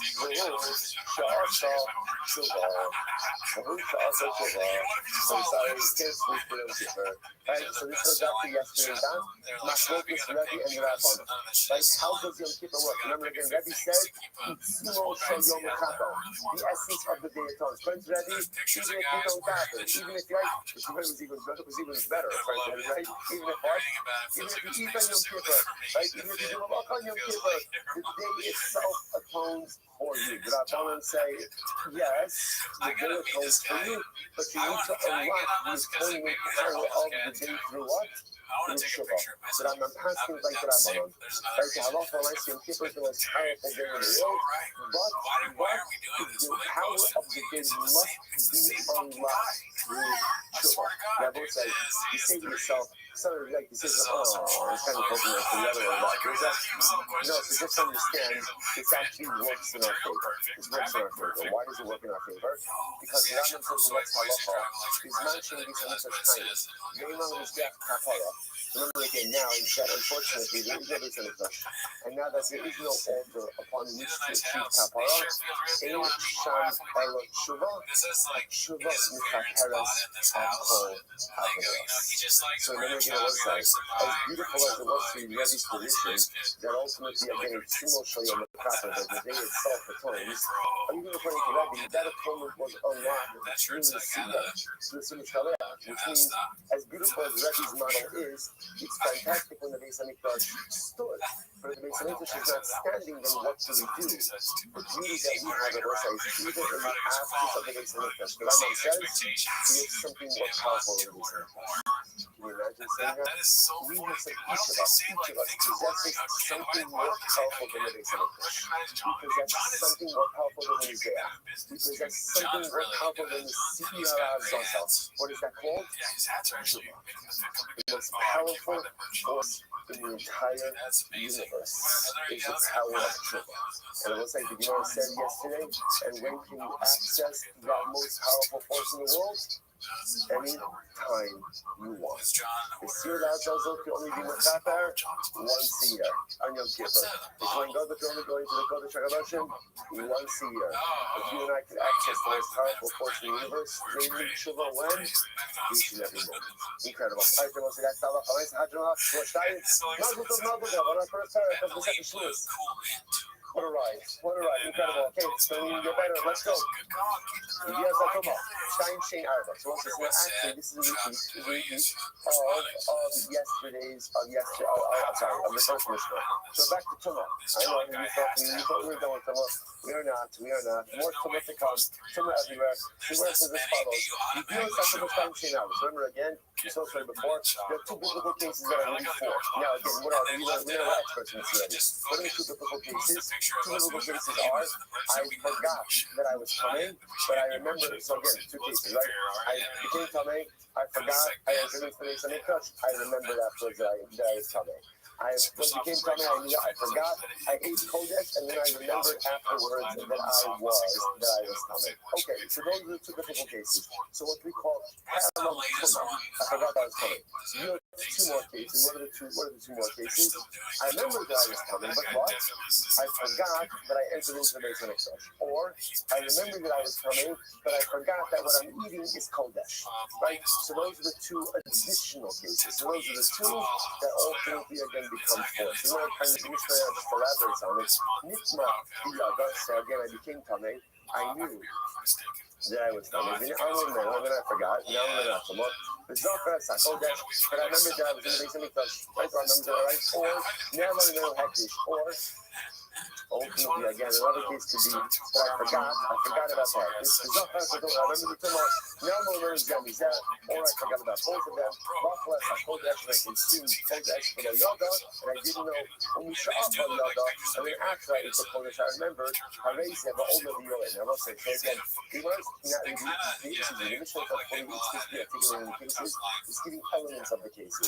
But again, remember, essentially, any case where there is the idea of the Tefillah, the idea of a self. So awareness in the beginning, awareness in the end, lapse of awareness in the middle. Now again, there's four different cases of lapses, right? There's two lapses of Tumah awareness. I knew I was coming, I forgot, I entered the Beis Hamikdash, I remembered afterwards. I remembered that I was coming, I forgot, I ate Kodesh, remembered afterwards. That's cases 1 and 2, which then give 3 and 4 derivative cases. I remember, I know that I'm coming, but I forgot I was in the Mikdash, and then I remembered that I was in the Mikdash. I knew that I was coming, I forgot that I'm eating Kodesh, and then I remembered that I was eating Kodesh. In all of those cases, where there's awareness beginning and end, right, lapse in the middle, the liability is what we call a carbon ola biyod, which is the carbon is a sin offering that is based on your financial status. Right? If you have money, you'll bring one type of carbon, we'll talk about all this. And if you're poor, all the way down to the right shoulder, the highest level is going to be a behemoth, and the lowest level is a mincha. That's the range. So Nitma, the first became Tamil, and he knew right now and then he forgot. Now he remembered that he was in the Beis Hamikdash. Now he remembered Mikdash, or he forgot that he was in the Mikdash. The Zachar Satumah, he remembered the Tumah.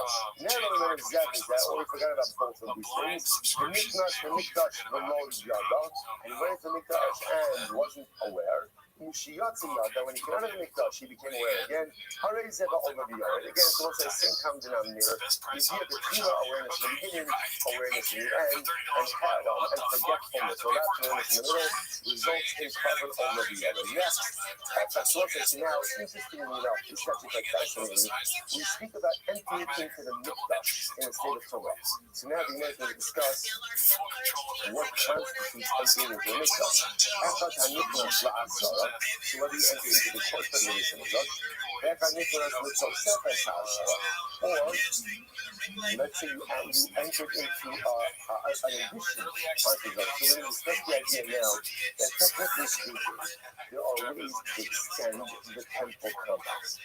Right? But there's a process. So let's say Klal Yisrael decides, the Sanhedrin decides, we want to expand the Beis Hamikdash, and expand the footprint of the Beis Hamikdash. Okay, how do you add on to the Beis Hamikdash? Okay, so first it's not the stuff, remember, you have to add, if you're going to add on, you want the additional areas to have the sanctity of the Beis Hamikdash. How does that happen? It's incredible. Well, so same way, by the way, you can expand Yerushalayim. It's incredible. If you want to expand the borders of Yerushalayim, you can do that. Now, again, if I extend Yerushalayim, I don't just want to expand municipality. I want to expand ultimately again the Kedusha. I want the Kedusha of the city to develop upon these same areas as well. So in order to do this, the only people who can do this are the Melech, Navi, Urim, the Sanhedrin, Shoshim, the Echad. So again, we're getting to this process, so this is quite incredible. If you want to expand the Kedusha borders of Yerushalayim, you want to expand the Kedusha footprint of the Beis Hamikdash, you can do it. But in order to do it, you need the king, the prophet, the Urim, the Tumim, which remember again is the 72 that are named about the prophet that goes into the fold, right? That's the best place of the Torah, and the Sanhedrin of 71. Now again, whether you need all of these people, some of these people we're going to discuss. Furthermore, to distinct. By the way, it's not a drug product. Oh, okay. Yeah, that's even more evidence that it's a joke. Yeah. It's kind of a big issue there, but attempting to discuss the agenda and failing to identify what that means until a timely assist from us chips seemed like a big swing in a potentially alienating direction. So, is he a gay man that listens to Golden Hour? Hold on. Then they had a guy intentionally false start, and then Jesse Klein would also. I don't know. Assuming this to be a pretty obvious projection, I consider Papa's own sexuality as a potential catalyst. His specific queerness has been discussed and dissected at length, but this brought to mind the resentment he likely feels towards himself, knowing that not only could he be living a more fulfilling life, putting stuff in his ass, bitches in the butthole, like he says, he's already done that, yeah. But what his career could have been like if he were able to confront the aspect of his life early on. The potential entertainment career from an out MMA guy who possessed those physical attributes typically associated with heteromasculinity with a queer sexual identity, which he usually acted out as comedy in the group populace. Wow. Couldn't have put it better myself. Could likely have positioned himself to be much more financially and artistically fulfilled than where he finds himself today. Instead, you have someone who is all consumed with performative identity characteristics designed to influence how it is perceived by others, despite how obvious this appears. His obsession with defining himself as a type of guy, drugs, sports, racing, fish, hunting, etc., is a practice more typical of someone in their teens or 20s, or like us, we like drugs. More than a 40-year-old plus with such varied lived experiences. Even his latest claim of a baseball that portrays a superficial title that most fathers would take as serious as a t-shirt slogan positions his role as a father as secondary at least. For all the clowning on him that is done, I do feel some sense of empathy towards him if this is in fact his plight. Hopefully, his public persona is just an Andy Kaufman-esque performance piece, and he's living his true life behind closed doors. So, yeah, I mean, we've talked about that, but what I was thinking about is there's a point here that I kind of agree with, and that Popov is doing something wrong. And one of the, because obviously, right? But could he have done what Tiger King does? Should he be doing that openly gay? There's not a lot of gay people, right? There's really not a lot of famous gay ones. Tiger King is the only one I can think of off the top of my head. Maybe Andy Dick. Joe Rogan, but he's not openly gay, right? Yes. So, but what I'm saying is, like, Baba is totally Tiger King. He's selling crap, and he's irresponsible, and I could totally see Baba being like, I'm never going to financially recover from this after he's accidentally killed a staff person with his truck. You know, so he very much is Tiger King, just without the other men. Tiger King fucking chicks too. He had the kids, right? I could be wrong. I know he was a dude. Whatever.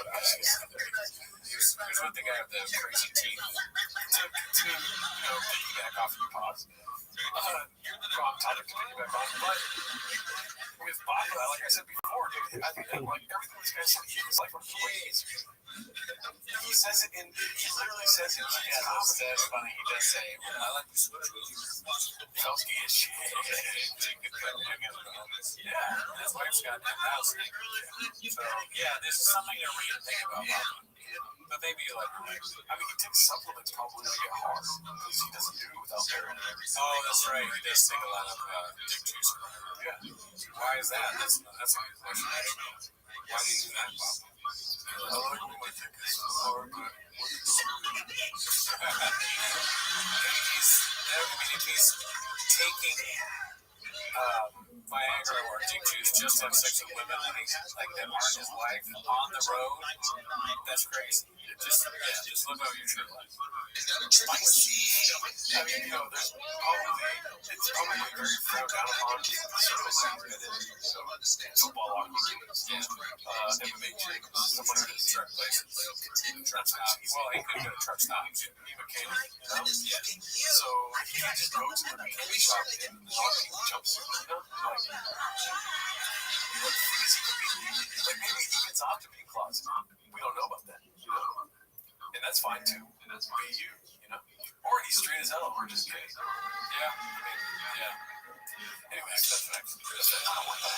Comments. Anytime I see him it's painfully obvious how comfortable he is in his own skin. I wanted to see if he's good. Actually, look good. That's a dude. Healthy at 37. Best shape of her life. Oh, God. That's frightening.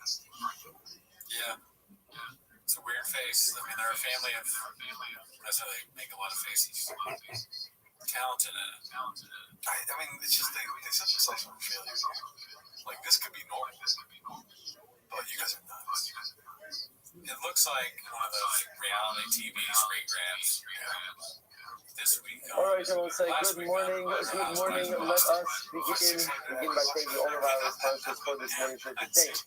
Our annual Talmud sponsors, Tilson Mishpach America Israel, are dedicated all of the Shiurim and Drushos this year as we report for Besoros Tovos for Am Yisrael. Our Talmud sponsors for the month of Iyar Abba are Shmuel Rabbi Grafkin, the creation of the yard site of Shmuel's father, Leonard Krabber, Lithia Ben Yecheskel, Tony Zipori, Rocky Up and the merit of our Talmud Torah, all of the Hashem Slavim Aviyah, the families in the Talmud, all of those who for Shem and the Kol Holy Yisrael, from Sof Sinners, from the Roman hostages, the Shalom and the Korban, our holy soldiers, should be successful with all of Maaseh Yidayim. But with that, let us begin. A lot to do today, Baruch Hashem. Great daf. Ahead of us today's daf is Yud Dalet 14. We are picking up Amir Hashem on with Gimel Omek Beis. John loves you. Okay, we are picking up the Yud Beis, and we left off actually money that we read, which is 2, 4, 6, 8, 10, 12, 14, about 15 lines down from the top. So just a very quick review. Remember again, the Gemara is not focusing on the end of our Mishnah. And essentially, we want to point out as follows, that Rabbi Yehuda, who is the review reflected in our Mishnah, says as follows. Now, when it comes to Shem Estalach, it comes right down as the goat. that is thrown off the cloth. So halacha l'maisa, again, that cloth is mechaper for everything. All Averis, and ultimately again mechaper for everyone. So that's Kohanim, Yisraelim, even Kohen Gadol. So wherein lies the distinction between the kapara of, let's say, for example, the Kohanim and Yisraelim? That lies in one very specific area, namely Tumas Mikdash Zikadosh. But if there's any type of infraction, let's say regarding entering into the base of Mikdash, or consuming Kodesh in the state of Tumah, so Kohanim find kapara through the parish, and Yisraelim find kapara through the inner city. So that's the distinction between the kapara of Kohanim and the Kippur. But for everything else, everyone is covered by the Seir La'asasa. By the way, these two images were referred to the Seir La'asasa, the goat that sent into the wilderness, and the Seir HaMitzareh, the Seir that is sent. It's the same area, same part. Okay, beautiful. So the Gemara says, the money ready would be, who's the thing? The site is study who did this sign, here we go. The Ifa is HaKodesh. Sorry, the Ifa is Mikdash HaKodesh. Zeh, the Gemara is listening. So what the Gemara is going to do is as follows. The Gemara is speaking the Pasuk. By Yom Kippur, again, it's Pasuk afterwards. And going to go through it as follows. The Pasuk as a reason. The Ifa is Mikdash HaKodesh. That's all Moed. So we will atone from Mikdash HaKodesh into the Pasuk entirety. That's all Moed. And also the all Moed, which is the Mishkan Mikdash. That's HaMizbeach and the altar. Yechaper ultimately will be redeemed. Va'al Kohanim, Va'al Kol Ha'am, Va'al Kohanim, Va'al Kol Ha'am, Hakal Yechaper. Now the Kohanim and the entire Gila will be atoned. The Muslim stuff. Here we go. So the Gemara says, the Ifa is Mikdash HaKodesh. Listen. This refers to the similar infractions that occurred inside of the as armored, as armored, that heichal, that refers to the heichal, so all of these refer to different similar infractions that may have occurred within different parts of the Yichatar, this is supposed to be Azaras Kohanim, Mashma'on, Am HaKahal, Chris Amakal, Elu Yisrael, Yichatar will be atoned. Elu Halavim, Kula Lekapara Haos, Shemischatim B'Shia Mishalech B'Shar Avelet Tivrativa. So what's happening over here? The Pasuk is establishing a certain what we'll call kapara commonality, meaning that all members of Klal Yisrael reach kapara in the same way. Which kapara is that referring to? That is referring to the kapara for all general averos. All general averos. I must remember again. All general averos is going to include everything except tumah related infraction. So for all general averos, all of Klal Yisrael is atoned for in the same way. Which way is that? The Seir HaMishtalech. The goat that's sent over the cliff. That's what he does. But the Shimon says no. He says the Shimon said down to Sayer and Asa B'Shmei. Mechaper al Yisrael Akumash Mikdash Mikdash. So the Shimon says this throughout the Sayer. Essentially what we're finding over here, and this is really quite limiting, are just three different aspects. That's really what they're talking about. So the Shimon says like this. The Shimon disagrees. He says the same way. The Shimon said down to Seir and Asa B'Shmei. In the same way that halacha l'maisa, the seir of the dam of the seven seraphims. Remember again, that's the inner goat. In the same way that halacha l'maisa, again, the dam of the inner goat is mechaber on Klal Yisrael, on the Jews, meaning Israel. For certain related infractions, so again, at this point, the Shimon is not disagreeing, right? The Shimon is saying like this. The Shimon is highlighting the following idea. He's saying in the same way, so when it comes to Tumas Mikdash, ultimately there's two different mechanisms of kapara, right? Let's go back to this one. So let's finish Mikdash Mikdash. I enter into the base of Mikdash in the state of Tumah without realizing it, right? Or I go ahead and I consume Kodesh in the state of Tumah without realizing it. How do you achieve kapara for that? It depends. What is it depending on? Who you are. If you're a Kohen, you're going to be atoned for that through the power of Yom Kippur. If you are Yisrael, you're going to be atoned for that through the blood application of the inner seir, the inner goat. So Restream says, just like when it comes to Tumah, there's a different kapara mechanism for a Yisrael and for a Kohen. So too, I'm sorry. Restream says, down the seir, but I answered it from the kapara Yisrael,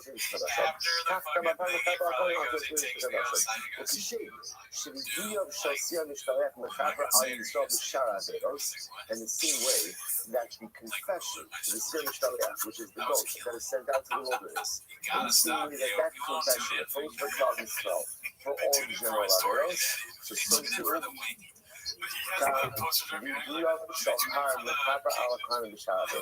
so too, the confession over the car will take care of all other averos for the Kohanim. So look what's happening over here.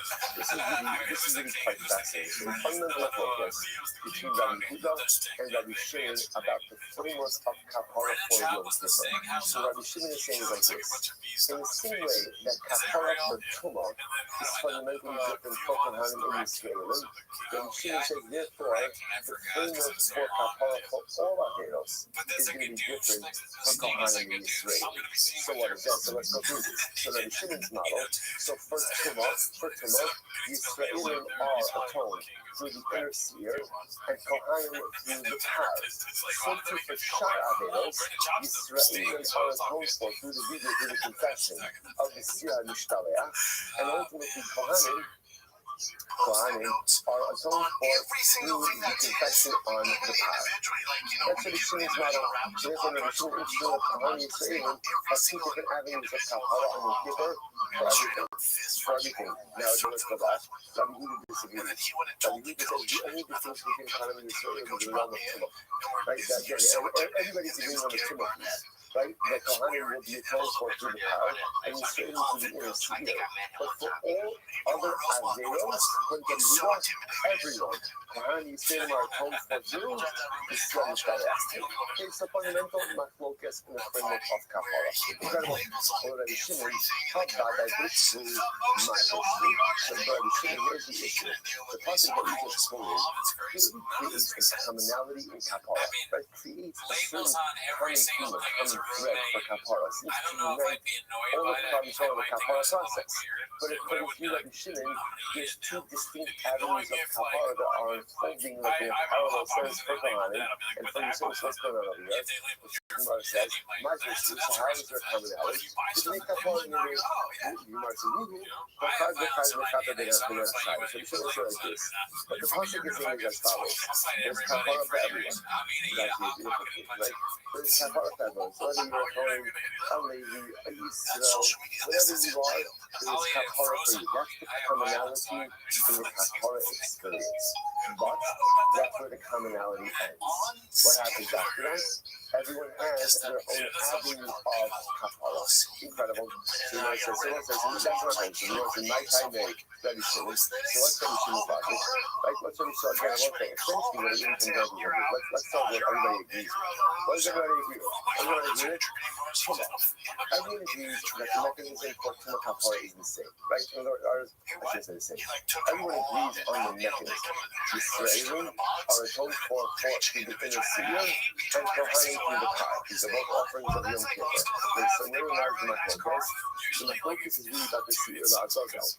In Rabbi Yehuda's model, everyone is atoned for. Everyone is atoned for in the seir la'azazel for all averos. In Rabbi Shimon's model, Yisraelim are atoned through the seir and Kohanim are atoned for through the power. This is the video of the power. Okay, so my time is Rabbi Shimon. So specifically, why is Rabbi Shimon holds that the seir is not mechatek for Kohanim? The lokash eshneasir is the lokash eshneasir. The pasuk says to take the two goats. Remember again, this is the goat. Remember, one of the two goats. One is the sir na'asabes pnim. That's what we call the sir lahashem. That's going to be offered up as a karban. And the other is the sir la'azazel, or the instructed prayer. So the one says iskish, sir l'shtaleach, the sir na'asabes pnim. So the Torah equates the two seers. The Torah equates the two goats. The goat that is pushed off the cliff, and the goat that is down on the inside, the sir Hashem, Masir Hanasa Nifnin, Aina Makaber Al Kohanim, Atumas Nifrat Shvei Kadoshot. So just like the inner seer is not Makaber for Kohanim. Remember, in the Moshe, everyone's agreeing. What is the inner seer doing? What is it doing? It's for Tumas Nifrat Shvei Kadoshot, for 12 for Yisrael. So just like the inner seer doesn't help Kohanim, so you want to say, well, it doesn't say Makaber Kohanim for Yisrael Kadoshot, but Sidney, Asher La'am, because the Pasuk says specifically that inner seer is for the Am. Who is the Am in this context? The Am in this context is Yisrael. So to Asher, so again, so the Shema says, so too the outer seer, meaning the Shema is not Makaber Kohanim as well. So essentially, that's what is fascinating. So the Shema's mind is really predicated on like this. The Torah itself creates equality between the seer. What does that equality mean? Essentially, the same way that the Sirna said the Tim, the Shema said, is not Makaber Kohanim, because it's only Makaber for the Shema or Yisrael. So to the Sirna is not Makaber for Kohanim as well. It's only Makaber for the Averos of Yisrael. That's for the Shema's logic. So the Gemara says, Rabbi Yehuda. So what does Rabbi Yehuda? Now again, I've also said, what does Rabbi Yehuda do with this comparison between the two seals? What does he do with that? Rabbi Yehuda, I'll tell you why the two seals are compared. Sheyu shavin benaya over koma over damin v'da'asa. The pasuk is going to create an equality between the seals, saying that they have to be the same in their appearance, in their height, and in their value. That's what it means. But it doesn't not mean that they are the same in terms of their ability to affect kapara. So what's this really fascinating fundamental focus, and again, I will say, what's really incredible about this is, here's the beauty. What's the beauty of this focus? Between the arts and the good news, everyone is getting kapara. Don't worry, don't waste it. Everyone is getting kapara. The machlokas is on the delivery mechanism of that kapara. So once again, about to get this cloud. So that Yehuda himself is holding essentially every single Shaliach atones for everyone for all others. Everyone for all others. So where is the distinction? Where the distinction is only in one limited area, namely Tumah. For Yisraelis, they're going to be atoned for through the inner seer. For Kohanim, they're going to be atoned for through the power. Rabbi Shimon essentially says, no, the same way that Kohanim and Leviim, the Kohanim are distinct from themselves for Tumah, so too Rabbi Shimon just says, they're distinct for everything. Distinct for everything. And therefore, halacha l'maisa, they're not included in the same shaliach. Rather, they get their kapara for sharaviros from the bidui on the path. It's incredible. So it was a non-kind of who's the author of the following idea. So the pasuk says, Cohen will chef the seer chatas that is a coordination. This is the inner seer. She'ena Kohanim is kapara. Kohanim do not achieve kapara through this seer. So the man is kapara. So how do they achieve kapara? And I've also specifically what kind of kapara talks about. Every pasuk says kapara kapara. So it's the power of Aaron. They get atonement through the power of Aaron. Okay? Imagine Yahweh, one is copies of power of Aaron. You might have thought that Kohanim, other Kohanim, cannot get kapara through the power of Aaron. After all, Shari Kvar Nemar, because the pasuk already says Asher Lo. So interestingly enough, when it comes to the power of Aaron, what does the pasuk say? Asher Lo. What does Asher Lo mean? What does Asher Lo mean? It's his. So I might have thought that literally again the power of Aaron only works for Aaron. Only works for Aaron. To which the Gemara says, Miata, but if that's the case, so Kohanim don't get kapara through the seer Hanasarifin, the inner seer, and they don't get kapara through the power of Aaron. So we have a problem. What's the problem? Where do Kohanim get kapara from? So the Gemara says, Kishu Omer, Yechaper ala Kohanim, and the pasuk ultimately says, speaking about the power. Speaking about the power of Aaron, Yechaper ala Kohanim, Masina lahem kapara. Like, I'm sorry, I should get it, I can't myself. But the pasuk says, Yechaper ala Kohanim, the pasuk says that there is kapara from the Kohanim, so Masina lahem kapara. You see that Kohanim do get kapara I what do they get kapara from? The money is covered. Mutav she's katu the parsha Aaron. So it makes more sense that Kohanim will get kapara through the power of Aaron. Why? Because about to say, interestingly enough, as much as the Torah calls the power of Aaron Asher Lo, that's his. The Torah also makes an exception to that. That's his. What's the exception? His family. So Aaron's family is included. So it makes sense to say that once Aaron's family is included in the par, excuse me, so too what? So too other Kohanim should be included in the par as well. Bitch, nobody gives a fuck. Not be included in the inner seer where no exception was made for any member of the Kohanic family. First wide line. If you like to say, and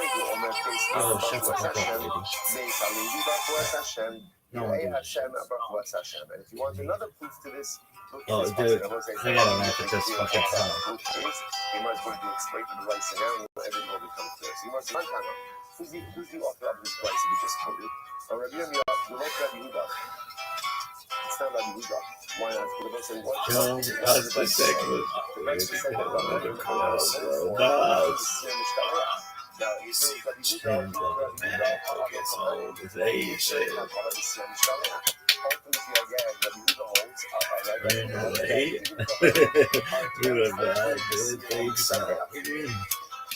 you might just put money, so who's it in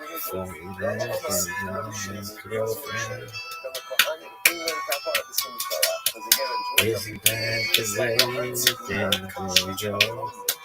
The rest of them okay. Give me the regular time. We can do a fight companion. It's love your joke, I will take your strength. I love you, girl, and just control herself. Instagram isn't real. That's in the pages.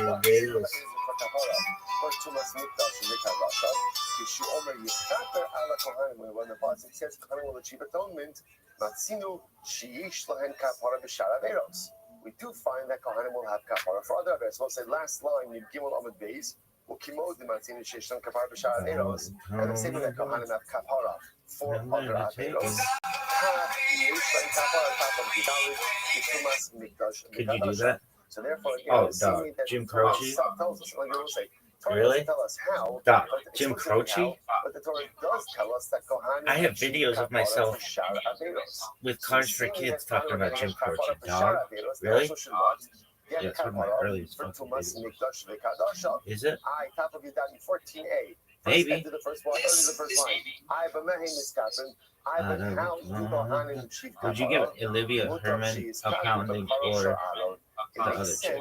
That at least for Torah, it should be covered under New York or Philly. That's how you have to say. Under the power of Aaron. Why? Because halacha l'maisa, really? There's only an exception. Or again, LA. Calls the power of Aaron share low. Russian manicure bitch. It's only for him, but it also includes his family. Kind of like them all. They're all funny. It makes sense to us. I like funny bitches. Why? Why not? Funny bitches are my thing. Really? Oh yeah, for sure. Along with, as opposed to the inner seer, where there is no allowance for other Kohanim. Rather, again, it's clearly made to function for Yisrael. In if you'd like to say, Haregul Omar. In addition to that, you can also say, "Base Aaron Baruch What exactly the Gemara do by bringing that pasuk? I'll tell you what. You'll say, but how can you do that? The pasuk explicitly says that the par is only works for who? For Aaron, who is so, and which sounds like what? His immediate family. So how can you include the rest? Gans Kohanim. How can you include the rest of Kohanim in the family of Aaron? What's the answer? The Gemara says, bitch. All Kohanim are called the family of Aaron. You know that from Shneimar, Beis Aaron, Baruch Hashem. Who's Beis Aaron? Who's Beis Aaron? God's Kohanim, right? All Kohanim. And therefore, what do you see from here? When the Torah makes an allowance, ultimately, again, for the family of Aaron to achieve atonement through the power. Who is included in the family of Aaron? Are the entire incredible. So incredible. Just do it. Just do it. 1 second. Is that phrase Asher La'am? And I will say, now, we don't want to suggest beforehand that the pasuk by the Seer Nasa B'Fnim, the pasuk by the inner seer, says Asher La'am. Asher La'am interprets the Operator, oh, would you help me place this call? That's not the word, it's good though. Interesting. Get that shit right. And I will say it's a very interesting drasha about it, because generally, the way these types of drashas work, are generally Yisraelim are excluded from Kohanim. Here it's fascinating to see a drasha where Kohanim are excluded from Yisraelim, and Kohanim are excluded Operator, or could you help me place this call? It's the number on the map, book is old and faded. She's living in LA with my asphalt ex-friend Ray. Guys, because you knew well and sometimes hated. Isn't that the way they say it goes? Let's forget all that and give me the number if you can find it, so I can call just to tell her I'm fine and to show I've overcome the blow and learned to take it well, and when we wish my words and convince myself that it just wasn't real, but that's not the way it feels.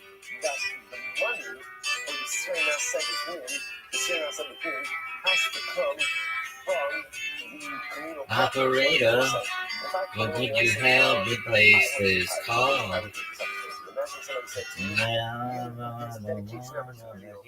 Right, dedication opportunity to dedicate and to sponsor the. Oh, that was sick. Did it fuck up? I would say, who would not take that? For sure. Right, so again, the Gemara says, really? Sorry, oh yeah, that's the worst. Taking it's gotta come. Why? From communal funds. Which I would say is fascinating in and of itself. Now, why does it have to come from communal funds? Because it's a communal offering. Communal offerings cannot be privately sponsored. Communal offerings must come from community, which I will say is also fascinating. So there is a place. There's a place. I think there's a lot of places for private donations, right? There are certain things that have to come from the people. Certain things that all of us need to get involved in and cannot be carried by anyone individually. So the Gemara says, need the Am. When it says that the covenant comes from the Am, that means that the covenant has to come from communal funds. That's what it's teaching us. Not to exclude Kohanim. Hani Baile, to come up one of the Am, you're happy. And the Gemara says,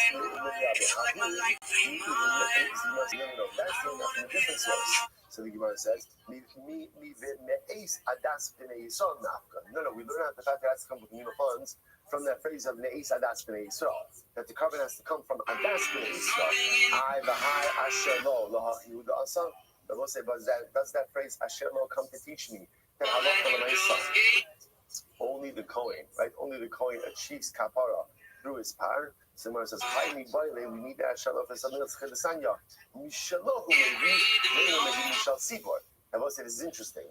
I gave the number that you just gave me. Has to come from communal funds, cannot be privately sponsored. And something in my eye, you know it happens every time. And cannot come from communal Name all the love that I'm the Lord save me. Isn't that the way they say it goes? But let's forget all that and give me the number if you can find it, so I can call just to tell them I'm fine and to show I've overcome the woe. I'm ready to take it well. I only wish my words could just convince myself that it just wasn't real, but that's not the way it feels. No, no, no, no. That's not the way it feels. Operator, don't forget about this call. that you're not in the power. That it's No not more somebody's than over. nobody they Going wanted back to to talk you to. should still be kosher. Thank you for your time. Takes a second Oh, bite. you've been so much more than kind. You keep the dime. Something from the Torah says something twice. Is to teach you what? That it's mikuva, that you have to have. Isn't that the way it is? So you go. But let's forget all that and give me the number if you can't find it. I can call just to say I'm fine. This is what Karen is talking about. My snub, Bisaham,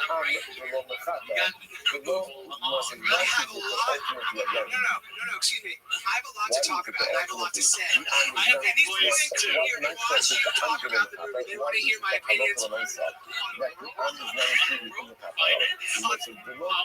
Excuse me. No, I'm just kidding. Top 3 reasons you love solo. Shut You the fuck cannot up. achieve kapara on something you did not spend money on. Isn't that incredible? You cannot achieve kapara with something you did not spend money on. Kapara requires sacrifice. If you're not willing to give up something, kapara is not achievable. So you see this concept in many different ways. Sometimes what stands in our way of becoming true Bible children? Let's be honest, right? It's too early not to be honest, right? What stands in our way of not becoming true Bible children is we're not willing to give up certain things, and we're not willing to stop doing certain things that stand in our way. In other words, I have this sincere desire to be a better person. And I have this sincere desire to change my life. I'm just unwilling to let go of certain things that are holding me back. Because I have a term for this. What is it called? It's called Togal Sheretz Biyada. I have it, all of us have our shruts in our life that we hold on to. Right? It's the things that I know are not good, they're not healthy, they're not helpful, they're toxic, maybe they're sinful, or maybe they're just detrimental, right?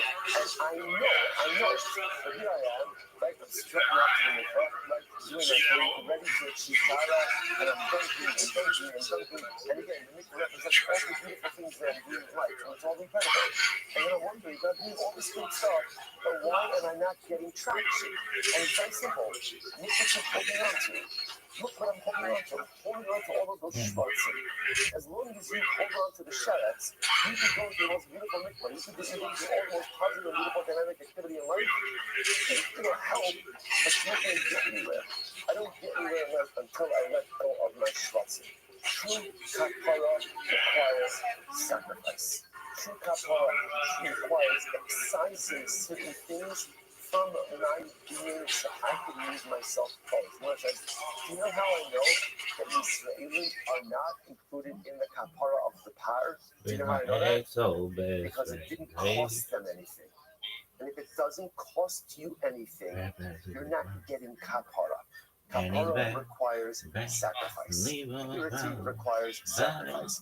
Growth requires sacrifice. Whether it's sacrifice of my money, sacrifice of my time, or sacrifice of the shruts and the stuff that I've been holding on to for a very long time, that is actively holding You gotta back. do that And with again, the other what's part. that? The reality is, most Doug. of us go through life and we never Nosh, eating let go puss, of our shruts. bad Now, shirt, the good news is, soulmate, even if you- mishmash. kind I of would good tell news. you in a Even if bad. you never let go of your shruts, can you accomplish great stuff in life? Can you accomplish? Yeah, you absolutely can. But you never fully self-actualize. You never fully become your best version of you because I'm refusing to let go of the stuff. And at the end of there was, it's like you don't ever get a stain on your shirt, right underneath, right at your area where you wear the tie. Someone's only had this to me. I guess I'm not the only person left to wear a tie. Right here. Okay, got it. So the light, you know what's interesting about it is you have to walk around 8 a.m. PST, PST. right? Because as long as my tie lies straight, I'm good to go. But if I turn a little too weakly, there's something else like it's right there.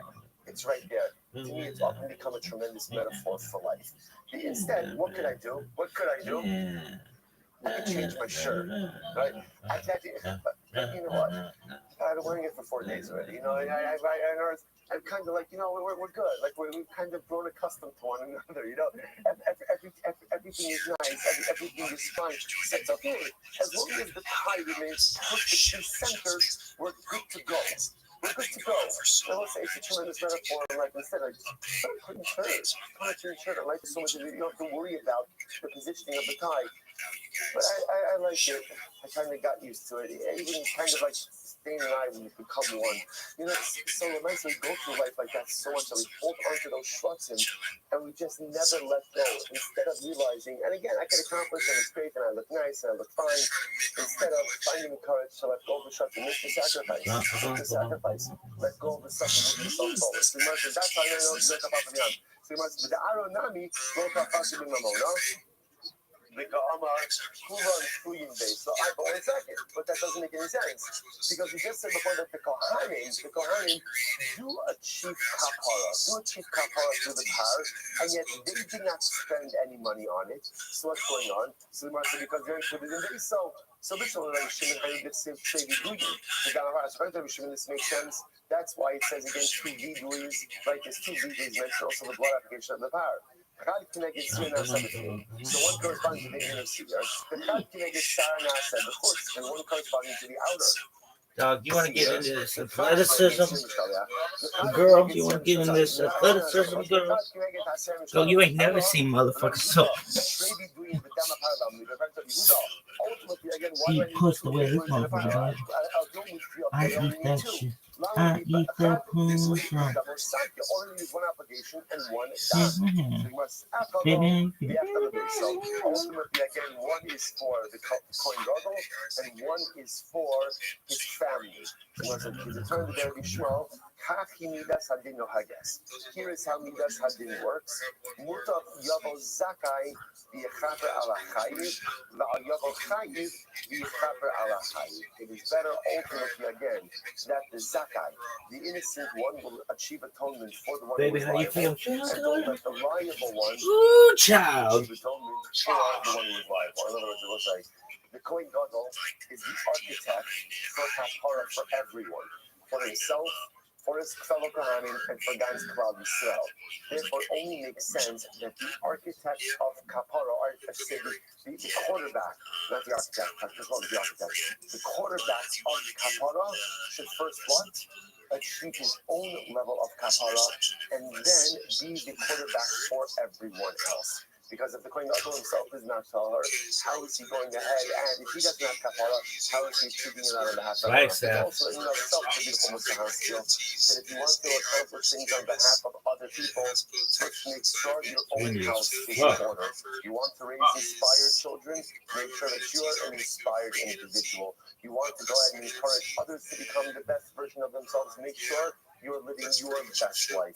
So we'll say ultimately I get that time. So okay, so now we have a ton of information over here. So first of all, like how do we pass it? And there's a number of different things going on over here. Number one, in the smile of Rabbi Yehuda and Rabbi Shimon, how are we passing? Specifically, Rabbi Shimon comes down to as follows. So what's the point of contention? Rabbi Shimon, right? The seer that's sent over the cliff. Does that only atone for the Israelim? That is Rabbi Shimon's model. Only Israelim, not Kohanim. Kohanim get their kapara through the power.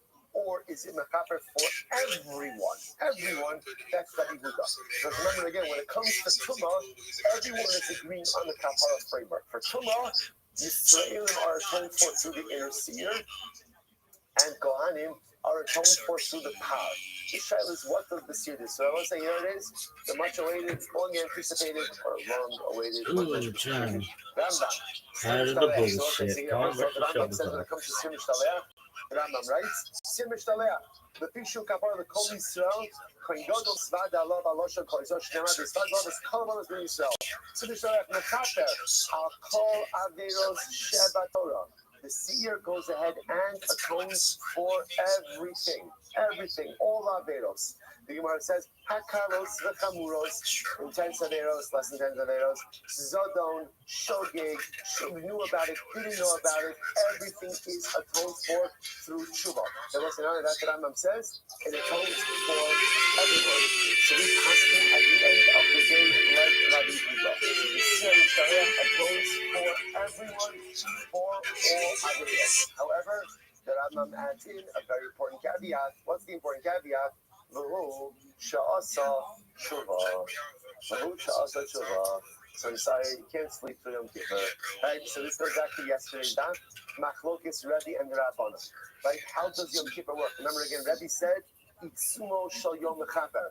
The essence of the Day Atonement. Friend Rebbe, even if you don't daven, even if you're right, it was even better, friend Rebbe, right? Even if what? Even if you eat on Yom Kippur, right? Even if you do malach on Yom Kippur, the day itself atones for you. The Rabbanan say, yes, the day atones for you, but you need to unlock the atonement power. Man, I've got to take a shit. Allegedly. I'm asking by the Rabbanan.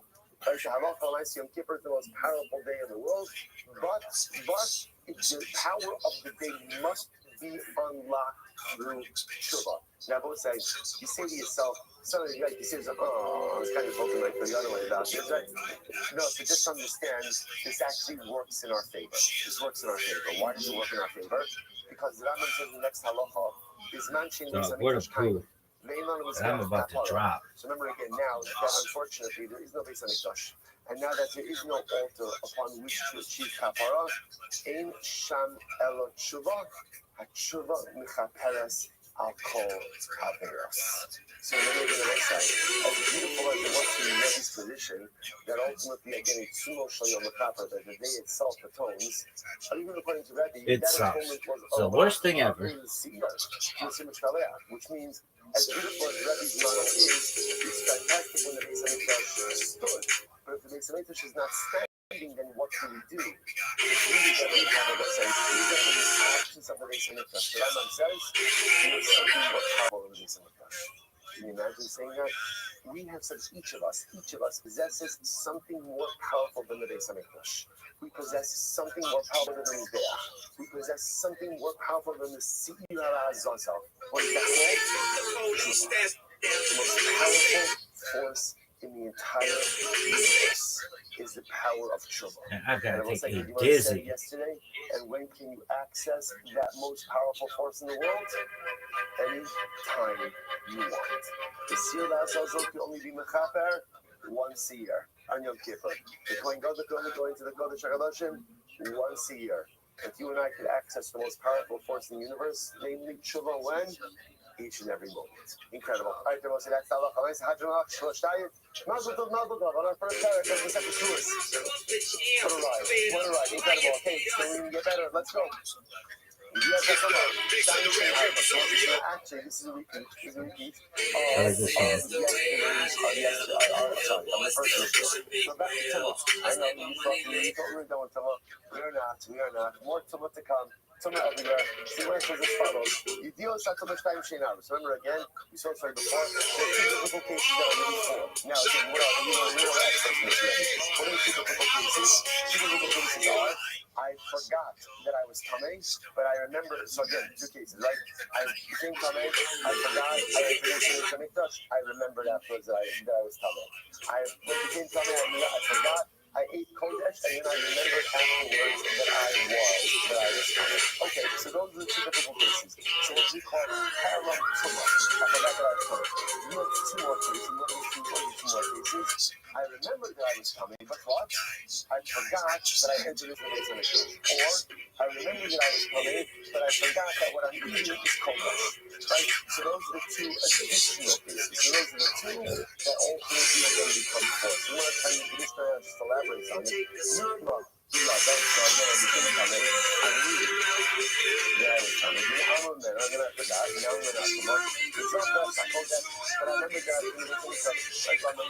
Or now that I'm going to have to ultimately again another case could be that I forgot about that. Or I forgot about both of them. That's why I told that I consumed and I didn't know when we saw up on Yada, and then after I remember Harayja, the older the old. Now let's say again, he was not really it's the elements of the cases. But again, remember, essentially, any case where there is the idea of the tefillah, the idea of the soul. So where this is the beginning, or where this is the end, lack of awareness in the middle. Now again, there's organizations of waxes, right? There's two waxes of tumor awareness. I knew I was coming, I forgot. I entered the units on the brush, I remembered afterwards. I remembered that I was coming, I forgot. I didn't remember afterwards. That's cases 1 and 2. It's going to be 3 and 4 of these cases. I remember, I know that I'm coming, but I forgot I was in the discussion and I remembered that I was in the discussion. I knew that I was coming, I forgot that I didn't call it, and I remembered that I was eating call it. In all of those cases, when there's awareness of beginning and end, like last in the middle, the liability is what we call a carbon cola yogurt, which is the carbon system offering that is based on your financial status. Like if you have money, you'll bring one type of carbon holders, and if you're poor, all the way down to the highest level, the highest level is going to be a better low, and the lowest level is a min cup. That's the range. So Nitma, the person came coming, and he knew right now, and then he forgot. Now I'm going to Tuma. I remember that he was in the Beis Hamikdash. Now let me remember Mikdash, or he forgot that he was in the Mikdash. The Zachar Satuma, he remembered the Tuma. Now let me remember Zeb is that, or he forgot about both of these things. The Mikdash, the low is Yada, and went to Mikdash and wasn't aware. Mishiyatzi Yada, and he said, none of Mikdash, he became aware again. I already said about all the Yada. Again, it's what they say, comes in on here. You hear the Tila awareness in the beginning, awareness in the end, and haram and forgetfulness. So that's awareness in the middle results in carbon over the other. Next, so as I say now, interestingly enough, this is actually quite fascinating. We speak about entering into the mikdash in the state of Torah. So now we're going to discuss what constitutes entering into the mikdash. Echad hanichnas la'asara. So whether you enter into the courtyard of the Beis Hamikdash, echad hanichnas l'tosefes ha'asara, or let's say you entered into an addition. So we're going to discuss the idea now that technically speaking, there are ways to extend the temple compound, right? But there's a process. So let's say Klal Yisrael decides, the Sanhedrin decides, we want to expand the Beis Hamikdash. We want to expand the footprint of the Beis Hamikdash. Okay, how do you add on to the Beis Hamikdash? Okay, so it's not just enough to start building stuff. Remember, you have to add, if you're going to add on, you want the additional areas of the sanctity of the Beis Hamikdash. How does that happen? It is incredible. So the same way, by the way, you could expand Yerushalayim. This is incredible. If you want to expand the borders of Yerushalayim, you can do that. Now, again, if I extend Yerushalayim, I don't just want to expand the municipality. I want to expand ultimately again the kedusha. I want the kedusha of the city to develop upon the extended areas as well. So in order to do this, the only people who can do this are the Melech, Navi, Urim, the Tumim, the Sanhedrin, Shalshim, the Echad. So again, we'll get into this process, but this is quite incredible. If you want to expand the kedusha borders of Yerushalayim, you want to expand the kedusha footprint of the Beis Hamikdash, you can do it. But in order to do it, you need the king, the prophet, the Urim, the Tumim, which remember again is the 72-letter name of HaKadosh Baruch Hu that goes into the fold, right? That's the breastplate of the Kohen Gadol, and the Sanhedrin of 71. Now again, what do you need? All of these people, some of these people we're going to discuss. Furthermore, Ubishtei Todos, you bring 2 carbon Todos, Ubishir, and there's Levitic song. And what happens? Based in Mahalchin, based in walks. Now again, we're going to have to see like where all of this takes place. Where is based in going? How are they going? Based in Mahalchin, Ubishtei Todos Achareya, the 2 Todos are following after them. The Chol Yisrael Achareya, whatever this is awesome. This is awesome, right? We are expanding the footprint of the Beis Hamikdash, expanding the footprint of Yerushalayim. So how does it happen? You've got to get the whole cover together, right? You're singing, and the Sanhedrin, and the Todos, and all the Klal Yisrael is there. On the base, Hapenimis Nechalas, the inner Toda. Now again, we'll have to see what all of this means. The inner Toda is consumed, and the outer Toda ultimately is burned in death. And if you don't follow this process, then the expanded area does not have kedusha. The way the Gemara frames that is, therefore, if someone goes ahead and enters into a state of tumah, ultimately, again, they are not chayiv. So we'll say it's not clear from the Mishnah what exactly the process is, but one thing is clear. We're very excited for this. There's a process, and there's a clearly delineated process that requires, again, the king, the Navi, the Urim Tumim, all of Klal Yisrael, Shir, and Toda, in order to go ahead and expand the footprint of the Beis Hamikdash. or in order to expand ultimately the footprint of the Beis Hamikdash. Incredible. Of Yerushalayim, sorry. Nitma ba'azara. So let's say again, back to Tumah. So let's say again, we'll call him Reuven. Reuven becomes Tamei in the Azara. The now element of Tumah. So we'll say, so now in this case over here, something very interesting. This is a different kind of case. What's happening over here? Up until now, we've been focusing on a case where Reuven becomes Tamei outside of the Beis Hamikdash and then enters into the Mikdash in a state of Tumah. Let's say it's a little bit different. Let's say Allah Reuven becomes Tamei in the Azara. He's in the Beis Hamikdash. He becomes Tamei in the Beis Hamikdash. So we'll say, how does that happen? I don't know. A Sheretz is there, or Chasson, somebody dies right there, and Reuven's right there. So he's becoming Tamei now in the Beis Hamikdash itself. And now and again, either he doesn't know about it, he has lots of awareness, but he knows that he's in the Mikdash. He knows that he's in the Mikdash. Or he forgot that he was in the Mikdash, but he knows about the Tumah. Or he goes ahead and he forgets about both of these things. And he remains in the Mikdash. So we'll say, so again, even though at some point he knew he was Tamei, right? But what? He remained in the Mikdash for a certain amount of time. How much time? Enough time to prostrate. Enough time to prostrate. Or he realizes that he has to leave. But what does he do? He takes the long way out instead of the shorter way out. Chayiv. He's chayiv. Now, listen, it's very interesting. What this thing is like this. If Reuven becomes Tamei in the Beis Hamikdash itself. So watch this. Now read the next line. The Ksara Potter.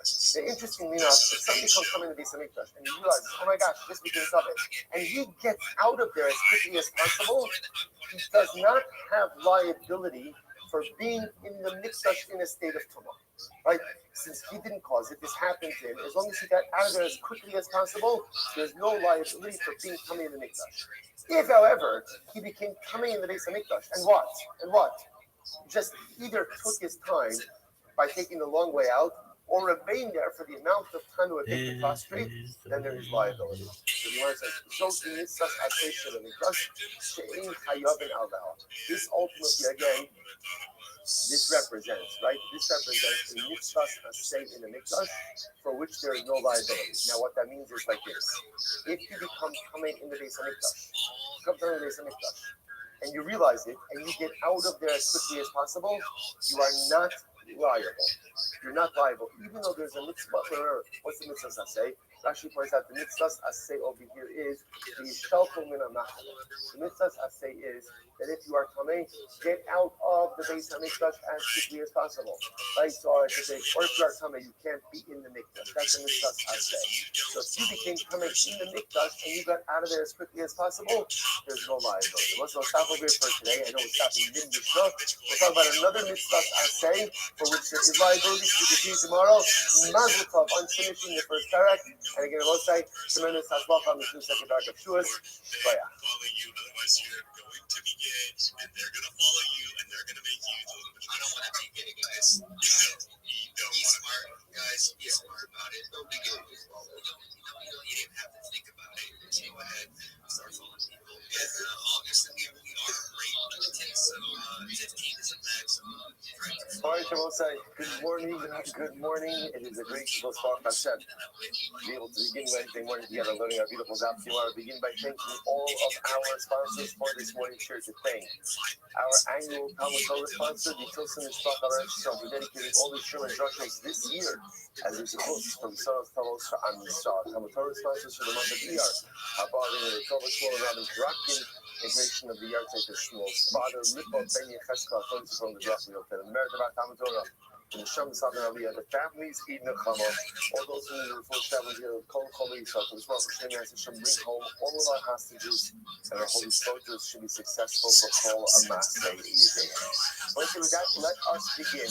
I am not exaggerating when I say that we have a ridiculously amazing job ahead of us today. It has anything and everything you could want out of a block of Gemara. There's numbers, there's inspiration, there's halacha, there's hashkafa. There's Yom Kippur, there's everything you want. Everything you want. So just take a deep breath, take a big swig of coffee, because the next Hashem, the ride is going to be absolutely riveting, amazing, inspirational, and uplifting. So let's say we have today's daf is Yud Gimel 13. We are picking up on your base on the base 12b at the two dots, pretty much like the middle of the page.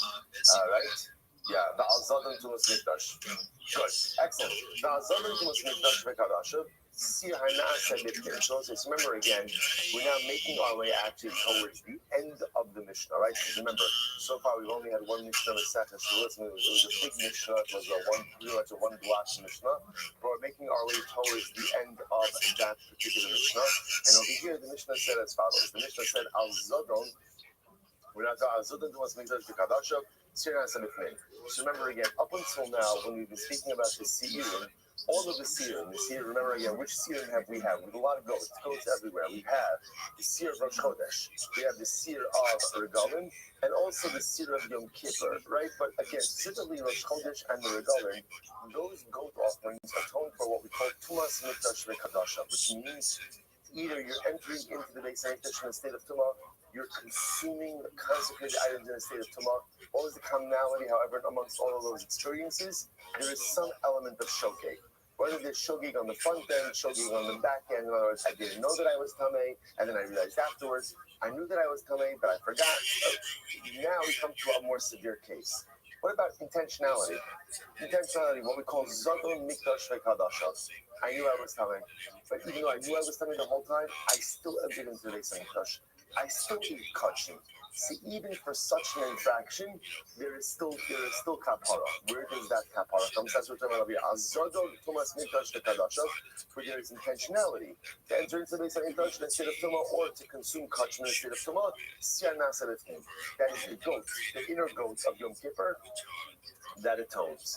So the Gemara says, where do we know this? The Tan Rabbanan, because the pasuk says the chiper ala kodesh mitumos b'nei Yisrael. The pasuk says that literally again the chiper ala kodesh, it'll atone on the kodesh for all of the tumos of Klal Yisrael. Now, we'll say now the Gemara doesn't quote the rest of the pasuk, which is exactly what we need. And then it says, it will take care of their psha'im. We're going to discuss it in just a moment. For all of their sins, for all their chatas. So the Gemara says, what does this mean? Here you go. Psha'im elu hamiradim.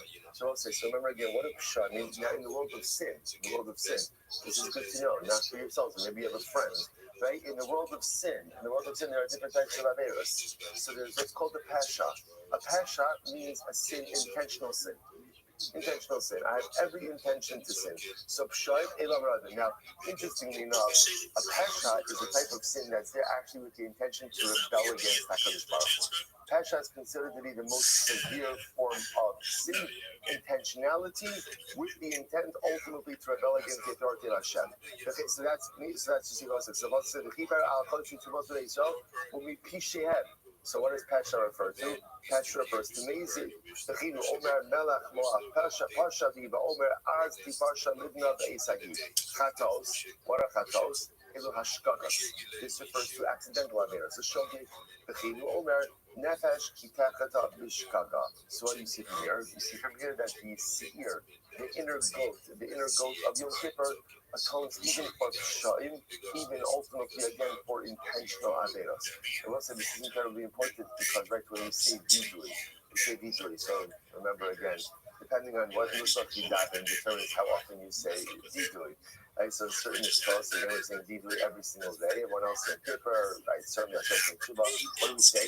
Katasi, Abisi, Kasati, Chait, Shogeg, Avon, intentional avero, but with the intentionality for benefit. I'm just doing it for my pleasure purposes. Pesha is an intentional avero with the intention to rebel against HaKadosh Baruch Hu. Good, let's go back there. Says the Gemara, so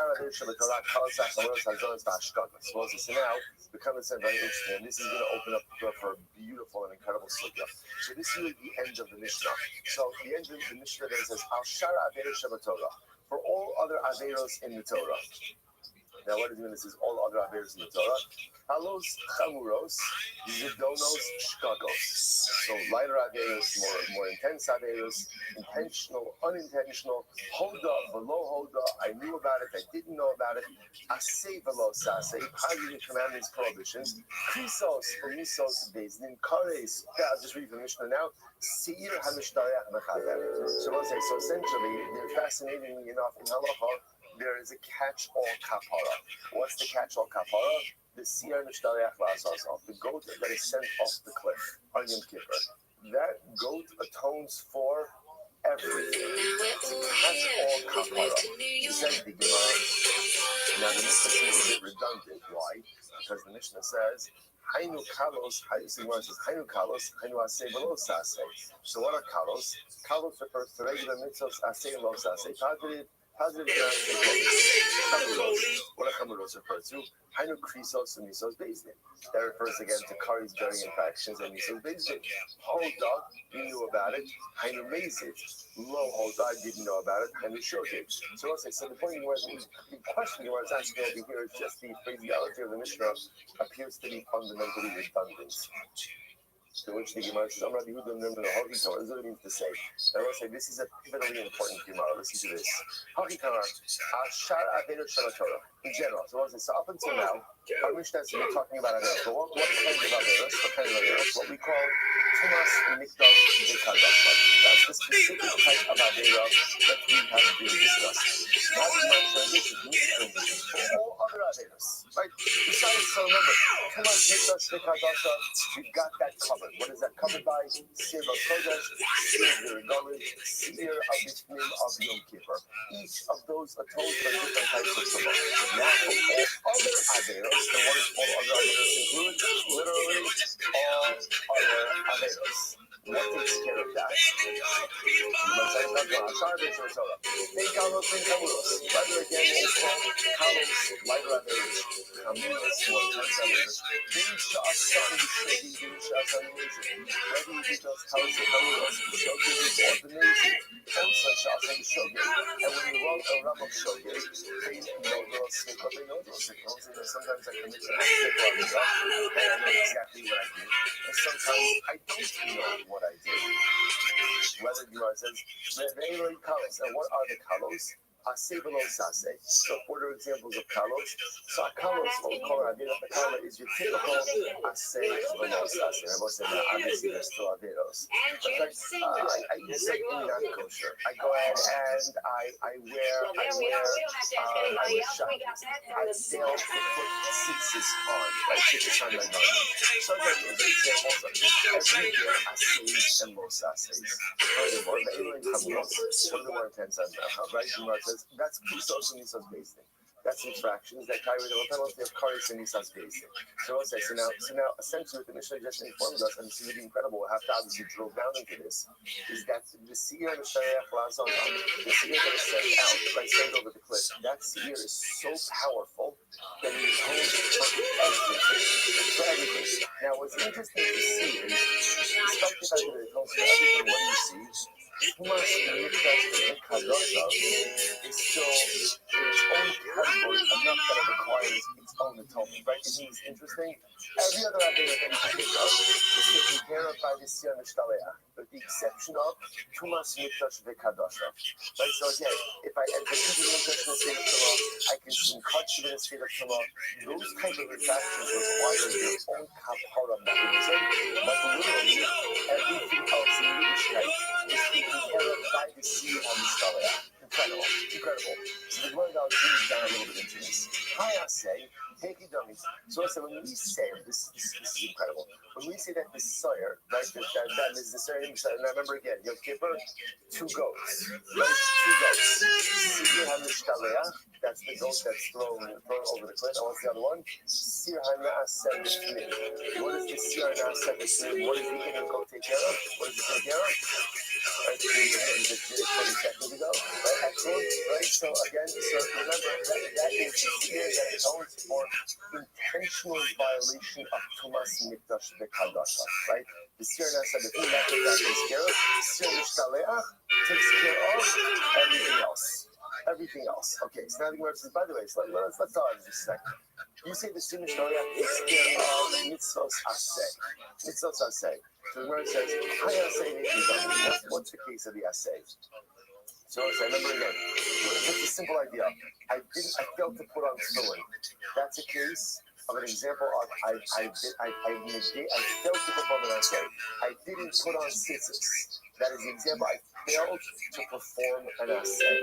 So okay, so this year takes care of that. So the Gemara says, what does that mean? I assay dummy. What's the case of the assay? So the Gemara says, listen to this. If I didn't do tshuva, so again, I didn't put on tefillin, I didn't put on tzitzis, and I didn't do tshuva. So that's the case. Who cares about the Simon Shloya? Zerach l'shayim to'iba. So the Gemara says, what good is a carbon without tshuva? Carbon is not so focused. Like carbon doesn't take away all of the problems. Carbon still requires tshuva. So in other words, if I failed to perform an essay, or for that matter, violated a los essay, if I'm just reading a carbon, that's called Zerach l'shayim to'iba. That is called the offering of the wicked is an abomination. So that's a pretty strong statement. The Gemara says, okay, so what's the other possibility? The other tshuva. So the Gemara suggesting is, how could you see how could it be a for our says if I haven't done tshuva? Listen to this. The other tshuva, and if I did tshuva, this is how beautiful this is. Kol yoma nami. If I did tshuva, then guess what? I don't need to wait. I don't need your kicker. I don't need to see it. If I did do tshuva, tshuva works every single day. Look at Rashi. We read the other tshuva. Let's Rashi. Lama Yom Kippurim. Wow, look at that phrase. If I did tshuva, who needs Yom Kippur? Who needs Yom Kippur? Kol Yoma Nami Tshuva Mechaper Alei. Every day tshuva is mechaper for me. Tisanya Mozaz Misham Atzmo. The power of tshuva, specifically on a lower level infraction, like violation of an assay, is just to try. This is, by the way, one of the most incredible things about doing the bath first thing in the morning. Because often what a consultant does is gives us the messages we need for that day. So what if Baruch just whispered in our ear? Shefala, you did something wrong? Just the tshuva. Just the tshuva. Who needs Yom Kippur if you have tshuva? It's a Kippur if you have tshuva. So I did something wrong. Why was it so often in life? You go out and you do right. The challenge in life is not that you do things wrong. As we said, people make mistakes. So what's the challenge? The challenge is not the same. The challenge is not the same. The challenge is that I don't fix my mistakes in the immediate aftermath of the performance of those mistakes. That's where my colossal failures in life come from. That I sin every day, I'm going to sin every day, I'm going to continue to sin, I'm going to zero to sin, I'm probably going to become the best sinner. That's going to be the way life is. My hope in life is after I sin, clean up your mess. Why do we wait to rectify the mistakes? Why do we wait to clean up the mess? Why do we wait until some later date to fix all the stuff that's broken? The Gemara says, Shiva is every single day. And Shiva is so powerful, I don't even give up. I can just do Shiva today. So incredible. So the Gemara says, so we're just trying to figure out the mechanics. Every time I say, so then, again, if I didn't do Shiva, there's something happening here. If I did Shiva, then I don't need What it is ain't exactly clear. A man with a gun over there. They're telling me I got to beware. I don't move from there until Hashem forgives you. So we'll say, now, this is interesting. This is part of a much bigger discussion, but the discussion I was having over in the second Suma, what I was having over here is that there are certain averos for which you can obtain instantaneous kapara, instantaneous forgiveness. So lower grade averos, again, I didn't put on something today. Violation of, let's say, positive commandments, which obviously the violation of a positive commandment is less severe than the violation of a prohibition. How do you violate a positive commandment? How do you do that? It's inaction. So obviously, a sin of inaction is going to be less severe than a sin of dynamic activity. So halacha l'maisa, the Gemara says in the tshuva model, so you could essentially attain instantaneous kapara for the violation of a positive commandment. So the Gemara says if that's the case, yes, the tshuva, I don't even need Yom Kippur.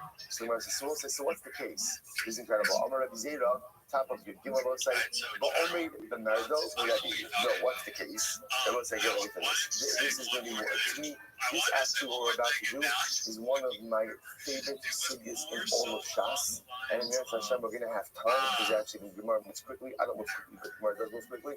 We're going to see the Ladam and Hilchos Shuvah, which is going to be absolutely amazing. So listen to this. What's the case? The case over here is I call him Ruvain, right?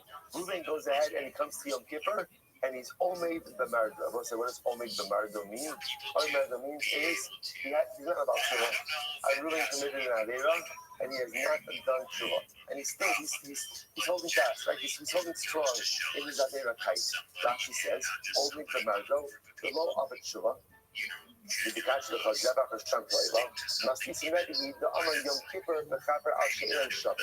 so let's just watch this. What's the case? The case of our Mishnah. So remember again, keep our eye on the ball here. What does the Mishnah say? The Mishnah says that comes Yom Kippur, the Seir La'azazel, which is the Seir thrown off the cliff, atones for all Averos. So where it says, whose opinion is this? So first of all, the setting up the context is someone who has committed Averos has not done Shuvah. And yet the Mishnah still says, even though again, Reuben didn't do Shuvah, Yom Kippur is still Mechaper for him. Whose opinion is that? That's Rebbe. What does Rebbe say? Rebbe say, get ready for it. Get ready for it. Desanya. Rebbe Omer. Achal Averos Shabbatorah. And any Avera that you find in the Torah, say Asa Shuvah, Asa Shuvah. Whether you did Shuvah or whether you didn't do Shuvah, Yom HaKippurim Mechaper. Yom Kippur atones. The power of Yom Kippur is so overwhelming and so sweeping that even if you did not do tshuva at all, even if you are the worst Avarian in the world, even if you committed Averos, that are Chiv Nisas Bezin, Chiv Karis, Yom Kippur is mechaper for everything. Now, even according to Rebbe's model, there are three exceptions to this rule. What are the three exceptions? Chutz, Miporek Ol, Rashi says, Kofar Be'eker, if you deny the existence of God. Okay, makes sense. Right? If you're a kofar, the kofar be'eker, Yom Kippur doesn't atone for you without shuvah. Megala panim b'Torah is very interesting. Actually, Megala panim b'Torah, ba'al b'Torah b'chutzpah u'b'gilui azus panav. I will say this is incredibly important. A person is disparaging about Torah. A person is disparaging about Torah. Unfortunately, there is a Yitzhara like this, where a person sees something, that they don't understand, sees something that seems that they don't necessarily agree with, sees something that seems to fly in the face of whatever our contemporarily held isms are, and the person is disparaging about Torah. That is a terrible, terrible infraction, and ultimately, again, it's unforgivable even on Yom Kippur. And that's to make her bris babasa. Or a person negates bris. So let's say the way this is understood generally is in one of two ways. Either a person doesn't perform the mitzvah of bris milah, or a person tries to hide his bris. Tries to make himself look uncircumcised. So by the way, it's interesting. So just understand what Rebbe just said. Rebbe said the power of Yom Kippur is so profound that Yom Kippur is mechaper for everything. Right? Even if you did not do tshuva, you fill in the Avera, the power of Yom Kippur is so intense that Yom Kippur atones for everything. The Gemara Sekesuma phrases this as Itzumo Shal Yom Mechaper. That's how Rebbe's quoted in the Sekesuma. The essence of the day provides atonement. Doesn't matter what your Avera is. But even Rebbe says, three exceptions. What are the three exceptions? Again, you're a kofar, you don't believe in God, you're disparaging the Torah, and you deny bris milah. I want to say it makes sense because remember again, the denial of all of those three things, what's the commonality over there? They're part of the fundamental underpinning of the covenantal relationship between the Baruch and Klal Yisrael. If you don't believe in God, there's nothing to talk about. Like, if I don't believe in the sanctity of Torah even if I don't understand it, there's nothing to talk about. This milah represents the idea. What was the word this milah in its essence? My desires come second, ultimately again what HaKadosh Baruch Hu wants. If I don't have that, then at the end of the day there's no relationship. If there's no relationship, then you cannot tap into the power of the universe. Rabbi said that this is Rebbe. To me, this is one of the most astounding shittos in all of Shas. In all of Shas, it's so just what this means, right? You eat your sugar of tzedakah. You say that was delicious. That was delicious. You go to sleep. You go to sleep and say, you know what? I'm really not a good faster. So what do? You wake up. I'm not saying Kippur. Right? Like a bucker, right? You go to sleep 24 hours, right? Fantastic. You wake up refreshed, ready to go to sukkah, ready to take on the world, right? You're getting davening very fast. Rebbe says, Shkoya. How do you feel? Hope you feel like a million pounds lighter because you have been cleansed. You didn't daven, you didn't open up a machzor, you didn't do anything. It says it doesn't matter. I mean, it matters, but it doesn't matter. You say one vidu, sumo, shayom, mechaka. The day itself cleanses. All you need to do essentially to Yom Kippur is be alive throughout the day, and you have achieved atonement for every single avera. You did tshuva, you didn't do tshuva, it doesn't make a difference. You took tshuva again with 3 exceptions. Now watch this.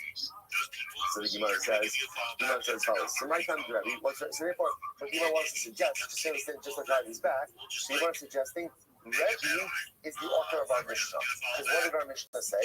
Our Mishnah says that the Seir HaMishalech, right, the goat of Yom Kippur, which essentially is the avot of Yom Kippur, atones for everything. Whose opinion is that? That's Rebbe. My time to Rebbe. What's Rebbe's about? Where does Rebbe get that from? Right, that the day atones even if a person doesn't do anything. The pasuk says ultimately again that he has. He's talking about he was really asking over here. As you notice, there are 3 exceptions to the atonement power of Yom Kippur. There's also a pasuk says he disparaged the word of God. This refers to someone ultimately who's a kofar be'ikar umegala panim b'Torah, and also he's disparaging the Torah. That's mitzvah sohekar, and he has ultimately negated the mitzvah. Zehameker bris b'basar. Ultimately, again, this is a person who negates the mitzvah. Again, either by not performing the mitzvah or by trying to hide the mitzvah. Tikares, he will be cut off. Tikares the fail Yom Kippur. Ultimately, again, you can suffer kares before Yom Kippur.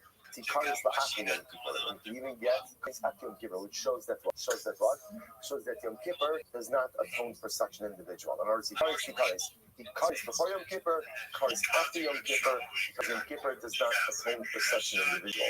Now remember, all of this is talking about Rebbe's model of Yom Kippur atoning without any tshuva. So now Rebbe will tell us Yom Kippur atones for every single day, even without tshuva, with these 3 exceptions. You might have thought that even if a person does tshuva, you still can't atone for these 3 averos. Therefore, the pasuk says his sin is within him. No. The only time that a person chas v'shalom suffers kares is when he hasn't done tshuva. Obviously, about the power of tshuva is that tshuva could wipe out everything. Right? Tshuva could atone for everything. Sometimes you need things in addition to tshuva, but tshuva by itself can do everything. So even for these 3 major averos, tshuva of course helps. But again, whereas Yom Kippur itself, the day atones for everything. By all other averos, these 3 averos, Yom Kippur is not enough. You need tshuva. But what does Rabbanan do with this? The kares for Olam Hazeh, the kares for Olam Haba. The Rabbanan darshan is that these 3 averos are so severe that they have repercussions both in this world and the next. His sin is within him. What does this mean? So Rabbanan understands this part of a different type of construct, which is that there are certain averos that are so severe that tshuva by itself does not work, but rather you need tshuva and nisa and death. And those 2 things together ultimately atone. So that's the basic jest by these 2 averos of kofar be'ikar, magala b'Torah, mefer bris, that again, if you do tshuva and death, fully atone for it. For just a moment to learn this accomplishment, whose opinion does the Mishnah reflect? It reflects the view of Rebbe. It's Rebbe. And therefore, Allah again, that's why the Mishnah says that the Siyah Mishtarech, which represents the essence of your keeper, ultimately is Mechaper for all our Beirut. But now the word challenges that. Umi Matzis Mukhlis Shlote, as well points out, by the way, I just want to point out that, so this is a fundamental machlokas. The Gemara doesn't say it explicitly, but the Rabbanon disagree with Rebbe. Right? The Rabbanon disagree, and the Rabbanon say that the keeper only atones if what? If accompanied by Shuvah. If accompanied by Shuvah. So ultimately, again, the way this machlokas is often phrased is Rebbe holds Sumo Shor Yom Mechaber, the day itself affects the without Shuvah. And the Rabbanon say, no, its notion is not mechaper, only tshuva, only tshuva, ultimately again, with Yom Kippur allows for atonement. The Lubavitch Rebbe in the Kudei Sichos has a very interesting idea of this. He brings down, he says, no. He says, everyone agrees, Itzumo Shal Yom Mechaper. Everyone agrees with that. Because that's the essence of Yom Kippur. But Yom Kippur, the day itself, provides kapara. So that has it, but the machlokas here is, what do you need to do to unlock the power of Itzumo Shal Yom? How do you access the power of Yom Kippur? So that Rabbanon will say, Shuvah is the key. Right? Of course, Yom Kippur, the way that says makes so much sense, because that's the whole, of course everybody agrees with Itzumo Shal Mechaper. That's the whole idea, that there's the essence of Yom Kippur, of the day itself, that goes in the tones. How do you unlock like that cathartic power? So the Rabbanon will say Shuvah unlocks it. But Shuvah works all year. But remember, again, we know that Shuvah has a different power during Aseret Shuvah, specifically on Yom Kippur. That's why the Rambam quotes the pasuk. V'shu Hashem b'chimas o. The Rambam says this explicitly. Whereas you could go ahead and do Shuvah throughout the entire year. There's a special power of Shuvah during Aseret Shuvah, with that being highlighted on Yom Kippur itself. So the Rabbanon say that's the key. Rebbe says the key to unlocking Itzumo Shal Yom is simply breathing, being alive. As long as you are alive, you access Itzumo Shal Yom. So just a different way to frame the machlokas. Okay, so now the Gemara says, "Umi matzis mukim slach Rebbe." I will say, okay, one last time. So I understand, how can you set up the Mishnah like Rebbe? How does that work? The Sefer at the end of the Mishnah is Rabbi Huda. Therefore, they should remember Rabbi Huda. So we'll say, so in general, remember again, the way we like to frame things is to create authorship that runs consistently throughout a Mishnah. So if we know that the Sefer is Rabbi Huda, wouldn't it make more sense to make the Reish like Rabbi Huda as well? The Tani Sefer, because what do we learn at the end of the Mishnah? Echad Yisrael, Echad Kohanim, Echad Chai Mashiach, because we'll see this on the days. Right? So remember again, the end of the Mishnah says both Yisraelim, Kohanim, even Kohen Gadol, are all able to achieve Kapara and Yom Kippur. Uman is the high svara. Who holds this? Right? Now we'll say, now remember, so this is the opinion that says all Jews achieve atonement through the Siyar Mishtaleach. Now we're going to see this machlokas in the right machlokas about maybe Kohanim get atonement through different mechanisms. Who is the opinion that says Siyar Mishtaleach works for everyone? So the Gemara says, Uman is the high svara. Rabbi Yehuda. Now, if it's Rabbi Yehuda at the end of the Mishnah, it makes sense that the beginning part, which is really the part that we're focusing on, that Shem Mishnaleach takes care of all Averos. It would make more sense to say that that's Rabbi Yehuda. Also, Rabbi Yosef says, no, you're right. Rabbi he, the Saramach Rabbi Yehuda. Really, the author of the Mishnah is Rabbi, but Rabbi holds like Rabbi Yehuda. Okay, beautiful. That is a good answer. That is a good answer. The Gemara says as follows. I'm going to Abaye. So Dafka Kamar, so Abaye says, okay, so can you explain that to me? So how does this work? So Dafka Kamar Mar, Rebbe Savalak Rabbi Yehuda. About Rabbi Yehuda, Savalak Rebbe. Odillah with the Rebbe Savalak Rabbi Yehuda. Rabbi Yehuda Savalak Nani Rebbe. Now Abaye just asks, what does that mean? So you just set up that Rebbe holds like Rebbe Huda, which again, I want to say all that means is that Rebbe holds that Sira Mishtaleach, like Rebbe Huda, that Sira Mishtaleach atones for everyone. Yisraelim, Kohanim, even the Kohen Gadol. So when we say that Rebbe holds like Rabbi Yehuda, does that also mean that Rabbi Yehuda holds like Rebbe? Now, what does that mean? What is Rabbi Yehuda's model of Yom Kippur? Does Rabbi Yehuda subscribe to the Rebbe model of Yom Kippur, namely Yitzimo Shoyom Mechaber, that the essence of the day just by itself is Mechaber? Does he agree with that or not? So the Gemara says, "Oh, Dama, the Rebbe Sabbalah Yehuda, Ave the Sabbalah Nani Rebbe, Miu, or Fabis, Miu, sorry, Oh, Dama, I'm sorry, that's the comeback. Rebbe Sabbalah Yehuda, Rebbe Yehuda will Sabbalah Rebbe. So are we saying that Rebbe holds like Rebbe Yehuda, but maybe Rebbe Yehuda doesn't hold like Rebbe? Oh, Dama, the Rebbe Sabbalah Yehuda, after Rebbe Yehuda Sabbalah Nani Rebbe, or maybe in the same way that Rebbe holds like Rebbe Yehuda, Rebbe Yehuda also holds like Rebbe.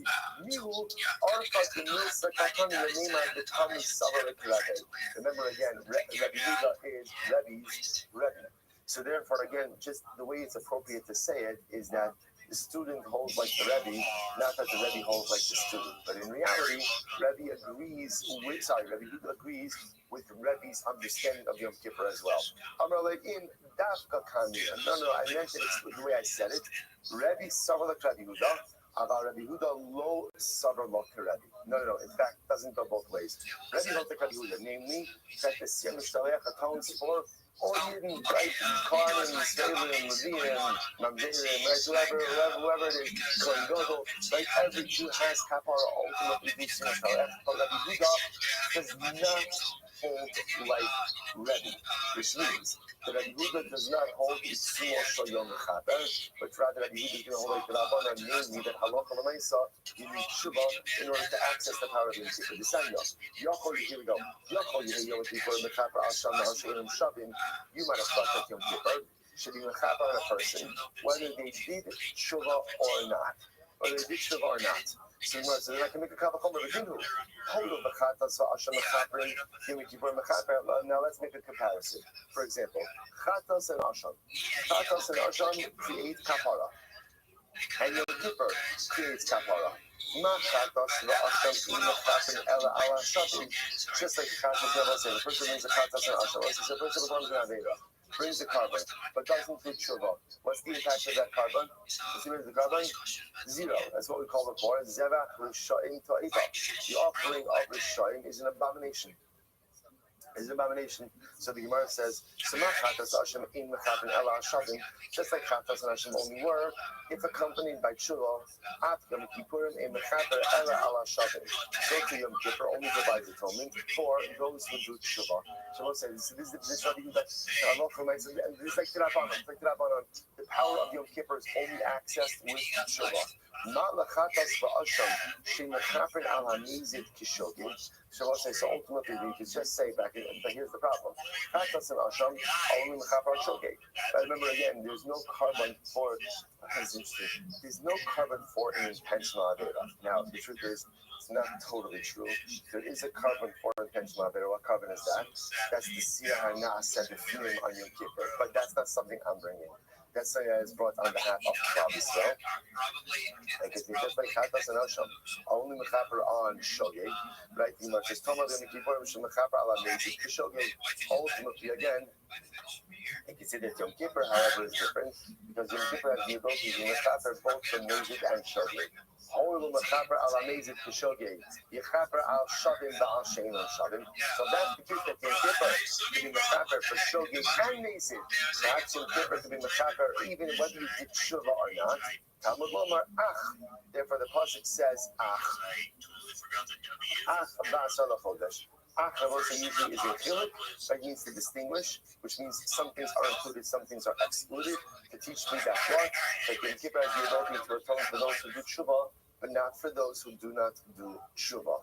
So what's I good? Now, interestingly enough, this brisa is being quoted in a way to highlight the opinion of Rabbi Yehuda, to show that Rabbi Yehuda doesn't hold like Rabbi, and Rabbi Yehuda holds the halacha l'maisa Yom Kippur only works together with tshuva. The problem is, if you look at this brisa is without attribution. Right? There's no name here, to which the Gemara says not a problem. Stam sifra money. So I want to say this is a sifra. Sifra is a brisa, really like a medrash, but really brisa that we call Toras Kohanim. So Stam Sifra and Torah Kohanim, who is it? Rabbi Huda. The Kala Shavin in, Lo Shavin Lo. Ultimately, what do you see from here? So we should be this Rabbi Huda. And what do we see from his Braisa? What do we see from it? We see from Yom Kippur only works if you do Tshuva. But Yom Kippur does not work if you don't do Tshuva. So therefore, again, to kind of bring this full circle, therefore, Rebbe holds like Rabbi Huda, namely that the Sfem Mishtaliyah atones for everyone, for everything. But yes, Rabbi Huda does not hold like Rebbe, because whereas Rebbe holds Itzum Yishon Mechaper, then ultimately, again, Yom Kippur is Mechaper for all others, even without Tshuva. Rabbi Huda holds that Yom Kippur is only Mechaper with Tshuva. Incredible. So he wants to Verami Stam Sifra, Astam Sifra. But again, I can bring another Stam Sifra, right? There's another Stam, what we call Stam Sifra, which means a Bryce from Joras Kohanim. This time, we learn Yachol Lo Yehei Yom Kippur Mechaper Ela Imkin is Anabel Bekara Mikra Kodesh Elo Asaba Malacha. So listen to this. This is just wild. I might have thought that Yom Kippur can only be Mechaper. Listen to this. If you fasted, or Kalaba Mikra Kodesh, right? You davened. Right? But also about Malacha, you didn't do Malacha. You didn't violate it. How do I know? Well, he's not about. What's he ready for this?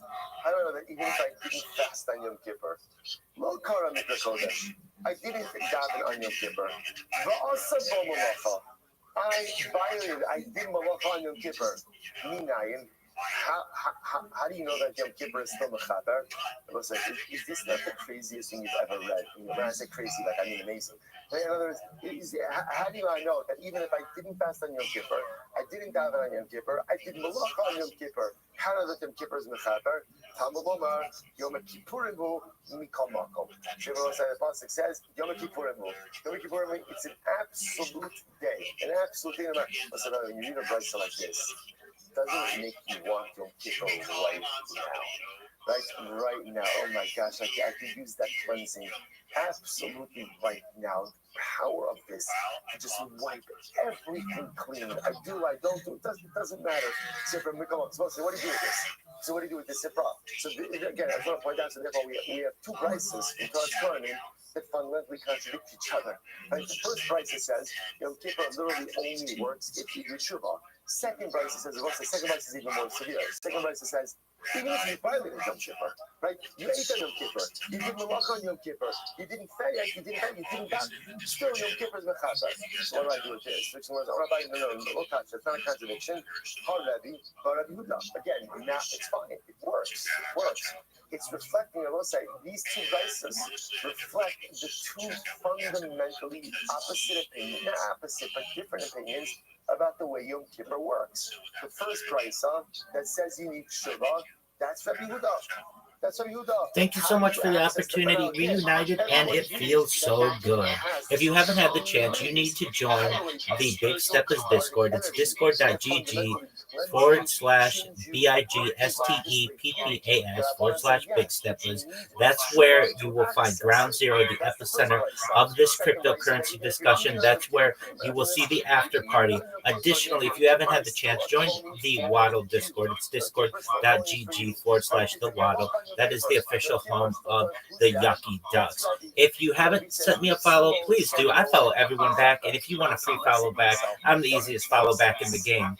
Additionally, you guys may not be aware of this, but you can watch me live share my shill with all of you in the embedded video in my timeline. So if you go into my timeline, scroll down a little bit, you can actually see me live as I'm going to give you the best shill in the game. And one other thing, I'm very proud to say that I have been in an X space for more than 333 straight days.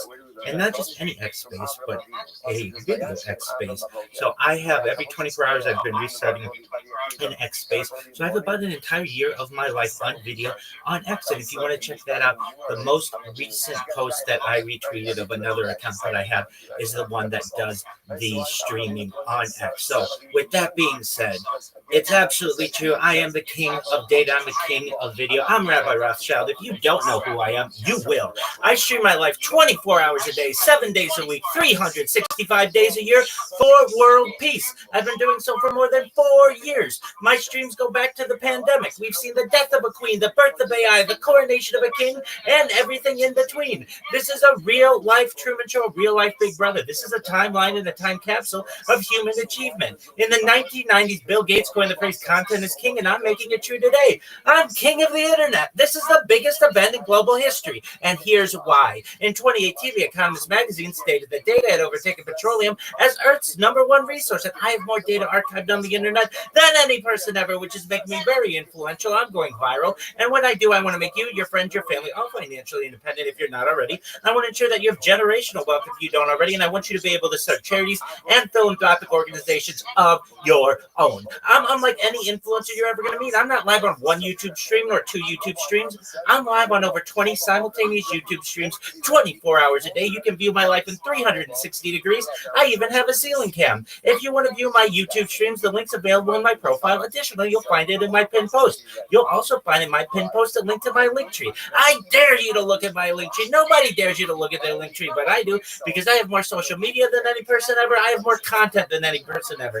You also find a link to my Discord, discord.me/rabbi. I'm proud to say that we recently surpassed 2,800 people in the community and continue to grow each day. In addition to making you all extremely wealthy and wanting to promote world peace, I want you to know that I want to help end world hunger through the use of technology, such as agricultural drones, floating greenhouses, saltwater greenhouses, hydroponics, vertical farming, cloud seeding. I want to help end world thirst. I'm sponsored by a cryptocurrency that's worth about $100 million. And one of the things that we do is we build wells and water towers in developing nations for the benefit of the less fortunate. Additionally, I'm an advocate for the LifeStar program, and most importantly, desalination technology, where we pump Earth's seawater onto land to make it drinkable. If you are a reply guy, if you're a Web3 marketer, if you're a raider or a shiller, and you want a free mentor, coach, and friend, send me a follow. I will follow you back. Send me a DM. I will respond. I want you all to know that I'm here to support you both personally and professionally. I'm here to be a positive person in your lives. I'm here to have an optimistic view on the future. And most importantly, I want to give people hope. And with that, I sincerely appreciate the opportunity to share. Bingo. As well. So the Gemara says, I love it, but why not? Listen, I can still find the case of Karis and Yom Kippur. So the Gemara says, listen to this. Mishtachasla could go the Avad Balayla Umis. So you could have a case of, let's say, for example, let's say again, a person eats at night, right? Comes Yom Kippur night, a person eats, and what happens? He died before daybreak. In that case,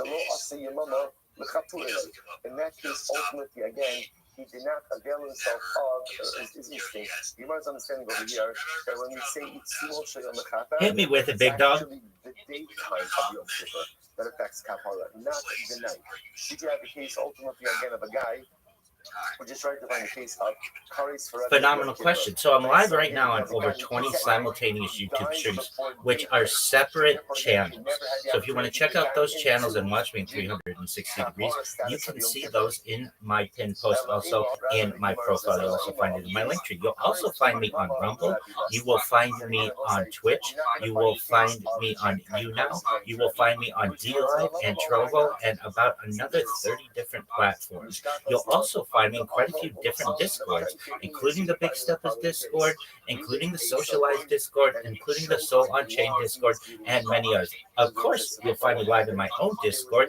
You'll also find me live in an X live video, which you can see embedded in my profile, and live in my own X space that I mentioned earlier that has been going 24/7 for now more than 333 days. On February 14th, we'll be celebrating our 1 year and 1 year of my life archived on X. And there are other places to name, but we don't have enough time to do so. But you should know, basically, if you can stream there, I am doing it. There's another case. Rabbi said this is very interesting. What happens if Reuben, people use the break between Musaf and Mincha, all different kinds of ways. Right? So Rebbe decides to sit there. So Reuben decides to sit down for a Suda. Right? He begins to eat, and he eats all the way until Motzei Yom Kippur. Right? He's all the way until Motzei Yom Kippur. So in that case, again, what's come down in all these cases? So again, halacha l'meisa, there was no moment of Yom Kippur after the act in order to. Let's say, you see this. He literally translated, it means he starts eating by sundown of Yom Kippur, by sundown of Yom Kippur, and eats all the way until Matzah Yom Kippur. And let's say to yourself, right? Say to yourself, out of all of the averos that a person could commit, right? Really, you're at sunset of Yom Kippur. You can't just wait a little bit. So listen, in general, just understand, one could say this about any avera. Like I can make an avera. Really, I couldn't hold out 30 seconds longer because like, you know this concept that so many times the way that I could try to avoid sin, it's trying to bring this down, that sometimes a person is tempted by you, don't say you're not going to sin. Rather, what's a good strategy to employ? Say, you know what, I'm not going to sin for the next minute. Put on a stopwatch, right? I'm not sinning for the next 60 seconds. So I was saying 9 out of 10 times, if a person employs that strategy, I will overcome the desire.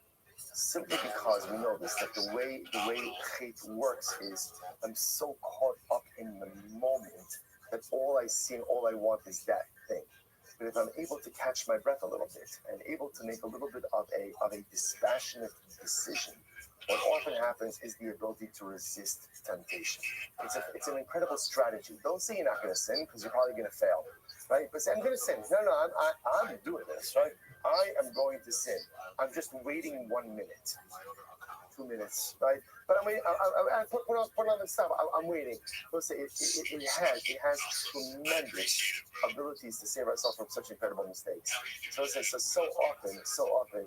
If we could just control ourselves for just a few more moments, we could rein in those desires that seek to derail us. But all too often, we just give in to desire with such immediacy that there's no hope. So we look at this guy who's eating literally again at sundown of Yom Kippur. We say, what a fool.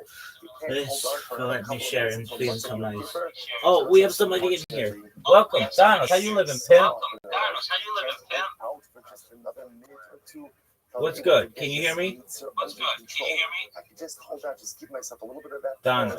There's no telling what type of mistakes. I see you remember the yucky duck. What's good, son?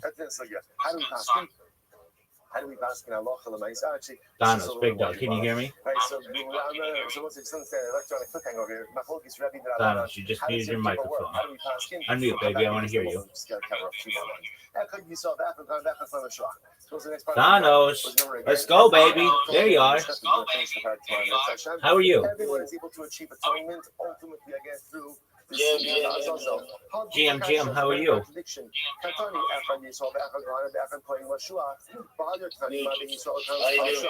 Every day's a holiday, every meal's a feast. How are things in your neck of the woods?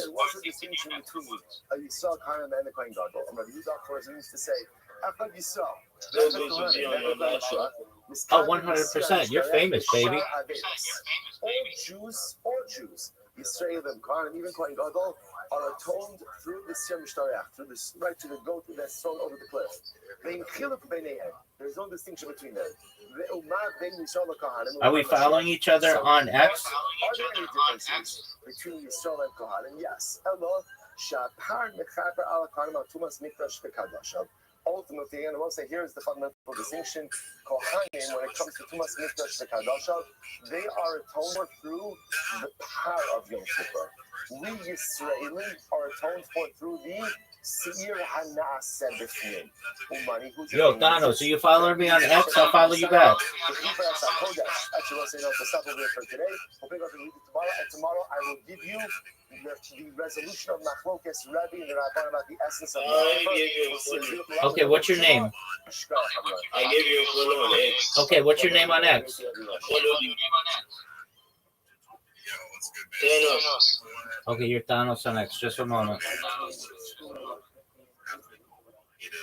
Rest off my leg. Just looking to you like, man, you know yourself. Bro, I honestly, I think I might have, Thanos, what's your username? like a bit on the outside of my. All right, so I'll say good morning. Let us begin by thanking all of our sponsors for this. Or Thanos, send me a message on X, and I'll send you my free social media account. We're dedicating all the shiurim and drushes this year as a zuchus for the son of Solos for Am Yisrael.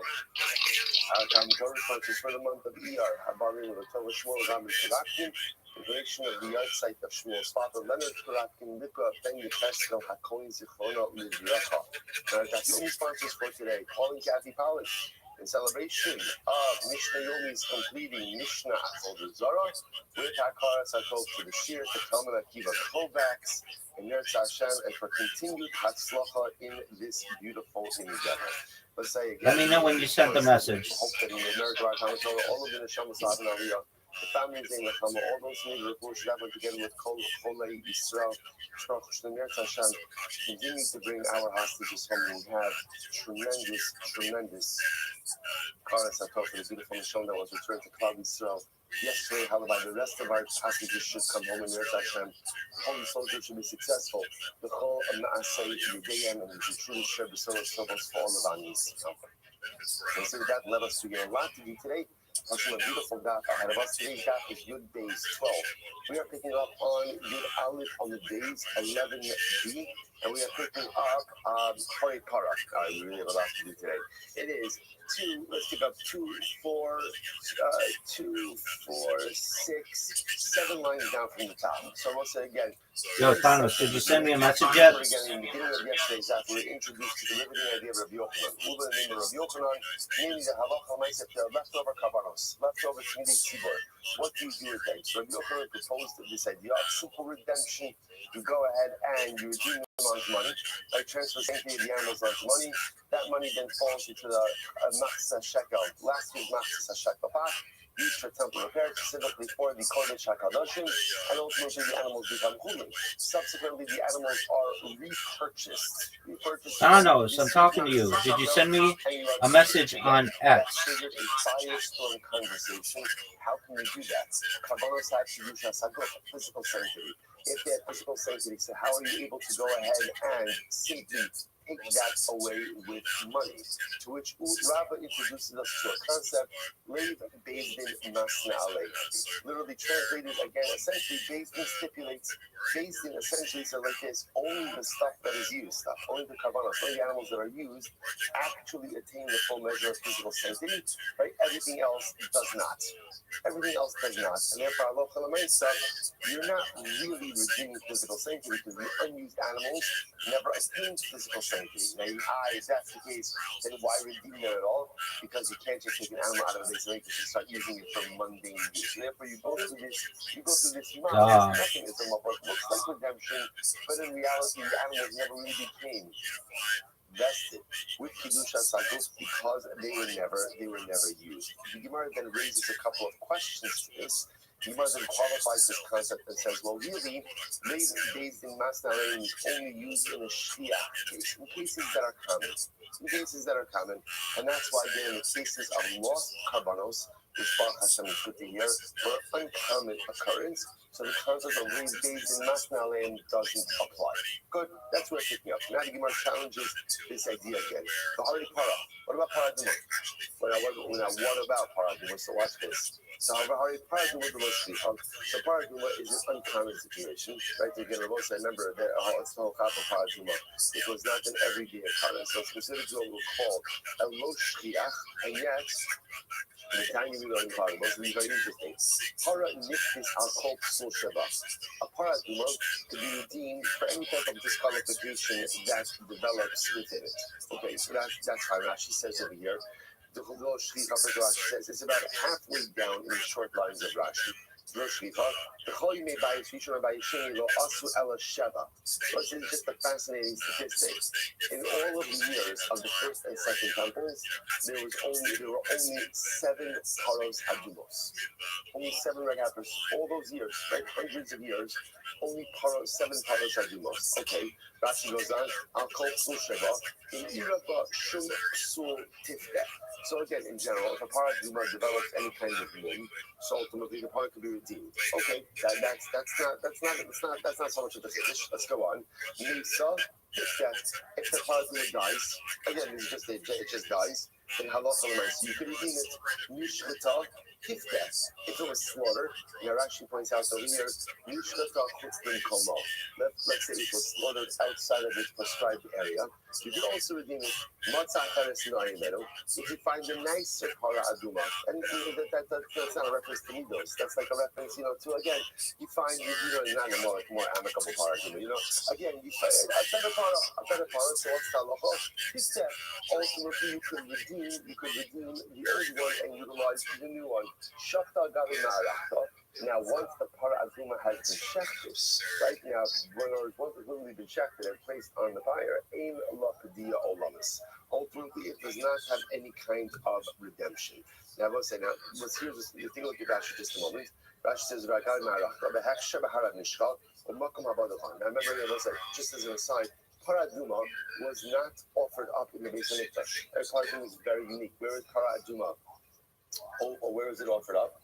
On Har HaZeisim. Right? Now, again, you can go to the site. Where Para Aduma was. Now, unfortunately, it's a monastery. But you can see the actual site where Para Aduma was offered up, and you can see exactly how it works. You offered it, remember again, Har HaZeisim is a mountain, Har HaBayis is a mountain.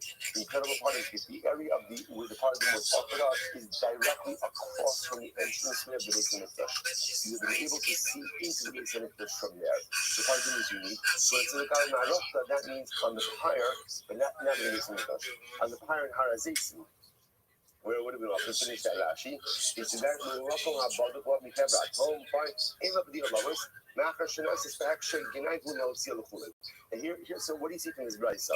Pretty much you can redeem Para Aduma at any point in time, and for any reason, right? It dies, you can redeem it. It has a mum, you could redeem it. You find a nicer one, you could redeem it. The only time you can't redeem it is pretty much once it's offered up on its designated pyre. On Har HaZeisim, you can no longer redeem it. And Rashi says that's because it doesn't look nice, right? It's a ginai. Now, actually, right? Ginai, let's see, it doesn't look nice. It's been offered up on its pyre. What are you going to do? You're going to redeem it now and use it for a barbecue? Like it doesn't make any sense. They're both saying, now what do you see from here? Now, the assumption is Para Aduma has kedusha saguf. And yet, again, it seems to be that you could redeem it for what? For any purpose. For any purpose, even without it developing a mum. Now, again, this would have troubled us much more yesterday, right? Or I should say before yesterday. Now it troubles me less, because I understand how could this happen? How can we redeem something that has physical sanctity, kedusha saguf, even if it doesn't have a mum? How do you do that? Lev beis din masna lein. What's the problem? We just said lev beis din masna lein only applies when? Only applies in a situation where it's shliach, where it's common. But this is an uncommon situation, and yet we're still saying lev beis din masna. What's going on over here? Where it says, no. It's fascinating. Shiny para, the kache bedek habayisi. Wow, that's quite fascinating. The Gemara says, no, you got it wrong. Para Aduma is not kedusha saguf. It's bedek habayis. Now, both say bedek habayis is a sanctity that is associated with things that are there for temple upkeep. So first of all, what does that mean? Take a look at Rashi. Kedusha is bedek habayis. Klomar eina mekachem mizbeach lekalei kedusha saguf. I love when shit crashes. One of my favorite things. Really? Fuck no. Doesn't have physical sanctity. Now, by the way, it makes a lot of sense. It can't have physical sanctity. Why? Well, he's going to the Gemara. If it had physical sanctity, then what? It would have to be offered up in the Beis Hamikdash. Like the fact that it's offered up outside of the temple would seem to indicate that it's more financial sanctity, monetary sanctity. Either what we'll call kedushas lamim or kedushas bedek habayis, but not actual physical sanctity. So the Gemara says, now, what's the beauty of that? Now, remember, lev beis din masna alein, that concept is only necessary for items that possess kedusha saguf. Items that possess monetary sanctity, right? Those understand that that's a lower form of kedusha. So therefore, it makes sense that those could just be redeemed, just for whatever the reason. So the Gemara says, ihaki, well, that's the case, that Para Aduma is kache bedek habayis, then Mesa Mishnata Tifta, then how could it be that it's the paradise, right? Or if the parad shechted, let's say outside of its prescribed area, that it can be redeemed? How could that be? The most said the general halacha is like this: anything that is kachi bedek habayis, right? That was dedicated to the temple. If it needs case to be redeemed, it requires ha'amada v'ha'aracha, which means it has to be brought in front of the Kohen, literally stand in front of the Kohen, and its value assessed by the Kohen. If that's the case, then if the paradum is dead, it can no longer be. You can no longer bring it before the Kohen. If that's the case, then it has to be able to stand in front of the Kohen. If that's the case, then how can you redeem it? To which the Gemara says, not a problem. Hamani, Rabbi Shimon the Amar Kadshe Mizbeach Hayu Bechlal Ha'amad V'Haracha. Kadshe Bedekabayis Lo Hayu Bechlal Ha'amad V'Haracha. Okay, Shabbos says apparently this is subject to Machlokes as well. And Rabbi Shimon is of the opinion that Kadshe Bedekabayis do not require Ha'amad V'Haracha, and therefore Halacha L'Maisa could be redeemed. Okay, so the Gemara finds. So it says therefore the Gemara. So I just want to point out the power of these Gemaras are also like the information that we pick up along the way over here. So I don't know. This is quite striking that Para Aduma doesn't have Kedushas Haguf. I don't know who would have ever thought that, right? Rather Para Aduma, which is also, if you think about it, one of the most powerful forces we have in Yiddishkeit. The ability to go out and literally take away Tumas Meis, and the only way to take away Tumas Meis is Kedushas Bedek Habayis. It has monetary sanctity, essentially, not physical sanctity. So I just want to point out a tremendous Moshe on this. Why doesn't Para Aduma have Kedushas Haguf? Why not? Why not? Because it's not offered up in the Beis HaMikdash. What do you see from here? That to really attain the highest level of sanctity, you must embed yourself in holy circumstances, right? In holy surroundings. It is not enough in life just to do the right things. You have to put yourself in the right avirah. You have to put yourself in the right atmosphere. You know, a lot of us engage in a lot of like, I don't want to say self-deceptive practices, but like we like to think that as long as I'm doing the right thing, it doesn't matter who I surround myself with. Right? It doesn't matter who my friends are. It doesn't matter who I hang out with. It doesn't really matter the activities I engage in. Because, again, I'm strong enough to withstand any of those influences because I'm doing the right thing. And I may really be doing the right thing, right? I'm davening, I'm learning, I'm giving stuck, I'm doing chesed. So it doesn't matter. Okay, I know these guys are not the right influence. This activity is not really the ideal for my neshama, but I can withstand those influences. And it's incredible. The Gemara says that's not the way it works. It's not the way it works. Kedushas Haguf only comes when you embed yourself in a framework of Kedusha. It's only if you live in the Mikdash, if you operate in the Mikdash, that you have real sanctity. Otherwise, again, you could have Kedushas Damim.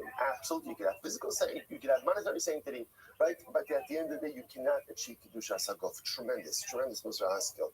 The Gemara says as follows. We'll say it's also, you can take this concept much further also. This is also the power of Eretz Yisrael. Right? What is the power of Eretz Yisrael over Chutz La'aretz? What is it? We have shuls in Chutz La'aretz, we have Batei Medrash in Chutz La'aretz, we have Torah. The difference is then Eretz Yisrael, one is embedding themselves in an absolute atmosphere of Kedusha. You cannot replicate that outside of Eretz Yisrael. You just cannot. In Eretz Yisrael, South Eretz Yisrael, you can find a lot of incredible pockets of holiness, but you cannot create the totality of a holy atmosphere. Incredible.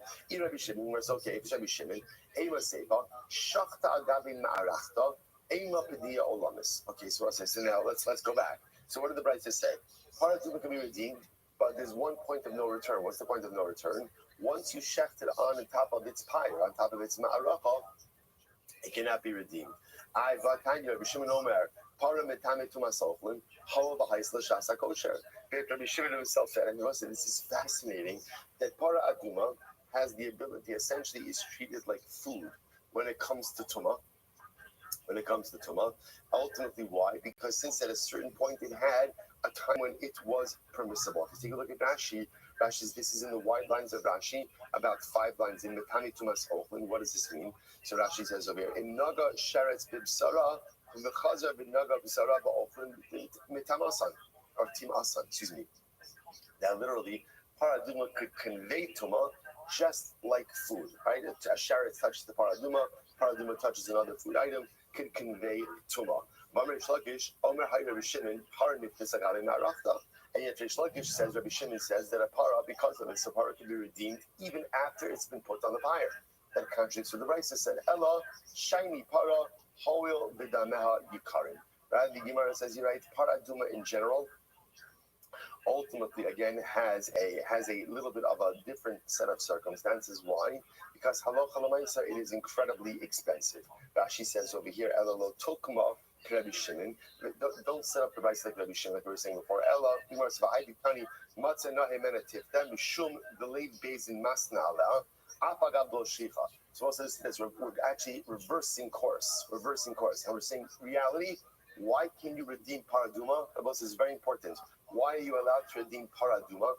Now, you might understand that halacha l'maisa is like the brisa, which means if the paraduma dies, you can redeem it. If you find a nice abmom, you could redeem it. You find a nicer one, you could redeem it. You shecht it outside of the prescribed area, you can redeem it. The only time you can't redeem paraduma is once it's been shechted on the tire on harazesi.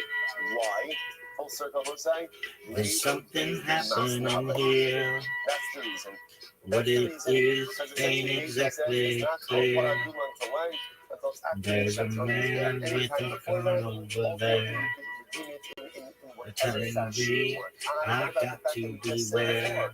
I think it's time to stop. Children, what's that sound? Everybody look what's going down. Over the course of both that's totally uncommon. What's the answer? To which the Gemara says it's different. Because since paraduma is so expensive and so unique, this battle line's being wrong.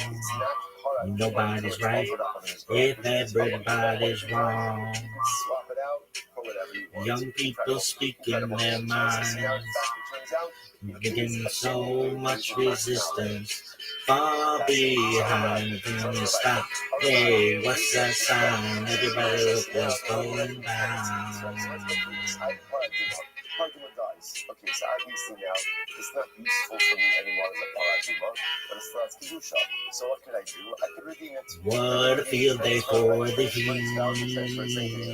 1,000 people in the street, singing songs and carrying signs. So what are you going to do? You're going to redeem the paraduma to go ahead and feed it to the dogs. First of all, that doesn't seem like the right thing to do. Even if the same thing technically has been removed, what are you doing with the paraduma carcass? I'm going to share mishum ora. No, it's because it's it does have a value. Even after it's this bitch gotta be 1,000 years old. So late phase and mescaline is going to be there in order to preserve the high. First of all, it's a cow, right? How much of a high, right? How much of a, and again, it's a small cow because part of them is the young animals. So how much high are you actually going to get? So because in order to preserve the value of the hide, so we're going to say late phase and mescaline. So it says, yeah, really? Yes, as the famous adage goes, an ear of a camel. Again, one of these that sounds much better. I mean, that's cool. That's not fucker. I'm not dumb. Sometimes all you can salvage, all you can salvage from the camel is an ear. Still, you should do that. In other words, you're right. The hide of the paraduma, it's not worth that much, but it's something. And if you could what a field day for the heat. 1,000 people in the street, singing songs and carrying signs. Moses say, hooray for our side. But it's time we stop. Hey, what's that sound? Everybody look what's going on. And again, the idea, remember from Mishnah, is that all of those skiing atoned for some type of Beis HaMikdash centric tumah, or Kedusha centric tumah. Right? Whether it's into your heart it will creep. It starts when you're always afraid. Step out of line, the man come, man take you away. Do that to stop. Hey, what's that sound? Everybody look what's going on. Hey, what's that sound? Everybody look what's going on. Stop. Yeah, what's that sound? Everybody look what's going on. Stop. Yeah, what's that sound? Everybody.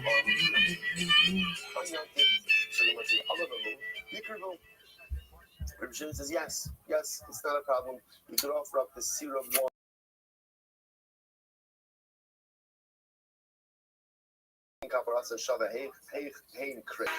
Different serum atone for different things.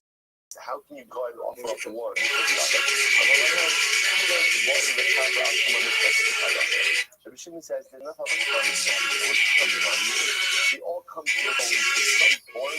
Let me show you how to Regarding this, some consequent guys. So because that coming out, you actually offer them up on, you can offer them up on different occasions. So you can offer the seal of Kodesh on the dollar on the paper, and so on and so forth.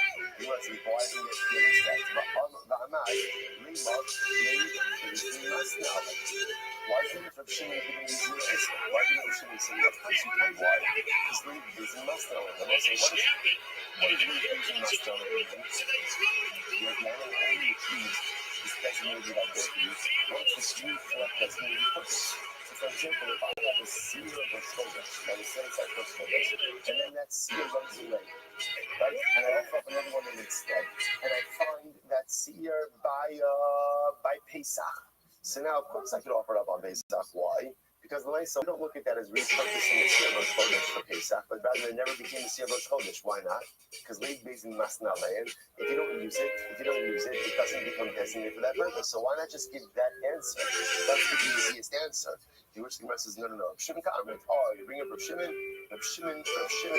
less late based in Masna land. Wow, okay. So what's this? Now it turns out that this concept is actually subject to machlokas.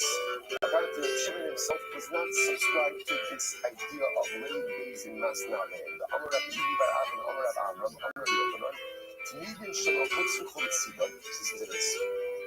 These are things. Actually, this is Rabbi Yochanan's case, right? This is how we started. Right? Face So, dance. right? This So motherfucker T'midin, face again, dancing. comes in Why? the sun. Why? I have Now, leftover animals in the lishkas. who's Grace? 7 lions. This bitch. She's hot as fuck. Please be. They cannot be redeemed unless Yeah, she's in fucking college. That's tight. Baby girl. They must require a mum in order to We're making you an all-star. No way. be redeemed. So the Gemara says, according to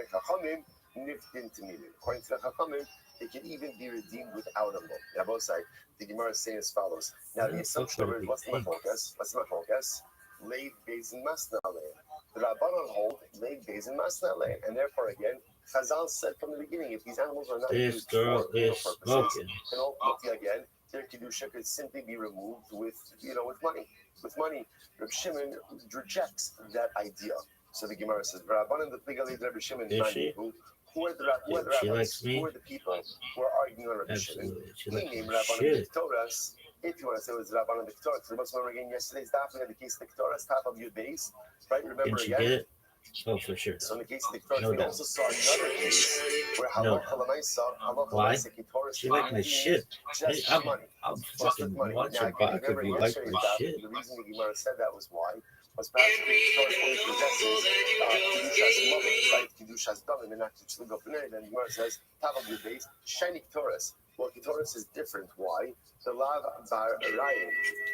Bitch is smart. There's no choice. Really? Because by animals, Word. you could say, Yo, grazing till Donald, how you living, pimp? and then redeem it. By Ketoras, there's no mum. Can you hear me, big There's man? no mum. So because there's no mum, what exactly Danos. is the option for redemption if not straight Yo, up big redemption? dog, did you send me a message?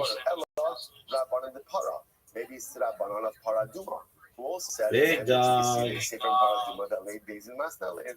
Tushimura says, well, no, Dilma para shiny, Dilma shiny. Shout out to Thanos. That's what we just said before. Maybe Paraduma in general is treated differently. Why? Because it's so unique and so expensive. So the Gemara says, Ella Rabbanan da Amru Lo. Rather, it's the Rabbanan of Amru Lo. What is that Amru Lo? Yo, Thanos, dog, can you hear me, man? Rashi with base medallion 12a. Ella Rabbanan da Amru Lo. B'masnisin. V'haki Amru Le Hodel Ve'in Kafarasan Shada. The last lach laid based in Masnashin Abad Bazel Yakri Bazel the Kapara Cheres Eichtain Previn. So it says, remember again, the Rabbanan Mishnah, right? Let's go back to the Mishnah for just a moment. The Mishnah said, right? Let's just reestablish our facts. Multiple season that essentially are offered up on Rosh Chodesh, Regalim, Yom Tovim, and Yom Kippur. All of those, what's the commonality between all of those three buckets you can of just goats? chill. Right? Those three buckets of the commonality.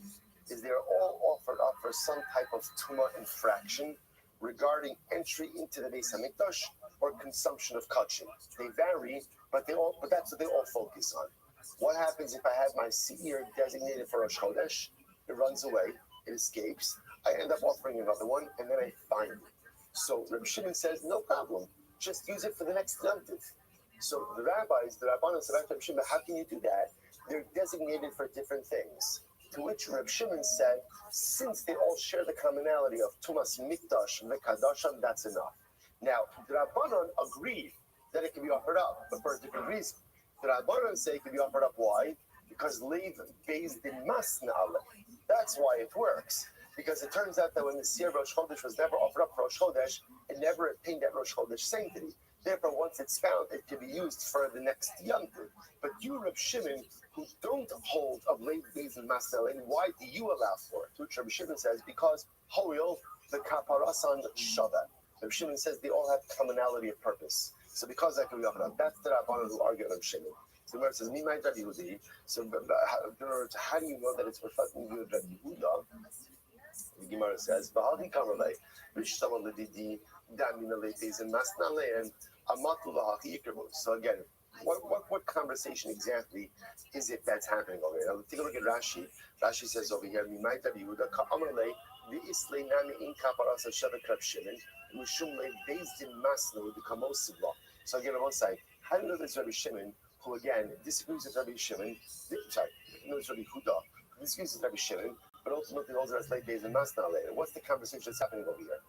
Here's what it means to say. According to me, it works out well.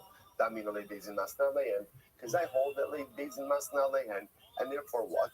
Amatu lahachi yikravu. This is why if the seir of Rosh Chodesh is lost, for example, can be offered up by the regalim. But according to you, the Amrit Lo, who do not subscribe to late days and masna later, amay yikravu. How can you take this seir that was lost, let's say by Rosh Chodesh, and use it for regalim or Yom Kippur? So the Gemara says, Dilma Rabbi Meir. Maybe this conversation is Rabbi Meir. What it means to say? According to me, this makes sense because I hold that all of the Seirim have commonality in purpose. In other words, they're all used. Kaparas and Shabbat means they're all used to atone for some type of Tumas Mikdash and Dekadashav. That's why if a seer is lost for one occasion, it can be used for a different occasion. But according to you, why could it be? Why should it be offered up? Rabbi Yochanan says, Gemara Gamirla. Rabbi Yochanan says we have a Masorah. That Masorah, the Divrei Rabbi Shimon Eimin Niftin, the Divrei Chachamim. That was a really great. Shemot said we have a Masorah. What's the Masorah? According to Rabbi Shimon. Rabbi Shimon says it cannot be redeemed. According to the Chachamim, they hold it can be redeemed. And I will say the assumption over here is that the point of contention is Leiv based in Masna Aleim. Yo, Donald, how you living, pimp? Leiv based in Masna Aleim. So we'll say so just so you understand what the takeaway over here. The takeaway over here is what was originally introduced to us as a concept that everyone subscribed to now turns out to be fundamental is actually punished and that is about Yeshua's. That we shouldn't reject the notion of Leiv based in Masna Aleim. Rabbanon upholding or accepting because of Leiv based in Masna Aleim. So we must ensure the rest of Leiv based in Masna Aleim. Not outdo. So let's now let's go full circle. So what do you do? Let's go back to this side. Because remember, how do you get into this whole moving last level, right? How do you get to this? You get this because of a very practical issue that presents itself every single year. Every single year. What's the practical issue? Leftover corrupts. Leftover sacrificial animals.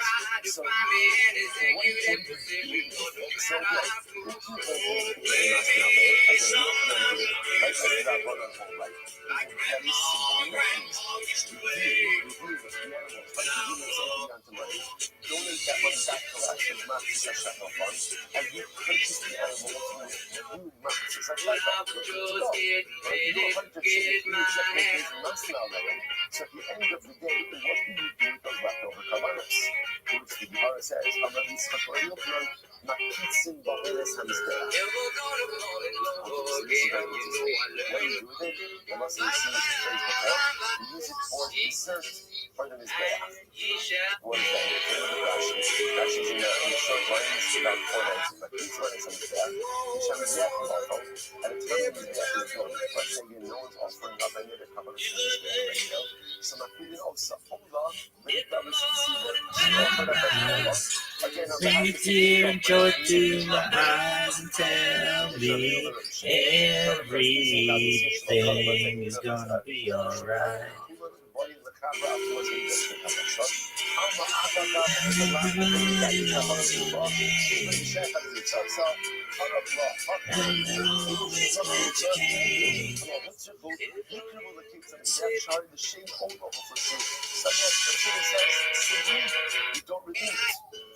you do with the leftover kavanos?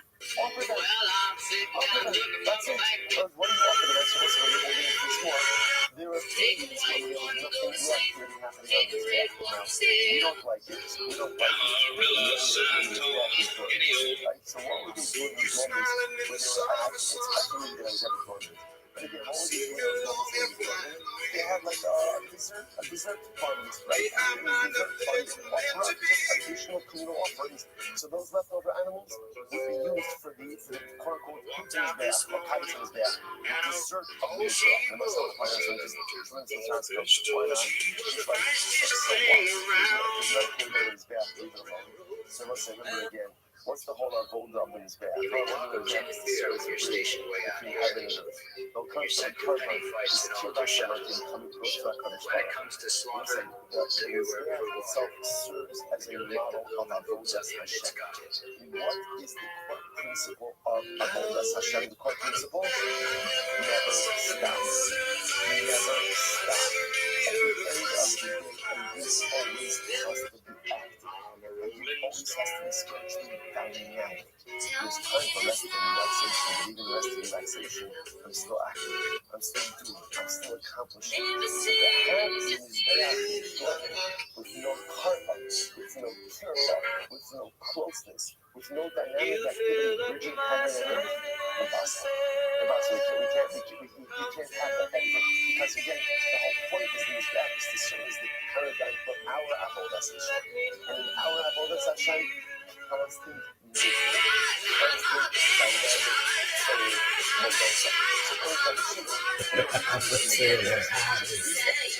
I do not feel ashamed. I'm your help. I'm your dream. I'm nothing in between. You know me, want it any other way. Yes, I am. Everything, all of it to what? I'm a bitch, I'm a lover, I'm a child, I'm a mother, I'm a sinner, I'm a saint. I do not feel ashamed. I'm your help, I'm your dream. I'm nothing in between. I love this song. Yeah, amazing. Boom,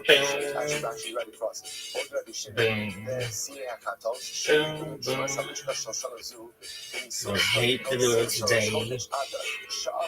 And then the other day, I know that I can change.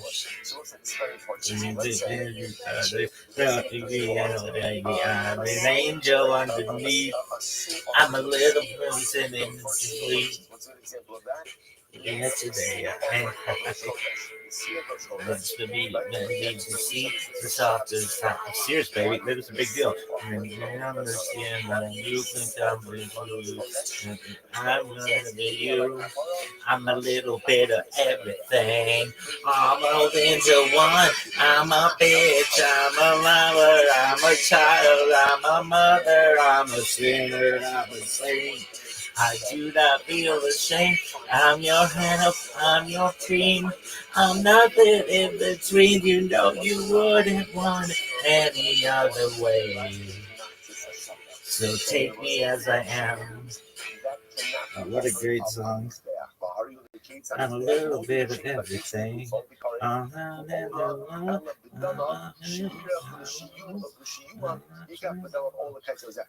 this is a big song. That can't be offered up. Why not? That's as a chatas. So a chatas can only be offered up for a very specific reason as a chatas. The problem is if you have this chatas from last year's Maximum Shachar and it wasn't used during that financial year, you can't use it. So in that case, you let the animal graze, develop a moon. Once develops home, then you can redeem it. You can redeem it out to money, and you can use that money for all this. So just to understand it, because we're going to go with this for a little bit. So again, the machine says the leftover animals that you have at the end of the fiscal year, in the Rishkas HaFlood, that's easy. You don't need to do those. Just use those as dessert for the Mizbeach. Whenever the Mizbeach is drunk, why? Because those essentially were set aside for These broken wings. That's an easy one. Right? That's an easy fix. If you happen to have leftover tacos, that's a problem. That's a problem. That cannot just simply be used for dessert use, because the tacos cannot be repurposed as an olah. Let's look at the remedy as well. What do you do with that? Live and let die. And use the money for, Live and let die. Live and let die.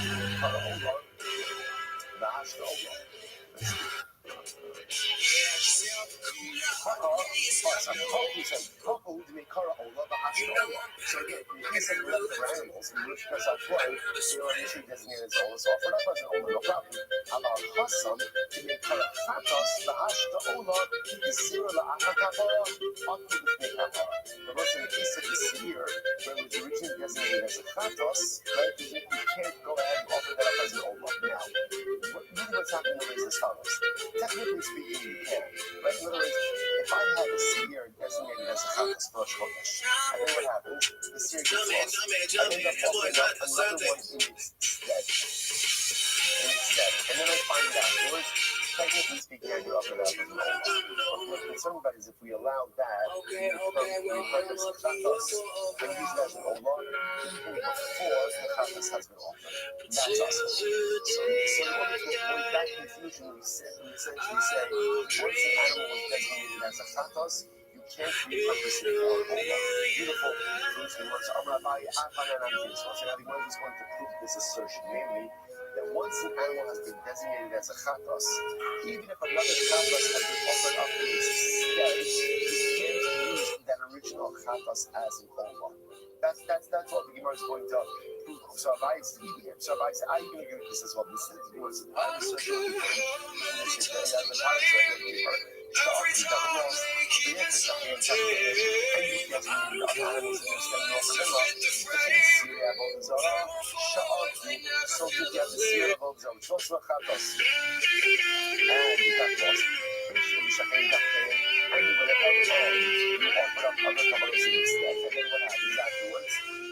So it's like maybe find the original ones.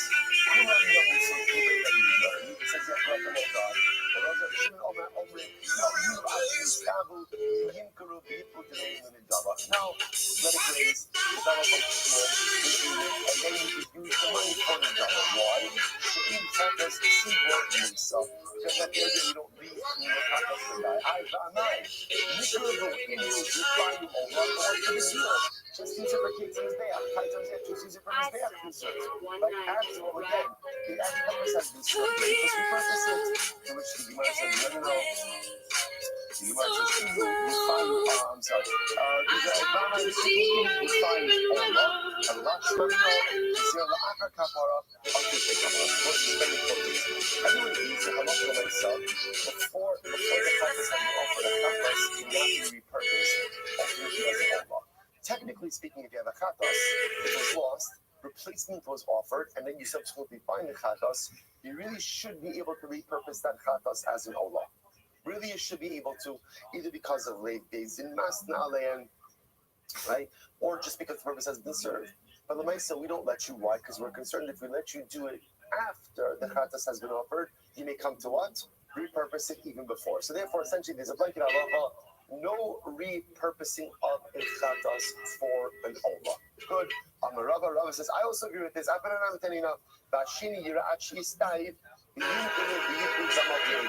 So we'll say this is interesting. This is by the Seirim, the two goats of Yom Kippur. Right? If one of the goats is lost, you have to replace both of them. Right? So what do you do with the remaining goat? You let it graze, develop a mum, and then sell it off. Thanos, how you living, pimp? Why is that so? Just let the remaining one be offered up as an Olah. No, once animal has been designated I as can't a hear you if chatos, you're talking it big. cannot be repurposed as anything else.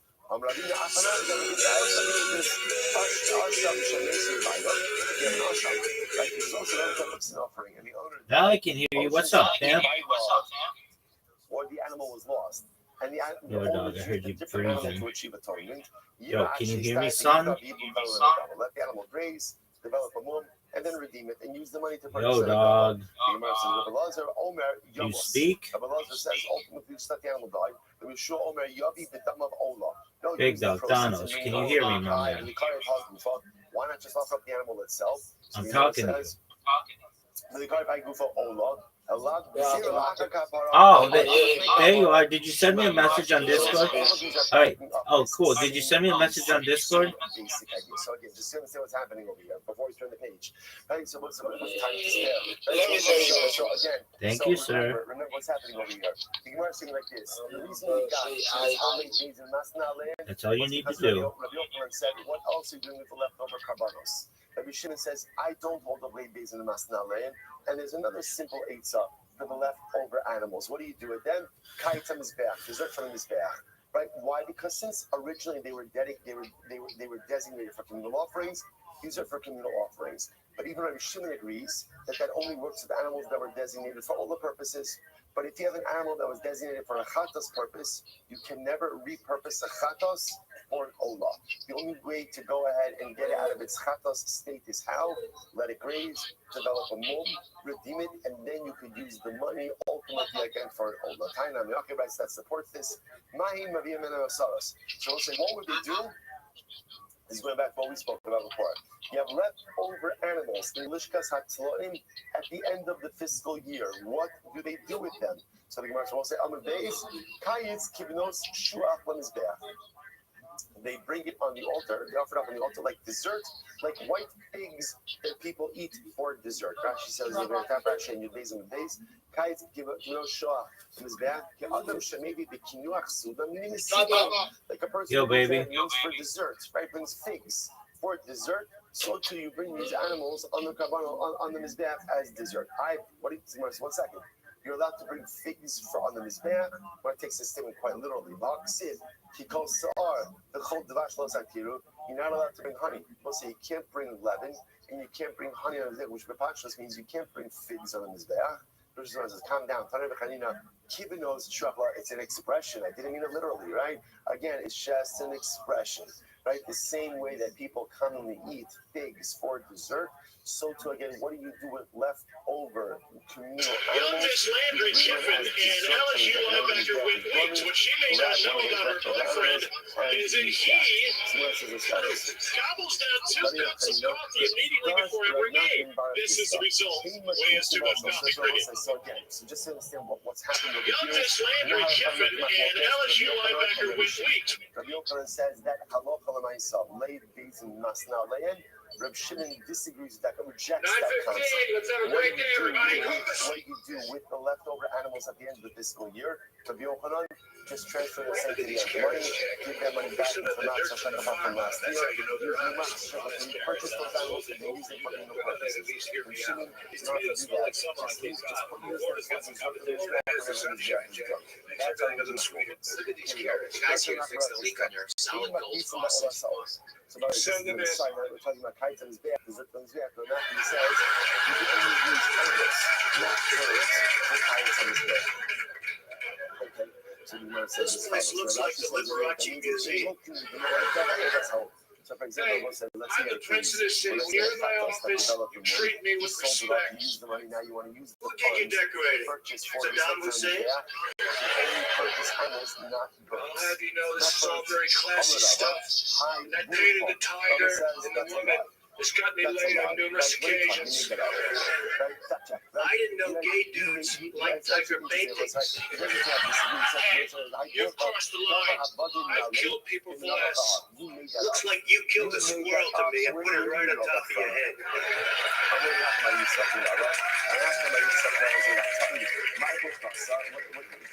You want to talk?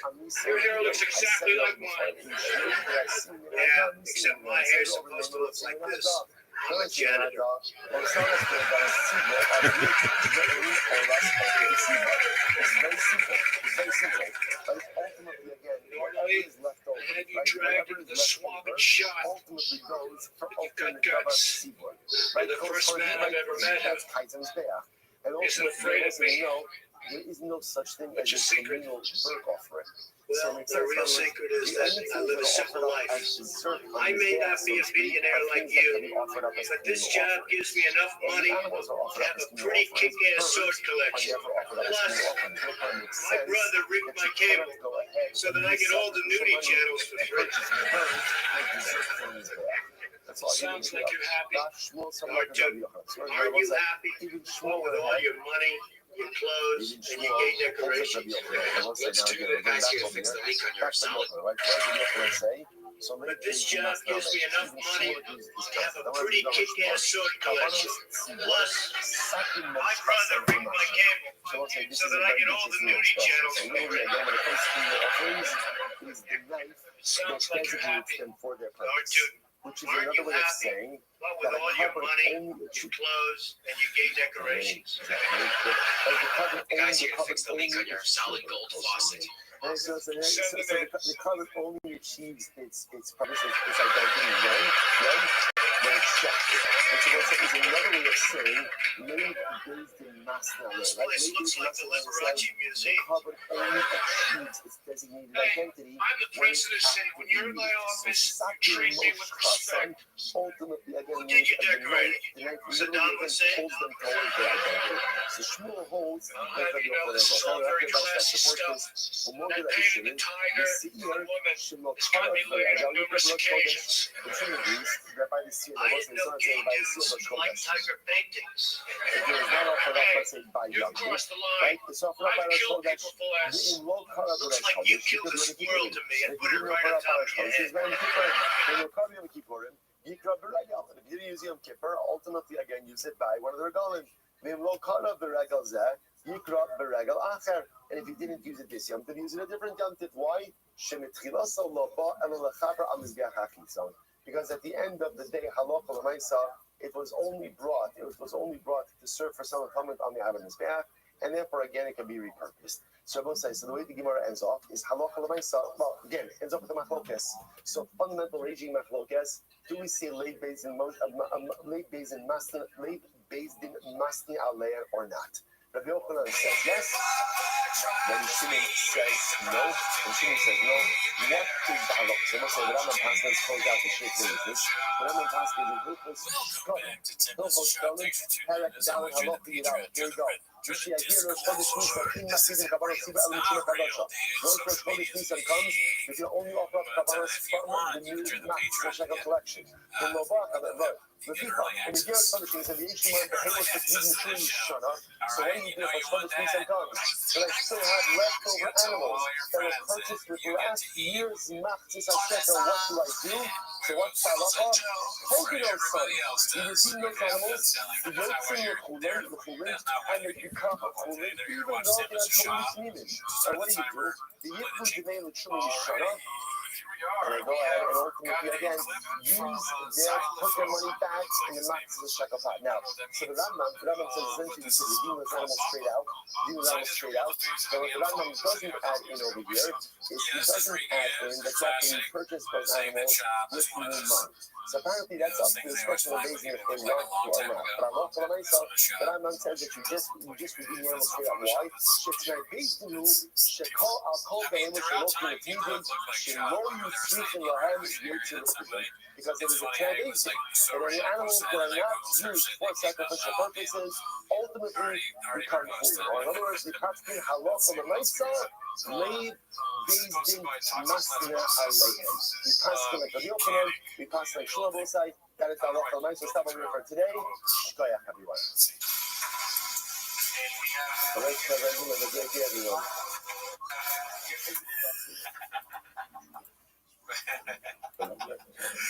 Two likes is funny. It does kind of look like he's doing it wrong. I have no idea what he's doing. Doesn't seem like yeah, I'm saying the guy is standing by. We actually have a tool that we use for that. I'm saying we introduced to him to be I guess that makes me a big old pussy. He's like, Shab, I told you to paint it, not screw it. Yeah. Okay. What do you think the 170 stands for right there, Daddy? That was the lowest he's ever been able to lift. That's facts. He's always lifted more than that. I actually knew the answer to that. You're correct. Okay. Yeah. I like that one. All right, so it's like good morning. Get a chip on This podcast and be back with all of you. And a special thank you for Rifter for doing such a beautiful and merciful shiur over the last couple of days. Today's that. Well, first of all, because I told you all about conscious things. Our annual commentary function is Restream playing a place we talk about Israel. Dedicating all the true instructions this year. And this for the solar flows on this strike. The commentary is going to be a month of Iyar Haba Avinu Ritova, Shmuel Rabin Rapkin, communication of the yahrzeit of Shmuel's father, Mr. Leonard Rapkin, Ben Pascal had coins before the Black American and American Torah. All of the Shamas have the families in the Torah, all of those leaders who should have undergone promise on the Israel. The partition Nefesh and the Torah hostages, the Shalom and the Torah and our holy soldiers should be successful before a mass leader. First with that, so let us begin. Today's daf is with out with a really incredible daf ahead of us today. Today's daf is with out.